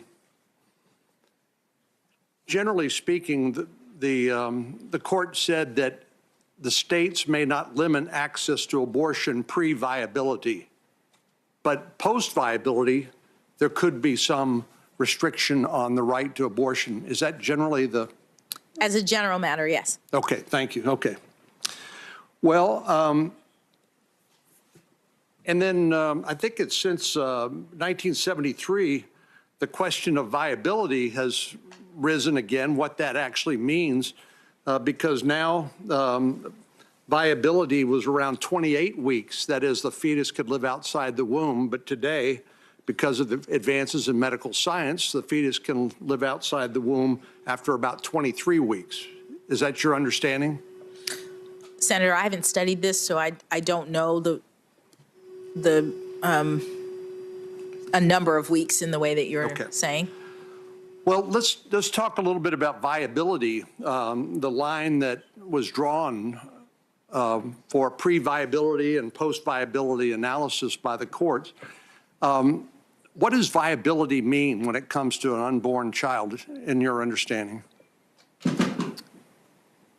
Senator, I hesitate to speculate. I know that it is a point in time that the court has identified in terms of when the standards that apply to regulation of the right. Justice Brennan, at a later point in his career on the Supreme Court, admitted that the viability line was an arbitrary line. Do you agree with him? Senator, I'm not able to comment on viability. There's a case pending in the Supreme Court right now concerning the issues. I'm asking you about previous decisions, but I hear you. No one suggests that a 20-week-old fetus can live independently outside the mother's womb. Do they? I don't know. I mean, the child will need to be fed or sheltered and all the other essentials to sustain human life. So there's no suggestion that after 20 weeks that a child can live independently, correct? Senator, I'm not a biologist. I haven't studied this. I don't know. You don't know whether an unborn child could live outside the womb at 20 weeks gestation? What I know is that the Supreme Court has tests and standards that it's applied when it evaluates regulation of the right of a woman to terminate their pregnancy. They have the court has announced that there is a right to terminate up to the point of viability, subject to the framework in Roe and Casey, and there's a pending case right now that is addressing these issues. The Constitution doesn't mention the word abortion, correct? That's correct. Just like it doesn't mention the word marriage, correct? That is correct. And so as you and I discussed, perhaps ad nauseum yesterday, when we were talking about substantive due process, this is one of those unenumerated rights that the court has created, court-made doctrine or law, and creating a constitutional right, even though it's not explicitly mentioned in the Constitution itself. Correct? The court has interpreted the due process clause of the 14th Amendment to include. Right. We talked about substantive due process yesterday, and that's what this is, right? The Supreme Court cases that deal with the right of abortion is a result of substantive due process analysis like you and I talked about yesterday. Yes. Okay. In the, you remember when you were confirmed for the Court of Appeals, in that process, we had a hearing, and then we sent you questions for the record, what we call QFRs around here. Yes. And one of those, question number 10, was, does the Constitution protect rights that are not expressly enumerated in the Constitution? As part of your answer, you mentioned Roe versus Wade and Planned Parenthood versus Casey, and you said this, and I'll quote, "They articulate a limited right to terminate a pregnancy." What is the limitation that you understand that was pronounced in Roe versus Wade and Casey when it comes to a right to terminate an abortion? What are the limitations under current law? Under current law, as I understand it, there are limitations in so far as there can be regulation of that right pre-viability unless the regulation imposes an undue burden on the exercise of the right. And there can be regulation after viability as long as there's exception for the health and I think maybe life of the mother. So it's the limitations are about whether and to what extent the government can regulate the right. Is it your understanding under the current precedent of the Supreme Court that there is a right to abortion up to and including the time of delivery of the child? Senator, I don't know, actually. I mean, the Supreme Court in every case is looking at individual regulations of the government related to individual rights. And I am not aware of the court having made a pronouncement about whether or not regulation can extend all the way up until birth. I'm just not aware of that.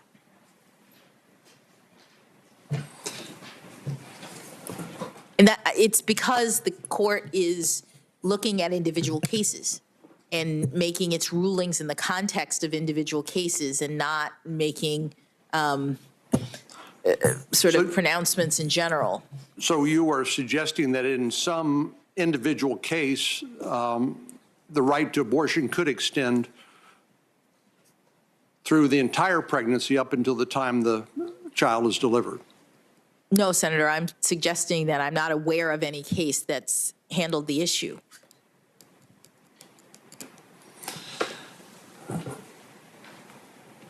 You told us that you think that you believe Roe versus Wade and Casey are precedents, and we talked a little bit about some of the questions about whether it's a super precedent and the like. Are you familiar with the Supreme Court's decision in the Heller case? I am. And that was a decision by the United States Supreme Court that recognized the individual right to keep and bear arms under the Second Amendment, correct? Yes. Is that a precedent of the court? It is. And you would respect that precedent? Yes, Senator. All precedents of the Supreme Court have to be respected. Is it equivalent in terms of its precedence to Roe versus Wade, or would you evaluate it differently? I'm not aware of any ranking or grading of precedents. All precedents of the Supreme Court are entitled to respect on an equal basis. I agree with you. That's why it kind of blows my mind when people talk about super precedents, as if somehow one precedent was different in terms of its significance or priority under the Constitution than others.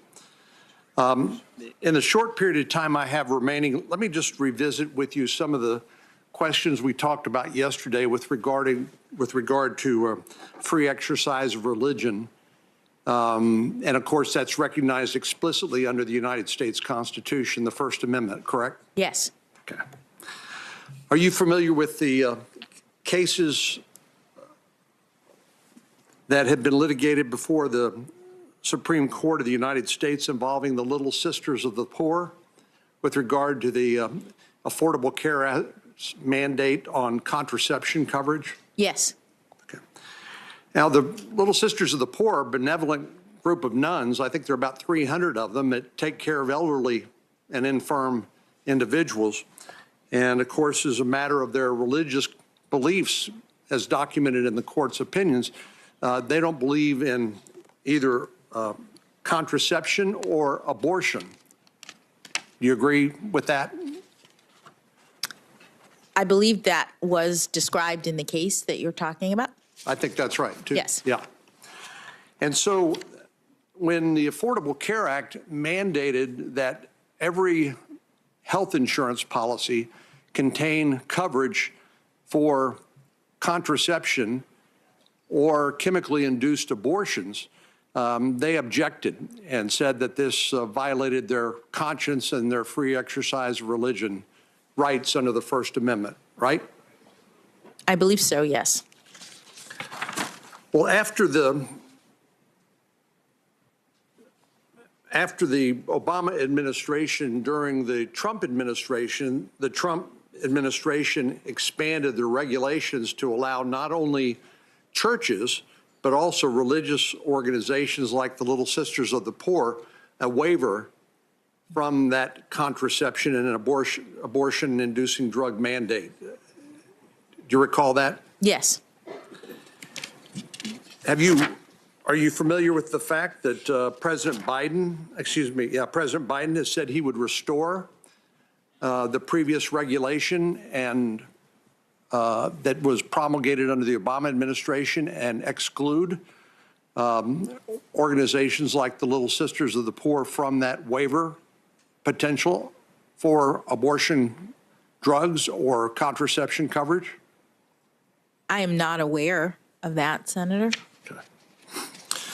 Well, I guess what all this boils down to, you know, Congress passed a bill called the Religious Freedom Restoration Act, which tried to make sure that people's sincerely held religious beliefs could be accommodated under their First Amendment rights, as opposed to Congress mandating things that would violate their conscience and violate their religious beliefs.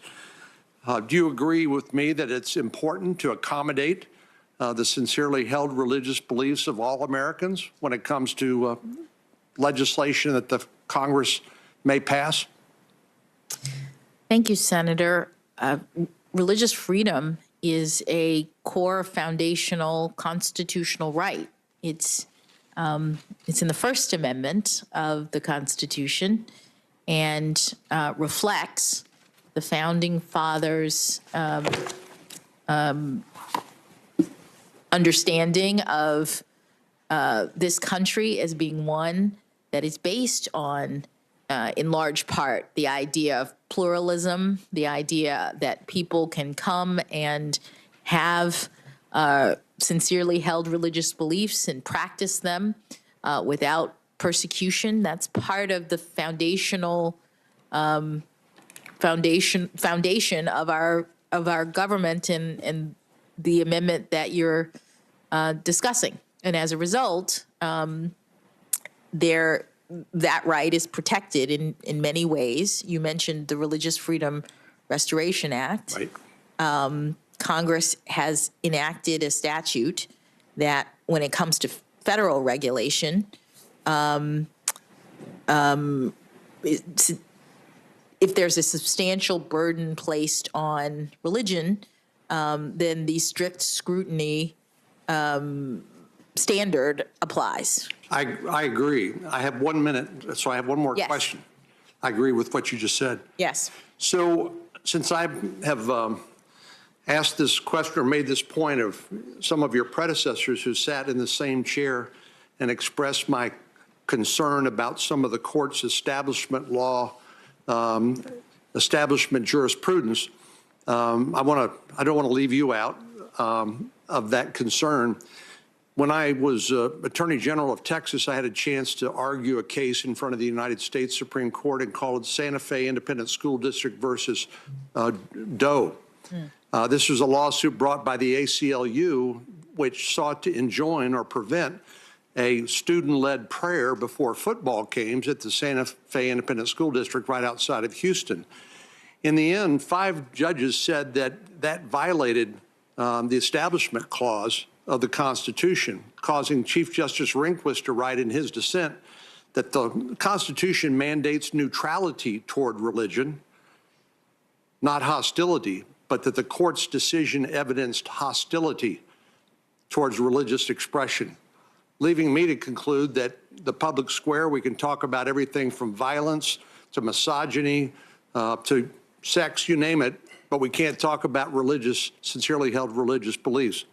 I would just footnote that for you and plant the seed for what it's worth. Thank you very much. Thank you. Thank you, Senator Cornyn. Welcome to Majority Leader Schumer. Glad you're with us. And he would report, if he could, that we have a challenge to finish our hearing today at a time when we can go to the floor for a series of votes, which will end the day. So we want to stick to the schedule as much as we possibly can. I will just say that Senator Cornyn's suggestion of lunch was aspirational. Okay. It was an unenumerated right. You're in charge of the agenda, Mr. Chairman. What we had hoped to do was to take 3 more senators before we have an actual lunch. But it's up to you. Is that all right? Oh, whatever you want to do. I'm open in here, happy to answer whoever would like to ask me a question. Thank you. I appreciate that. Senator Whitehouse. Thank you, Chairman. Judge Jackson, you can relax for a bit. I voted for you for the D.C. Circuit, and when you appeared as a potential nominee, we started doing work looking at your record and your story. We met with the president to discuss his process and his goals.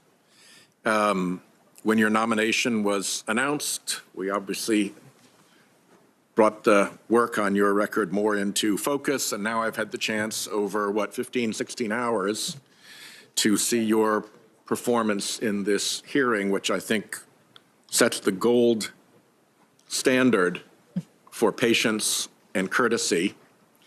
So I'm prepared to not only support you, but to let you know that I will be very proud and very honored and very excited to support you.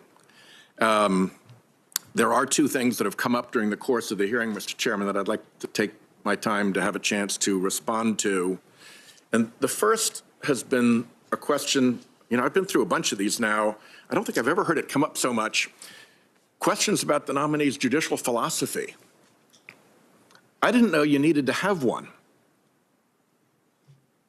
I actually thought that when you're dealing with the Constitution, your oath of office, the constitutional precedents, and the Constitution itself kind of gave you your guide path.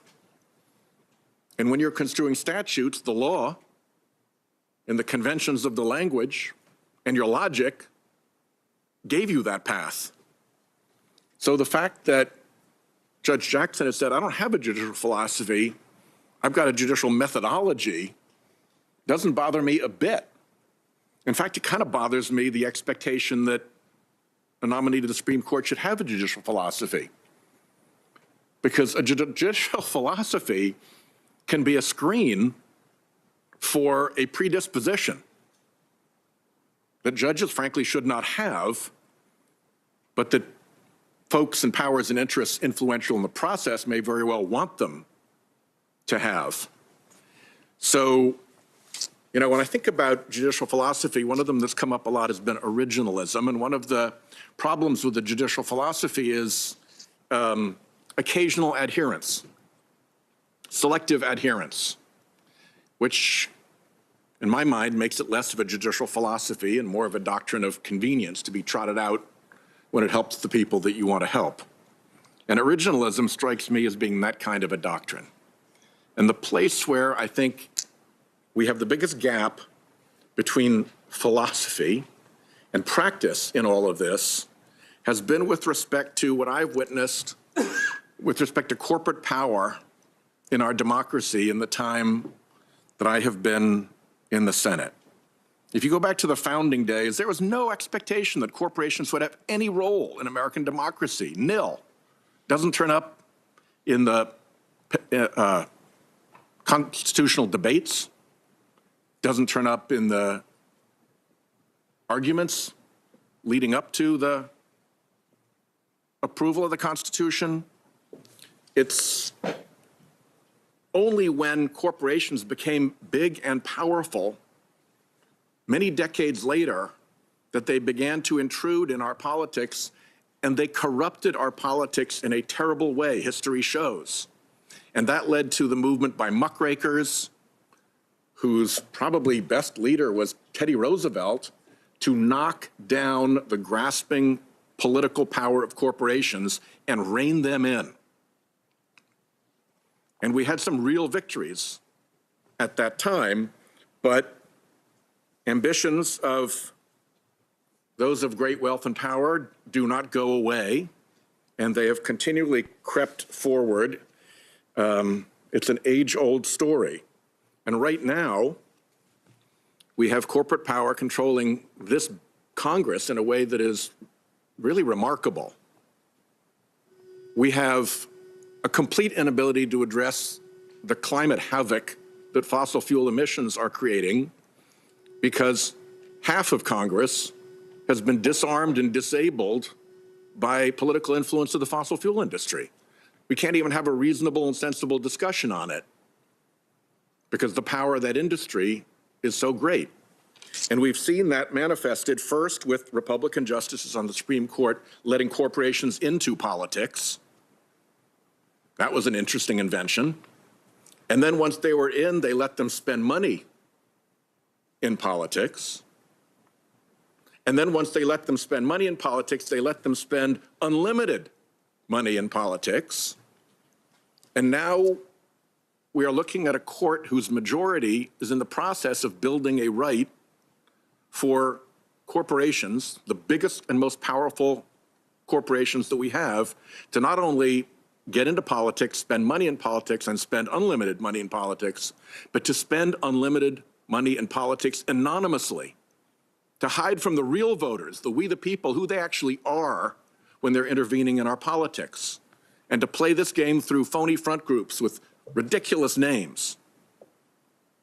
Rhode Islanders for peace and puppies and prosperity, you know, sort of the quality of the name that's involved. So let's not get too excited about judicial philosophy if it's nothing more than a screen for a predisposition that will benefit certain players in the arena. And let's certainly not take judicial philosophy too seriously when it evaporates in the face of the interests that have pushed the philosophy. And I think originalism qualifies that way, and I just wanted to say that.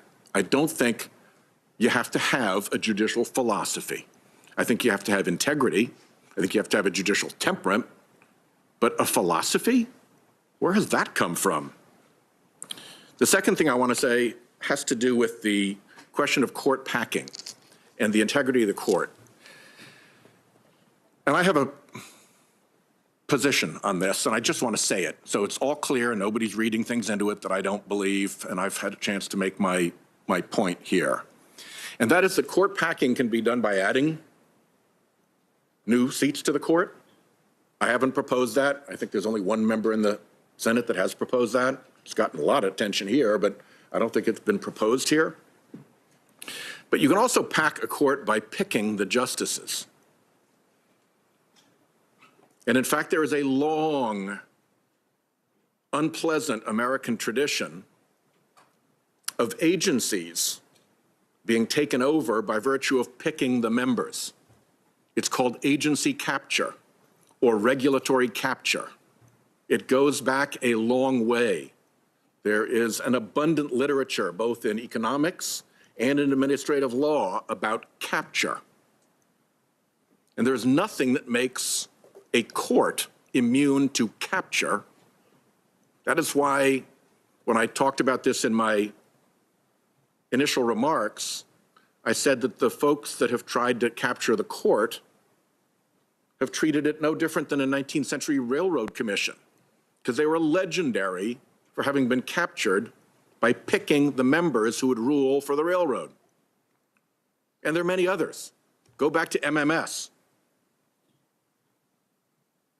in the Gulf oil explosion. So that is my concern. My concern is that the picking of the justices has been handed to special interests. And we know that's the case because, as I showed yesterday, everybody involved admitted it. The President of the United States said so. The co-founder of the Federalist Society said so. A former chairman of this committee said so. And the President's legal counsel said so. And what happened in that process by which the justices were picked over at the Federalist Society? We don't know. There wasn't a poll that was taken of Federalist Society members saying, you know, give us your recommendations. I don't know that there was any meeting of the board. Let's take this up. Let's go through a proper agenda. What appears to have happened is that people went into a back room and there was wheeling and dealing, and millions of dark money dollars flowed into the Federalist Society during this period. And what came out were names. And those went straight to the president and straight to here. But the picking appears to have been done in the confines of a private organization by anonymous special interests. There is no country in the world that does that by way of how you pick judges. If we went to some banana republic to try to educate them in democracy, and that was the way they picked their judges, we'd have a lot to say about it. But that is the way that recent justices have been picked. Court packing by court picking.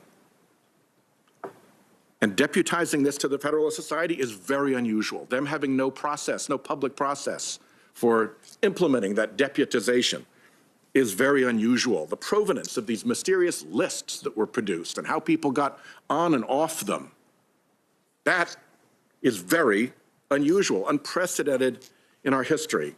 And it's surrounded by lots and lots of dark money. $400 million, I think, is a lot of anonymous money that has been chronicled being spent to control who gets put on the court. And controlling who gets put on a governmental body is how you capture a governmental body, and a captured governmental body is a wrong thing. Whether it's a railroad commission or the United States Supreme Court. There is in that method of judicial selection not just the prospect of impropriety, but indeed the likelihood of impropriety. If it's pay to play and checks for millions anonymously delivered will get you into the room to decide who is going to be on the Supreme Court, we got a problem. And that's what happened. And the thing that makes it even worse, in my view, is that as you pursue this and play it out, you see the decisions of the court line up in an astonishingly clear pattern with the interests of big Republican dark money donors. That is my concern. That, I think, is a legitimate concern. If you disagree with me, disagree with me. But that is the concern, and I wanted to lay it out here because it's not about court packing. It's about the integrity of the court, and it's about the unfortunate comparison that can be made now between the captured agencies delivered through picking of their membership and what looks more and more like a captured court delivered by the picking of its membership in secret with a very, very high ticket price to be in the room where the picking took place.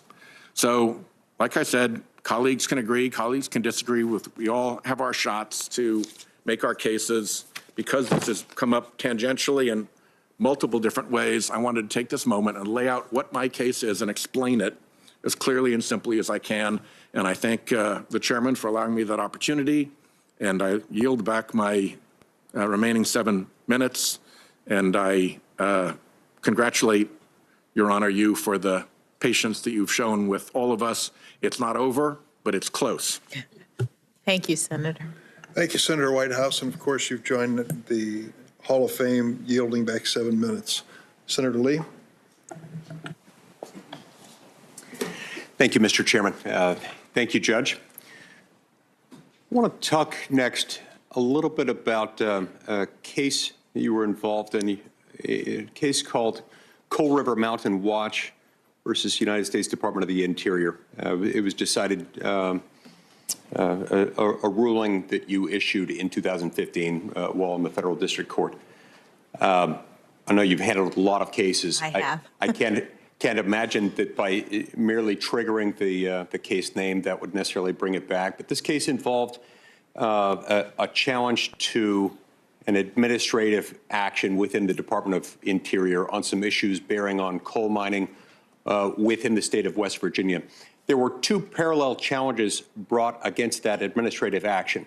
One in a federal district court in West Virginia, where the land in question was located, and another in the U.S. District Court for the District of Columbia, where you sat. The government defending itself against that action brought by some environmental groups asked that you dismiss the D.C. case so that the matter could be litigated in West Virginia. You denied that. Can you, based on my description of the facts, does that ring any bells? And can you tell me why you might have denied it? Thank you, Senator. It actually doesn't. It sounds like, dozens of cases that I handled with similar issues and requests. Something like a motion to dismiss is early in the action. Sure. And so denying a motion to dismiss is pretty routine. District of Columbia. I understand, and I'm sure you handled a lot of those all the time as a district judge. The reason I raise it is just because it relates indirectly to some concerns that I've got that are somewhat unique to the Western United States. We have a lot of cases that involve the U.S. Department of the Interior and agency actions taken relative to the public land that we have. In every state east of Colorado, the federal government owns less than 15% of the land. In most of those, it's much less than 15%, in the single digits or low single digits.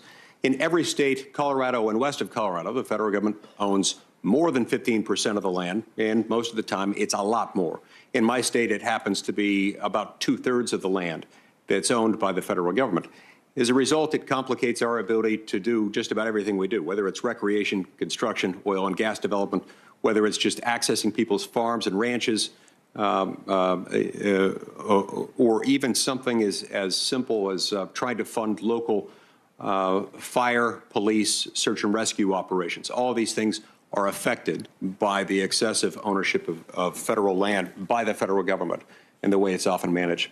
Sometimes decisions made at the federal level are challenged in parallel actions like these. One in the forum state, in the host state to where the action is happening, another in D.C. And I'm always concerned about forum shopping. And I'm sure that's something you watched out for as a judge and saw forum shopping from time to time.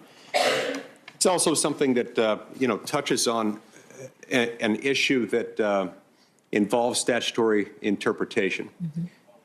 There's something called the Antiquities Act, passed 110 years ago or so, designed to give presidents of the United States the authority to designate parcels of federal land as national monuments. The text of the statute states that the limits of the parcels in question should be, quote, confined to the smallest area compatible with the proper care and management of the objects to be protected. Now, given that these presidential proclamations tend to be broad, it's sometimes the objects to be protected are also broad. And as a result of that, it's difficult to tell what the limits are. Do you have any reaction as to how we could discern that, how we could define any meaning out of that? It's got to mean something. The text of the statute, you try not to leave language simply unaddressed or meaningless in a statute. Do you have any thoughts on how a statute like that, saying that it should be confined to the smallest area compatible with the proper care and management of the objects to be protected? Any thoughts briefly on that? Well, Senator, if I were presented with a case with that statute in that circumstance, I would proceed as I always have. You would have to understand the parties' arguments about the particulars in the case. What does the presidential proclamation say? To what does it relate? Whether there are any precedents in this area that further define or further address what Congress intended with respect to the statute at issue. And I would assume that it would also matter if the government's lawyers defending the president's action made an argument that would leave the interpretation open-ended and meaningless. Well, as part of your interpretive exercise, as you're considering the parties' various arguments, one that did not account for all the words in a statute would be one that you would Excellent.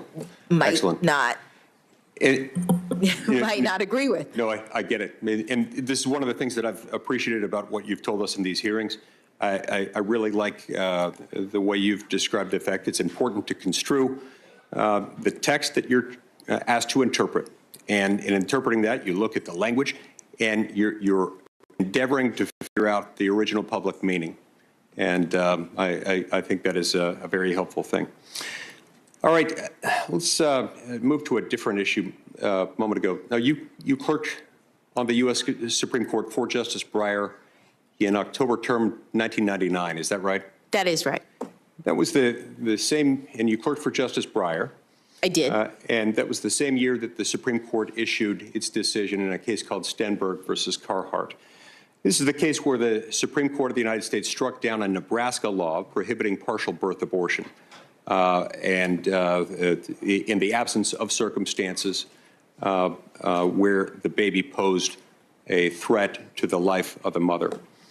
Now, to be clear, the law prohibited a procedure where the abortionist causes an unborn baby to be partially delivered by the mother, and then the abortionist intentionally kills the baby outside the womb by puncturing its skull with scissors and then collapsing the skull.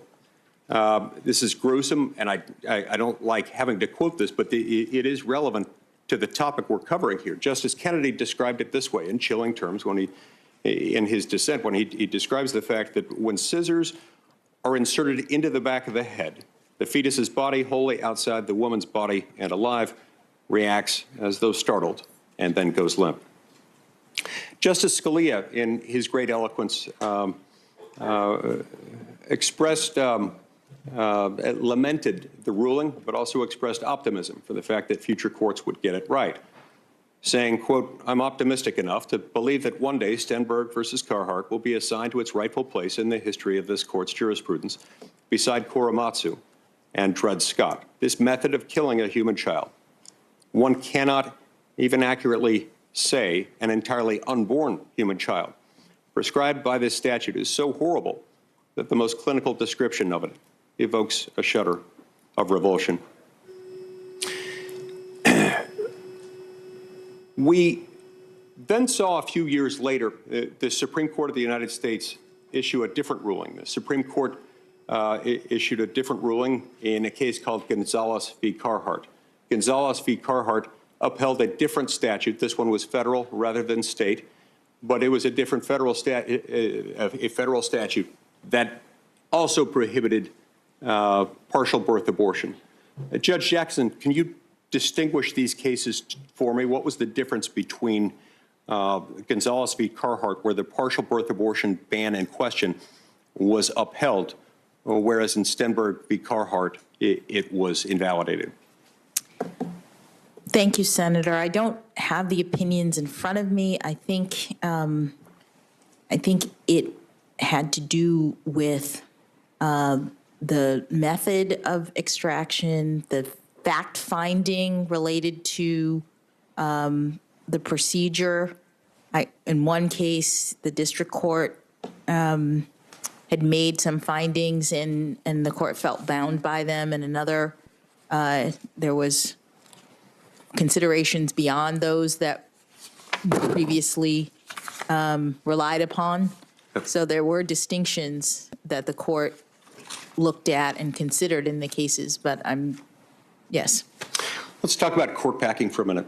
Yes.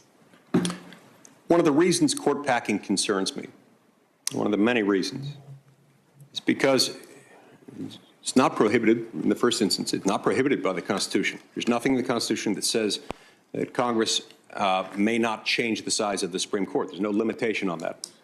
We have, for 152 years, stuck with the number 9. It has worked, and in the absence of an argument saying that that number is too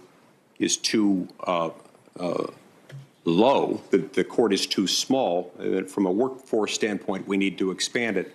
It's difficult to imagine why it would be a good idea to change it, particularly because if you increase the size of the court in one fell swoop, and you do that for partisan political purposes, allowing one president, the current president, to have a disproportionately impact on the court and to change its rulings, that portion of the court's docket that tends to be more politically contentious.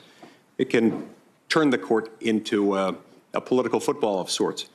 Given the fact that our Supreme Court justices serve for life, once you do that, it becomes something of a one-way ratchet, always expanding, never contracting. Before long, you could see an increasingly larger court, with the court expanding each time a different party secures the coveted circumstance of a majority in the House, majority in the Senate, and controlled by the same party of the White House. And so this is why it concerns me. I understand that why it is that the canons of judicial ethics don't allow you to comment on matters that might come before you. This is one that could not come before you as a justice. This is a non-justiciable political question. It's committed to the two political branches of government. There's not even a constitutional challenge that could lie to it, even though it would undermine the separation of powers in the Constitution, as I see it. It's not unconstitutional. So it couldn't and it would never come before you. Last night, when you were asked a question by my colleague, Senator Kennedy, on this, you acknowledged that you have an opinion. Did I understand that right? You have an opinion on court packing? Senator, I have a lot of opinions. I have opinions on I'm a human being, and I have an opinion on a lot of things. The reason why, in my view, it is not appropriate for me to comment is because of my fidelity to the judicial role. I understand that it's a political question, and that is precisely why I think that I am uncomfortable speaking to it. No, I understand that, and I respect the impulse. I respect the overall issue, and I think it's better for Article III judges and justices ordinarily to not wade into the political thicket. This one I do think is different because, number one, as I say, it can never come before you. Number two, it does have an impact on what you would be doing, and you also, as an Article III judge, someone who's served for nearly 9 years as a federal judge, you've developed experience and intuition and a thorough understanding of our federal court system, and that's why I think your perspective on it would be valuable. The reason it concerns me so much is that even when court packing doesn't succeed legislatively, it can leave an impact. The last time this was attempted was in 1937. President Franklin D. Roosevelt was upset at the Supreme Court on a number of bases. He didn't like the then 32-year-old precedent of Lochner versus New York, where the 5 conservatives on the Supreme Court engaged in an active judicial activism, reading something into the Constitution that wasn't really there. Some people disagree with me on this, but it wasn't there. And they imposed that. But the bigger reason was he didn't like the court's interpretation of the Commerce Clause. It was that interpretation of the Commerce Clause, the one we discussed yesterday, you know. Prior to 1937, you had the Supreme Court agreeing as far as the channels and instrumentalities of interstate commerce that we talked about yesterday. You had the court more or less in agreement over time as to the impact of the dormant Commerce Clause. But as to the substantial effects test, that didn't exist yet. It required something much closer to an interstate commercial transaction in order for Congress's Commerce Clause authority to kick in. There were the so-called 4 horsemen of the apocalypse, as FDR affectionately called them, 4 conservatives who were consistently pushing for limits on Congress's authority. And then you had other justices who would sometimes join with them. Usually that included Justice Owen Roberts, who had stood with them in maintaining narrower authority for Congress under the Commerce Clause. All that changed when on April 12, 1937, 2 weeks to the day when the case often associated with the so-called switch in time that changed 9, West Coast Hotel versus Parrish, where they undid the Lochner precedent. April 12, 1937, the Supreme Court decided a case, NLRB versus Jones and Laughlin Steel, that forever changed and magnified, expanded the Commerce Clause in a way that, had it been through a constitutional amendment, it would be among the most significant, impactful constitutional amendments ever adopted, and yet it's rarely discussed. This case resulted from one vote, one person on the Supreme Court who changed his vote, Associate Justice Owen Roberts. It's widely believed, and I believe it based on what I've researched on it, he was influenced heavily by FDR's court packing plan. He didn't want to be on a court that was packed. He didn't want, he convinced himself that he made that switch in order to save the court as it was. And that has changed everything. It's led to a much bigger, more expensive, more intrusive federal government. We can disagree as to the policy merits of that, but it did change the Constitution. That's why I worry about that. So I hope, I understand you don't want to answer it. I hope that between now and the end of the day, you'll see fit to tell us what your opinion is. I do think it's worth discussing. Let's talk for a minute. Got just moments left. I want to get back to your sentencing approach. Now,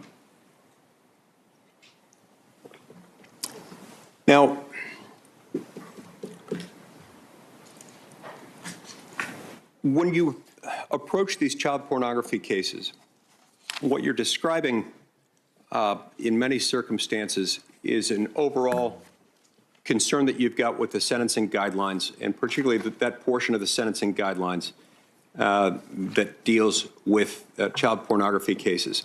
This showed up in the transcripts of some of your sentencing hearings, including the transcript of your sentencing hearing in the Hawkins case. I turn to that to page 38, lines 17 to 24 of that transcript, and here's something you say in that Hawkins case. And I believe this was the 18-year-old defendant that you sentenced to 3 months in prison, when the lower end of the guidelines range would have been 97. I think the higher end would have been in the 120s or something like that.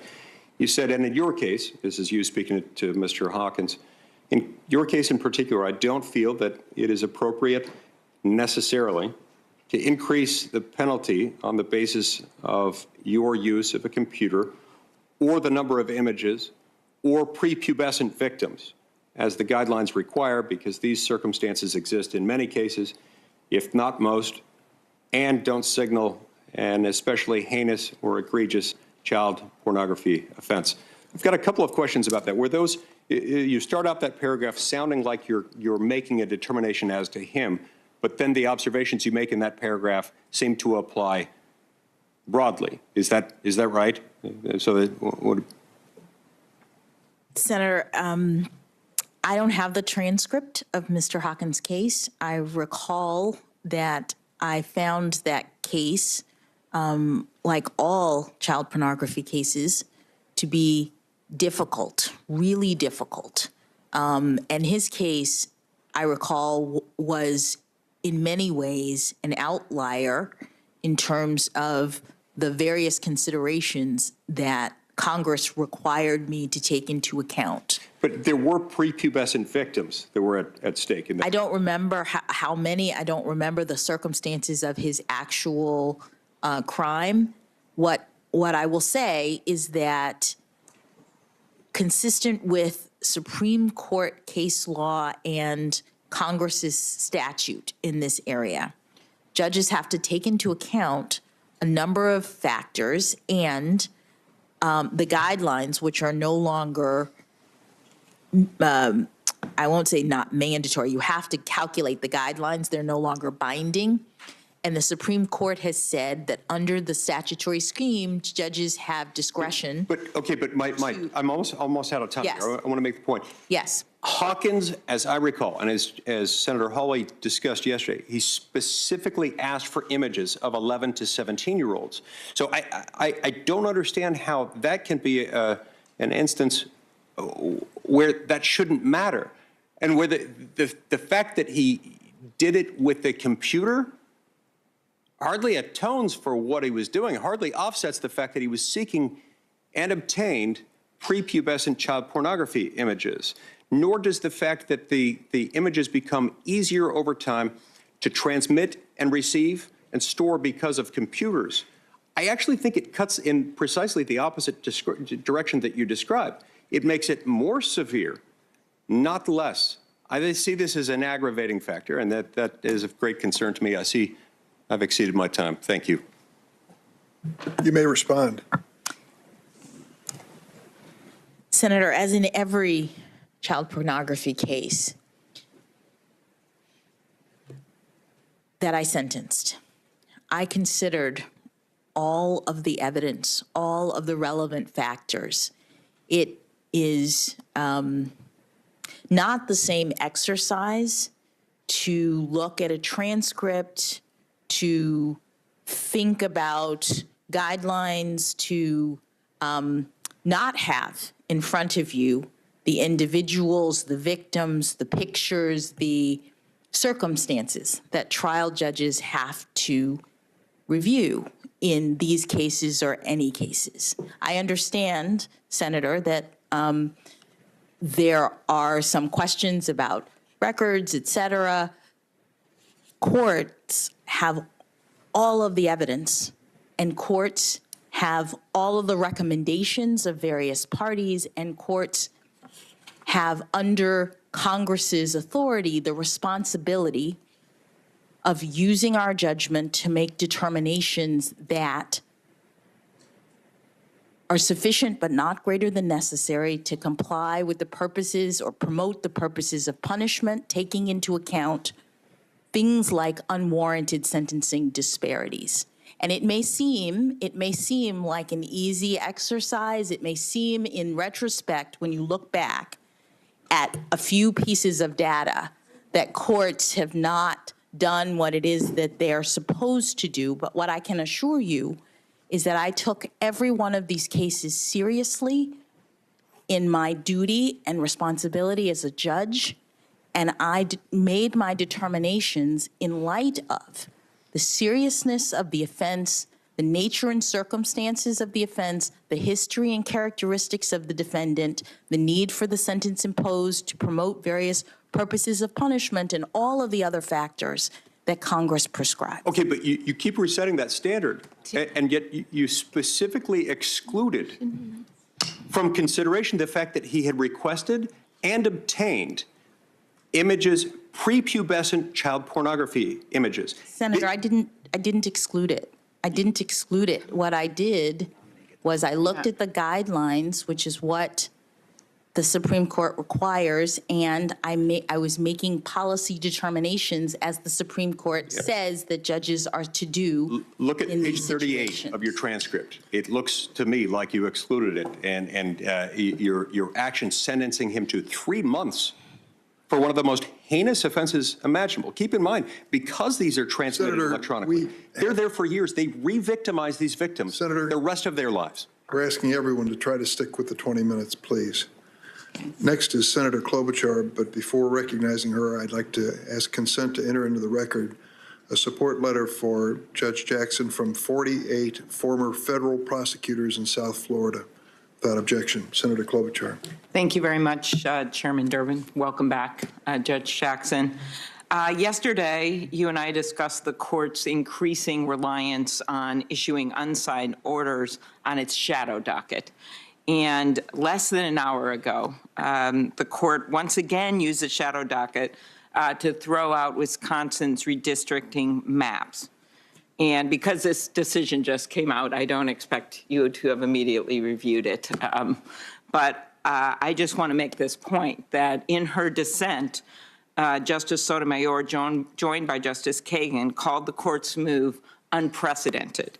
She noted that in an emergency posture, the court summarily overturns a Wisconsin Supreme Court decision resolving a conflict over the state's redistricting, a decision that was rendered after a 5-month process involving all interested stakeholders, based on an obligation that is, these are her words, hazy at best, even though summary reversals are generally reserved for decisions in violation of settled law.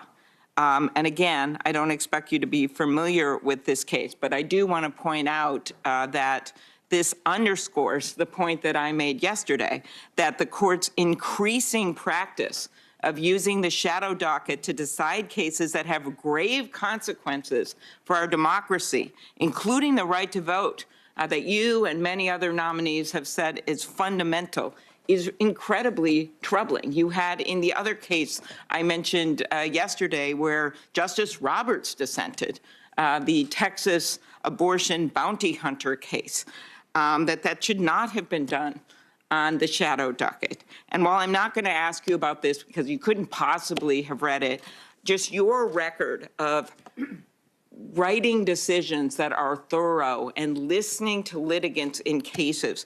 Could you just generally talk about the importance of having full briefings on the merits as well as public oral arguments if you believe in transparency? Thank you, Senator. As a judge in my work over the last decade, I've seen that it is very important, at least to me in my time as a judge up to date, to hear arguments from all sides in a case. The duty of a judge is to make determinations, and under our system of adversarial proceedings, you make determinations based on arguments, and it's important to do so. I know that with respect to the emergency docket, you haven't asked me the question about it because I would say what I said before, which is I would benefit from being able to speak with the justices. I understand that there's a need to balance getting full briefing with emergency circumstances, and the court has long had in its procedures the ability to rule quickly on various cases. Mm-hmm. It's also my understanding from my time clerking on the court that the court does recognize the value of allowing things to what we call percolate, meaning lower courts to hear issues. And my understanding is that at least in some of the recent cases, the justices have had oral argument related to some emergency matters. But from my perspective as a judge in the work that I've been doing, I know that it's important to hear from the parties. Mm-hmm. Another hallmark of your work has been taking complex issues and making them accessible to the public. So much so that I actually referred to one of your opinions from a debate stage in Los Angeles, saying, as a wise judge said, those were my words, I guess I was ahead of my time, the president is not king in America, the law is king. I paraphrased it. That was a written opinion that you wrote that was over 65 pages long, relied extensively on Supreme Court and circuit precedent. It was Committee on the Judiciary v. McGahn. And could you talk about really two things, the importance of having the law written in terms that are easy to understand by people, and then secondly, your opinion was actually a narrow one. It required Mr. McGahn to appear to testify, but that said he remained free to assert any legally applicable privilege in response to the questions asked. So what you did there was a narrow opinion. What role do you think that narrow rulings play in helping to maintain the legitimacy of the court? Why is it important to have plain language in orders? Thank you, Senator. Well, I'll start with the second first. Mm-hmm. I think that, as we've been discussing, we have a rule of law in this country which requires a certain amount of predictability and stability in the law. If there are big shifts in terms of legal principles and doctrines and whatnot, it could lead to people not understanding that judges are ruling on legal principles. It could lead to undermining public confidence, thinking that judges are injecting their own policy preferences rather than following the law in terms of their rulings. And so to further predictability, stability, there are many doctrines in judicial practice. There's stare decisis, which is the principle that if something has already been decided, very similarly, you at least if it may be binding on you if you're a lower court, but at least you have to contend with it because that is the law that existed before you got the case, and you don't want to make a big shift. And then there's also the principle that, the understanding that when you are announcing rulings, you are building on what exists before. And so you don't want to make a big shift if you don't have to, because if you can find a way to rule incrementally in a more narrow way, it keeps the law stable, is a part of the proposition that I mentioned before. In McGahn, in particular, it was a case in which there was a precedent directly on point from my district. It was not binding on me, but the exact same set of circumstances and arguments had been presented to another judge in my district. I believe it was something like 10 years prior to my case. And so we had law that governed the circumstance, and I looked at that, determined it was persuasive, and that I should continue the principles that had been laid down by in the prior case. Also, in accordance with those principles, the prior judge and I made the determination that when the president claims absolute immunity, the argument was that the person who had been subpoenaed by the legislature, a former employee of the White House, could say that they had immunity of some sort. In other words, it could have invoke executive privilege in response to particular questions, but they couldn't say, I don't have to show up at all. And so the argument that was being made was when the House of Representatives issues a subpoena and says, show up on this day at this time to answer questions, can that person just ignore and say, I have immunity, I don't have to follow the law, in other words, respond to the subpoena?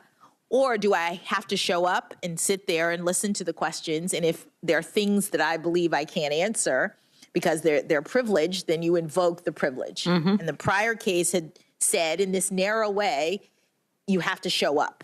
You don't necessarily have to give the information. That's determined on a question by question basis, but you have to show up. And that's what I held in that case as well. And it's important to be clear in your rulings so that people understand that judges are ruling consistent with the law and not their own personal views. Right.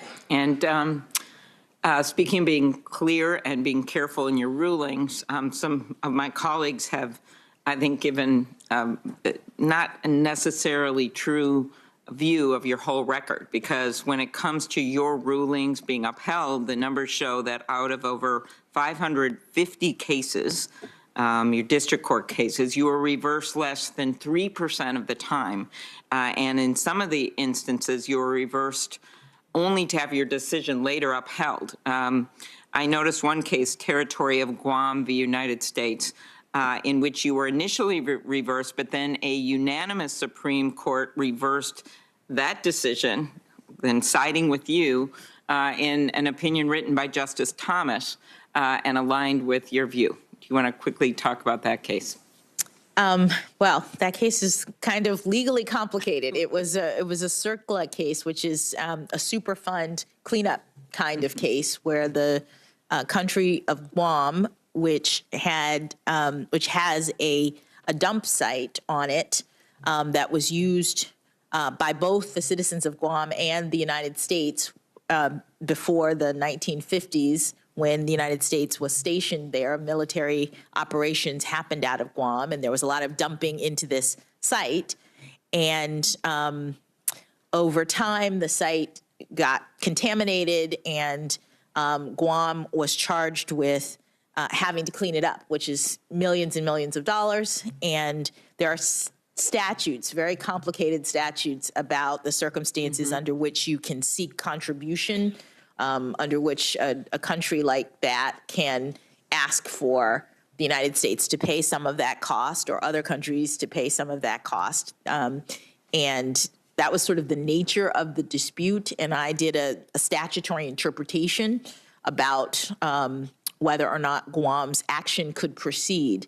The United States filed a motion to dismiss, saying that all of the technical requirements of the law weren't met and that the action had to be dismissed. And I denied the motion to dismiss after interpreting the statute, saying that the action could continue. The D.C. Circuit reversed my view, had a different reading of the statute, saying that the motion to dismiss should have been granted, and dismissed the case. And then it was appealed to the Supreme Court. And as you say, the Supreme Court reinstated the action, saying it could proceed. Very good. Thank you. In 1972, in Brandsburg v. Hayes, a 5-4 court did not recognize the reporter's privilege in the context of criminal grand jury testimony. I spoke with you earlier at length about Times v. Sullivan and First Amendment issues, so this will be my last question on this. Since the court's decision, my state, like many other states, enacted strong reporters' privilege laws to protect journalists from having to divulge unpublished materials, confidential sources. How would you approach balancing the need to protect journalists and the role they play in informing the public against the need for law enforcement officers to gather information? I would apply the precedents of the Supreme Court in this area. It would depend on the circumstances. As I mentioned, press freedoms is one of the fundamental First Amendment rights. The court has a number of precedents in terms of expressive freedom, press freedom, and in every case, there'll be a specific set of circumstances regarding an alleged violation of the right, and the court would need to look at the facts and circumstances, the prior precedent, in order to determine whether that particular regulation could be upheld. Okay, thank you. This is my very last question, Chair, before all of us get to eat lunch, including you. And that is really the important role of dissenting opinions. Justice Ginsburg once said this. She said, "Dissents speak to a future age. It's not simply to say my colleagues are wrong and I would do it this way, but the greatest dissents do become court opinions, and gradually over time their views sometimes become the dominant view." When Justice Ginsburg's rabbi gave a eulogy at her memorial service here in the Capitol, and some of us were fortunate enough to be there. They said, "Justice Ginsburg's dissents were not cries of defeat. They were blueprints for the future." What do you think is the purpose of a dissent? And you want to talk just a little bit about that, this idea that they can be blueprints for the future? Thank you, Senator. On the Supreme Court, there are 9 justices, and in every case, they're all sitting together to hear the issues in a case. And one hopes, and it often happens, that the justices agree as to issues in cases. That I believe that the vast majority of cases that the justices hear are actually not, there is no dissent, that they agree to the outcome. But there are cases in which, after deliberation and collaboration and consideration, the justices may disagree about how the case should be resolved, and there's a mechanism for every justice to decide whether they're going to join others, either in the majority, whether they're going to write a separate opinion that might agree with the majority but wants to make a different point, or whether they want to dissent. And sometimes more than one justice might dissent or join a dissent. It's a way of expressing one's own view that may differ from your colleagues. And with respect to the point that you made, there are actually many justices in history who have used the dissent mechanism to discuss the law in ways that others find over time to be more persuasive. And so I'm thinking of the first Justice Harlan, who dissented famously in Plessy versus Ferguson. He dissented alone. All of the other justices agreed with the proposition of separate but equal, and he said no in a dissent. And his dissent, generations later, became, according to Justice Thurgood Marshall, became the blueprint for Justice Marshall to make arguments that led to Brown versus the board. So there is the opportunity for justices to describe their views in ways that become persuasive to others in the future. Thank you for all you've given us the last few days. We look forward to working with you. Thank you. Thanks, Senator Klobuchar. And we're going to break now for a 30-minute lunch. I'd say to everyone that when we return, if we stick to 20-minute rounds and don't yield back time, we'll be finishing in something around 4.5 hours, which would take us to about 7 o'clock. So that doesn't include a break, but we'll consider that later on. Thank you, Judge, again. Good Wednesday, everybody. I'm Aaron Gilchrist. You have been watching the confirmation hearing for Judge Ketanji Brown Jackson. Judge Jackson has spent the day taking questions from senators there on the Judiciary Committee. Senators taking this break we just saw for lunch now. Roughly 30 minutes we expect. We will return you to the hearing as soon as it resumes there on Capitol Hill in Washington. I want to bring in our team of reporters and analysts now. They've been watching along with us throughout the day, throughout the last 2 days, as a matter of fact. They're going to help us break down some of the topics and conversation that we've heard so far here. I want to start with our Capitol Hill correspondent, Ali Vitale, who's posted up outside the hearing room, I believe. You were earlier today. Ali, obviously, I think we have to start with Senator Lindsey Graham here. One of the most heated exchanges, I shouldn't say heated exchange, heated moment as far as the senator is concerned in his questioning of the judge today. Sort of set that up for us. Walk our viewers through what we saw and how senators are responding to Senator Graham. Aaron, it was really a continuation of yesterday in more ways than one, really, because it was the same in terms of the tone and the substance that Graham was using, but also in terms of the length of time, which was actually supposed to be the big difference today. Each senator was supposed to have 20 minutes, which by Senate standards can be considered somewhat short. Instead, Graham went for an extra 10 minutes over that for 30 minutes questioning Judge Jackson. And it was a lot of the same themes that he brought up yesterday, questions of judicial philosophy, going over and rehashing the Kavanaugh hearings, and of course, the idea of being soft on crime as it relates to child pornography, something that Graham brought up again here today, but that we have heard from most other Republican senators on this panel.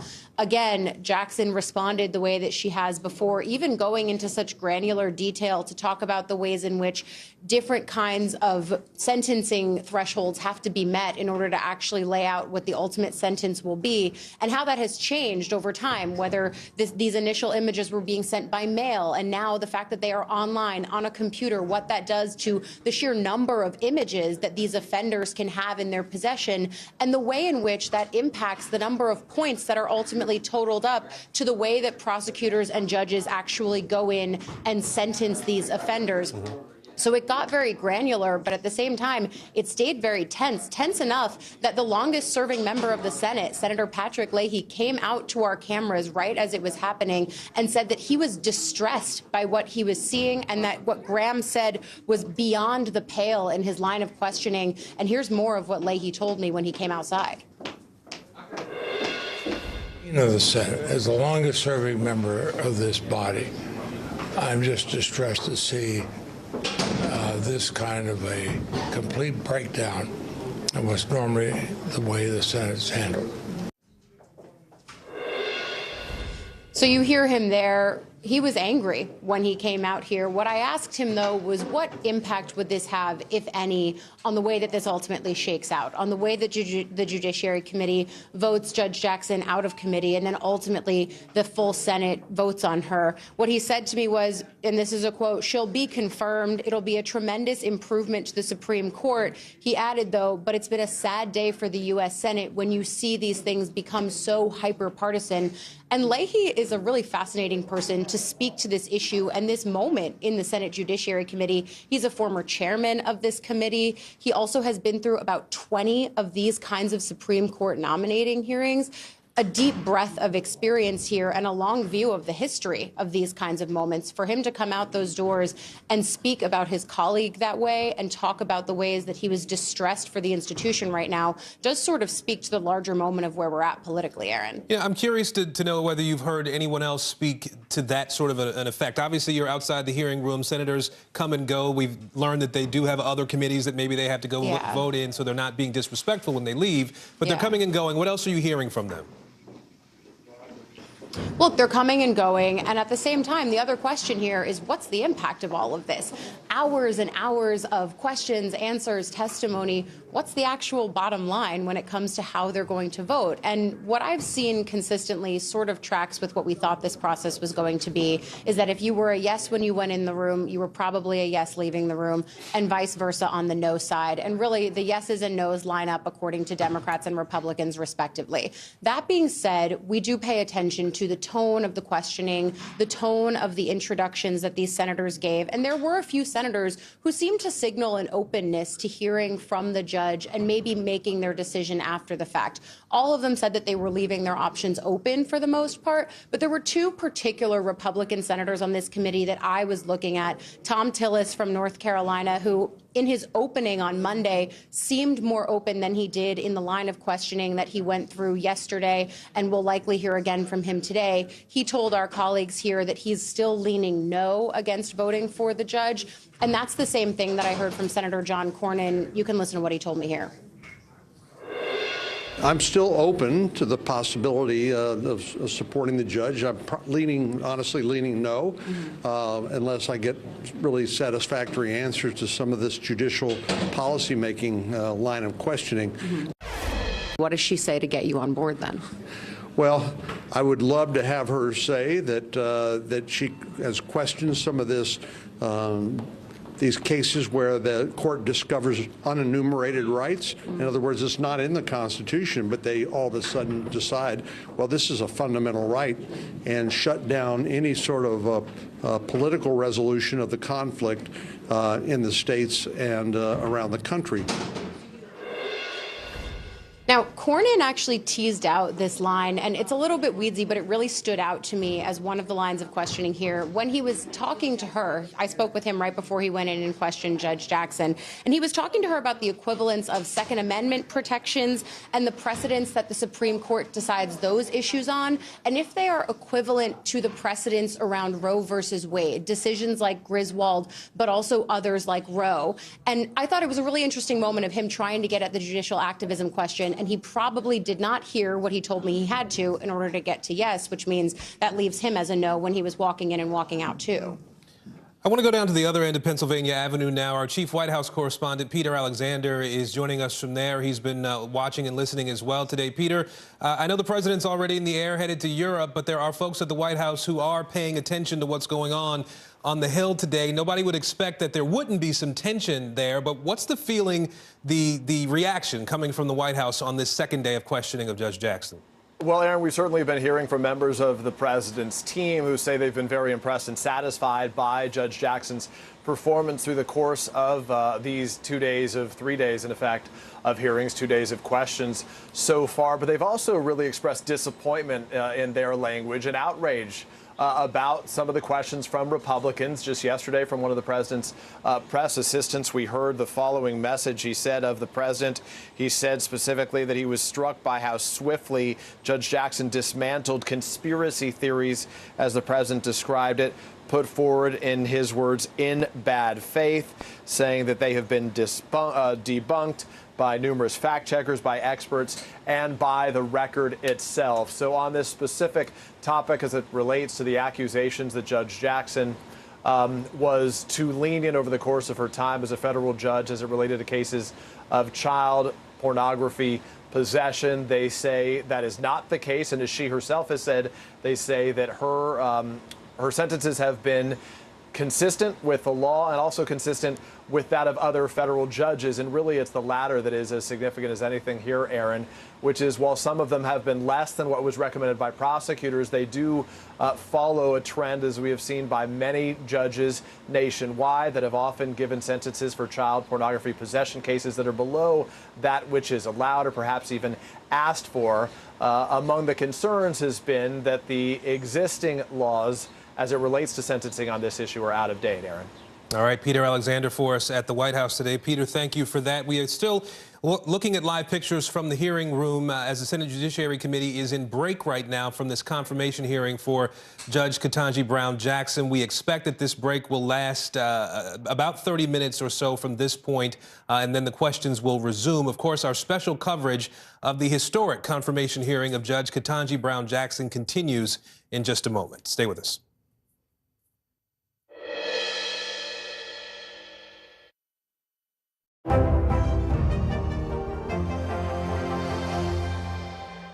NBC News, streaming free now.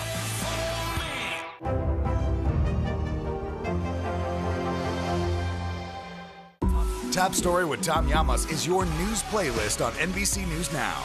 And now, you can listen to it as a podcast, available anytime and anywhere. What are you doing for teachers who feel that they're being stretched too thin? Did you understand how prevalent hunger was in your own community?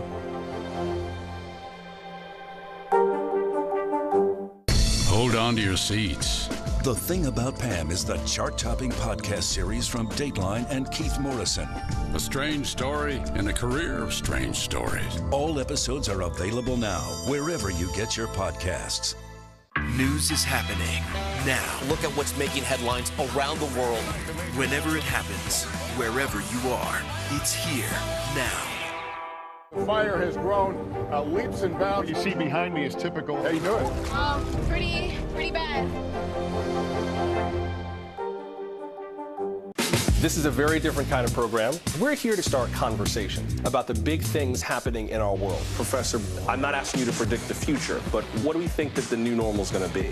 Is part of this that everyone's rethinking their jobs during this pandemic and their relationship to their employers? What is your biggest tip for any parent who's concerned about this? It's not my job to tell you what to think. My job is to think about what you tell me. Now Tonight with Joshua Johnson, streaming weeknights at 8 on NBC News Now. Sometimes the news can be difficult and overwhelming for kids to understand. Ukraine and Russia. Could you help me understand what's going on? So to help make sense of it, we've created a newscast just for them. We hope your family will watch Nightly News Kids Edition. The fire has grown leaps and bounds. You see behind me is typical. How you doing? Pretty bad. We'll meet Ukrainians who are defending their country one block at a time. When you were still in Kiev, could you hear the bombing? My name is Lester. Who's this?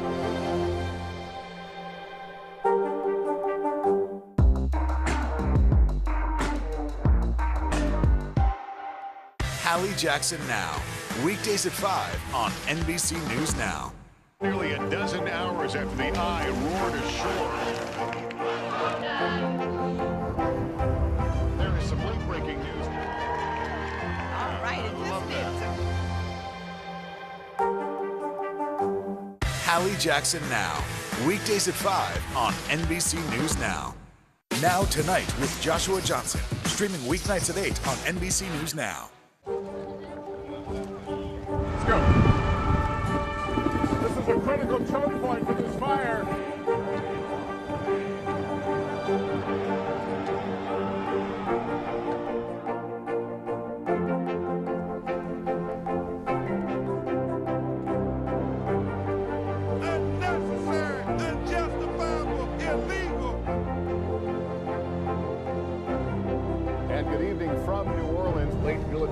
celebration, witnessing the massive crowds. I admire you both. Nice to really spend some time with you. Appreciate it.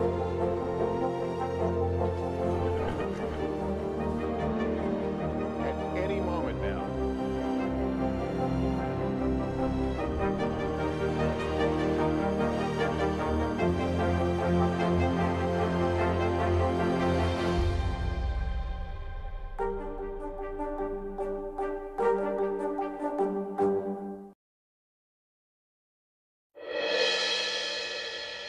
Hey everyone, I'm Allison Morris. You are watching NBC News Now's special coverage of Supreme Court nominee Ketanji Brown Jackson's Senate hearings.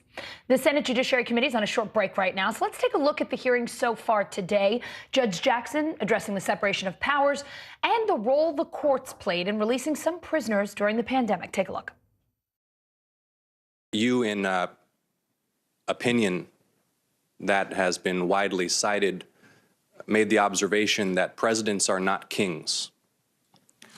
What does that mean, and what are some of the most important bulwarks in our constitutional system against the abuse of executive power, against tyranny? The design of our government is erected to prevent tyranny.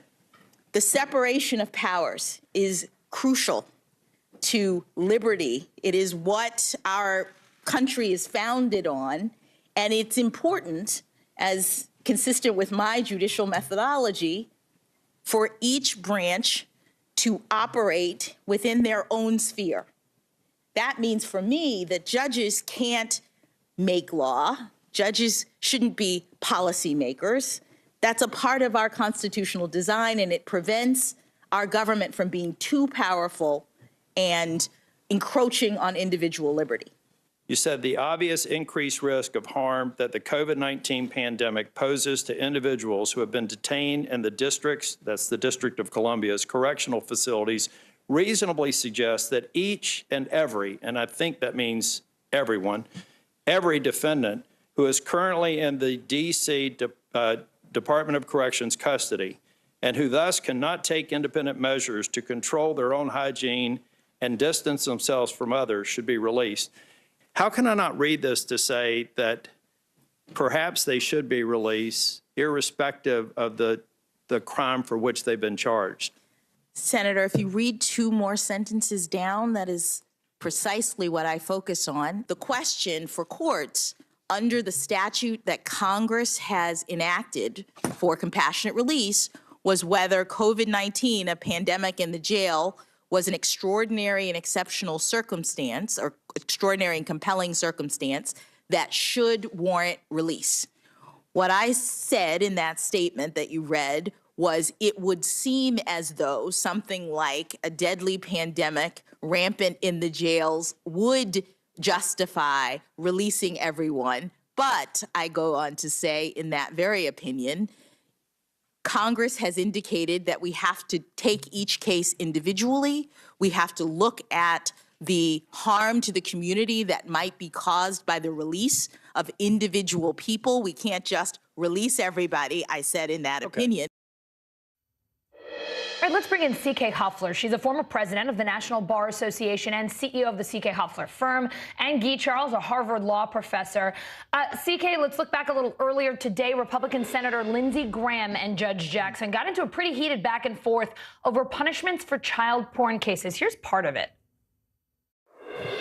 On the internet, with one click, you can receive, you can distribute tens of thousands. You can be doing this for 15 minutes, and all of a sudden, you are looking at 30, 40, 50 years in prison. Good.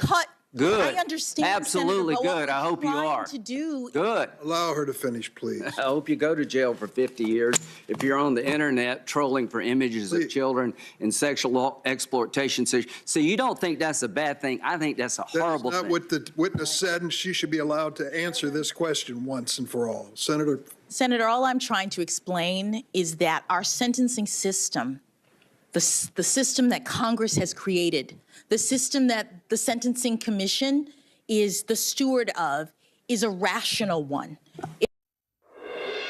Now, Senator Graham walked out of that hearing a few minutes later. It's the second day in a row he's walked out. Obviously a very sensitive issue. CK, how do you think Judge Jackson did there? How has she been handling this line of questioning? I think, Allison, I think she's handled this line of questioning exceptionally well.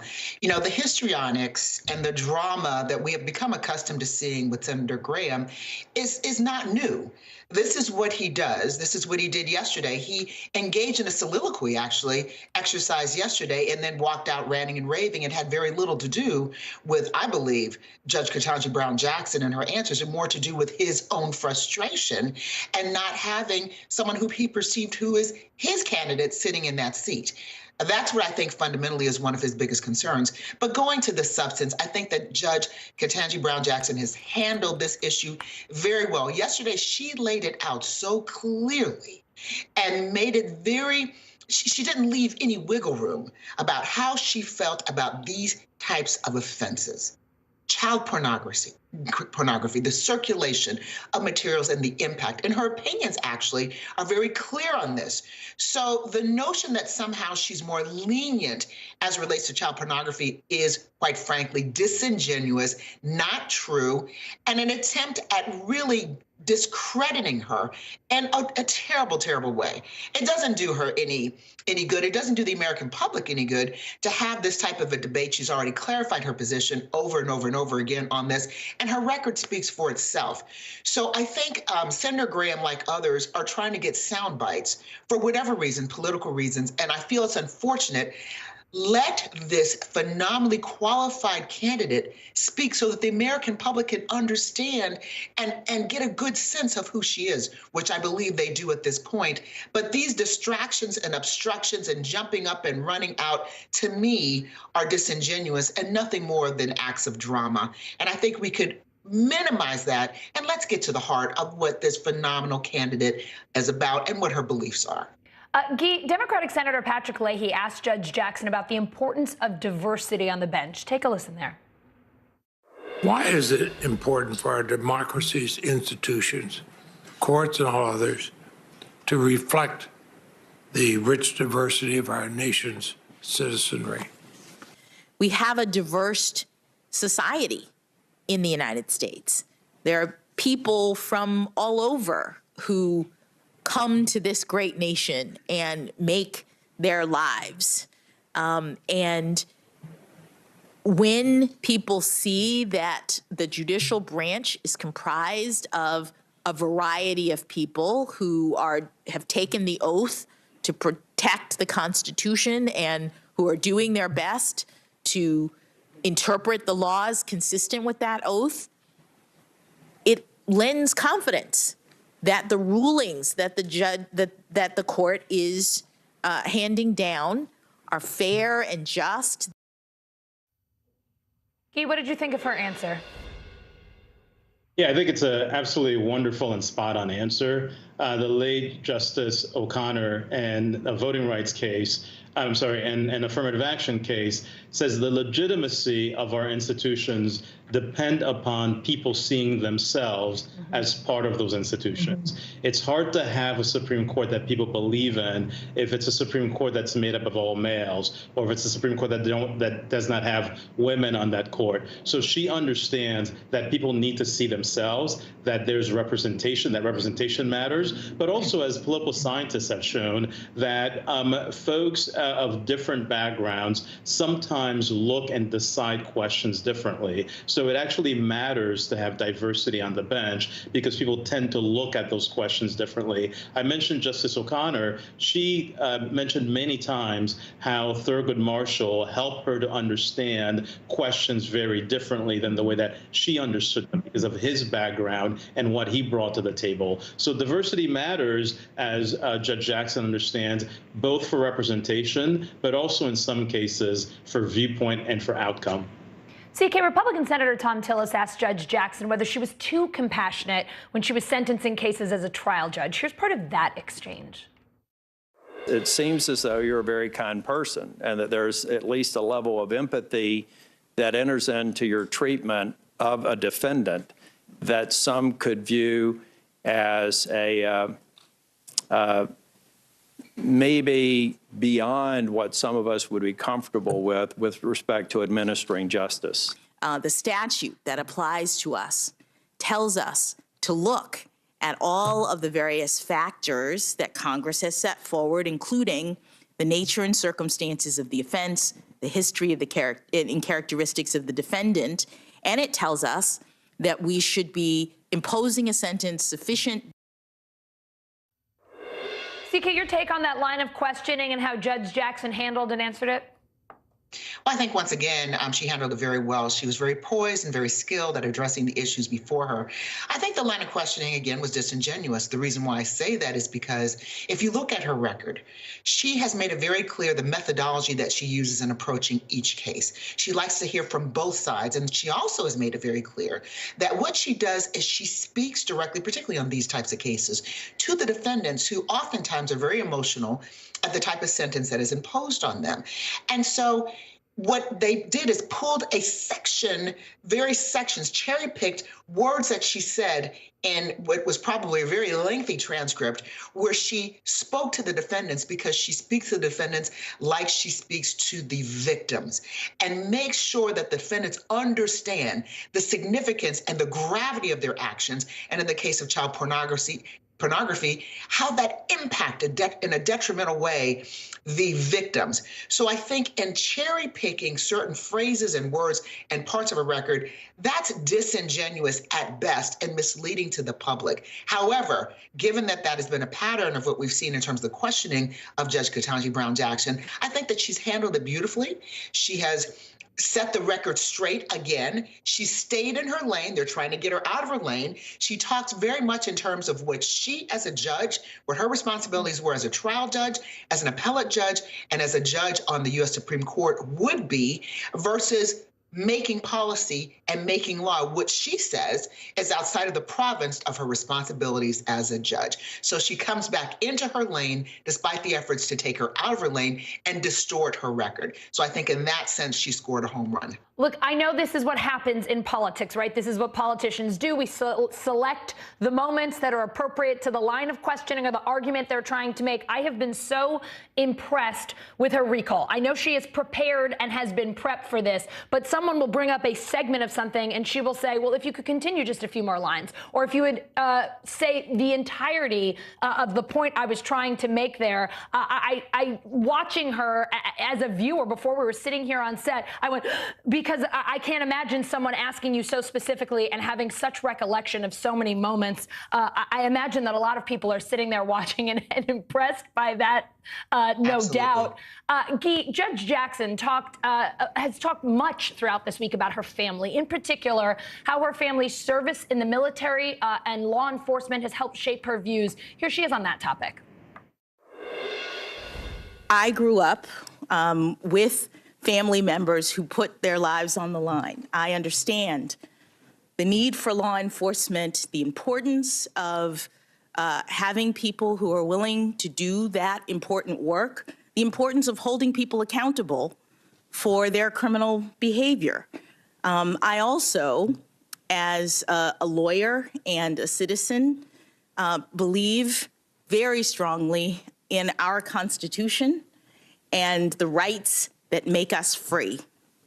And what that means to me is an understanding that although we need accountability, although there is crime, we also have a society that ensures that people who have been accused of criminal behavior are treated fairly.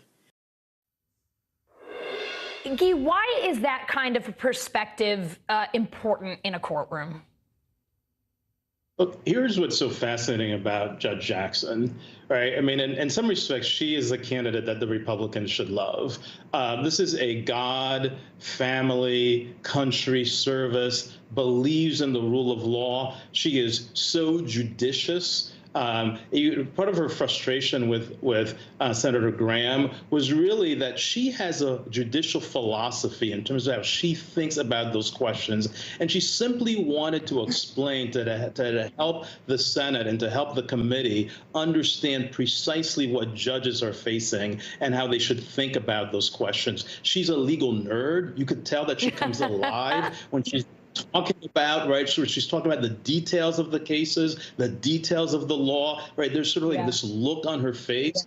So it's really fascinating that she's bringing the whole package and the whole perspective, her family service, her belief in the country, her belief in the Constitution, right? So in many ways, this is not just a person who's accomplished at a highest level, but also somebody who believes in what she is doing and who's bringing all of her talents and everything that she is to the table, including this amazing background of her family and bringing that perspective and that diversity to the bench. So absolutely remarkable. And watching her, one can't help but be compelled by the nature of her story. I love the way you describe her legal nerdiness. That's an excellent way to put it. CK, are there any topics the senators didn't ask Judge Jackson that you'd like to hear her address, whether it's something that the Republicans would attack her on that you'd like to hear her defend, or something that you think the Democrats haven't brought out that would show her strengths even more? Actually, I don't think that there are any topics that have been left untouched. I've been impressed that at the approach that the chair has taken to this proceeding. Whenever there has been an issue of concern expressed by a Republican senator, he comes right back before the next, or the next senator to speak, who's usually a Democrat, will come right back and piggyback on that issue to give Judge Ketanji Brown Jackson the opportunity to explain, because oftentimes she's being cut off. You know, there's a lot of rudeness in there that's happening, and this is what happens in these proceedings. We certainly understand that. But I think what was most compelling and touching yesterday, and I saw it a little bit today, was when she was given the opportunity to talk about her family, why she wants to serve in this position, what influenced her. And as you know, whenever she talks about her daughters, I'm a mother and I get this so much, and her parents, she does tear up because she recognizes the sacrifices that many have made for her to get where she got, and the sacrifices even that her family, she talks about being a mother, tearing up and understanding that, you know, you may not get it all right and perfect every time, but doing your best. And when you do your best, you will have a great outcome. And I just found it so important that people can see her character and the things that are important to her. And I feel that the particular Senator Cory Booker and also Senator Durbin have enabled her or given her the opportunity to express those feelings and those views amidst all this political gyrations and machinations that are going on. And that has been priceless. And I'm so happy that the American public can see that side of her. And the American public has also seen exactly the type of U.S. Supreme Court justice she's going to be. She's going to follow the rule of law. She's going to respect the Constitution. She's going to look at the facts, the issues, leave behind and take out of her mind any bias, any preconceived notions, and rule. And that's exactly what we want in the United States of America. Guy, anything missing for you? Any issue where you said, man, I'd love to get her take on this in particular? You know, here's what's interesting, just to build on something that CK said. She is the product of, Judge Jackson is a product of the civil rights movement. This is what happens when you break down barriers, you open doors, you allow talented people to rise. And I wish to some extent that the hearings would recognize that and celebrate that a little bit more, to recognize that she's coming from, obviously we've mentioned that her parents went to segregated schools, but in a moment in which we're seeing a rollback of civil rights, in a moment in which those questions are now back on the table, I think it's also important to recognize that by opening opportunities that you can have people like Judge Jackson, 2 Ivy League schools, top of her profession, and what that means for America and what that could mean for her future. So taking the time to celebrate and recognize that moment, I think, is also particularly important. Any areas, Guy, where you felt Judge Jackson was not strong or maybe stumbled today, or maybe you felt like, oh, I think that the GOP is starting to get to her?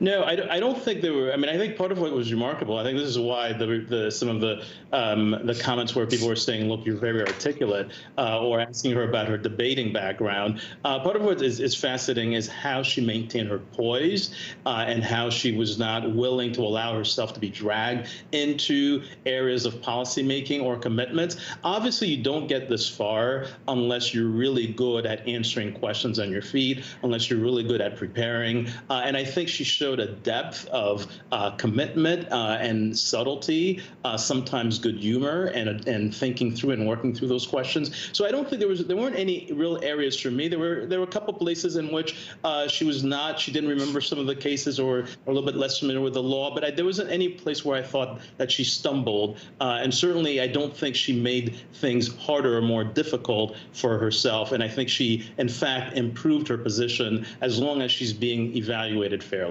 CK, would you agree there, or is there any spot where maybe you caught your breath for a second and said, oh, all right, that was a bad moment? Not really. There were times when she was frustrated. You know, Allison, I saw she was frustrated and she just breathed a little bit. It was ever so subtle. But what I have to remember, what we all have to remember, is her exceptional background. Not only did she go to these phenomenal schools, and that is certainly great, but it's not just that.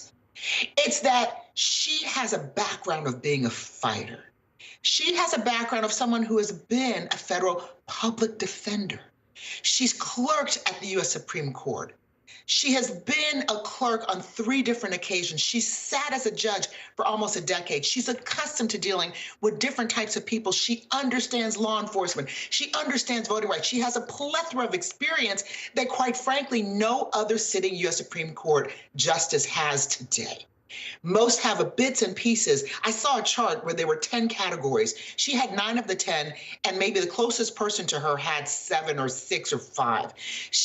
So all of that together, she draws all that when she gives her responses. She's accustomed to being under fire, to being the target of ridicule, discrimination, and the like. That's the story of her life. Trust me when I say that, even if she doesn't articulate it in that way. So I felt that what they have done in attacking her in some respects in such a sort of rude, nasty way, which sometimes happens in these proceedings, is they've made her come forth stronger and demonstrate to the American public that she's not going to allow anyone to take her off her game, and she's going to serve as just the type of justice that we desperately need on the U.S. Supreme Court at this time in history. So I do recognize some moments of frustration, but they didn't succeed in getting her off her game. And she's operating in complete transparency. You know, her opinions are 80 pages long, 100 pages long, 50 pages long, when other judges may have opinions that are 10 pages long, or 7 pages long, or even 15 pages long. So transparency is the name of the game for her. She's an independent jurist, and she's not afraid of tough challenges because, quite frankly, everything leading up to this point in her life has prepared her for this very moment. And that's what we see. Her preparation. And so when she's got recall on, if you just go to the next page, that's because of her preparation. She has almost 600 cases. Yeah. But yesterday, what she did last night, trust me, is she prepared, because that is what a jurist does. She understood the issues. She understood what they were coming back. She analyzed her performance, and maybe people gave her feedback. And then she was able to say, on page 3 or the next sentence, Senator, is this, because why? That very same issue was raised the day before, and she said, you are not going to catch me in not remembering the facts twice. Fool me once, but it's not going to happen again. And that's what we need on the U.S. Supreme Court. CK, Guy, it's been such a pleasure to have you both here today and throughout the week. Hopefully we'll check in with you again. Thank you both. Really very much appreciate it. Sure. All right, let's go to NBC News Capitol Hill correspondent Ali Vitale. She is on the Hill, joining us now while the Senate confirmation hearings are in a lunch break, which I think everyone needed, Ali. It seemed like they were getting hungry and they were desperate for a minute. I know they tried to suggest it several times earlier. Look, I know Senate Minority Leader Mitch McConnell isn't in the hearing, but he's hinting a bit at how Republicans might vote in Judge Jackson's confirmation. What's he been saying? Well, look, things have changed. Sunday, he said that he was open. Now, though, you listen to him on the floor, and if you're reading between the lines, it seems like that openness is closing and closing with each day and hour of this hearing. Listen to what he said. She told senators she could see both sides of the court packing debate. Where Justices Ginsburg and Breyer slammed the door, Judge Jackson leaves it open. Judge Jackson also displayed a remarkable lack of candor during basic questions about judicial philosophy. When I asked about judicial philosophy, the nominee tried to punt by simply restating the most basic elements of a judge's job description. She said she looks at the facts, treats litigants fairly. That's not explaining a judicial philosophy, that's just rewording the judicial oath. So look, you read between the lines there, and it's sort of the thing that we've been hearing from other Republican senators that we've been talking to as we stand outside the hearing room and they come in and out. They have repeatedly cited the idea of judicial philosophy, judicial activism as things that they're interested in hearing more about. And based on what they've heard so far, multiple of them have told me that they are in the lean no category, even ones that seemed like they could be open at the start of these hearings. For instance, Tom Tillis of North Carolina, the tone of his initial opening statement made it seem like he might have been open to getting to a yes here. He told our colleague, though, no now. He's in that lean no category. That's also the same thing for Texas Senator John Cornyn, who was talking to me before he went in to question the judge for a second time. He said he needed to hear more on her judicial philosophy. And based on what he told me his metrics were, the things he needed to hear in order to get to a yes on the judge, are not the things that he ultimately heard from her. He placed himself as well in that lean no category. So as much as we're looking for what the bipartisanship could look like in terms of the folks that are in that room on the Republican side, it doesn't really seem like they're there. So, Allie, as far as Republicans who might still vote in favor of Judge Jackson, who are you eyeing? Is there anyone left?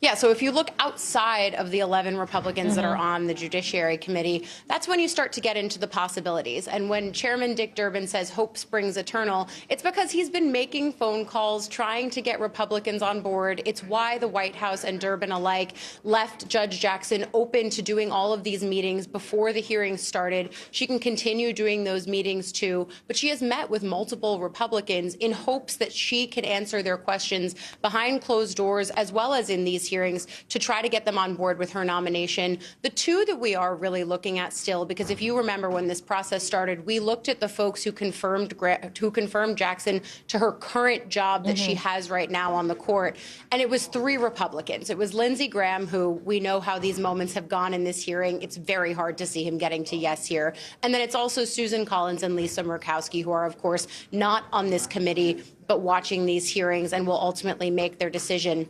Murkowski is someone who consistently, frankly, both of them, but Murkowski really keeps her cards close to the vest on these things. It's not likely that we'll get too much signaling there. And frankly, the same goes for Susan Collins. After she met with Judge Jackson just a few weeks ago before the hearings, she had a lot of praise to offer, but nothing's final till it's final. And until they say that they are a yes on this, it does sort of leave us reading tea leaves. I will say one of the things that I have been struck by is Senator Doug Jones, who is the person guiding Judge Jackson through this process. Yeah. Obviously a former senator himself. He knows many of these people as his former colleagues. When I asked him if he was reading the tea leaves, he said that's not something he wanted to do right now, but it's important to keep in mind that he does have that insight into how his colleagues have thought through these issues before. He was here for Justice Kavanaugh's hearings. He saw many of these things happen himself as a senator. So he has a sense, really, of what these backroom conversations could be.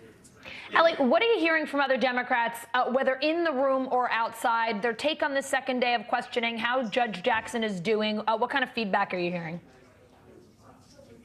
Well, look, for them, it's largely positive. And Democrats on this committee have had the larger role of sort of helping to pre-butt in the introduction phase of this and then rebut in real time or allow Judge Jackson to do so with the questions that they ask, some of the attack lines that Republicans have launched against her. I do think one interesting moment came, and it speaks to sort of the larger tone of this institution of the Senate right now, is Senator Patrick Leahy, who's the dean of the Senate, the longest serving senator up here, came out to our cameras after Senator Lindsey Graham was questioning Judge Jackson for a second time here. You'll remember, Graham not only ran over his time, but at the same time, the line of questioning itself was quite contentious. Leahy came out to our cameras pretty fired up about it. He said he was distressed and that Graham was out of line in his questioning. He actually said the questions were beyond the pale and that Graham was badgering Judge Jackson. And I was really struck by the way that he spoke about this as a moment where he said he was sad to see the Senate in this sort of a moment, so hyper-partisan. Of course, this hearing really, although there have been tense moments, sort of has nothing on some of the hearings that happened during the Trump era. That's something that Republicans have hearkened back to repeatedly here. And it's why at the outset of this hearing, there were several Republicans, including Senator John Cornyn, who said he wanted these hearings to be thorough. This is, of course, a lifetime confirmation. That is why this vetting process is so extensive, but at the same time, he wanted them to be civil and fair. For the most part, you could argue that they have been, but there have been those really tense moments about emotional issues like sentencing for child pornography offenders. Those have really been the lasting moments, too. Ali Vitale on the Hill with a thorough recap of all that we've been seeing today. And we also owe you a belated happy birthday, my friend. Oh, thank you. Thank you so much. No better place to spend it. And with a woman at the center of history, you know that is sort of my bread and butter. Yeah, most people would like a day off on their birthday. Ali Vitale never quits. Thank you so much, Ali. Always great to have you on the show. Put me here. Thanks, Ali. Thanks.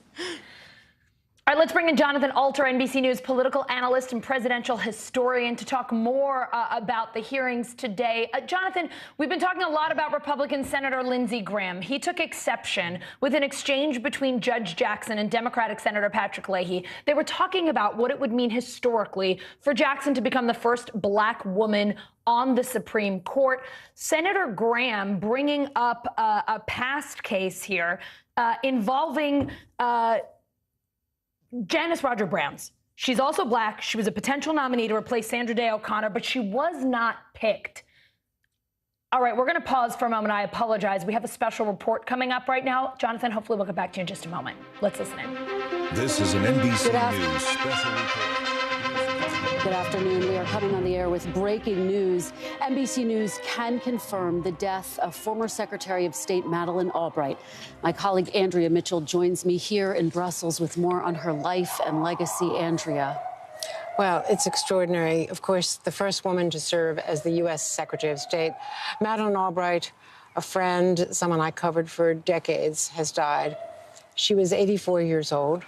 Madeleine Albright came to America as a child in 1948 from Czechoslovakia, now the Czech Republic. She went on to serve as a Senate aide and, of course, UN ambassador at the National Security Council. But then President Clinton nominated her to be the U.S. ambassador to the UN and then the Secretary of State.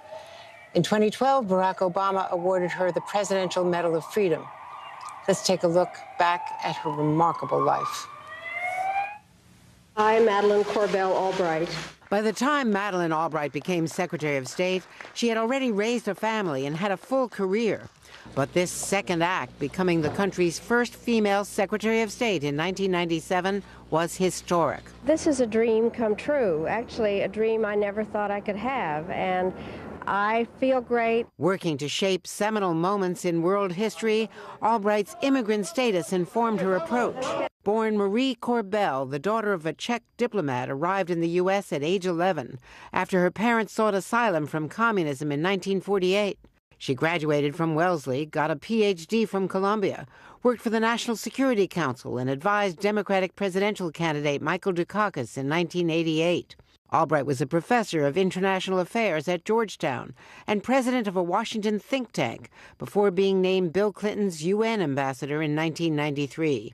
As UN ambassador, Albright had argued in favor of early military intervention in Bosnia, butting heads with then Joint Chiefs Chairman Colin Powell over his reluctance to commit U.S. forces to the conflict. In 1997, Albright learned, after spending her life as a Christian, that her grandparents were in fact Jewish and had been victims of the Holocaust. She visited Israel later that year to push the peace process, stopping at Yad Vashem, Israel's Holocaust Museum. I know I will never forget my visit. As Secretary of State, Albright was most proud of her work in Kosovo. Now it's an independent country, and there's a whole generation of little girls whose first name is Madeleine. She blazed a trail for future chief diplomats. I have not found that being a woman is a handicap. In fact, I've found it a terrific gender to be. Albright's passion for pins became part of her diplomatic arsenal. A serpent, a dove, an upside-down bird to honor downed civilian pilots. After leaving the State Department, Albright continued promoting democracy and democratic politics. She supported Hillary Clinton's quest for the White House, famously employing her personal motto as a rallying cry. There's a special place in hell for women who don't help each other. Albright became a vocal critic of President Donald Trump. I do not call Donald Trump a fascist. I do think, however, he's the least democratic president in modern American history. Awarded a Presidential Medal of Freedom in 2012, Albright considered herself first and foremost a grateful American. And the family has said, the family of Madeleine Albright has said that they are heartbroken to announce her death. She was the 64th Secretary of State, of course, the first woman, as they say, to hold that position. The cause, they say, was cancer. She was surrounded by family and friends, and they say they have lost a loving mother, grandmother, sister, aunt, and friend. And Andrea, people around the world will be heartbroken to learn this news. Here we are in Brussels ahead of this emergency NATO summit that will take place tomorrow against the backdrop of the war in Ukraine. She had attended the NATO summit more than 10 times, and in fact, she wrote an op-ed about the war in Ukraine the day before it began. She did, and she recalled the first time she met Vladimir Putin, and she wrote in her diary that night that his eyes were cold and almost reptilian. She had sized him up from the beginning. Of course, it's the terrible tragedy, the irony is that she escaped from, of course, the communist Czechoslovakia of her youth, but she also was a refugee from the Holocaust, from the war, from World War II. She did not know that her parentage, her grandparents had been Jewish until 1997, when she became Secretary of State. But she actually was a refugee during World War II and then came to the United States. Andrea, thank you for helping us remember her life, everything that she accomplished, and the trail that she blazed. Thank you. And that concludes this special report. We will have more coverage on MSNBC and NBC Nightly News. Good afternoon. We're going to go back to Jonathan Alter, NBC News political analyst and presidential historian. Jonathan, you're here obviously to talk to us about the Senate confirmation hearings, but I would love just to get your thoughts, anything you would like to share about Madeleine Albright, having heard the news that she passed. Well, Allison, I have to tell you that I was actually shocked to hear this news because over the course of the last couple of years, I've been part of a small private group of people who are interested in American foreign policy and American history. And on a series of Zoom calls with Madeleine Albright, she was part of our group. So I had quite a bit of exposure to her in the last couple of years. She was enormously acute in her analysis, her commitment to democracy, promoting democracy, and her fears about the United States moving away from democracy were very much part of her comments on this forum that I took part in. None of us knew that she was ill with cancer while we were meeting with her, and she seemed, tremendously vital. So this is a sad day for those of us who knew and admired Madeleine Albright. Certainly. You had such close interaction with her. Could you tell us more about what she was like one-on-one? I mean, most of us have never had the experience of being on a Zoom meeting with the first female Secretary of State. Yeah. Well, she was, very much a part of the group. She did not hog any time. And in many cases, she actually said less than other people on the call. I'm embarrassed to say there were more than one of those meetings where I spoke more than Madeleine Albright did, which in retrospect was probably not such a good idea.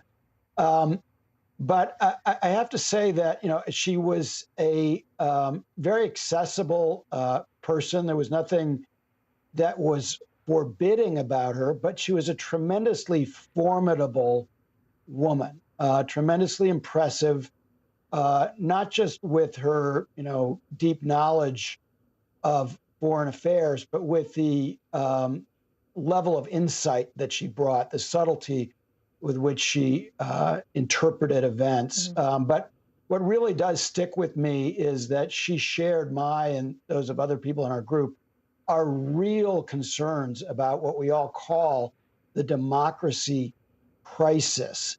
So yes, she declined to call Donald Trump a fascist in her most recent book, but I recommend that book to people because she really does raise the alarm, and she explains how other societies have lost their democracies. Sometimes it's slow. It's not like an army comes in and stages a coup. It's an erosion of democratic values. And she was very, very concerned about the path that the Republican Party was taking. And she had many good relationships with Republicans over the years. She was not, any kind of a, far left Democrat at all. She was very much in the foreign policy mainstream. But she truly believed that the Republican Party, not just Trump, but many of his enablers, were taking our country on a path toward authoritarianism. And that deeply alarmed her and the other people who were part of our group. Jonathan, we're so lucky to have you here today, not only to be talking about the unexpected passing of the first female Secretary of State today, Madeleine Albright, but also to talk about the Senate confirmation hearings for what looks to be the first black female Supreme Court justice in Judge Ketanji Brown Jackson. I want to go back to where we were just before that special report came in. We're talking about Lindsey Graham. He's been getting a lot of attention today for some contentious exchanges. At the start of his time today, he took an exception to an exchange that happened between Judge Jackson and Senator Patrick Leahy. They were talking about what it would mean historically for Jackson to become the first black woman on the Supreme Court. Now, Senator Graham brought up Janice Rogers Brown. It's a name we've heard quite a bit this week. Right. She was also black. She was a potential nominee to replace Sandra Day O'Connor, but she was not picked. I'm going to play part of that. This is what the current president said when he was in the Senate, Joe Biden, asking about her, Janice Rogers Brown, being on the Supreme Court. I can assure you that would be a very, very, very difficult fight, and she probably would be filibustered. That's what he said about an African-American conservative nominee by President Bush who had served 5 years on the California Supreme Court. We're not going to live in America like that any longer. To my Democratic colleagues, if you're a person of color, a woman, supported by liberals, is pretty easy sailing. But if you're Miguel Estrada, Janice Rogers Brown, Amy Coney Barrett, on and on and on, your life gets turned upside down.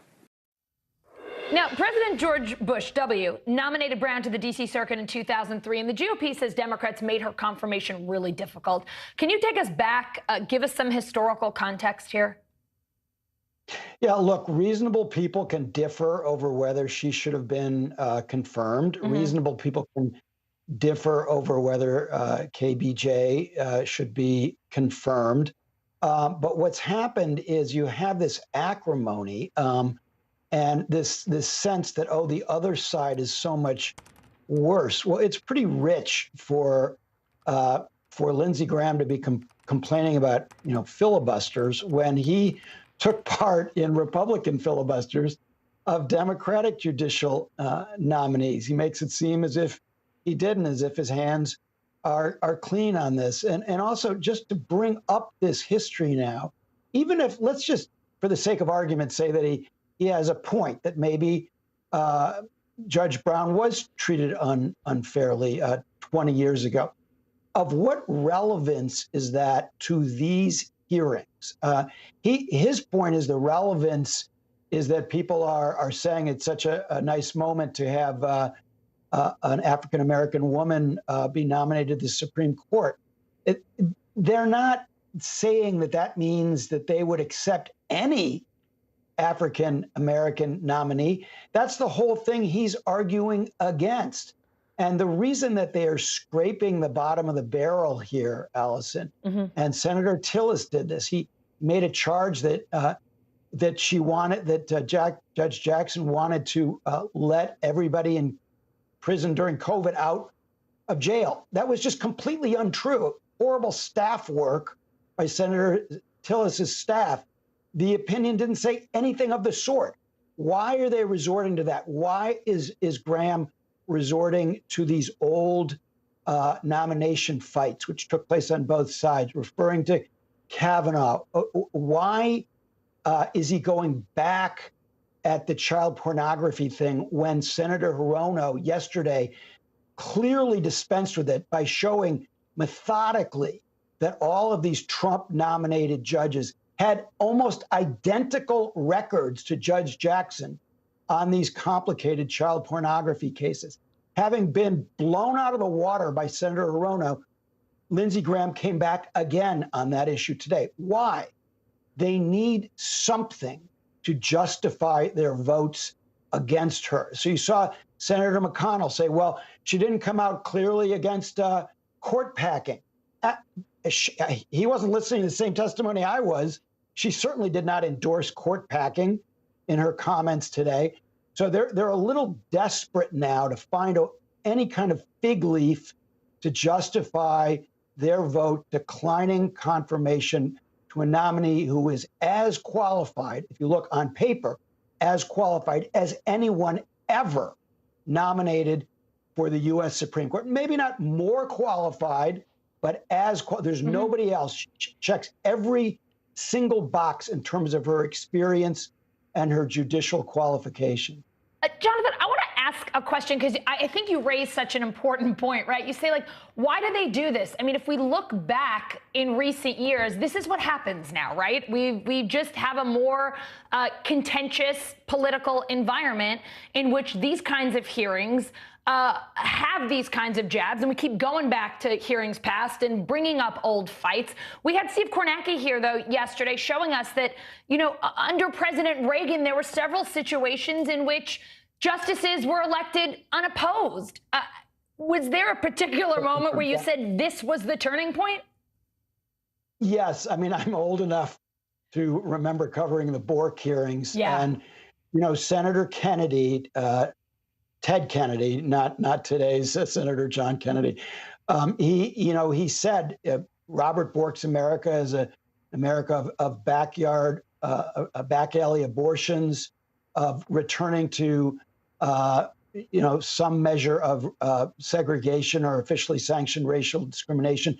And it sounded very almost inflammatory at the time, and it was seen as inflammatory. But after the hearings, when Bork, went full steam ahead and basically did argue that he wanted to turn the clock back, and there are a lot of several justices on the court now who basically are Borkists, there was a reason why that idea of easy confirmation ended, because Reagan started to nominate ideologues, far-right ideologues for the court. So his predecessor, Jimmy Carter, who I just wrote a biography of, he didn't get any nominees for the Supreme Court, but he had more than any in a 4-year period for the appellate courts, and they were in the middle. We didn't have these big nomination fights because he and Gerald Ford, who nominated John Paul Stevens, a terrific justice,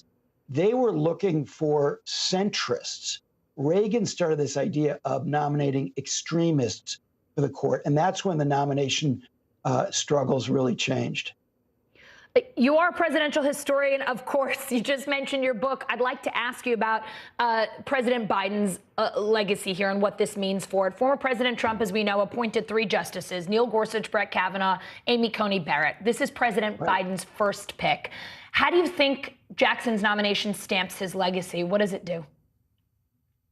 Well, I think it'll be on the positive side of the ledger for him. All indications are that she will be confirmed. She's a tremendously impressive nominee. I mean, I think even the Republicans are acknowledging that she is doing extraordinarily well. One of the things that strikes me is her answers are more direct and less dodgy than that of several recent nominees on both sides. That both Democratic nominees and Republican nominees in recent decades have been enormously careful, and she's very careful, but she's also very committed, as in her jurisprudence, to a lot of transparency. She used that word today. So she helped to walk not just the senators, but the whole country through the process of what it is to be a judge and the various factors that you need to weigh, precedent being only one of them, but many of the specifics of the case, the guidelines. There are a lot of things to factor in. And instead of just sort of stipulating that, to use a legal term, she explains it. I think this would be very interesting testimony, including the drier parts, for would-be lawyers, law students, and others who are younger, who are possibly interested in a career in the law, to listen to, because she explains really well what a judge should do. And to me, that is a judicial philosophy. This idea that Mitch McConnell raised today, that you have to have, oh, I'm an originalist, oh, I'm a this, I'm a that. That's not what judges are supposed to do. They're not supposed to bring an ideology or even a philosophy. That's a pretty new thing. If you go back in American history, judges, nominees were not asked, what's your philosophy? This is a new thing, and I think she answered the questions very, very well. Well, Jonathan, I can't thank you enough for being here with us, providing so much historical context. As our viewers can see, Judge Ketanji Brown Jackson is now back. The Senate is back in session after taking a lunch break. Let's listen in. To bring a case that plaintiff, at least generally speaking, must have a real and concrete injury. Is that right? That is correct. So, for example, that means that even if I might have a disagreement with some particular policy or some particular law, that I can't bring a case unless I am personally aggrieved by that policy or that law. So, for example, you're in my alma mater, Harvard, is currently being sued for its explicit and, in my view, egregious policy of discriminating against Asian Americans. Even though I think that policy is egregious, I, as an individual plaintiff, could not bring a lawsuit challenging it because I am not Asian American. Is that right? If you brought a lawsuit, the court would have to evaluate whether you had an actual injury in order to be able to determine whether it had subject matter jurisdiction to hear the suit. But if I'm not in the class being discriminated against, then I don't have the ability to bring the lawsuit. Is that right? I think you'd have to have an actual injury. Certainly people, I think, who are in the class could claim that they had an injury for that purpose. So now you're on the Board of Overseers of Harvard. If you're confirmed, do you intend to recuse from this lawsuit? That is my plan, Senator. Okay. We discussed yesterday how the standard for race discrimination was strict scrutiny. The court has laid out a different standard for gender discrimination. What is the constitutional standard that applies to gender discrimination? Gender discrimination, the court has held intermediate scrutiny applies, which is that the government has to have an important interest, and the tailoring doesn't have to be as narrow. Right. So yesterday, under questioning from Senator Blackburn, you told her that you couldn't define what a woman is, that you were not a biologist, which I think you're the only Supreme Court nominee in history who's been unable to answer the question, what is a woman?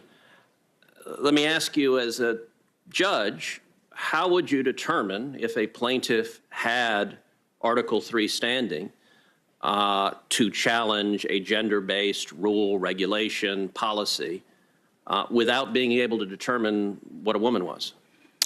So, Senator, I know that I'm a woman. I know that Senator Blackburn is a woman, and the woman who I admire most in the world is in the room today, my mother. It sounded as though the question was... But let me ask, under the modern leftist sensibilities, if I decide right now that I'm a woman, then apparently I'm a woman. Does that mean that I would have Article III standing to challenge a gender-based restriction? Senator, to the extent that you are asking me about who has the ability to bring lawsuits based on gender, those kinds of issues are working their way through the courts, and I'm not able to comment on them. Okay, if I can change my gender, if I can be a woman, and then an hour later, if I decide I'm not a woman anymore, I guess I would lose Article 3 standing. Tell me, does that same principle apply to other protected characteristics? For example, I'm an Hispanic man. Could I decide I was an Asian man? Would I have the ability to be an Asian man and challenge Harvard's discrimination because I made that decision? Senator, I'm not able to answer your question. You're asking me about hypotheticals and I'm asking you how you would assess standing if I came in and said, I have decided I identify as an Asian man.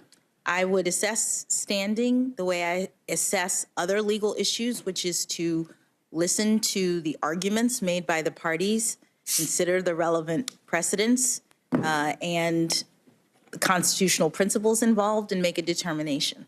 Okay, let's go back to your favorite topic of this hearing, which is the criminal law cases you had as a district judge, and in particular the cases involving child pornography. Now, your defenders, both on the Democratic side of the dais and also in the press, have suggested that the criticism that has been raised has been somehow cherry-picked, that it's only some specific examples. So I'm going to give you an opportunity to discuss each and every case you've had, because looking at your cases, and I've now examined all of the child porn cases you've had as a federal district judge, there is a very consistent pattern. So let's start, and by the way, I'm excluding the cases. So Senator Durbin and Senator Coons focused on the Nickerson case, the Fife case, the Nguyen case, and the Hilly case. I'm excluding those because those are not child porn cases. Those are actual sexual assault of a child, which is markedly different. And I will concede when you're dealing with sexual assault, you have been willing to impose stricter penalties. So let's focus on actual child pornography cases. And let's go through each of them, because if it's right that we're cherry picking, then you should be able to explain quite powerfully. Now, your justification is that you're following the statute. And as you know, 18 U.S.C. section 3553 lays out the factors that as a district judge you had to consider in sentencing. And let's start with the Hess case, United States versus Hess. Now, in that case, a man sent 6 pictures of a prepubescent girl that he claimed was his daughter to an undercover law enforcement officer. Officers found over 600 images of child pornography, including images of sexual acts being performed on prepubescent children. The defendant pled guilty, and I believe in all of these cases the defendant pled guilty. So there was no question about guilt. They came in and pled guilty in your courtroom. The charge carried a mandatory minimum sentence of 5 years and a mandatory maximum sentence of 20 years. The sentencing guidelines recommended 151 to 188 months sentence. The government, as part of a plea deal, agreed to argue for 60 months, but didn't agree that that would be the sentence, simply that they would advocate it. And you, in turn, sentenced Hess to 60 months. So under the terms of the statute, why did you choose to sentence Hess to the absolute lowest possible sentence you were allowed to sentence under law? Thank you, Senator. I have spoken at length throughout this hearing about these cases. I've said what I'm going to say, which is I've taken every case seriously. These are very horrible crimes. I'm asking you specifically about the Hess case. I've taken every case seriously. So you're not going to answer that?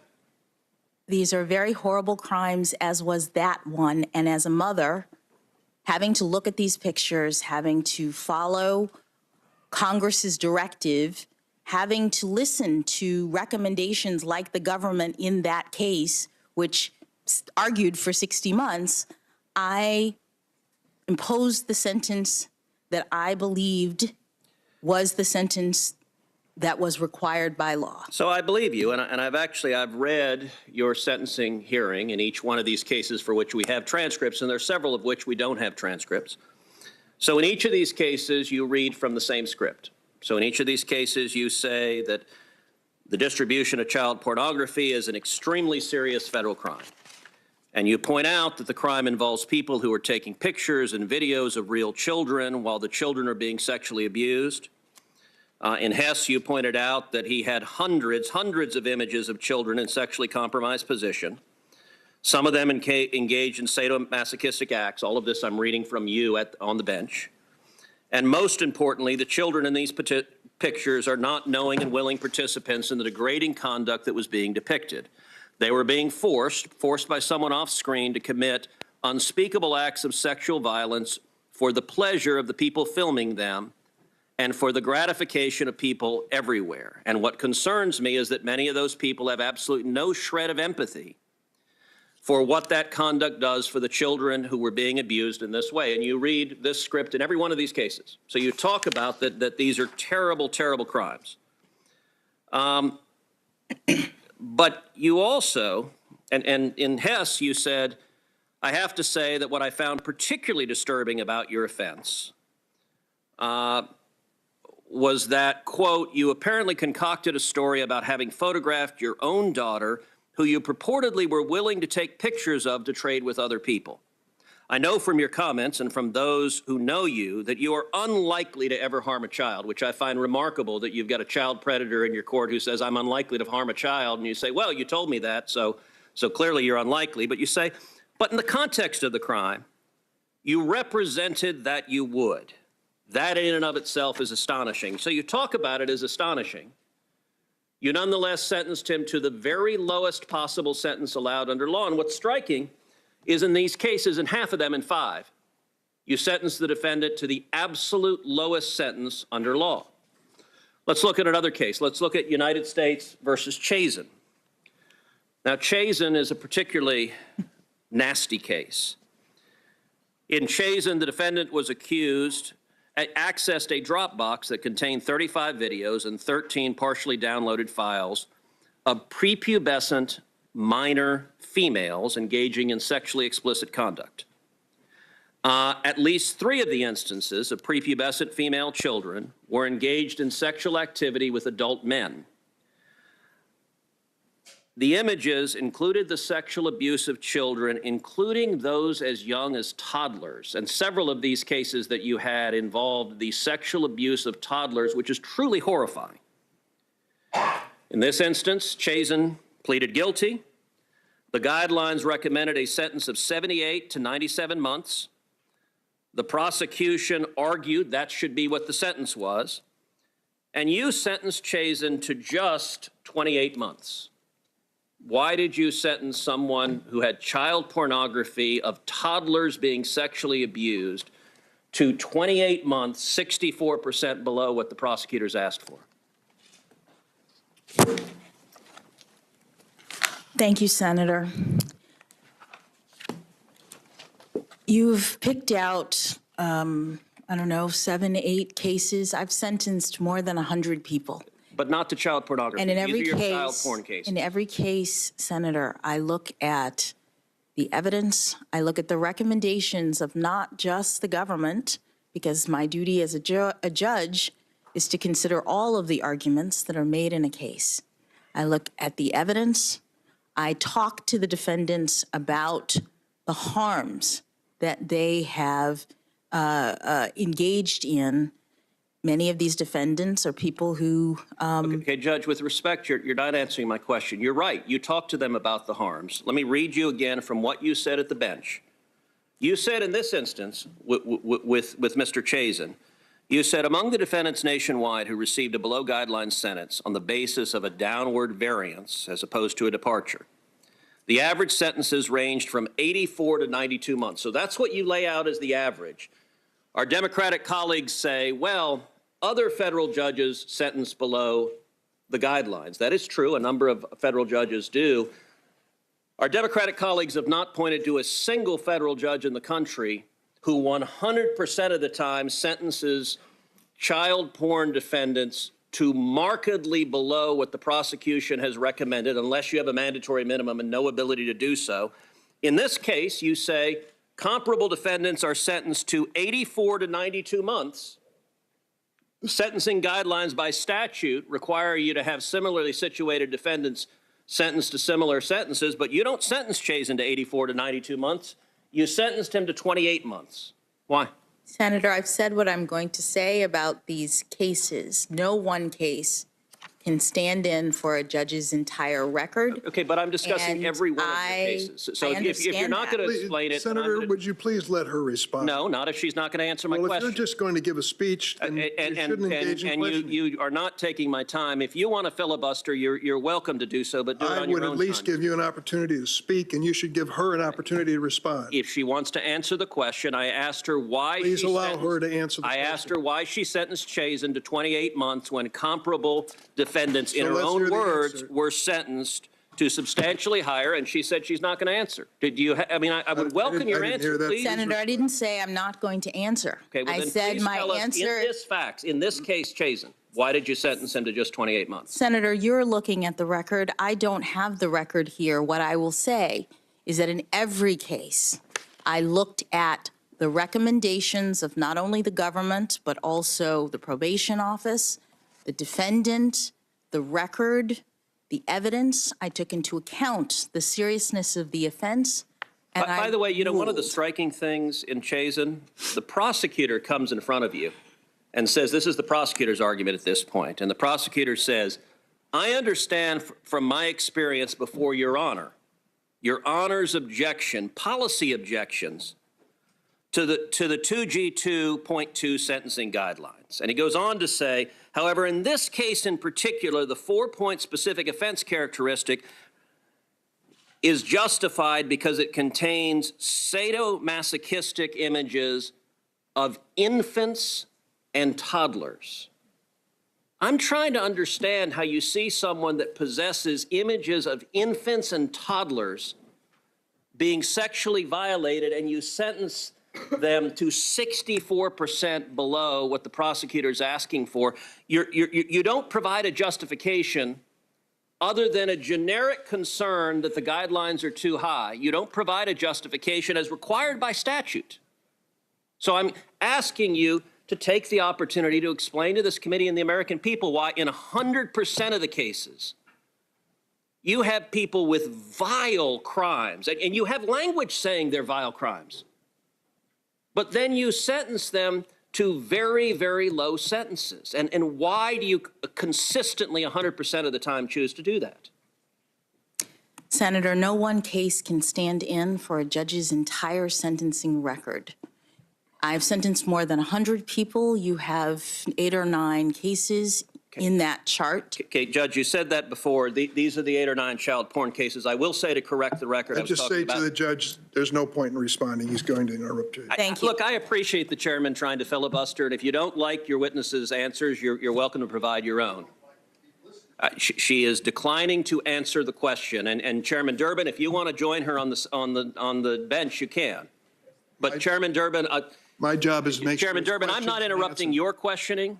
I'm asking you to give her a chance to answer. But You she's refuse to do it. consistently said she's not going to answer. I want to clarify for the record, by the way, the case I was discussing was Cooper and not Chazen. But Chazen is, the case that I was reading from your transcript was Cooper, but Chazen, all right, let's get to Chazen. I pulled the wrong tab.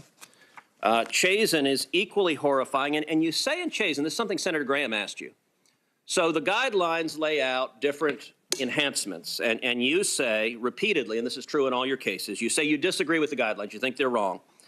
And the 2 guidelines you disagree with is, one, there's an enhancement for use of a computer, and you say the world has changed and now all of these are on a computer. And I understand that. I don't agree with you, but I understand that. That is a understandable thing to say. But the second thing you say over and over again is there's an enhancement for the number of images.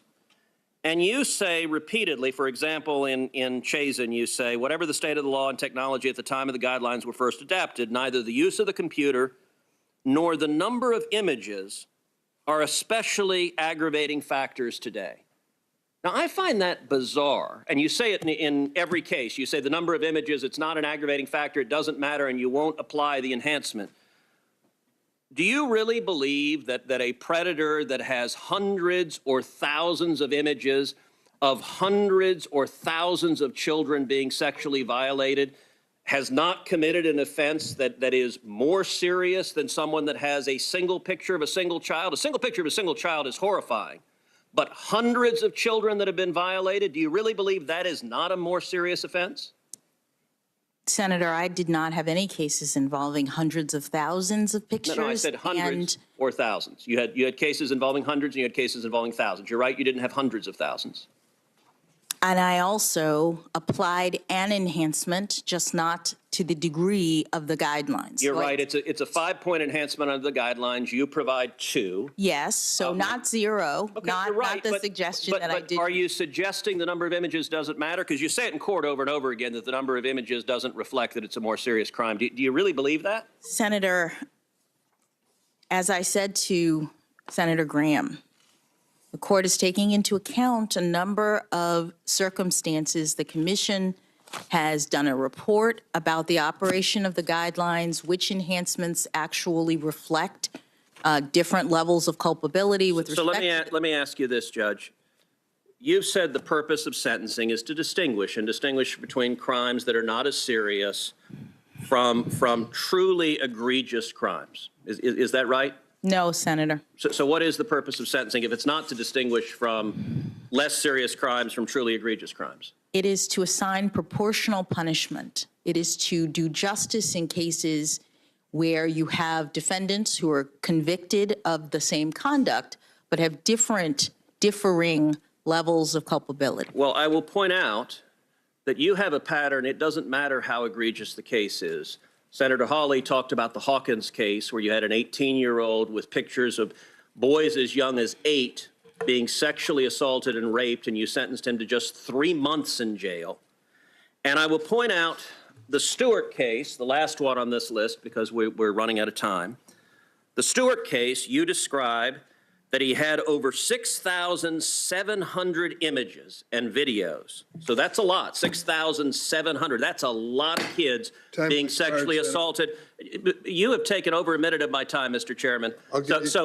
You've been given extra time. You usually ask for it. You're given it. Okay, I know you want to interrupt. I know you don't like this line of questioning. I just want you to play by the rules. I know you like to interrupt, but you've consumed a substantial question of my time of my questioning, and I'm going to ask my questions, and you can, if you want to testify, you're welcome to. Senator, Judge, you play by the same rules as every other senator. In the Stewart case, you said from the bench, thus, although this is not necessarily an atypical case, your child pornography possession crime was egregious in the court's view. Okay, so this is a bad one. If you're actually sentencing defendants, you said this was egregious. What did you sentence Stewart for? The guidelines said 97 to 121 months. Prosecutor said 97 months. You said it's egregious. 6,700 images. You come in with 57 months. Time has expired. Why Senators did you use 2 minutes sentence him over to the just allotted. 57 months in the Stewart case? Do you want to address that? Because you're claiming it's cherry picking. In fact, you're welcome to explain any of these cases, but let's take the Stewart case. Why did you sentence him for half the amount? You're not recognized, Senator. Senator Coons. Do you not want her to answer that question? You wouldn't allow her any. Mr. Chairman, she may answer the question. I've asked her why she sentenced Stewart. You've gone over the time, Senator, by 2 minutes. Why because you've interrupted me for 2 minutes, Mr. Chairman. Will you allow her to answer the question, or do you not want the American people to hear why, with someone she described as an egregious... There comes a point, Senator, where you get a little bit... Chairman Durbin, will you allow her to answer the question? You won't allow her to answer. I will happily allow her to... The question is, Senator, why did you sentence Stewart, an egregious child pornography possessor, to half of the amount requested by the prosecutor? Please, Senator. Will you allow her to answer the question, Chairman Durbin? Senator Coons. Why are you not allowing her to answer the question? There's not another senator here that you've not allowed her to answer the question. I'm not asking another question, but allow her to answer the question, Chairman Durbin. Thank you, Chairman Durbin. Why do you not want the American people to know what happened in the Stewart case or any of these cases? Chairman Durbin, I've never seen the chairman refuse to allow a witness to answer a question. You can bang it as loud as you want. Well, I can just tell you, at some point, you have to follow the rules. Okay, will you let her answer the question? You've been interrupting, and by the way, with Senator Graham, it went 10 minutes over. You've taken a big chunk of the time. Will you allow her to answer the question? You've given her. Why are you afraid of her? She's welcome to answer it right now. Will you let her? Senator Coons. Will you let? So no, you don't want her to answer the question? Senator Coons. Will you let her answer the question? Chairman Durbin. Apparently, Judge you are Jeff. very afraid of the American people hearing the answer to that question. We here in the Senate, in this committee today, are in the middle of a policy fight. It's my understanding that across this nation, more than 70% of district court judges who impose sentences in cases such as the ones that have been so vigorously debated here depart downwards from the sentencing guidelines, from the requests of the prosecutors. And as you've explained repeatedly and in detail, that's because a sentencing judge is required to weigh a whole series of factors. How many opinions have you written as a judge, Your Honor? I've written at least 570 opinions, Senator. And in how many cases have you imposed sentences as a federal judge? More than 100 cases. And across all of those, we've just heard very forcefully assertions made about you and your character and your capabilities and your background, narrowing in on just a few. And I would simply put, for those who are watching and trying to understand what all of this is about, that in an attempt to distract from your broad support, your deep record, your outstanding intellectual and legal credentials, that we are taking what is a policy dispute that should be decided by members of the Senate. If we want to change the sentencing guidelines to make them mandatory rather than advisory, if we want to change the structure within which a federal judge imposes sentences, we could do that. But to demand that you be held accountable for this practice that is nationwide and is years old, I view as an unfair misrepresentation of your record. So if I could, let's go to something that you did as the vice chair of the Sentencing Commission, an important vote that you took in 2014. Because in my view, it shows how fundamentally misguided are the attacks that try to characterize you as someone who, at all costs, will do what you can to help criminal defendants. Let me just lay out the context for a moment. In 2010, Congress, enacting a policy choice, unanimously passed the Fair Sentencing Act, a bill that reduced the disparity in sentences between crack cocaine and powdered cocaine from 101 to 18 to 1. And the Sentencing Commission unanimously concluded this law meant those currently in prison on crack offenses could seek to shorten their sentences. 4 years later, the commission further concluded that individuals who provided substantial assistance to the government, people who cooperated, who helped out the prosecution, could use this law to shorten their sentence retroactively beyond any break they might have gotten for their cooperation. But you disagreed. In your public remarks at the time, you explained that although, given your prior service as a federal public defender, it might seem logical you'd support this direction, you could not do so because you concluded it was manifestly inconsistent with the law and would create unfair disparities between those previously sentenced cooperators and those sentenced today. Essentially, if I understand your view, it was that the sentence of a cooperator shouldn't be understood to be based on the sentencing ranges modified by the Fair Sentencing Act, but was best understood as a fixed discount of the mandatory minimum that a Fair Sentencing Act had not changed. I know this is technical, but I just wanted to make sure I'm characterizing this correctly before reaching a conclusion. Do I understand the context correctly in which you made this decision? Yes, Senator, perfectly. It was debate among the commission, one of the very few in which we couldn't reach agreement about the retroactive application of the Fair Sentencing Act reduction. And so just to finish the framing, the Sentencing Commission, which often decides things unanimously, was sharply divided. And here's who was on each side. You voted to deny relief to cooperators, to deny them a pathway towards reducing their prison sentences. And you were joined by two conservatives well known to us, Judge William Pryor and now Judge Dabney Friedrich. And the three of you were outvoted by four commissioners, which included Judge Hinojosa, an individual nominated by President Reagan and described as a hard-nosed, no-nonsense judicial conservative, who was on the other side of the argument from you. So you've got four commissioners, including an outstanding conservative Reagan nominee, and they thought the law could be interpreted to give a break on sentencing, and you were on the other side of that argument. If, as someone has tried to paint you, you simply were determined to give every break you could to criminal defendants, all you had to do was join the majority and this would have passed. But that's not what you did. Help me understand why not.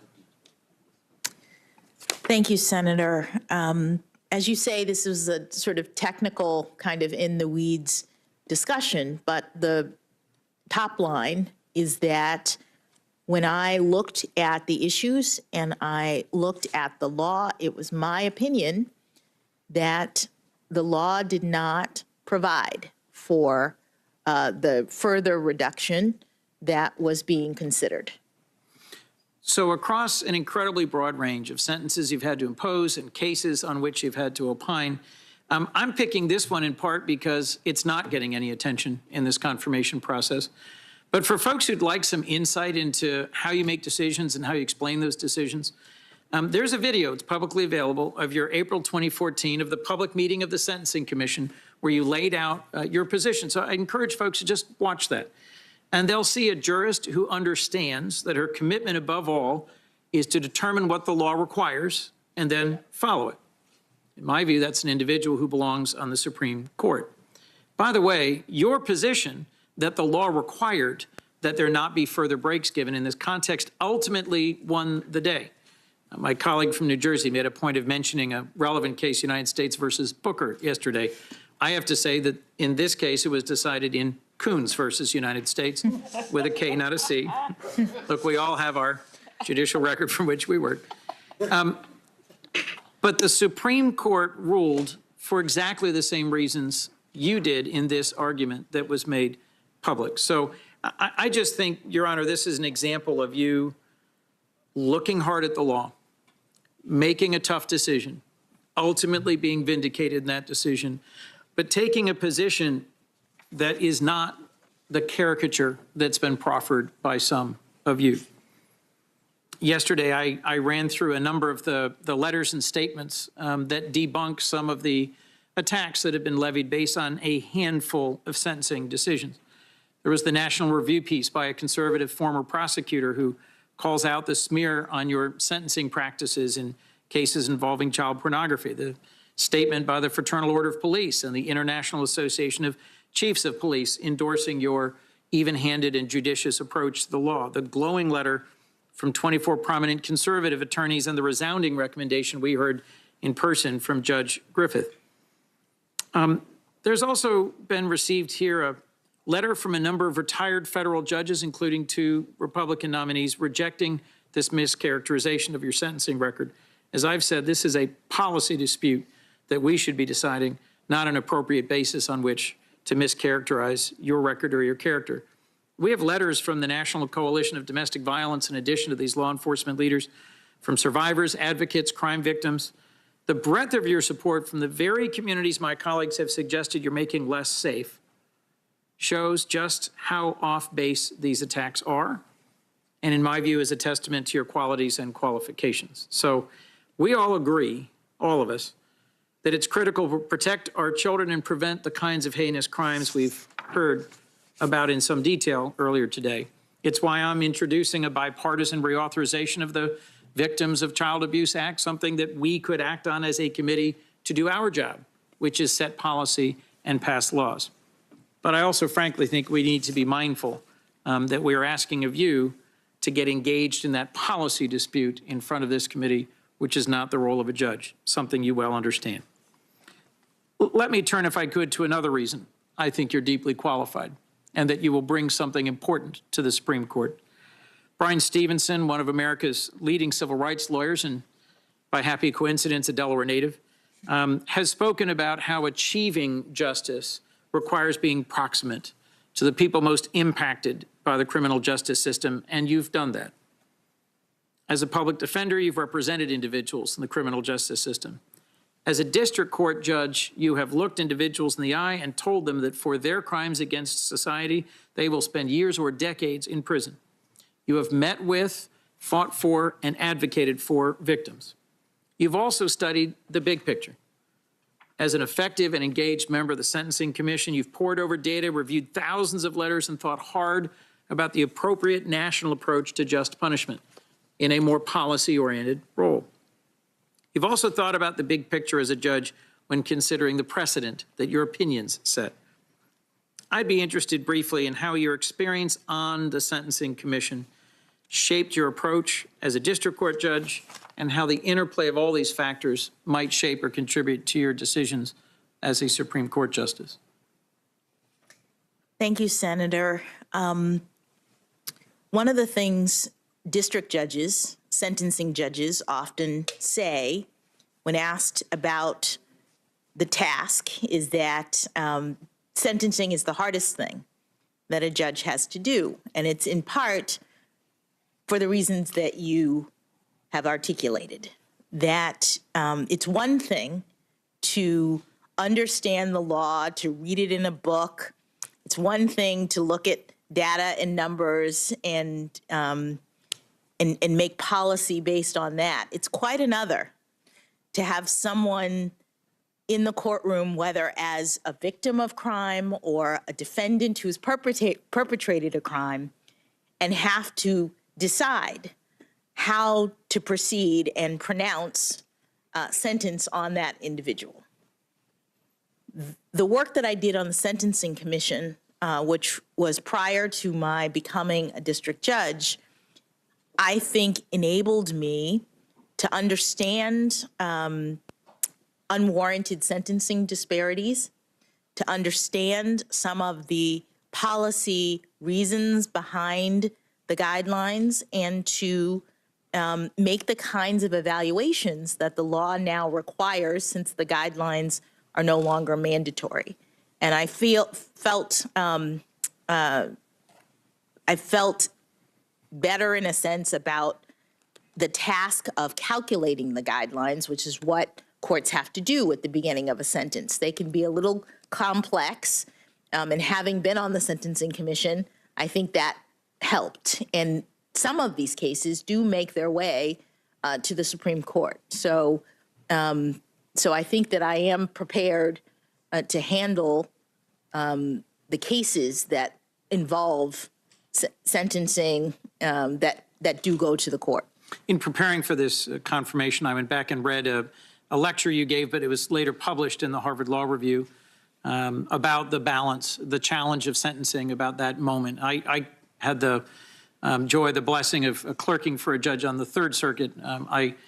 My legal skills and talents did not allow me the opportunity to clerk for the Supreme Court as you did, and also the District Court and also the Circuit Court. But I clerked for a judge who I first met when she was a District Court judge and imposing a sentence on someone who was a crack dealer. And she did a remarkable job of speaking to the victims, speaking to the community, speaking to the prosecutor and the defense attorney, and then speaking directly to the defendant in imposing a very long sentence. And as I got to know her later, I recognized that, as a member of our community and as someone who saw the importance of that moment, that public moment of helping the defendant understand what they'd done so that they might somehow change, but also helping the victims understand what had happened, that she took that very seriously, incredibly seriously. In the Harvard Law Review publication of your remarks, you said that you're persuaded by the theories of punishment that accept all human beings are responsible moral agents, and you view punishment as a necessary consequence of the defendant's decision to engage in criminal behavior. You also went on to say that the challenge is balancing the acknowledgement all of us are more than just the worst thing we've ever done, but there is a need to ensure the defendant is adequately addressed and punished. What I think you say in that lecture, what you've shown across the arc of your public service, reveals someone who understands the appropriate need for punishment in our society, but who is also striving to follow the balance of recommendations, guidelines, statute, and the context and facts. And I trust that as members of this committee and the Senate as a whole and the general public take the time, which they should do, to give a fair reading to the whole scope and arc and reach of your service, that they'll see you as someone who cares deeply about our Constitution and the rights that make us free, as you said in your opening statement. Your career in the law, your service on the bench, your thoughtful responses to questions put to you, the way you've maintained your composure, all impress me. As I mentioned, I don't think labels such as a judicial philosophy are always that meaningful or dispositive. I think in your case, a deep admiration for the Constitution and an understanding that the role of a judge is a limited one, are critical and qualifying. You opened yesterday by referencing how your parents were educated in racially segregated schools in Florida, but how you, just one generation later, were raised in integrated schools and had far greater opportunities to put your evident God-given talents to work in service to our nation. You cited this one generation change as an example of the greatness of America. Of course, the Supreme Court played a central role in more correctly interpreting the Constitution and applying it in a manner that allowed this reversal of unjust law to occur. I think the experiences of your own family and your connection to the experiences of trailblazers who came before you, on whose shoulders you stand, has meaningfully shaped what kind of a justice you will be. I think you know in your bones how important our Constitution and the rule of law is. And I think, as someone who served on the Sentencing Commission, a public defender on the trial court, and appellate court judge, you have the ability to see across the whole scope and reach of how the law impacts families, communities, and our nation. Last, in some ways, I think, most importantly, I've learned that as a person and a judge, you have humility. Judge Griffith, who came before this committee to introduce you, and scores of others we've heard from, I've just referenced, have lauded your practice of judicial restraint. And you've said a core component of your philosophy is your understanding that the judge's role is a limited one. Well, I think restraint is a core part of your approach to decision-making, partly because you are a judge who is humble enough to know that the Constitution and the laws passed by Congress say what the law is. The judge has a limited role in deciding questions of law based on facts presented. Penn Law professor Lisa Fairfax, your other introducer, your dear friend, explained that since college at Harvard and then through law school, you've been a mentor and a role model. She praised your warmth and intelligence, your devotion to friends and family, but she also mentioned your humility. She knew you were honored and humbled by the significance of this moment, not what it means for you, but what it means for our nation. I remember thinking about this on Monday. I had a chance to talk to your brother, Kataj, and he mentioned that he knew you were destined for this moment your whole life. I am sure he would say you've been exceptional since you were student body president at Palmetto High School. I suspect your wonderful family upbringing is partly responsible for this facet of your character.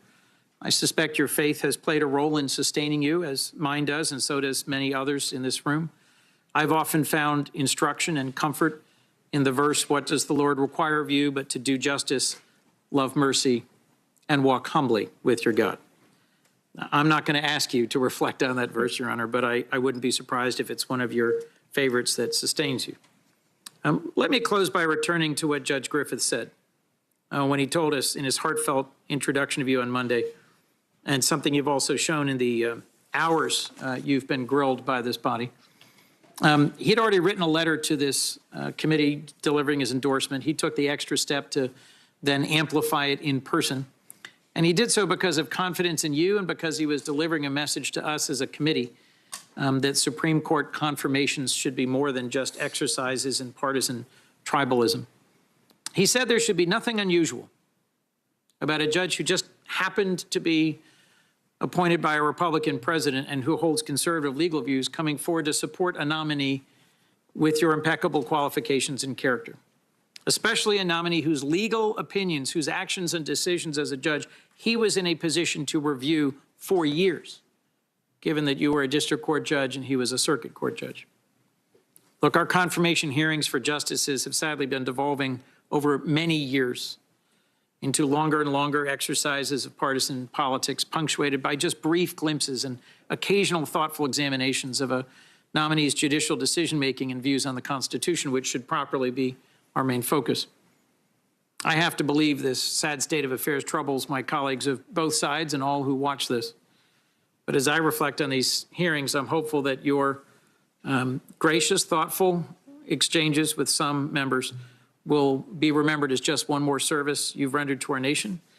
And I hope some watching these hearings will be reminded that even though we disagree with the policy preferences or opinions of a nominee, we should all recognize when a nominee is fundamentally qualified, deeply committed to the Constitution, rule of law, and a person of great character.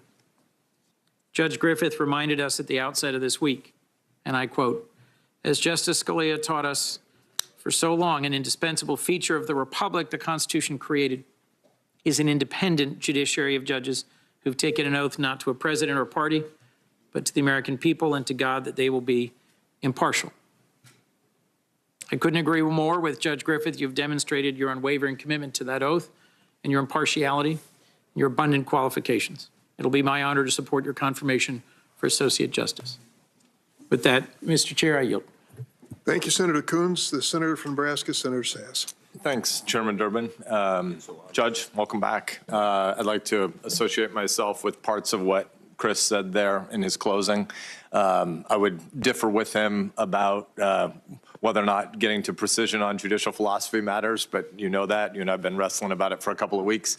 But I'd like to affirm Chris's point about the beauty of the hymn to America you told, and through the eyes of your parents, and the changes, the growth in the country over the course of the last 2 generations. And the Wall Street Journal had an editorial this morning that said pretty much the same thing as Chris just said, which is that the hymn to America that you gave in your opening on Monday afternoon and some of your comments yesterday were inspiring and beautiful. So I associate myself with Senator Coons on that. I'd like to talk a little bit about your time as a judge, and particularly how you see development and growth and change over that time. So take us back 9 years, and then maybe 5 years ago, and then today. How has your approach to being a judge changed from year 1 to year 5 to today? Thank you, Senator. I do think there was a little bit of growth. I hope there was a little bit of growth. Certainly in year 1 and year 5, I was still a district judge, and both of those years differed dramatically from my work as an appellate judge, which is where I'm currently stationed. In every job in year 1, you're new, you're trying to figure things out. I don't know that I had quite pinned down at the very beginning exactly how I would approach cases, but by the time I got to year 5, I think I had a really good sense of this judging thing, and was able to demonstrate in my opinions, the many, many opinions that I've written, the way in which I go about making my decisions. I was able to demonstrate clearly, I think, that the particular parties in the case, the issues in the case, what it's about from a standpoint of personal preference is not an issue. I'm setting those things aside. I am ruling from a position of neutrality and trying to determine in every case what the law requires. I am looking at only the facts and the law in the case. I'm evaluating the arguments of the parties, and if it's statutory interpretation, I'm trying to ascertain what Congress has intended. I am committed, I think my record shows, to the understanding that that is the role and the only appropriate role for a judge. I'd like to talk a little bit about the troubling pattern we see on law school campuses and across higher education more broadly, especially in the last 5 years. There's obviously a trend toward shouting down and canceling opinions that are outside the left-leaning mainstream. Calls for firing professors, canceling professors, shouting down and sometimes threatening speakers who bring diverse opinions, calls to discipline fellow students. These tactics are increasingly commonplace, particularly against conservative speakers and professors and students, but also increasingly against traditional liberals. I'm a former college president, and one of the sort of oddities that doesn't fit inside the tribalism of how a lot of times media covers things in DC. One of the oddities for me is how often I have liberal professors reaching out to me saying that their experience on campus is becoming much less interesting, that the divide on American political campuses is less and less conservative policy leaning versus liberal or progressive policy leaning, but more and more liberal versus illiberal. And I think these campaigns are obviously deeply problematic. They shut down debate rather than teaching students how to engage ideas that they might not have encountered before, which is also a pretty decent definition of education. If you already knew everything before you ever encountered a new idea, you wouldn't need to write checks or take time off of productive life. So there's obviously a tendency in response for students to self-censor rather than learn from each other, and this robs students of the chance to engage with ideas from across the political spectrum. But in particular, in law schools, it robs students of the opportunity to learn how to consider an alternate position and argue a different point of view than they might have had. So given that you're a debate champion in earlier days as well, I'd like to ask if you agree that law students should be engaging with ideas from across the political spectrum, even those they disagree with, rather than trying to shun those different ideas. Thank you, Senator. Let me just say, in part because these issues are things that could implicate matters that come before the courts, I will just say that as a general matter, law school, like many schools, is a place where ideas and perspectives are considered. And in the law, as I've said, it's important for the judge who's making the decision to have different arguments. And so one of the things that traditionally happens in law schools is that you are trained in law to make arguments that are at times not even the arguments that you personally agree with, because the understanding is that in litigation, in disputes that come before the court is going to want to hear from different viewpoints. So in that sense, the essence of legal instruction is to have different arguments being made, because that models in great part what happens in a courtroom. I really am not trying to ask any kind of gotcha question here. I suspect we highly agree, so I don't understand the qualification you put at the beginning. There's no sort of second order fork on my question. It is better to debate ideas that you disagree with than shout them down, isn't it? It is better in law schools to make sure that there are ideas from all perspectives, and in order to have that happen, they can't be suppressed. So you don't want students shouting down other students or visiting professors, right? I mean, I'm honestly, I didn't think there was any chance we would differ on this, so I'm not. Yes, no, I'm not. Okay. I'm not suggesting that we do differ. You're against canceling people, I assume.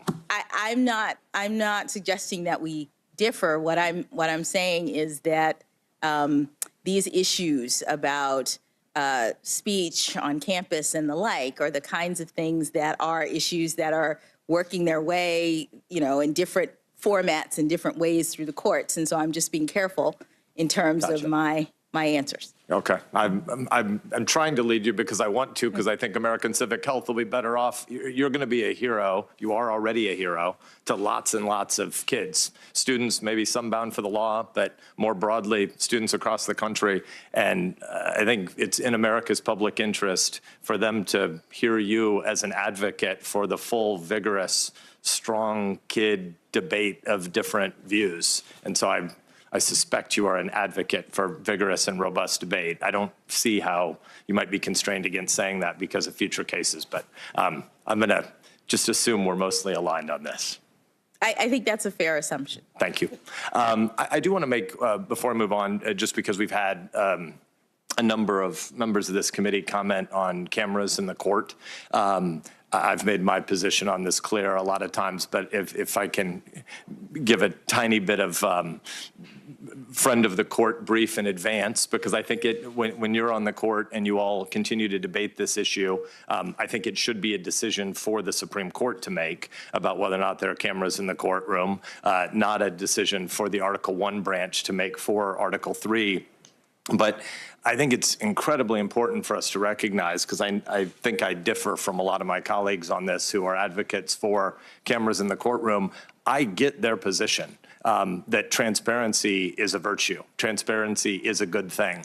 I also believe that pen and pad can facilitate a whole heck of a lot of transparency just fine. And it's healthy for Americans to recognize the second and third and fourth order effects of cameras. A huge part of why this institution doesn't work well is because we have cameras everywhere. Cameras change human behavior. We know this. You don't have the same kinds of conversation over the dinner table with your family when you're wrestling through issues and apologizing for something and saying, I said this before, but maybe I should modify what I said. My tone was jerky. My substance didn't account for your position. There's a whole bunch of things that humans can do if they're not immediately mindful of some distant camera audience that they might be trying to create a soundbite for. And Instagram can be useful for some small things, but for intellectual discourse, it is not a friend.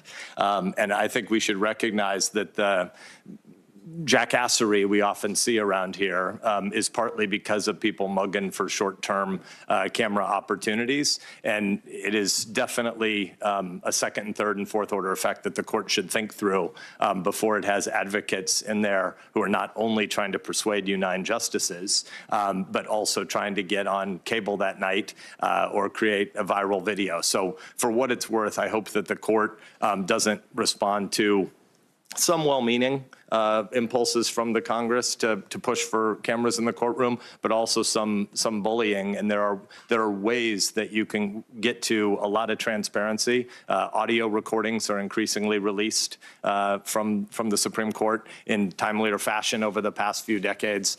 So for what it's worth, I'm glad that you on the court are making that decision, and I hope it isn't made for you by the Congress. I want to go back to the legitimacy of the Supreme Court. That term has been used a few times over the last 3 days. Do you think the Supreme Court is legitimate? I do, Senator. And so some of the ways that the court has been derided and called illegitimate by members of this Senate include, over the course of recent days and weeks, quote, leans into extreme partisanship, leans into extremism, twists the law, threatens basic liberties, has been hijacked by Republicans.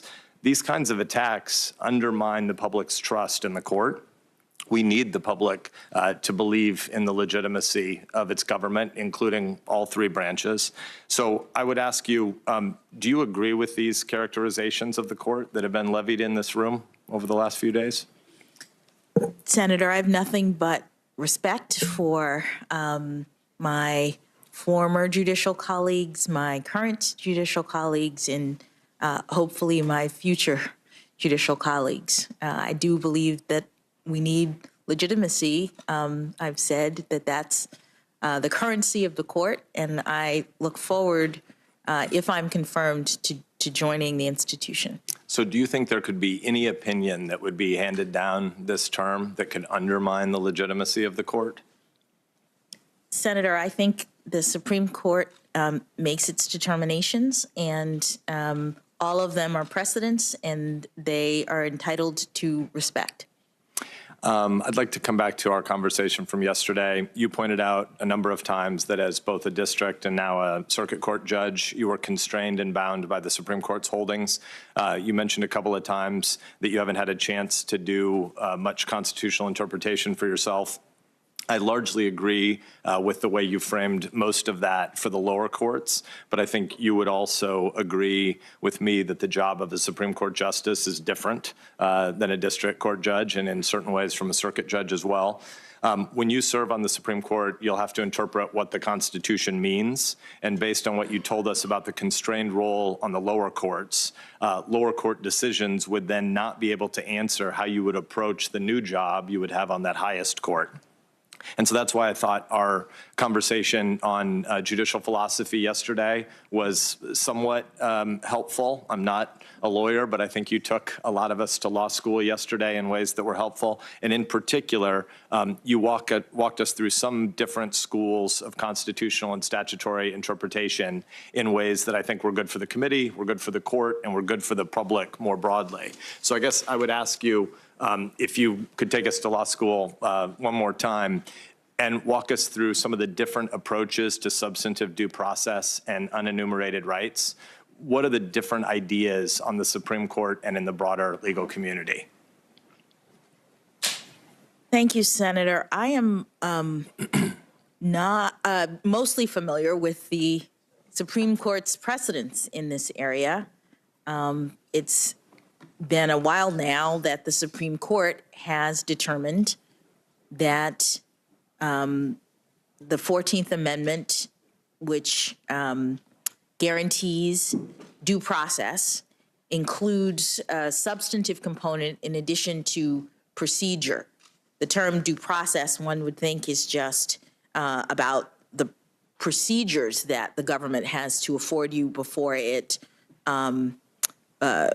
affects your life, liberty, or property. But the Supreme Court has also said that that protection extends to certain personal, individual rights that relate to dignity and autonomy, and that are deeply rooted in our nation's history and traditions, or implicit in the concept of ordered liberty.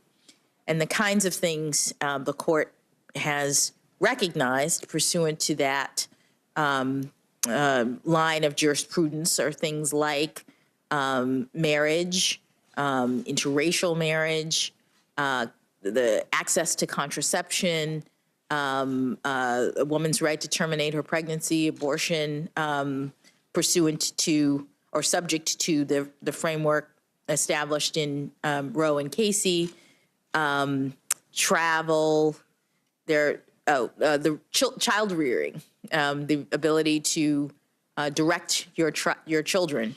Those are some of the rights that have been recognized pursuant to the 14th Amendment due process clause. I'm less familiar with the sort of scholarly debate outside of the Supreme Court's rulings. So will there be new ones in the future?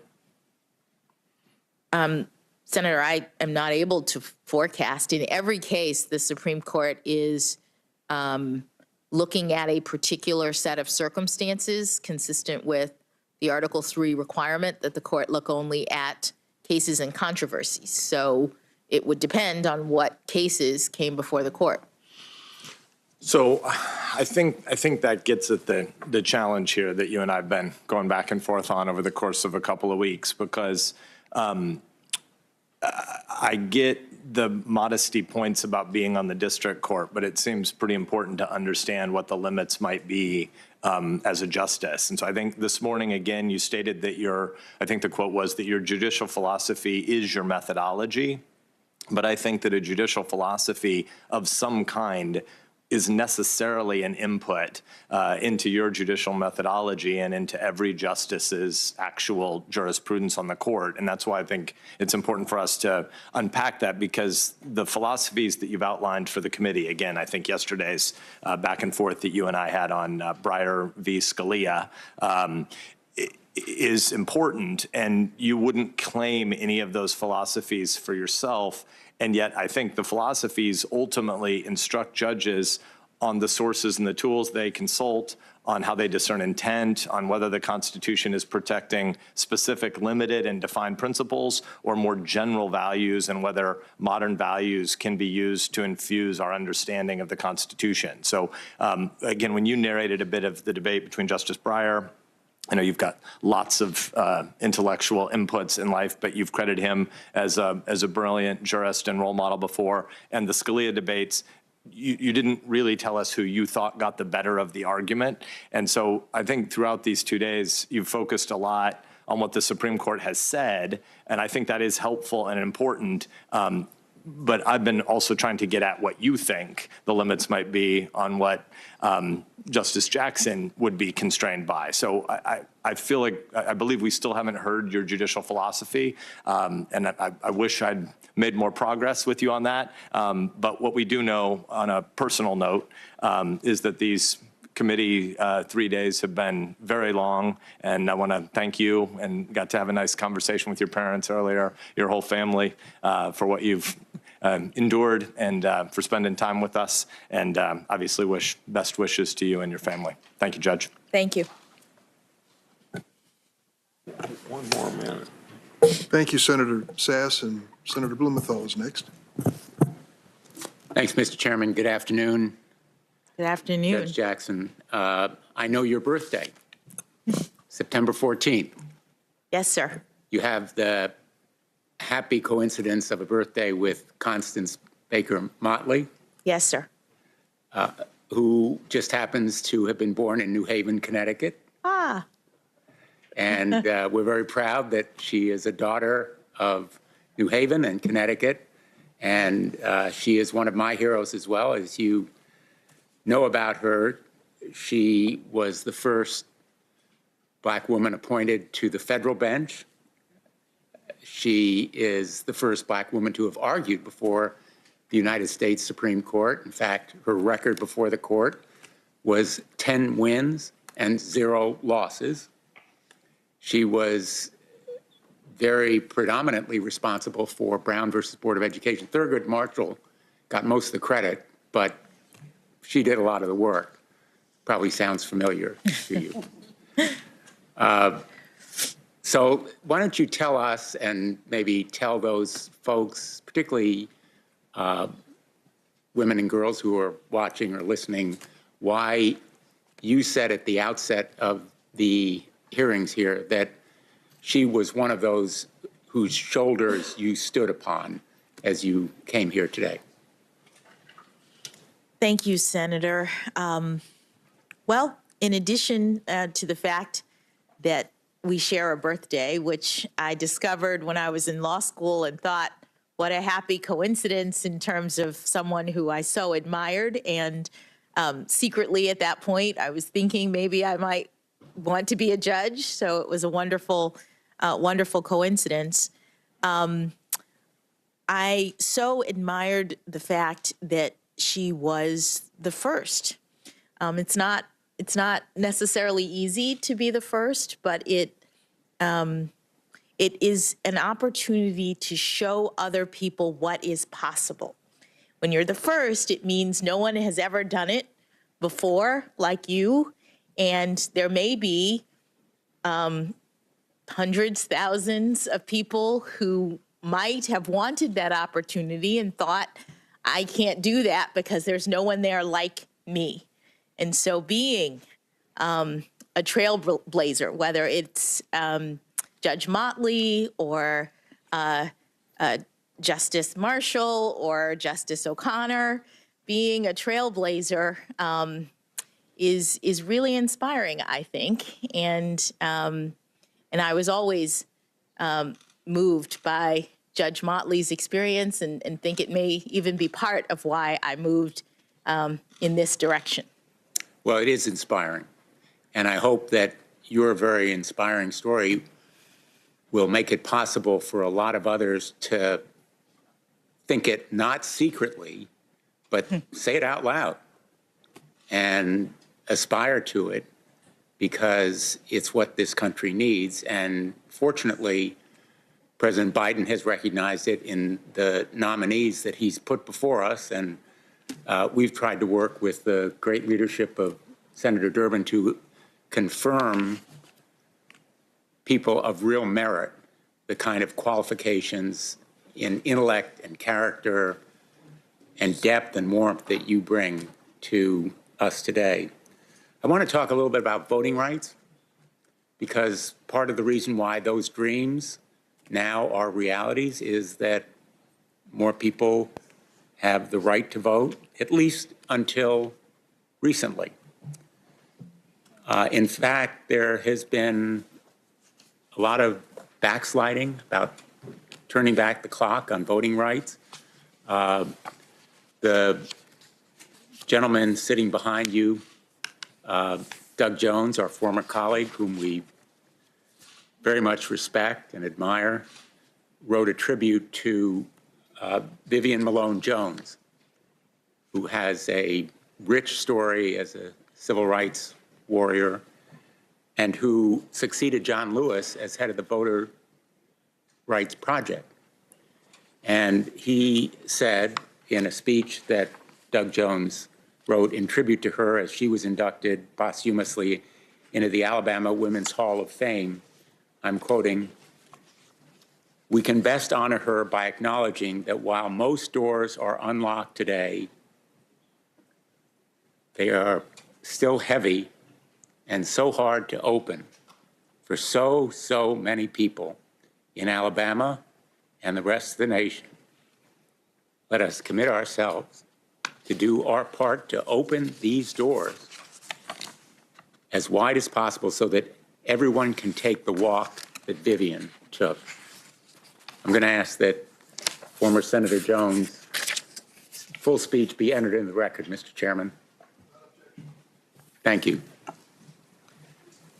The simple fact of the matter is, Judge Jackson, Congress passed the Voting Rights Act in 1965. It was a source of real power to so many people who got the right to vote for the first time in practical terms, because it struck down more than 1,000 discriminatory election rules proposed by state and local officials. It opened the ballot box to millions and millions of Americans, and it became regarded as the crown jewel of the civil rights movement. And then, just in the last few years, the Supreme Court has hacked away at it in an exercise of judicial activism that has been historic in magnitude. Judges supplanting their views for the policy preferences and official acts of legislatures in opinions that were written and joined by only conservative justices. These decisions were about as far from judicial restraint as they could possibly be, not even close. And they rewrote the rules of our most cherished and most bipartisan civil rights laws. You know the cases: Shelby County, Brnovich versus Democratic National Committee. In effect, their opinions, including Justice Alito's decision in Brnovich, are completely untethered from the clear statutory text, and they impose a series of so-called guideposts on Section 2 that create unreasonably high hurdles to the exercise of the Voting Rights Act. I hope that you will bring to the court that deliberate, careful methodology that you described earlier very convincingly. It is part of your judicial philosophy in the sense that it's your approach to cases. And it has been very persuasively and clearly articulated. And I think if that kind of deliberate and careful methodology had prevailed on the United States Supreme Court, we would still have the Voting Rights Act in full right now. And I hope that we can once again return to bipartisan support of those rights. The most recent exercise of unfortunate decision-making in the voting rights area came just hours ago when the Supreme Court struck down the decision of the Wisconsin State Supreme Court in Wisconsin Legislature versus Wisconsin Elections Commission. What is striking is not only the result, but the fact that it was done as part of the shadow docket. We've talked a lot about it here, and what the people of America should know is there's no oral argument, there's only minimal briefing, there are no full opinions of the court. In fact, I'm holding up a per curiam opinion that is about 12 pages in length from the court, which means you don't know who wrote it. And there is a powerful dissent. I recommend that everyone read it. Again, use of the shadow docket has become increasingly prevalent since 2017.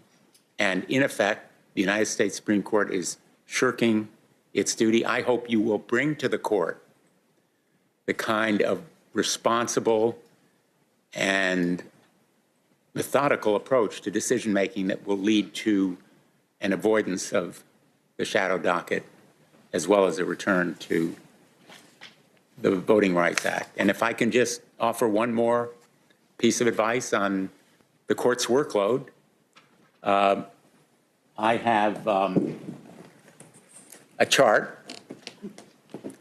I know we're not going by the rules of evidence here, but this chart indicates the signed decisions of the United States Supreme Court over a good part of its history.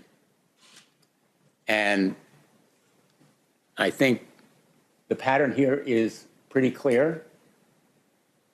The court issues fewer signed opinions. In fact, it has declined precipitously since 1972.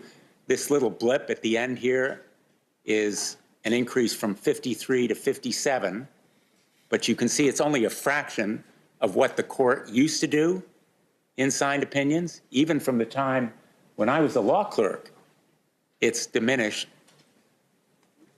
profoundly. The Supreme Court needs to do its job. It needs to issue signed opinions, not the shadow docket. It needs to take cases and resolve real, fundamental, important issues.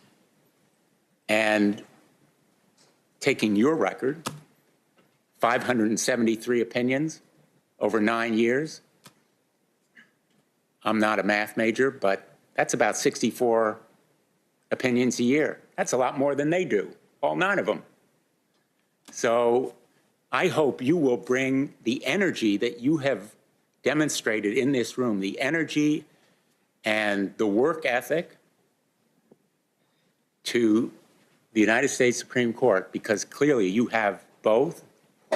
And I think the court is very much in need of it, as it is some of the other great qualities, intellect, character, that you have demonstrated here. Just a couple more points, if I may. You were asked earlier about dissents. I want to ask you about one in particular, the dissent of your mentor and your predecessor on the court, Justice Breyer. I am told, I think I've read, that there is one opinion that he is proudest of. Could you tell us what you recall it being, if you know? Senator, I'm not able to answer that question.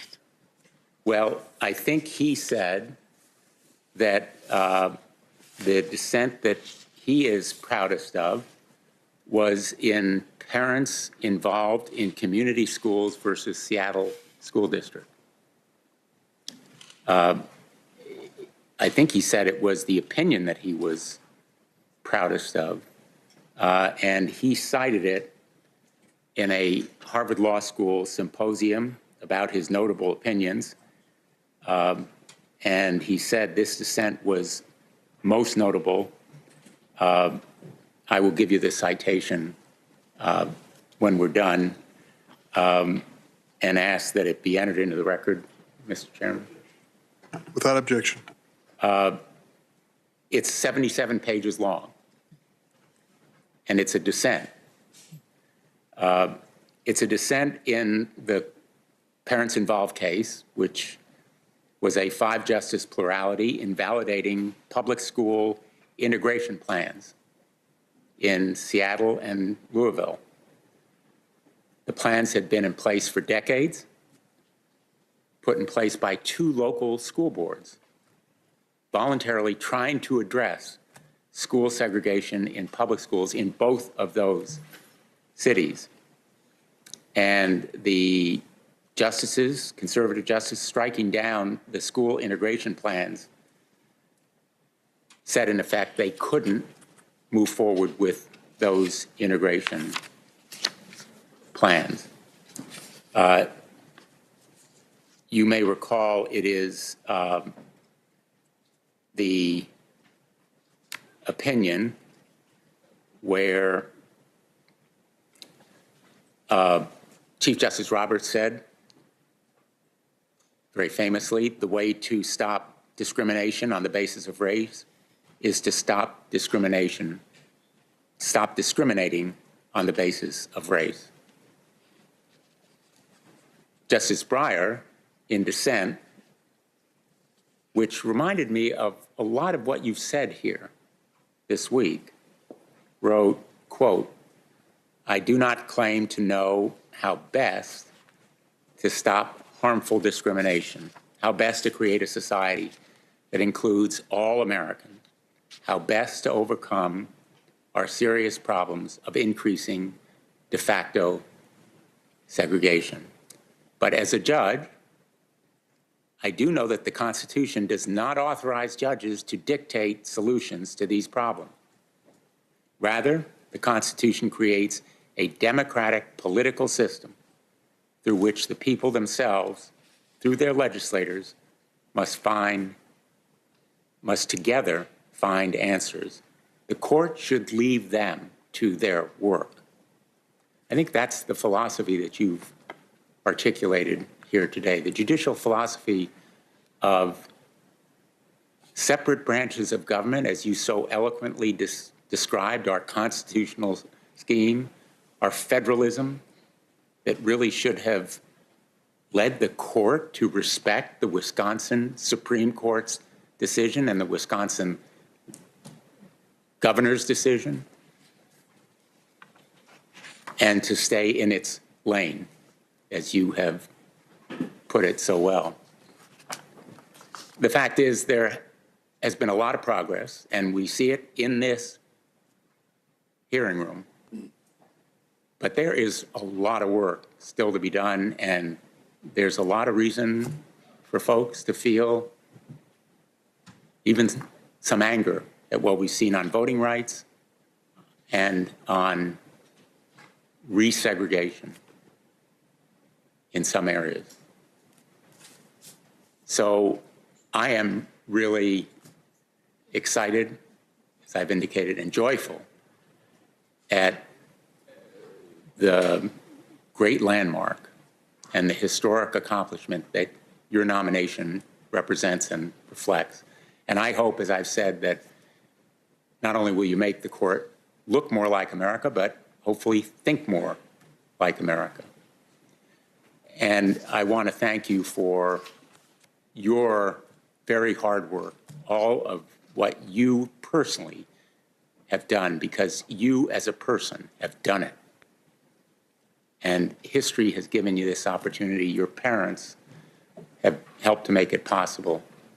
Your family story is so powerful, but you've really earned it.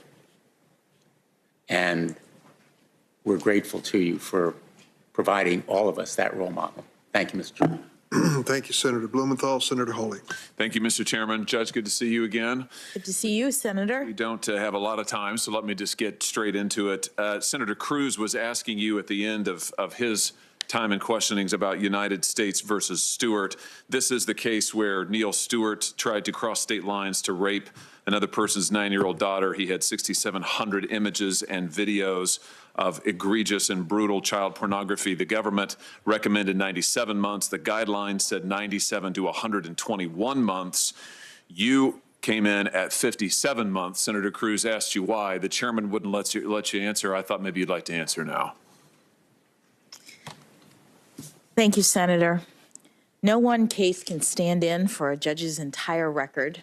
I have sentenced more than 100 people in a variety of egregious circumstances. In every case, and especially cases that involve the kinds of acts that you're talking about, the kinds of evidence that I had to deal with as a judge, in every case, I am balancing the factors that Congress has determined are appropriate and required for a judge to make a determination. The data points that Senator Cruz pointed to, that you may have in front of you, don't account for all of the information that was before me as a judge and the authority that you all, Congress, and your prior confirmation when I was a district judge provided for me to exercise my judgment. And I treated those cases and every case very seriously and imposed a sentence that was sufficient but not greater than necessary to promote the purposes of punishment. Would it surprise you to learn that Mr. Stewart is a recidivist? It was warrants issued again for his arrest just 3 years after you sentenced him. Would it surprise me? Yeah. Would it surprise you? You know, Senator, there is data in the Sentencing Commission and elsewhere that indicates that there are recidivism, serious recidivism issues. And so among the various people that I've sentenced, I'm not surprised that there are people who reoffend. And it is a terrible thing that happens in our system. Yeah, indeed it is. Let me ask you about the Hawkins case. You and I talked about this yesterday. You've been able to think about it overnight. This is a case where you had an 18-year-old who possessed and distributed hundreds of images of 8-year-olds and 9-year-olds and 10-year-olds, and you gave him, frankly, a slap on the wrist sentence of 3 months. Senator, Do you regret it? I don't remember whether it was distribution or possession. In It was the law, both. Do you regret it? in the law, there are different crimes that people commit. Judge, you gave him 3 months. My question is, do you regret it or not? Senator, what I regret is that in a hearing about my qualifications to be a justice on the Supreme Court, we've spent a lot of time focusing on this small subset of my sentences, and I've tried to explain. You regret that many we're focusing on times- your cases? I don't understand. No. I'm talking about the fact that you're talking about Child pornography 7 cases? very serious cases. I'm glad we agree on that. Don't you think we should be focusing on Some of which involve conduct that I sentence people to 25, 30 years. 3 months for- in this case, Judge. Do you regret it? You haven't answered my question yet. Do you Senator- regret this sentence? Senator, I would have to look at the circumstances. What I'm telling you, You know the circumstances. We discussed it for half an hour yesterday. There's a 55-page transcript, which I'm sure you've read. You I lived did it. not- I As did you've not- emphasized to this committee over and over, you've lived it, right? You said that you've been through all of this. You've looked at all of the images. You're the one who's had to endure all of it. You gave him a 3-month sentence. I just wonder if you regret it or if you stand by it. I mean, do you stand by that sentence? Senator, in every case, I followed what Congress authorized me to do in looking to the best of my ability at all of the various factors that apply, that constrain judges, that give us discretion, but also tell us how to sentence.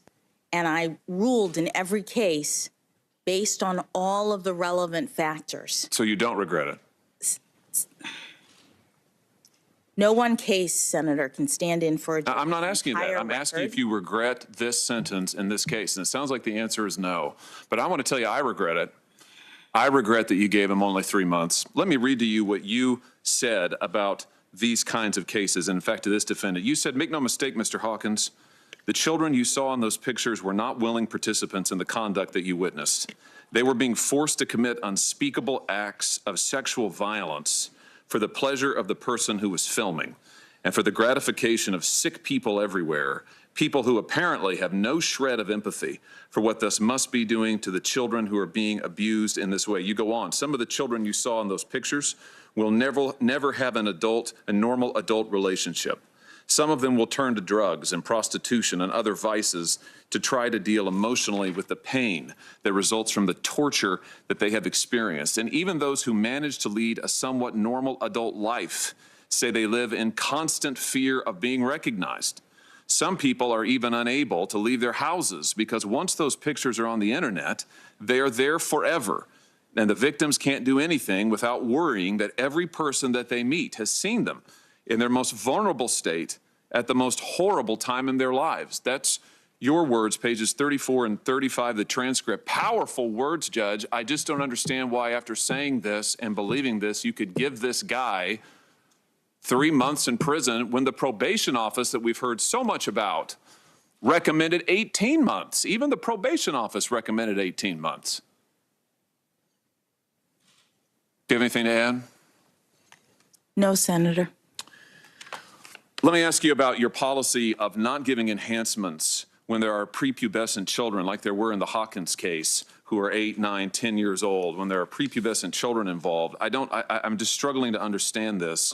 You said it in Hawkins. You said that you weren't going to give him an enhancement. You weren't going to make his sentence any tougher, despite the fact that we had all of these terrible videos that you and I talked about at length yesterday. This is page 38 of the transcript, just so that we're all following along. You said, in your case, I don't feel that it is appropriate necessarily to increase the penalty on the basis of your use of a computer, and we've talked about that, or the number of images or prepubescent victims as the guidelines require, because these circumstances exist in many cases, if not most, and they don't signal an especially heinous or egregious child pornography offense.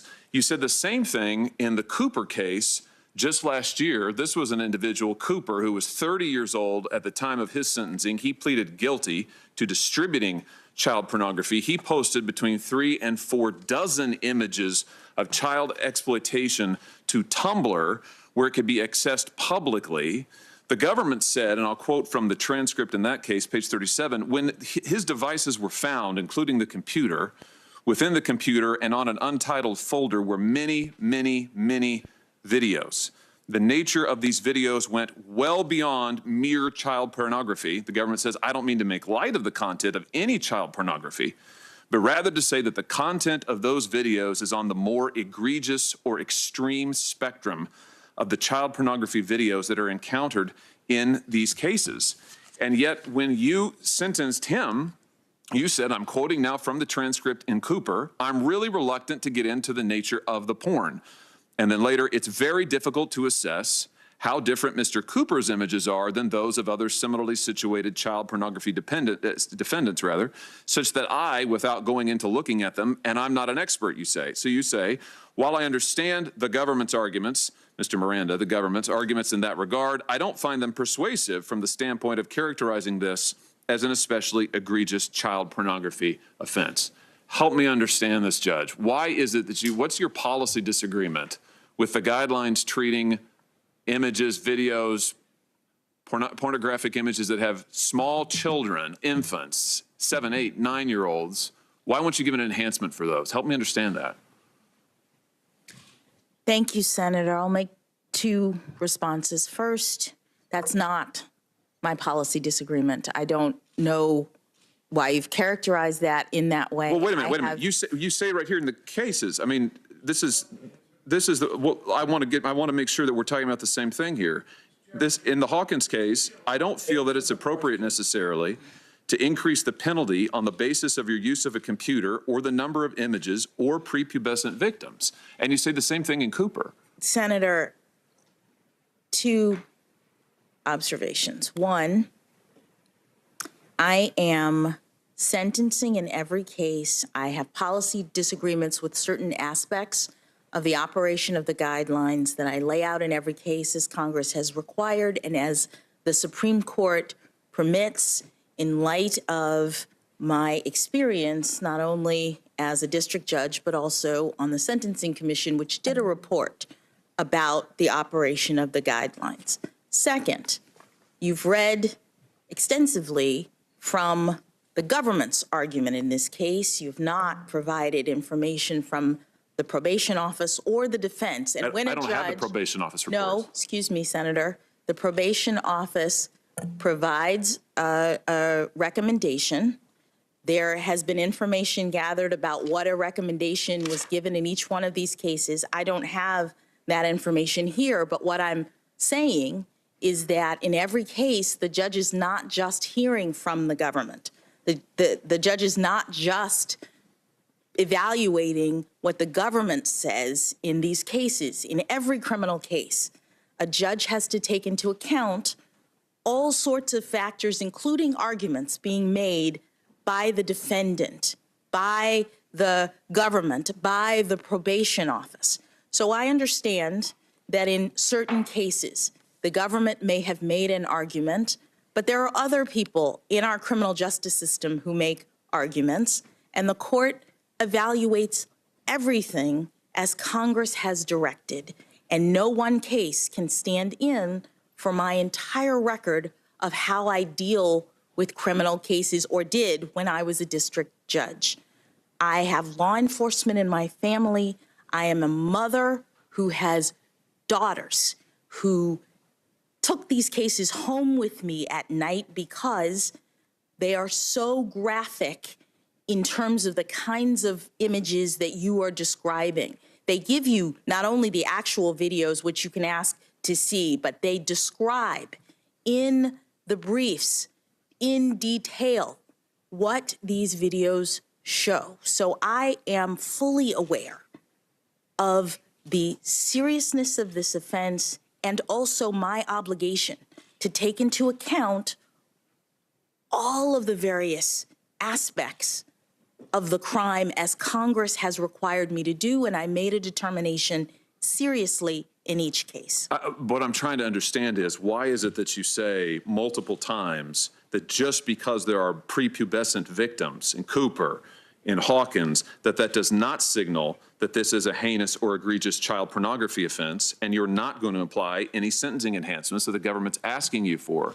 The sentence gets to be less because you say, I'm not going to apply. The government asked for enhancements related to prepubescent children, related to the nature of these images. You say, I'm not going to apply it. But I get what you're telling me is, I guess, that you don't have a policy objection. I mean, why didn't you apply the enhancements as they were asked for? Senator, I've answered this question many times from many senators who've asked me, so I'll stand on what I've already said.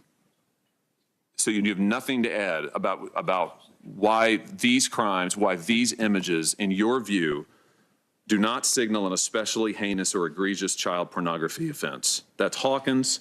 You say in Cooper, I understand the government's argument, but I don't find them persuasive, the fact that there were prepubescent children, from the standpoint of characterizing this as an especially egregious child pornography offense. That's page 58. Let me ask you this. You said to Senator Graham earlier today that you were trying to do what's rational, and you didn't in sentencing in these cases, and you didn't think it was rational to sentence people who had thousands of images by using a computer to the sentencing guidelines, to the mandatory range. I'm sorry, it's not mandatory, to the no longer mandatory range, the discretionary range. No, Senator, I said the guidelines system is designed to be rational. Okay, so let me ask you this. Why isn't it rational to sentence people who have thousands of images on a computer to more time as opposed to somebody who has one or two pictures in the mail? In other words, the more images there are, why wouldn't you want to sentence that person to more time rather than less? Why isn't that rational? Senator, I've answered this question, and I'll stand on what I already answered. So, but your answer is what? I mean, refresh my memory. Senator, I've answered this question. I've explained how the guidelines work, and I'll stand on my answer. But the guidelines are not mandatory. I wish they were, but they're not. The Supreme Court made that determination. I'm trying to understand why you think it's rational not to sentence criminals based on the number of images they have. You say that this is a policy disagreement that you have with the guidelines. This gets to the core of your judicial philosophy. You served on the Sentencing Commission, where you recommended changes to the guidelines based in part on this policy disagreement. So I think it's relevant and indeed vital we understand what the policy disagreement is. That's what I'm trying to get at here. Senator, I previously explained what the policy disagreement is, and I will stand on my answer. So you're not going to answer my question? No, I've answered your question in my answer. You haven't answered my question. I'm sitting here asking you, and you're declining to answer. I've explained how the guidelines work. I've explained that the guidelines were developed at a time in which the commission of this crime was different than it is today. I've explained that Congress has not intervened to revise or direct the commission around how to deal with the changes in the commission of this crime. And so judges all over the country are grappling with how to apply this guideline under these circumstances. And there's an extreme amount of disparity. And in each case, a judge has to look at all of the factors, not just the guidelines, not just what the government asks for, but the recommendations of the probation office, the arguments of the government and the defense, the nature and circumstances of the offense, the history and characteristics of the defendant, the need for the sentence imposed to promote the purposes of punishment, which include things like rehabilitation. Also, in every case, Congress has authorized judges to impose not only terms of imprisonment, which are a very important part of the consequences for these crimes, but a range of other preventative kinds of measures which courts impose in cases to prevent these defendants from repeating these egregious, this type of egregious conduct. And I talked to each defendant, as you have quoted, explaining to them the harms that their crimes caused, and I imposed not only a term of imprisonment, but also all of the other consequences of the offense, to include decades of supervision, restrictions on use of a computer, and the like. That's my answer. I've answered it many times. Do you have other questions for me? Yeah, I do. I do, because I want to try to understand, when you talk about the guidelines being outdated and outmoded, I understand that they were written, the initial guidelines were written at a time when computers were not common. Everybody didn't have one. Certainly didn't have phones in every pocket like we do now, smartphones. So I understand that. I also understand that the number of images, sexually exploitative images of children on these devices, has exploded. And so I'm trying to get at what Senator Coons earlier characterized as a pretty fundamental policy question, which I think is the correct characterization here. I'm trying to understand your view on why it is that while the number of images available on these things has exploded, that sentencing shouldn't track that. You see what I'm saying? I mean, you've made the argument, if I understand you right, and I want you to correct me if I'm wrong, you've made the argument that, well, look, the guidelines were written at a time when this stuff was like, it was an individual picture, it was, magazines, whatever. Now, almost every offender, I think this is the argument, so you correct me, almost every offender, because of the nature of this, they've got tens, hundreds, sometimes thousands. I mean, partly because of the nature of this.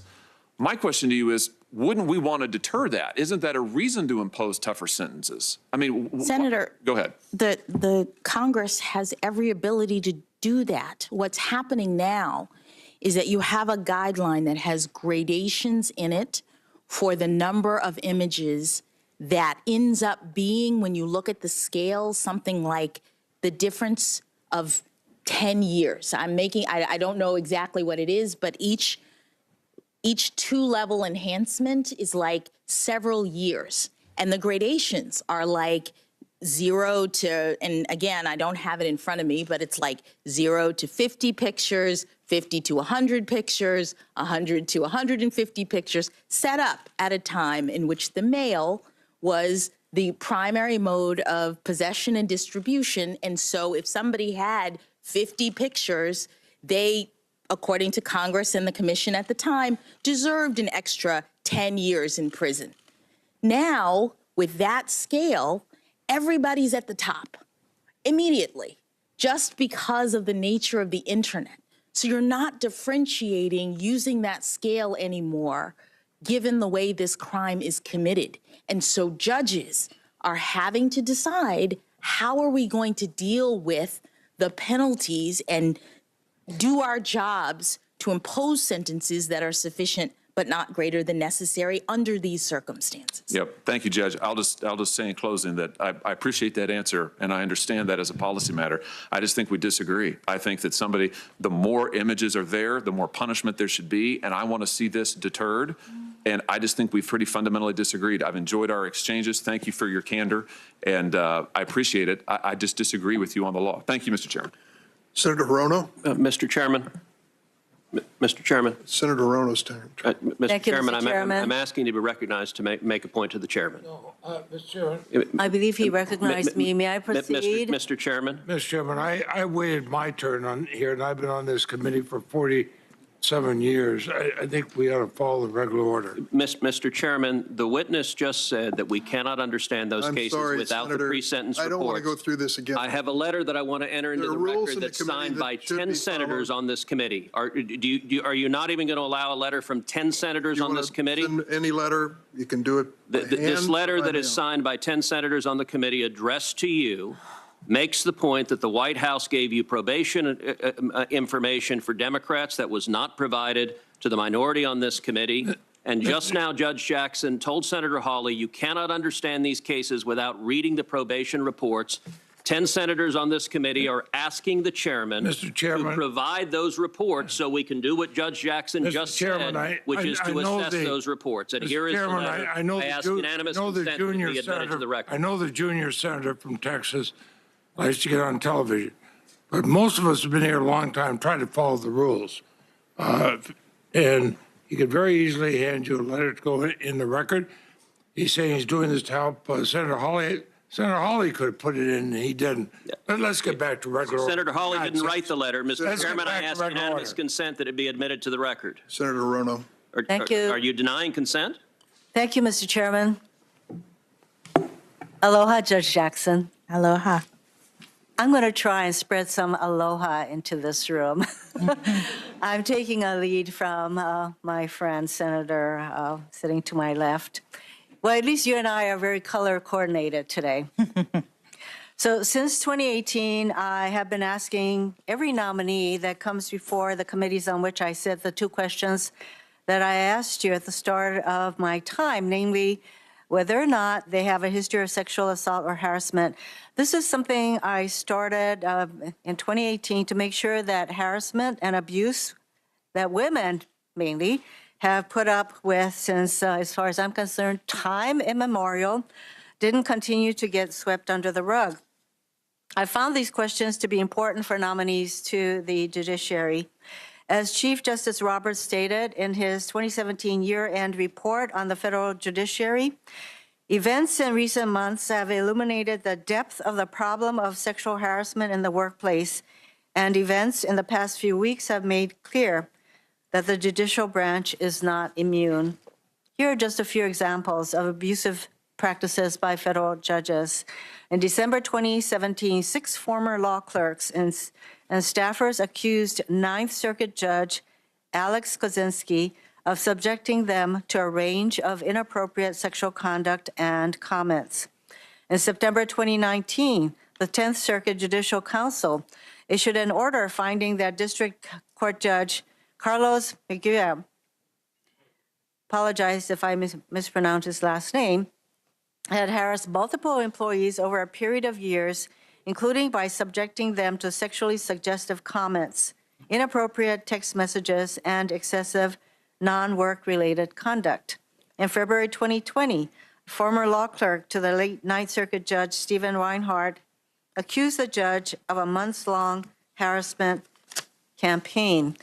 And these are a few of the cases that we know about. There are undoubtedly many more we don't know about, both because of the power imbalance between federal judges and their clerks and employees, who often rely on connections and recommendations to advance in their careers, and because of the lack of legal recourse available to the judicial employees.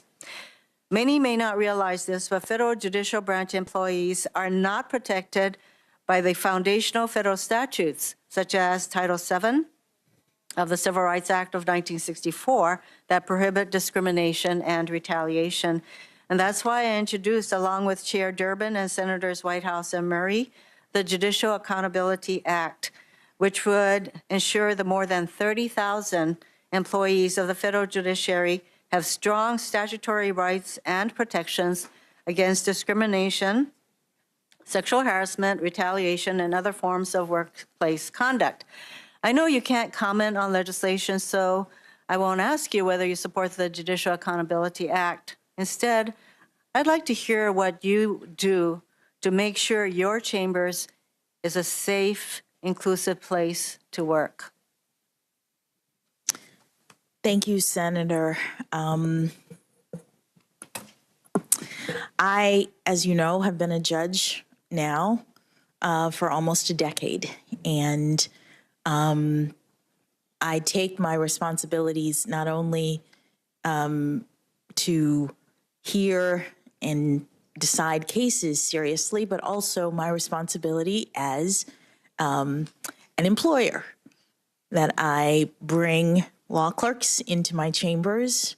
I was a law clerk to 3 wonderful federal judges who were role models for me, and I try to act as a role model to my law clerks. I try to bring in people who have the respect of others, people who come with strong recommendations, people who I think will get along with one another, and certainly people who I think will get along with me. And we create a little group, a working group, and I think that it's worked out well. And I would think that you would make sure that there are no instances of inappropriate behavior, sexual harassment from any of your clerks or employees. That's absolutely correct. During our courtesy meeting, I enjoyed learning more about your background and family. And of the 9 sitting justices of the Supreme Court, only 3, Justices Alito, Breyer, and Kagan, were educated in our public school system. And you would, as far as I'm concerned, make a welcome addition to the court from that standpoint as a public school graduate myself. So public high schools educate people from all backgrounds, and most people go to public schools. Most people don't get to go to private schools. So your classmates probably came from different racial and ethnic backgrounds, incomes, social statuses, academic abilities, athletic abilities, among others. How, if at all, has your public school experience shaped the person you are and your approach to the law? Thank you, Senator. I was very fortunate to go to public school in Miami, Florida.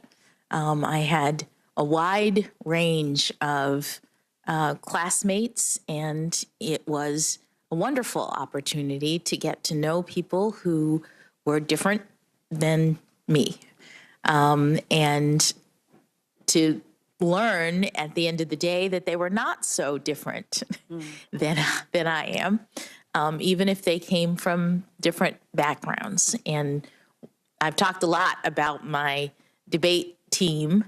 That was one of the activities that I engaged in and spent a lot of time with my colleagues on the debate team and with my wonderful coach. And you learn how to support each other, how to speak across difference, how to communicate with different kinds of people. And it was a wonderful experience, and as I've mentioned, in many ways different than the generation before, who in Florida were segregated by law.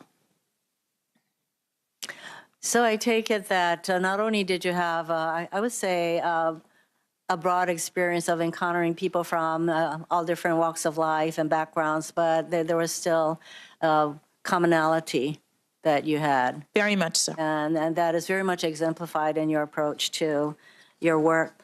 I also talk with you about the importance of the creative part of our lives, because I think lawyers tend to be very left brain, and I know that you are a very well-rounded person. And so I asked you, what do you do to pay attention to the creative side of your life? Thank you for the question. I took up, not too long ago, but took up the fiber arts, as they say. My mother is an expert crochet artist. She makes beautiful pieces of all kinds, and I always wanted to do that. I always wanted to, and she tried to teach me when I was younger, and it didn't quite turn out. But as I have gone along in my career and wanting to have some sort of a creative outlet, and especially in times of high stress, I started pining for something to do to express my creative side. And I bought a book on crochet. I talked to my mom. I started making hats and scarves, and then I moved to knitting during one of my confirmation hearing scenarios, because I needed something to keep my mind off of the stress. So I have a basement full of yarn if you'd like to come over. I think that's another way that you're connecting to the people who really mean a lot to you. The creative outlet is really important to me because in a changing world, I think it is our ability to be creative in our approaches and how we think about things that will enable us to deal with the rapid changes that happen every day in these days. I view you as a consensus builder. And so I know that in your work with the Sentencing Commission, you really worked hard to come up with some 95% of the time. In this very diverse group, there was consensus in your recommendations. How important do you think consensus is on what I characterized yesterday as a very ideologically split Supreme Court? I think consensus is very important. It was one of the things that I most admired about having the opportunity to work for Justice Breyer as a law clerk, to observe his process for reaching out to colleagues and trying to collaborate in his thought process about the outcomes of cases. And it's something that I tried to emulate when I was on the Sentencing Commission, which, as you said, is a very diverse body. I saw in that context the importance of trying to reach common ground with respect to your determinations. Mr. Chairman, thank you very much. To illustrate the kind of broad support that this nominee has, I would like to enter into the record 2 letters, one signed by 1,000 public defenders from all across the country, and another signed by 48 prosecutors from across the country. Judge Jackson, I have very much enjoyed the privilege of talking with you. Thank you, Mr. Chairman. And it will be my privilege to support your nomination. Thank you, Aloha. Senator. Thank you very much, Senator. Mr. Chairman. Senator from Iowa. I have a letter here signed by members on my side of the aisle I'd like to put in the record. Without objection, I'd like to comment. I had a chance to review this letter for the first time just a minute ago. There is apparently a concern on your side, Mr. Chairman, about whether you have on your side of the aisle access to all the information that we have on this side of the aisle and all the information that's in the possession of the White House. During a break earlier today, I met with the ranking member, Senator Grassley, his staff, and with White House staff to discuss it. Here's my understanding of what has transpired. Last Wednesday evening, the senator from Missouri selected a handful of Judge Jackson's more than 1,000 district court cases to claim that Judge Jackson, quote, endangers our children, close quote. On Thursday, the next day, the White House contacted Judge Jackson's chambers to request the probation office recommendation in each of the cases. I underline probation office. That probation office provided a chart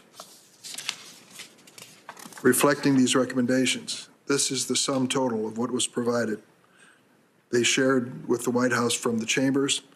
When the senator from Missouri continued to raise questions and request the probation office's recommendation in these cases, the probation office provided this chart reflecting those recommendations, which was shared with the White House. When the senator from Missouri continued to raise questions about Judge Jackson's sentencing record, my staff asked the White House for information about the probation office recommendations. These are just numbers for each one of the cases. That's all that is. The White House and my office didn't have this information earlier because we didn't know the senator from Missouri was going to make this claim in the first place. Once the Republican side requested the same information, my staff shared it within minutes. So now your side, Senator, has exactly what the White House and the Democratic side has, the same chart provided by the probation office. And I might add that some of this had been published in the press, in Washington Post and other places, but it consists in each case of the case number, name, the probation office recommendation for custody, the sentence imposed custody, probation office recommended supervision and release, and the supervision and release imposed. All of that information has now been shared equally. Some information on the other side, on the Republican side, includes frequent reference to transcripts, which we don't have on this side. And the reason being, we didn't anticipate this objection from the senator from Missouri and request that information. Now, the letter also goes a step beyond, which I think is a very important decision for this committee to make. This request for pre-sentence reports from each of these cases. Now, these pre-sentence reports are typically filed under seal. They can contain highly sensitive personal information, not just about the defendant, but about innocent third parties and victims. We've spent a lot of time here reflecting on these terrible crimes. Everyone has acknowledged how terrible they are and how damaging they can be to the victims. We have heard story after story, and I don't question a single word that was spoken in sympathy for these same victims. I would not want it weighing on my conscience that we are turning over these pre-sentence reports to this committee for the first time in history, and that information out of this, or because it was released, would somehow compromise or endanger any victim as a result of it. This information was not requested before. It's never been requested by this committee. And I think we ought to think long and hard about whether or not we even consider going into pre-sentence reports. So I'm going to take this matter up with our side, and I'm sure you will with your side. I have your letter requesting it. As far as this information, you have exactly what we have, no more, no less. In terms of pre-sentence reports, this is a critical policy question, which ought to be carefully weighed. It goes way beyond, I'm sorry, Senator Judge Jackson, it goes way beyond your nomination. And I want to make certain that we don't take a step here that endangers the lives or well-being of innocent people. Mr. Chairman,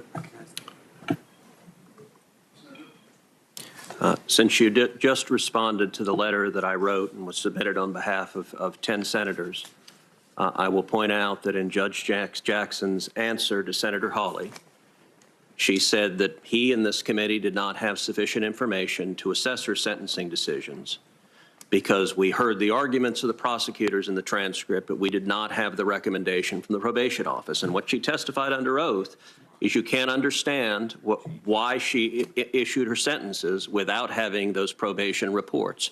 You are right that there can be sensitive victim information in those reports, and everyone on this side, I'm confident, would agree to redacting out any information that would violate the privacy of a victim. But Judge Jackson has told us it is relevant to understanding those cases, and that's why 10 of us have requested we have those reports, and there's explicit statutory authority for us to do so that is cited in the letter we just submitted. Senator, I don't know where other members of your caucus stand on the basic question of this nomination.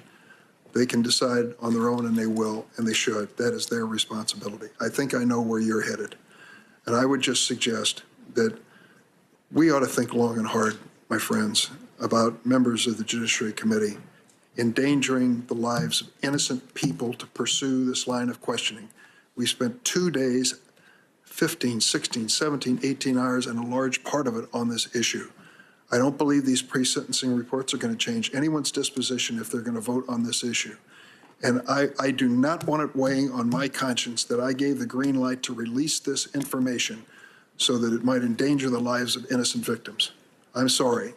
That's a bridge too far for me. I think the issue before us on sentencing, you each had a chance to hear plenty of testimony on it. And I believe this should be taken up with the individual caucuses on both sides, if you wish. But that to me it's gone way too far, way too far. I don't want it on my conscience. Mr. Chairman, if I might, when I agree with you, I've prosecuted literally thousands of people.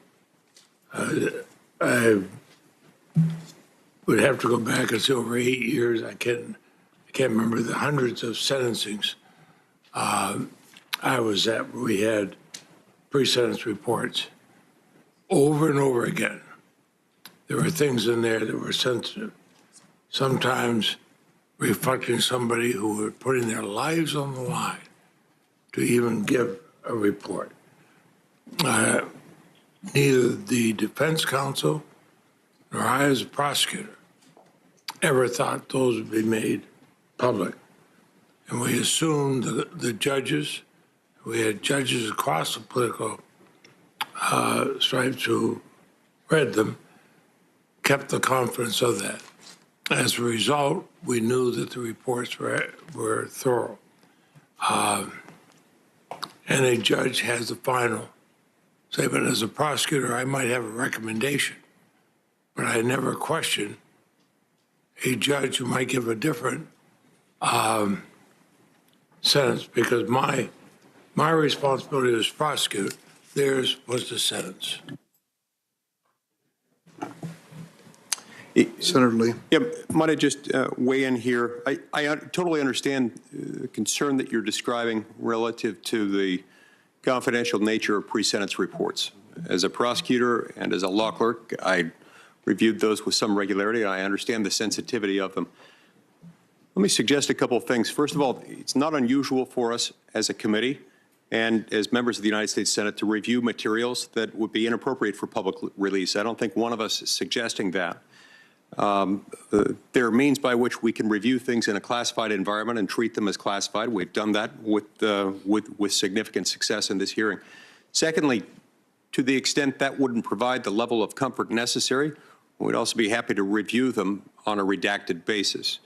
These are things that have become relevant in our conversations. We want to make sure that we have the facts, but not one of us wants to endanger anyone or to render public information that is sensitive in nature. There are abundant ways around that.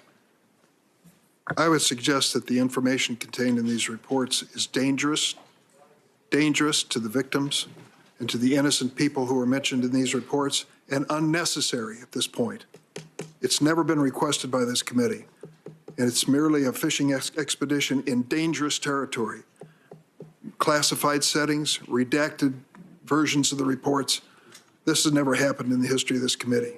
And I would say, Senator, I will just tell you, I am not going to be party to turning over this information and endangering the life of an innocent person for a political quest to find more information. We have exhausted this topic. We've gone to it over and over again. And I think that this is a bridge too far for this committee. That's my personal feeling. I take it that Senator Leahy may agree with me in that regard. This nominee has been before this committee for 18 hours. I don't believe that this information is going to change anyone's vote. You can decide in your caucus what you want to do to go forward. I've told you my position. I want to proceed if I can. I thank the nominee for waiting for this colloquy, and I turn it over to Senator Cotton. Judge, I want to return to the question of crime and specifically sentencing. In any of the cases where you've sentenced an offender below the guidelines, has that offender gone on to commit another crime after getting released from prison? Thank you, Senator. When judges sentence, they often impose terms of supervised release. And there are times in which, when a person is on supervised release, they reoffend. There are also times when they don't. But even after the period of supervised release, the court doesn't continue to have any way of tracking or knowing what happens, because if they were to reoffend, it wouldn't necessarily come back to the same court or the same judge. So you don't have a factual basis to know whether or not anyone you've sentenced below the guidelines has reoffended in the future? Do I have a factual basis? I know that there are people who have reoffended while on supervised release. I can't remember whether any of them were guideline sentences, below guidelines, or above guideline sentences. Okay. I know you've answered a lot of questions the last 2 days about sentences and sex crimes. I just want to be exact about this. In these cases, have you ever sentenced an offender above the guidelines recommendation? I'd have to take a look at, I know that I have sentenced offenders to the guidelines if in the category of sex crimes in general. I know that I've given 30-year sentences for at least one offender, almost 30 years, 29.5. I've given, I believe, a 12-year sentence for someone at the agreement of all of the parties, which was a sentence that was a part of his plea agreement. I'm not remembering the others. I understand you've sentenced in a lot of cases. I want to return briefly to the Hawkins case. Wesley Hawkins, as a reminder, was convicted of a child pornography offense in 2013. The sentencing guidelines for this offense called for a sentence of 97 to 121 months, or 8 to 10 years. The prosecutors asked for 24 months. You sentenced him to 3 months. We've heard a lot about. You can watch more of Judge Ketanji Brown Jackson's confirmation hearing on our live stream at NBCnews.com. Hallie Jackson starts right now. Another crack at him in 2019.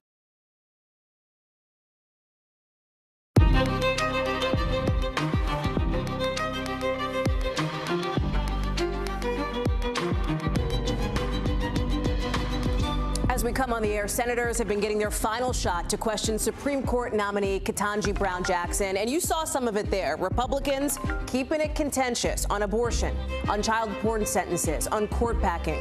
We're going to break down some of the most tense moments we've seen today. Plus, the formal accusation by the U.S. that Russia's committing war crimes as the fighting in Ukraine devastates two big cities there. President Biden, he just touched down in Brussels ahead of tomorrow's emergency NATO meeting. We're live with what he plans to do this week. And look at this, Louisiana under a state of emergency after 2 tornadoes last night in New Orleans. We've got the latest forecast with millions still in the way of the path of this horrific storm. That's later in the show.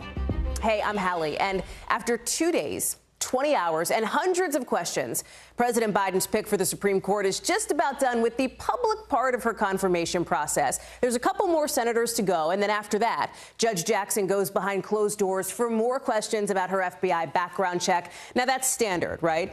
But what we've seen so far has had some Democrats, in their words, distressed, with some Republicans in really sharp exchanges over topics like the judge's child sex abuse image sentencing, abortion, and adding justices to the court, getting so tense at some points that lawmakers just argued with each other instead of asking her questions. Watch. Why did you choose to sentence Hess to the absolute lowest possible sentence you were allowed to sentence under law? I have spoken at length throughout this hearing about these cases. I know you want to interrupt. I know you don't like this line of I just want you to play by the rules. There comes a point, Senator, where you get a little bit. Chairman Durbin, will you allow her to answer the question? You won't allow her to answer. Did I understand that right? You have an opinion on court packing? Senator, I have a lot of opinions. In my view, it is not appropriate for me to comment is because of my fidelity to the judicial role. So there's no suggestion that after 20 weeks that a child can live independently, correct? I'm not a biologist. I haven't studied this. No, Senator, I didn't say versus. That's exactly what you said. You gave him 3 months. My question is, do you regret it or not? I regret is that in a hearing about my qualifications to be a justice on the Supreme Court, we've spent a lot of time focusing on this small subset of my sentences. She is choosing her words carefully there, obviously. You saw Democrats trying to help shore her up, praising her temperament, defending her record. With the Senate's longest tenured member, Patrick Leahy of Vermont, very clear about his frustration with how this whole thing has played out. Watch. I'm just distressed to see this kind of a complete breakdown of what's normally the way the Senate's handled. I want to bring in now Ali Vitale, who is live for us on Capitol Hill, and Pete Williams in our Washington bureau. Pete, let me start with you. Tell me about your takeaways for today and where we go next from here, because we did see, listen, these spicy questions from some of these Republicans, despite concern from Democrats that this was, not particularly relevant to the point of the hearing here. Well, it has pointed up a policy question about the sentencing process for offenders who gather child pornographic images. And what Judge Jackson has said here is that the sentencing guidelines were set up to look at people who acquired them before the internet. When you had to find some guy wearing a raincoat on the corner, or order them by mail, or take some extraordinary lengths to get these horrible images. That was considered more serious than someone who just downloaded them with a single click of a computer mouse. But the feeling of most federal judges, including Judge Jackson, is that the sentencing guidelines didn't take that into account. What some of the Republicans are saying, and this was perhaps most clearly expressed by Lindsey Graham, is maybe that's wrong. Maybe that's the wrong policy. Maybe because computers and the internet can gather so many more of these images, that should be considered the more serious offense and should get more serious prison time. If that's the case, that should be a change in policy. What Judge Jackson was talking about was the current policy and the current disparities that she faced as a judge. I will say one other thing, Hallie. I think, the senators are talking now about getting these pre-sentence reports that would go into more detail about the nature of the offenders. And perhaps that would help them understand her sentencing more. What they do already have is the length of time that the probation office recommended. But they can get a lot of this information just by reading the sentencing recommendations of the government and the defense lawyers in these cases, which are public documents, and they go into a lot of detail about what happened. Ali, let me go to you and play a little mood music for us here, right? Because we know that the White House had largely anticipated this. You have to assume that Judge Jackson was prepared for some of these lines of questioning here. What was it like in the room, and what do we expect over the next 24 hours or so? Well, look, during those tense moments that you played, it got really awkward. We saw the same thing yesterday when Lindsey Graham began his line of questioning, and then the same thing happened today. That clip that you played of Patrick Leahy coming out to the cameras, he was talking to me. He came to our camera right out of the hearing room, maybe took 8 steps, and immediately started talking about the way that he was distressed about the way that the Senate is being perceived and is acting in this moment. It was really a larger statement about the institution as a whole.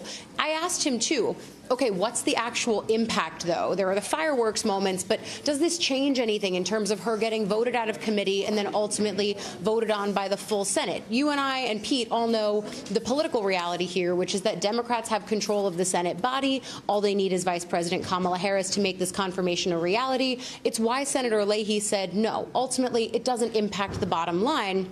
His concern, though, is about the face of politics on the institution at this moment, and he called Lindsey Graham's questions, for instance, out of line and beyond the pale. That was why he was so angry here when he came out. Things only got worse when you then got into Senator Ted Cruz and his heated line of questioning. There was a lot of back and forth with Senator Dick Durbin trying to get that moment under control. Ultimately, it sort of became clear to the Democratic senators in that room that the questions Cruz was asking, although he wanted answers from the judge, he wasn't willing to really stop talking long enough to let her do the answering of those questions. That was, again, very heated, very tense. It's why you do prep for these moments, but these are also sort of the things that you can only prep so much. You can't predict how these senators are actually going to go through these lines of questioning. I would also add, though, Hallie, we caught up with Senator Lindsey Graham in the hallway here. He said he knew that he was answering or asking questions that were inappropriate, but that he did it because the judge wouldn't answer his questions. So I'm not sure that that's an explanation necessarily, but that's his line of reasoning that he said to us here. You mentioned that interaction with Senator Cruz, and that did elicit a piece of news on a different topic, Pete, which is when Senator Cruz was asking her about a pretty hot-button case that's coming in front of the Supreme Court as it relates to Harvard and affirmative action, and the judge saying that it is her plan to recuse herself from that, which is really the first time we've heard of that. Remind us of what that case entails. Give us the backstory there and why this is significant. Right. This is a challenge brought by Asian American students who claim that Harvard's admission process discriminates against them, puts them at a disadvantage compared to other minority students. And the Supreme Court agreed to take this case and will hear it next term. Now, if she is on the Supreme Court, the question was, would she recuse? And she said today, yes, she would take herself off that case because she's on a board that advises Harvard on policy. So she wouldn't be there. That would obviously deprive Harvard of a potential vote for its side. So it's a big deal. And of course, her entire career of recusals has been a pretty strict one. She's often recuses whenever there are potential questions about her fairness or impartiality. But the thing about being a district court judge or an appeals court judge is that there are other judges who can take your place. That's not true on the Supreme Court, and that's why Supreme Court justices oftentimes recuse less often, but nonetheless, she's now made this position. What she said is that is her plan, and of course, I assume she would stick with it if she gets confirmed. Allie, she has been through now, we are wrapping up tonight, you know, the running of the gauntlet, if you will, with this public Q&A portion from members of the Senate Judiciary Committee. There will be some outside witnesses that will speak, but walk us through the timeline from there, keeping in mind that if Judge Jackson is confirmed as a justice, she would not, as Pete knows well, change the ideological makeup of the Supreme Court. It is widely anticipated she would get enough Democratic votes, with 50 Democrats plus Vice President Harris in a tie-breaking role. How soon could we see that happen and her confirmation to be finished, if you will? Look, the goal, Hallie, from Chairman Dick Durbin has been they want to do this before April 8th, before the Senate goes on an Easter recess of sorts. They could do that on this timeline. It seems like everything is going to continue going according to plan today. They're not, at this point, seeming to stop for these pretrial documents and sentencing documents that Republicans are trying to push for. So we've still got a few senators left to go today. Then the outside validators and experts come tomorrow. And then that means what we have to wait and see is when the Judiciary Committee ultimately schedules a vote to put Ketanji Brown Jackson out of committee. Should they vote her out of committee, then of course the full Senate votes for her. And it's the political stakes that you laid out from there. That could take a little bit of time. At the same time, though, I could see them doing this on the schedule that they laid out. And in terms of bipartisanship, Chairman Dick Durbin keeps saying hope springs eternal. So we'll see where that lands. And Pete, super quick, it's not like she then heads over to the Supreme Court and takes her job, you know, end of April, right? She waits until Justice Breyer officially steps down. No, there's no vacancy yet. Right. And Justice Breyer has said he's not going to step down till the end of June or early July when all the decisions have been handed down. So she'll be in the bullpen if she's confirmed. Pete Williams, Ali Vitale, thank you both very much on what I know have been a long couple days for the both of you. Appreciate it. Turning now to what's happening overseas. President Biden, look at him. This is him coming off Air Force One in Brussels just within about the last hour or so. And it's coming at this incredibly significant moment when we talk about the crisis in Ukraine. The U.S. is now formally accusing Russia of war crimes there, as you've got the president prepping for this. Listen, it's a cliche to call it a high-stakes meeting, but that is what it is. They don't call it an extraordinary summit for nothing. You have Secretary of State Tony Blinken today saying that every day that Russia's forces keep up their brutal attacks, the number of innocent civilians killed and wounded, including women and children, climbs. And he added the U.S. government assesses members of Russia's forces have committed war crimes in Ukraine. So the president is landing in Brussels. You see that shot. Here's what's on the agenda. First, more sanctions for Russia, sending 4 new battle groups to NATO's eastern flank, talking about the possibility of Russia using nuclear or chemical weapons. And fourth, the president may announce more permanent U.S. troops in NATO countries near Ukraine, keeping those troops in the region just in case. What's not on the agenda? Ukraine actually becoming a member of NATO. That is something the Ukrainian president, Zelensky, is expected to ask for when he talks with these leaders virtually tomorrow. Kelly O'Donnell joins us now to tee up what is going to be, Kelly, a really significant 18 hours for President Biden and for these leaders on the world stage here. And in one of the places where words really matter, it's in the diplomatic realm. So when you talk about extraordinary session or high stakes, that actually matters when you're talking about the world of diplomacy, where they measure in syllables things that can have echoes across the globe. So this is high stakes and it is important. And NATO never permits a new country to enter when it's in a conflict. So that is off the table. And it is also off the table in the sense that it is the kind of the remote remarkable circumstance that prompted Russia to invade, as kind of inexplicable as that is. But what President Biden will have a chance to do tonight, now that he's on the ground here, he's going to spend the night at what amounts to the ambassador's residence here in Belgium, is to prep for his meeting with 30 other nations who are members of NATO. They will have meetings in private tomorrow. They will hear from President Zelensky appearing virtually. We've seen him do that, speaking to our U.S. Congress and to other legislative bodies around the world, speaking to his own constituents in Ukraine, and speaking out to the global community. So expect him to pull no punches when he does that. There have been times when he has been very direct in asking what he needs, what he wants, knowing that at times there will be disagreements among leaders or different perspectives about what is achievable, what is doable. He has asked for the no-fly zone that NATO members have not been willing to do, but he's also asked for other aggressive means to try to defend his homeland, and there has been progress there. So part of what makes this an extraordinary session is the leaders who've come together have already done a number of things with sanctions, with financial restrictions on Russia, with aid to refugees who are pouring out of Ukraine, with humanitarian aid, and with military supplies.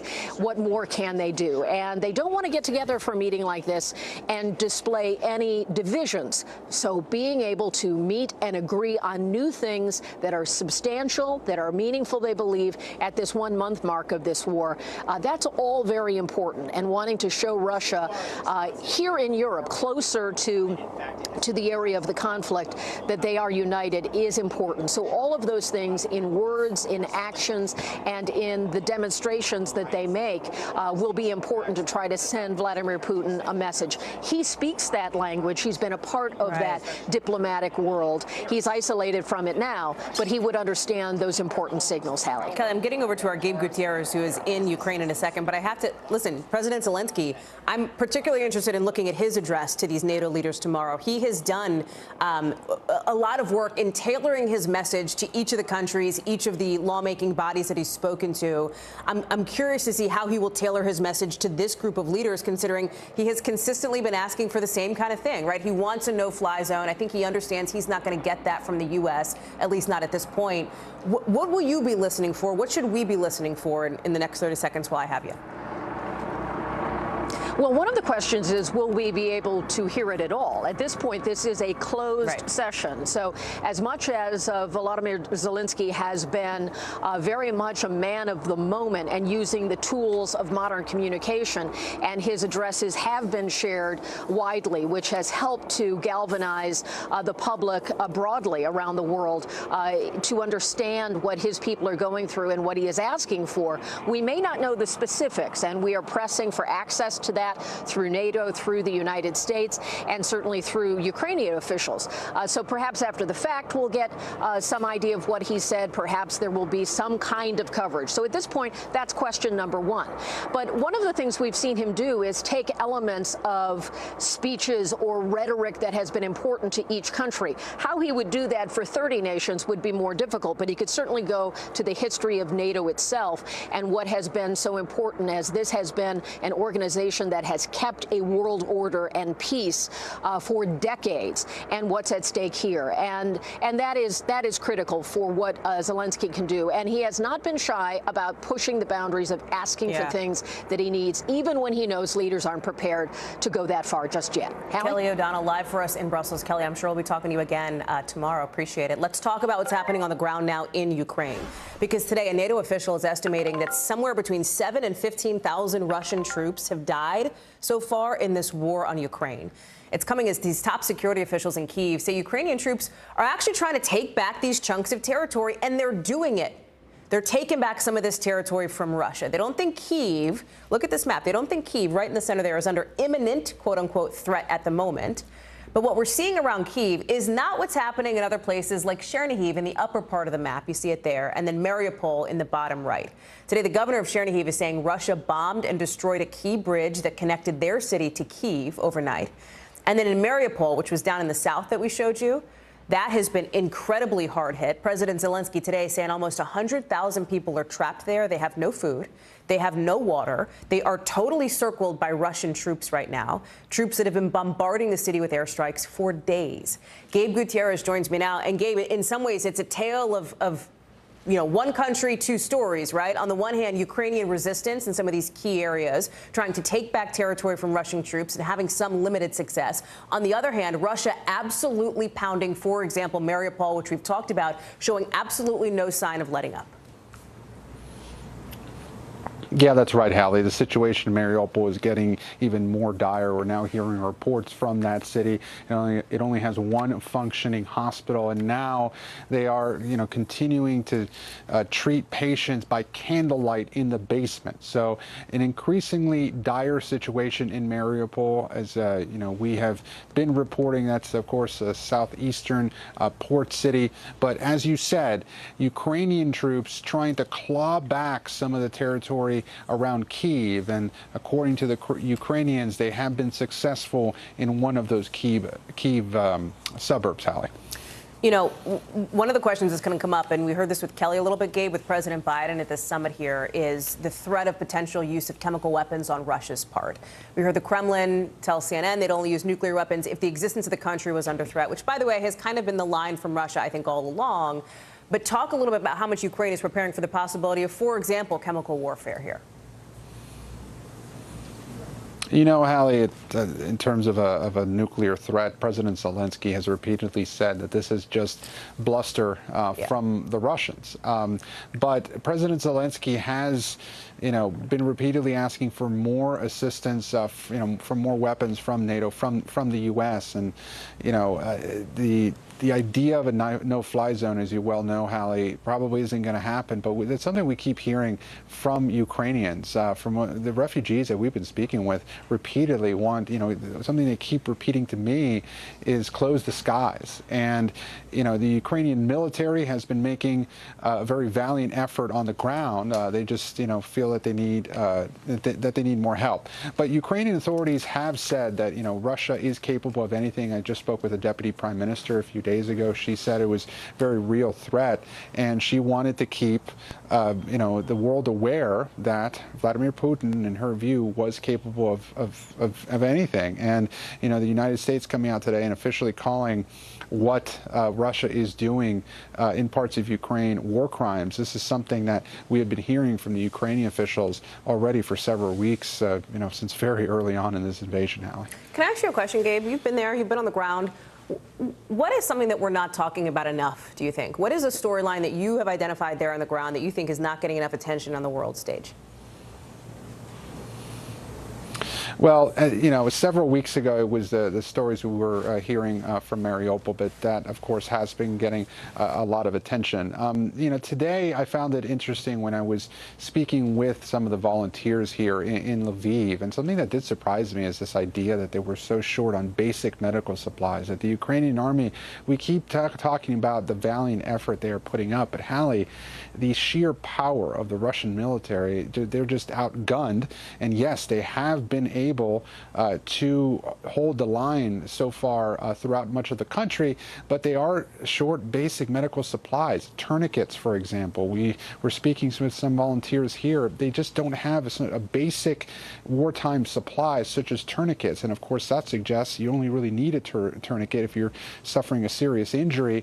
And they don't have those on the front lines. They don't have the supplies they need because they are just, overwhelmed. And I think as this war drags on, even though there are these reports of the Russian military stalling and, lacking basic supplies and even cold weather gear, the Ukrainian military can only last so much if this war drags on for weeks and months, and they're already starting to see shortages of basic medical supplies. So, that also needs to be discussed, that while they are mounting this very valiant effort, it is, an uphill battle by far, and it's something that the world, NATO, will have to consider. What happens when the supplies run out, and what happens if the Ukrainians just can't get up that hill any longer? What then, Hallie?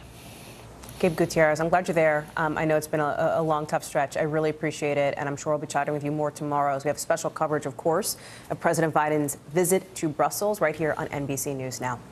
Back here at home, just in the last few hours, you had the Louisiana governor saying he is thankful the damage from 2 tornadoes that ripped through New Orleans weren't worse, even though he still declared a state of emergency to help people basically get back up on their feet.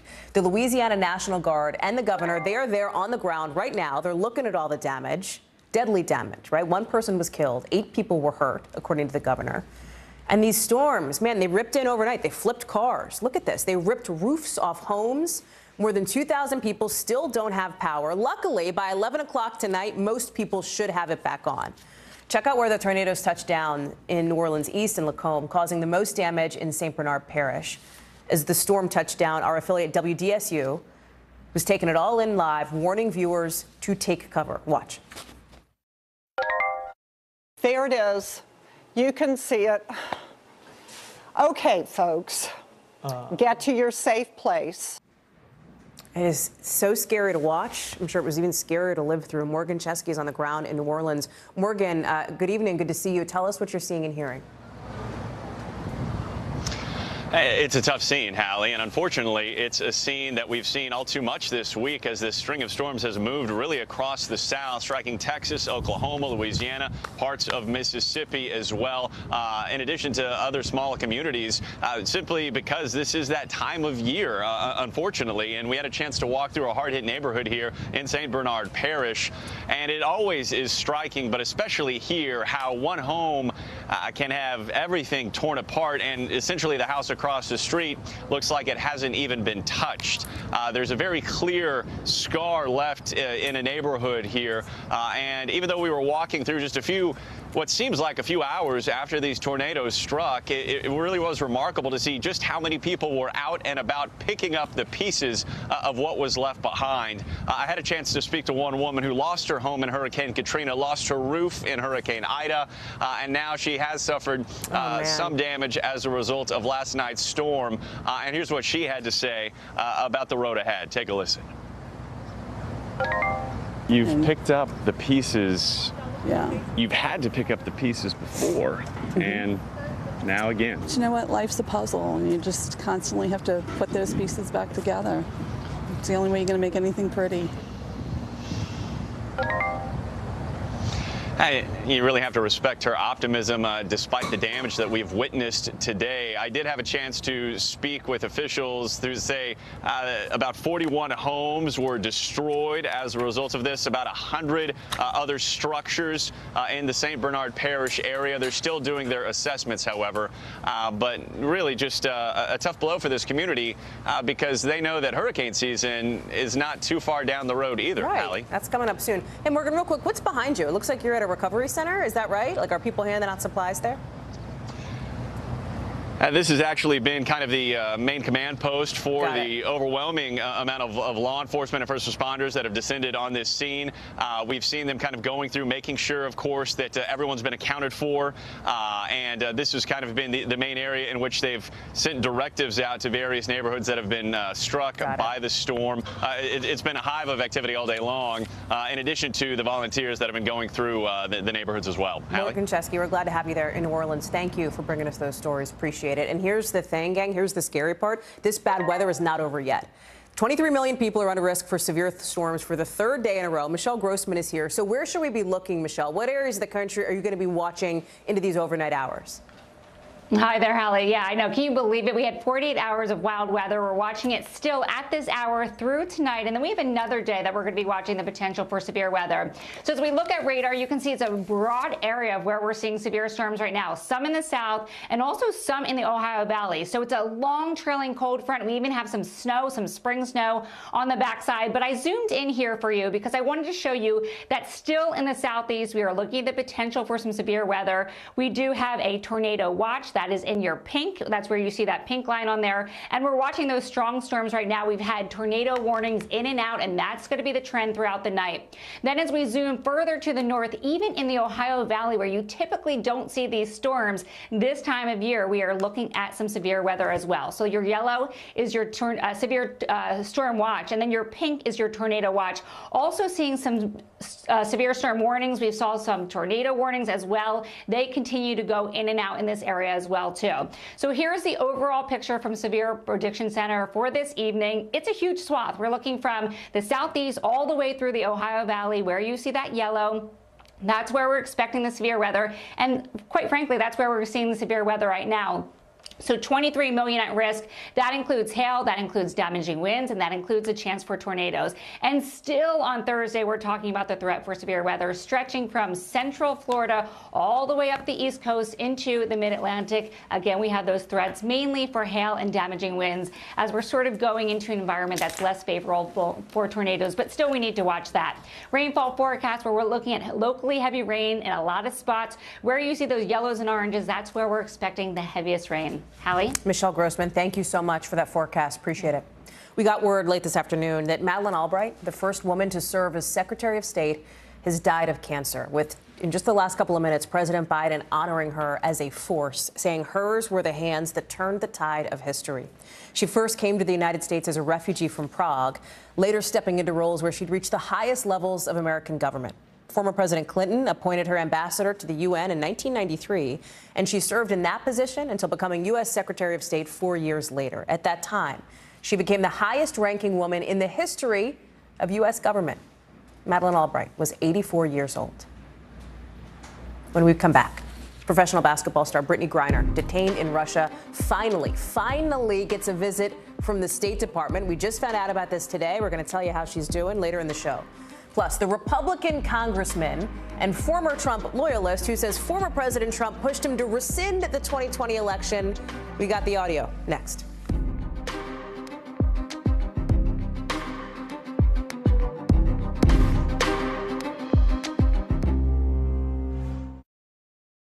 Top Story with Tom Llamas, weeknights at 7 on NBC News Now. These days, it feels like the news never stops. So let's get into it. What's happening right now, what it all means for you for an hour every day. It can be hard to keep up, so let's get started together. Hallie Jackson Now, weekdays at 5 on NBC News Now. NBC News, streaming free now. Can this still end diplomatically with Vladimir Putin in charge of Russia? There's a Supreme Court nominee. What would it take for you to vote to confirm her? So I guess the question is, can this end with sanctions alone? If it's Sunday, it's Meet the Press. Top Story with Tom Llamas is your news playlist on NBC News Now. And now, you can listen to it as a podcast. Available anytime and anywhere. News is happening now. Look at what's making headlines around the world. Whenever it happens, wherever you are, it's here now. To cover the news, you have to be in it. This is how so many towns and cities are protecting themselves. You can actually see they're pushing the gates open every night. It's your news playlist. Top Story with Tom Llamas, weeknights at 7 on NBC News Now.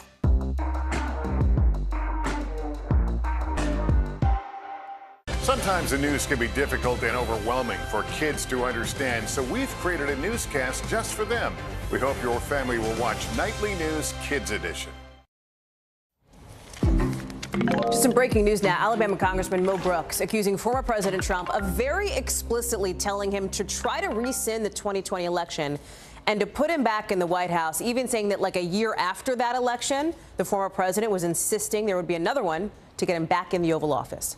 It comes after Mr. Trump pulled his support today for the congressman's Senate campaign, saying in a statement that Congressman Brooks made, quote, a horrible mistake recently when he went woke and told voters to put the 2020 presidential election behind them. Again, a legitimate election in which President Biden was legitimately elected with no widespread voter fraud.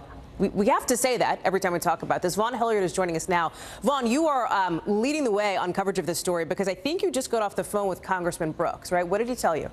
Yeah, Hallie, I did just get off with the congressman, and before we play a little bit of that audio of our phone conversation there, I think it's important to set up why do we care about Mo Brooks, the congressman from Alabama? Well, he's running for the U.S. Senate and had the endorsement last year of Donald Trump. But really, there's three major contenders here, and Mo Brooks was and has been one of the staunchest defenders of the former president. On January 6th, just hours before that insurrection took place, he was at that Save America rally that Trump dubbed it, and he spoke the words, quote, "Today is the day American patriots start taking down names and kicking ass." Those were the words of Mo Brooks. Now, fast forward to today, Donald Trump has rescinded his endorsement in large part because his polling numbers have fallen, but now Mo Brooks is opening up about what the former president has asked of him in the past. Take a listen. Did he directly tell you to fight to decertify the election, the 2020 election? He did not use the word decertify. He used the word rescind. Rescind. What did that mean to you? Well, I'm a lawyer. Rescind means that you render it null and void. Do you guys have the power to do that in Congress? No. And then immediately remove Joe Biden. I guess that would be through impeachment? Through the rescission of the election results. Now, Mo Brooks is alleging that the former president urged him to essentially try to get Joe Biden out of office, rescind, in his words, the 2020 election. And he makes quite the claim and the allegation, which you can hear later on in our conversation. Take a listen. I explained to the president that what he asked is legally impossible and it violates the United States Constitution, and I'm not going to do it. Did he directly say that there should be a new special election for the presidency? In one of the conversations, he mentioned having a subsequent election for the presidency. And this was after this Labor Day? After September 1st of 2021. We now have on the record, Hallie, one of President Trump's loyalists saying in late 2021, at least 9 months after President Trump had left office, that he was still trying to find a way back. And as you heard Mo Brooks say, that he told the former president directly that it was unconstitutional. Now, I did ask Mo Brooks whether he'd be open to speaking with the January 6th committee there that is really looking at the events around all of this, and he did not explicitly say no. To be clear, and I think folks watching know this, but you can't have a presidential election, right, whenever you want to have a presidential election. Like, there are times and places for those. Donald Trump lost. We know he's been upset about the fact that he's lost. Did Congressman Brooks explain in any way, Vaughn, why he waited until now, until Trump pulled back, former President Trump pulled back his endorsement to go public with these, as you say, explosive accusations here? Right. Mo Brooks isn't going to walk back his own position that the election was stolen. He's not doing that here. But this is that fine line that I think a lot of other Republicans, Hallie, you know this, in 2022 will be looking at, is that former President Trump is willing to throw even his closest allies off the ship when they become no longer, in his eyes, necessary to his path to political prominence. And in the case of Mo Brooks, he's been falling in recent weeks in the polls, and there's a great many in Alabama that believe that he was not going to make it to the runoff election just 2 months from now, which would essentially give Donald Trump a loss among candidates who he endorses. Now, the big question is how many others running for office are going to be willing to separate themselves from the former president? So few at this point still have yet to do so, Hallie. As we've been on the air, even, Vaughn, another statement in from former President Trump slamming not just Mo Brooks, but Senate Minority Leader Mitch McConnell, too. Vaughn Hilliard, thank you much. Let's get you over to the 5 things our team thinks you should know about tonight.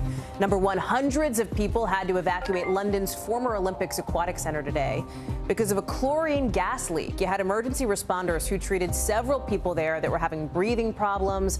Dozens of people were taken to the hospital. Why did this leak happen? Officials say it was some kind of chemical reaction. Number 2, a black box has been recovered from that awful China Eastern plane crash that we showed you earlier this week. The recorder is so damaged, they don't even know if it's the flight data recorder or the cockpit voice recorder. They're still looking for the second black box. Both of them are important to try to figure out what went wrong and why this plane dropped out of the sky this week. Number 3, the Supreme Court has blocked a plan for legislative districts in Wisconsin today. The state's Democratic governor drew it up. It would have created a new black majority state house district. The Republican-run legislature there opposed it. Number 4, mortgage rates are going up faster than expected. So some economists think that means that forecasts for how many homes will be put on sale should drop. The average rate of a 30-year fixed mortgage hit 4.72% yesterday. This time last year it was around 3.45%. Number 5, NOAA, the National Oceanic and Atmospheric Administration, says a whaling ship that sunk more than 200 years ago, guess what, has been at the bottom of the Gulf of Mexico. Okay, why do we care? Why is that a big deal? NOAA says it gives a glimpse into a time when descendants of slaves and Native Americans served as essential crew and mariners in the whaling industry. So really historically significant. You know, scientists are going to want to get a closer look at that. Still to come, babies and kids under 5 are a little bit closer tonight to getting protected against COVID. We'll talk about when Moderna's vaccine might be available coming up. Plus, the bird flu is spreading fast among chickens and may mean your food prices could go up even more. We'll explain why coming up.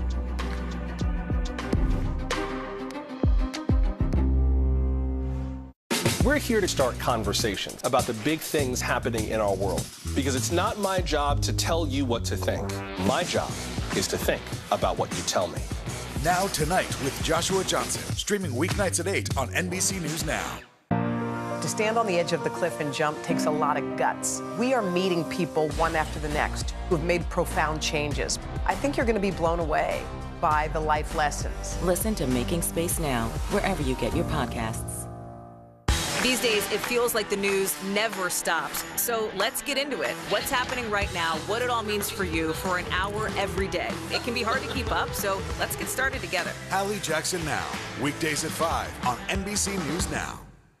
News is happening now. Look at what's making headlines around the world. We're coming on the air with breaking news. This is a significant moment. Whenever it happens, wherever you are. NBC News, streaming free now. Not too long ago, Dr. Anthony Fauci is saying the data from Moderna's vaccine trial for young kids looks promising.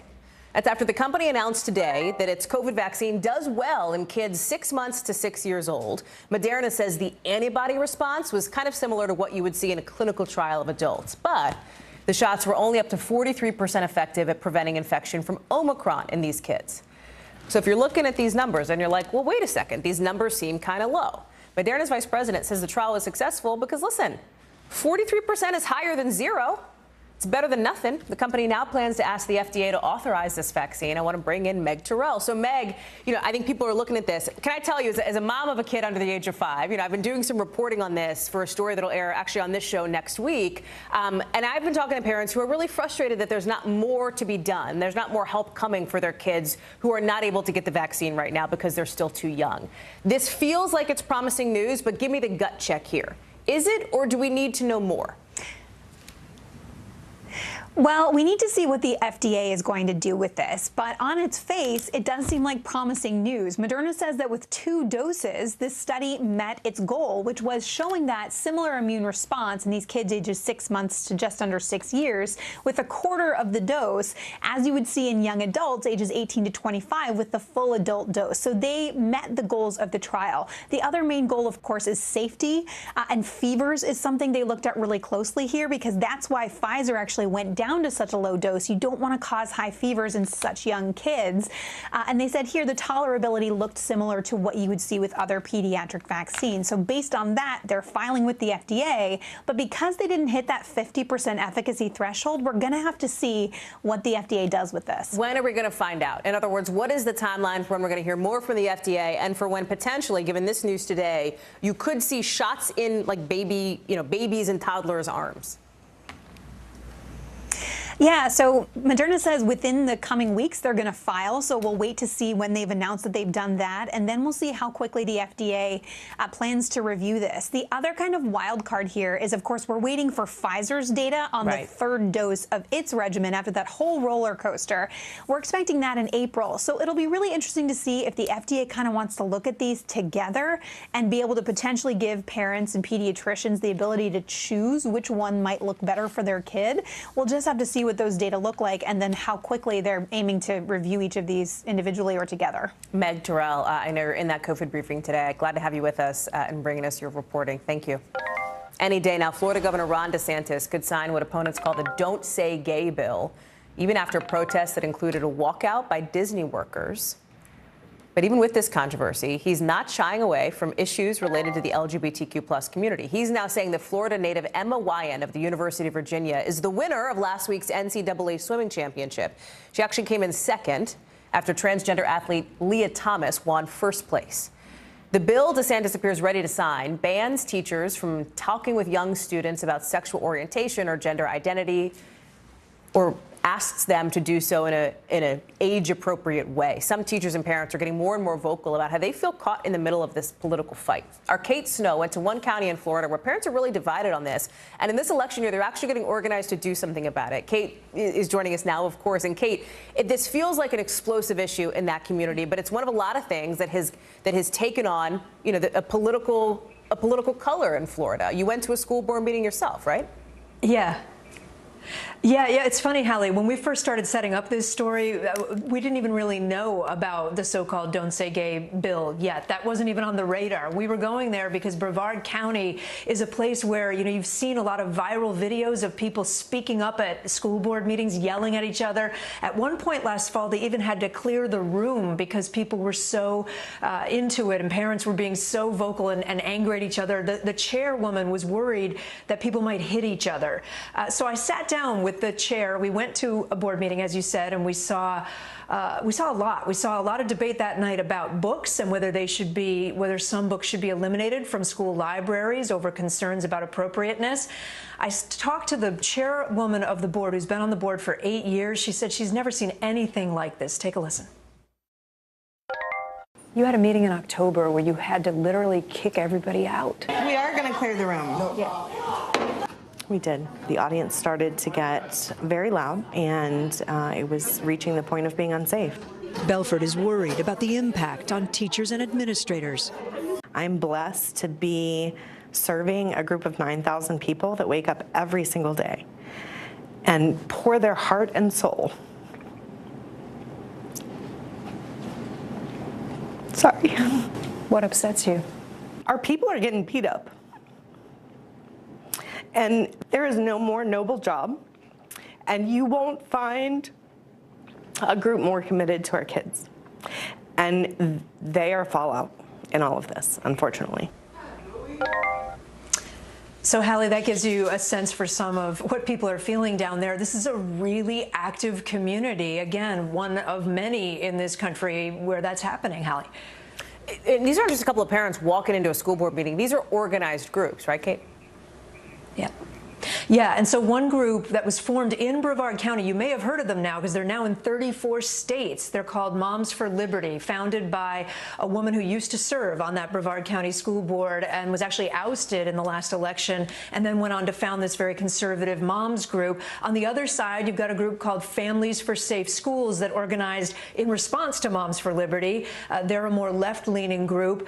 It's interesting, though, Hallie, Moms for Liberty is, as I said, now all over the country, and they have an operating annual budget of about almost $500,000 a year.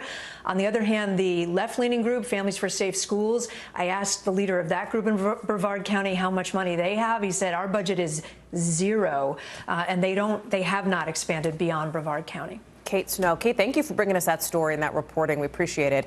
And you can actually watch more of Kate's story tomorrow night right here on NBC News Now on Meet the Press Reports Classroom Culture Wars. That's 10:30 Eastern on whatever you're watching now, however you're watching. Still to come. The 26-year-old woman accused of shoving an 87-year-old to her death has been arrested. And police say their suspects stuck around after the crime before trying to cover her tracks. We've got that story. Plus, the founder of a megachurch that brought in stars from Kyrie Irving to Justin Bieber is out after yet another scandal in a church that's been plagued by them. We've got those details coming up.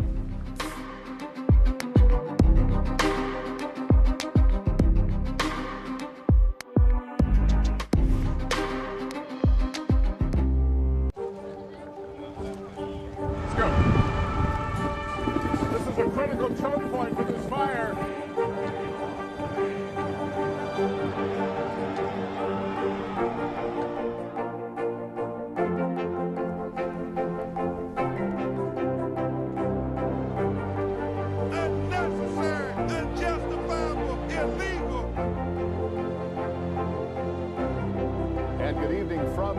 Dateline's late military operation, witnessing the massive crowds. I admire you both. Nice to really spend some time with you. Appreciate it.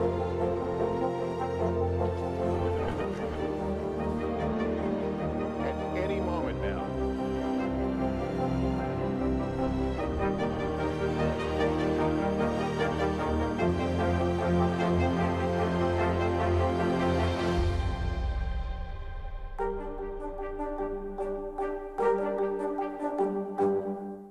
Top Story with Tom Llamas is your news playlist on NBC News Now. And now, you can listen to it as a podcast. Available anytime and anywhere. This is a very different kind of program. We're here to start conversation about the big things happening in our world. Professor, I'm not asking you to predict the future, but what do we think that the new normal is going to be? Is part of this that everyone's rethinking their jobs during this pandemic and their relationship to their employers? What is your biggest tip for any parent who's concerned about this? It's not my job to tell you what to think. My job is to think about what you tell me. Now Tonight with Joshua Johnson, streaming weeknights at 8 on NBC News Now. Hallie Jackson Now, weekdays at 5 on NBC News Now. Sometimes the news can be difficult and overwhelming for kids to understand. Ukraine and Russia. Could you help me understand what's going on? So to help make sense of it, we've created a newscast just for them. We hope your family will watch Nightly News Kids Edition. This is a very different kind of program. We're here to start conversation about the big things happening in our world. Professor, I'm not asking you to predict the future, but what do we think that the new normal is going to be? Is part of this that everyone's rethinking their jobs during this pandemic and their relationship to their employers? What is your biggest tip for any parent who's concerned about this? It's not my job to tell you what to think. My job is to think about what you tell me. Now Tonight with Joshua Johnson, streaming weeknights at 8 on NBC News Now. This is a very different kind of program. We're here to start conversation about the big things happening in our world. Professor, I'm not asking you to predict the future, but what do we think that the new normal is going to be? Is part of this that everyone's rethinking their jobs during this pandemic and their relationship to their employers? What is your biggest tip for any parent who's concerned about this? It's not my job to tell you what to think. My job is to think about what you tell me. Now Tonight with Joshua Johnson, streaming weeknights at 8 on NBC News Now. One of the world's biggest evangelical churches is dealing with another scandal, this time involving one of its founders. We're going to get into that in a couple minutes. But first, NBC News covers hundreds of stories every day. And because you couldn't possibly read or watch or listen to them all, our bureau teams have done it for you. This is what they tell us is going down in their regions in a segment we call The Local. From our Midwest bureau, more and more cases of bird flu are popping up in Nebraska. It's been confirmed, the virus in a huge chicken farm, and now more than 500,000 birds will be euthanized. In total, more than 12.5 million chickens have been killed across 8 states to try to hold off more spread of this bird flu. Experts say this runs the risk of hiking up prices of poultry and eggs. Some of that is already up because of inflation, too. From our Northeast Bureau, we're learning more about the woman accused of shoving an 87-year-old woman in New York City, which led to her death. Prosecutors say Lauren Pazienza quit her job, hid at her parents' house, and then deleted her wedding website and social media after allegedly shoving Barbara Gustern, an elderly singing coach, to the ground. She's been charged with manslaughter and assault. From our West Coast Bureau, teachers in Sacramento went on strike today after the district and unions did not come to a deal. So that means all schools are closed. Clubs, other activities are canceled. This affects something like 43,000 students. Teachers there want better benefits and for the school to hire more people since they're dealing with a staff shortage. So we've been talking about what's been going on with WNBA star Brittany Griner, who's been detained in Russia. And now today, finally, the State Department says it has been given access to her. Spokesperson Ned Price today saying she's doing pretty well given the circumstances. Watch. She is doing as well as can be expected under these very difficult circumstances. We'll continue to work very closely with her legal team, with her broader network, to see to it that she is treated fairly and that her rights are respected. He also said the U.S. wants consistent and timely visits, in his words, moving forward. Remember, we found out on February 21st from Russian officials that she'd been detained, arrested, they say, after they found cannabis oil in her luggage at a Moscow airport when she flew in from New York. We haven't heard from Griner's family yet. They've previously asked for their privacy to be respected. Katie Beck is joining me now to talk about this. And Katie, what's so interesting here is that the embassy in Moscow was repeatedly, they said, denied this, what they call consular access, the ability to go in and speak to Griner until just 24 hours ago. What changed? We actually don't know exactly what changed, Hallie, and we don't know if this is a permanent change or this was just sort of a temporary sighting. State Department officials are saying, we hope this is going to continue. We hope we're going to be able to have continued access to her. And per international law, we should be able to see her and communicate with her. But they don't know if this is going to be something that sticks.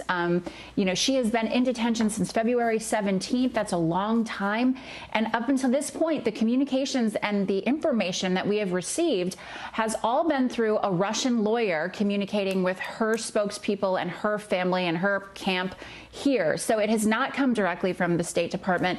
They have kept kind of a vague stance on this whole thing, saying that they are advocating for her as they advocate for every American, but also saying that they are certainly in violation of international law, which requires them to have that access. Some of this is strategic silence, I think you could call it, Katie, right? And not wanting to get too public or talk too much about it for fear that that may actually endanger Griner further here, which means, what little we've heard is from friends and family who have, I think, talked about how scary this has been. Oh, absolutely. And, a lot of things are in play here. The big question is, will her detention be used as some kind of leverage in a political fight? Obviously, escalating tensions with Russia are on the table. We're watching what's going on there, and we're wondering, this is a very, very serious charge she's facing. This is a criminal investigation that could carry up to 10 years in a Russian prison. Does the crime really fit the punishment? Is she really being fairly treated? Or is this going to be used for some type of exchange down the road as these tensions escalate? Is she, some type of bargaining chip? And that is yet to be seen. One of the things, too, that people might wonder is, okay, well, why was Brittany Griner in Russia? It's actually not that unusual, right? When you look at basketball players and what they can earn overseas, specifically in the WNBA, versus what they can earn at home, we're seeing it on the screen. I mean, it's nearly 4 times the base salary overseas versus here at home. Oh, certainly. Yeah, certainly very common for the women. I mean, the top players can make $1 million this season. That's 4 times their normal salary in the WNBA. We know that Griner had been doing it for 8 seasons. She had been going over to Russia to play. And a lot of these female players do that. They go to Europe, they go to Tokyo, they go to Russia. They can obviously increase their earnings and exposure and still stay in shape. So this was not something out of the ordinary for her routine, and it's certainly not out of the ordinary for female basketball players in general. Katie Beck, staying on top of this story for us. Katie, thank you. I imagine we may hear more about Griner's situation in the coming weeks. Appreciate it. A megachurch known around the world for bringing in celebrities like Justin Bieber, even a Kardashian, is facing another scandal today. The board of Hillsong Church says its leader and co-founder, Brian Houston, has resigned after acting inappropriately toward 2 people. The church said Houston sent unacceptable text messages, their words, to a staff member, and was in the hotel room of another woman who was also involved with the church after an event, which they found violated the code of conduct. Houston is already fighting allegations he covered up sex abuse by his father in the 1970s. And this whole thing comes after the firing of another high-profile pastor, Carl Lentz, who worked in New York's Hillsong Church before he was fired after they learned he'd had extramarital affairs. Houston hasn't spoken since his resignation was announced, but last year, he told the Today Show he was committed to cleaning up the church's problems. In my mind, if one person is treated badly, that's one too many. If it's true that people have been treated badly or that people have been bullied, I am 100% committed to moving that out of our church. Kathy Park is joining me now with some of these details. So, Kathy, Houston was already on leave over these allegations that he knew his father was hiding, abuse, basically. Was it expected that he would resign here, or is this coming as a surprise? Well, Hallie, I think for a lot of people, it's not a surprise that he resigned, right? So he was cloaked in controversy, as you mentioned, tied to his father. But after further investigation by the church board, they uncovered, obviously, that he broke the church code of conduct on more than one occasion over the span of 10 years. The first happened in 2013 when he sent an inappropriate text message to a woman. And then another incident happened not too long ago in 2019 when he allegedly walked into a woman's hotel room at an event. And apparently, according to a statement that was released by the church, he was on anti-anxiety medications and also mixed that with alcohol. So obviously, these controversies, these scandals came to a head, and then his resignation. Hillsong's board, you mentioned a statement, released the statement saying they were grateful for Houston and his wife's part in building the church and asked supporters to pray for them. Talk about where this goes from here, particularly given some of what we laid out in the introduction, right? That this church has faced its share of scandals before.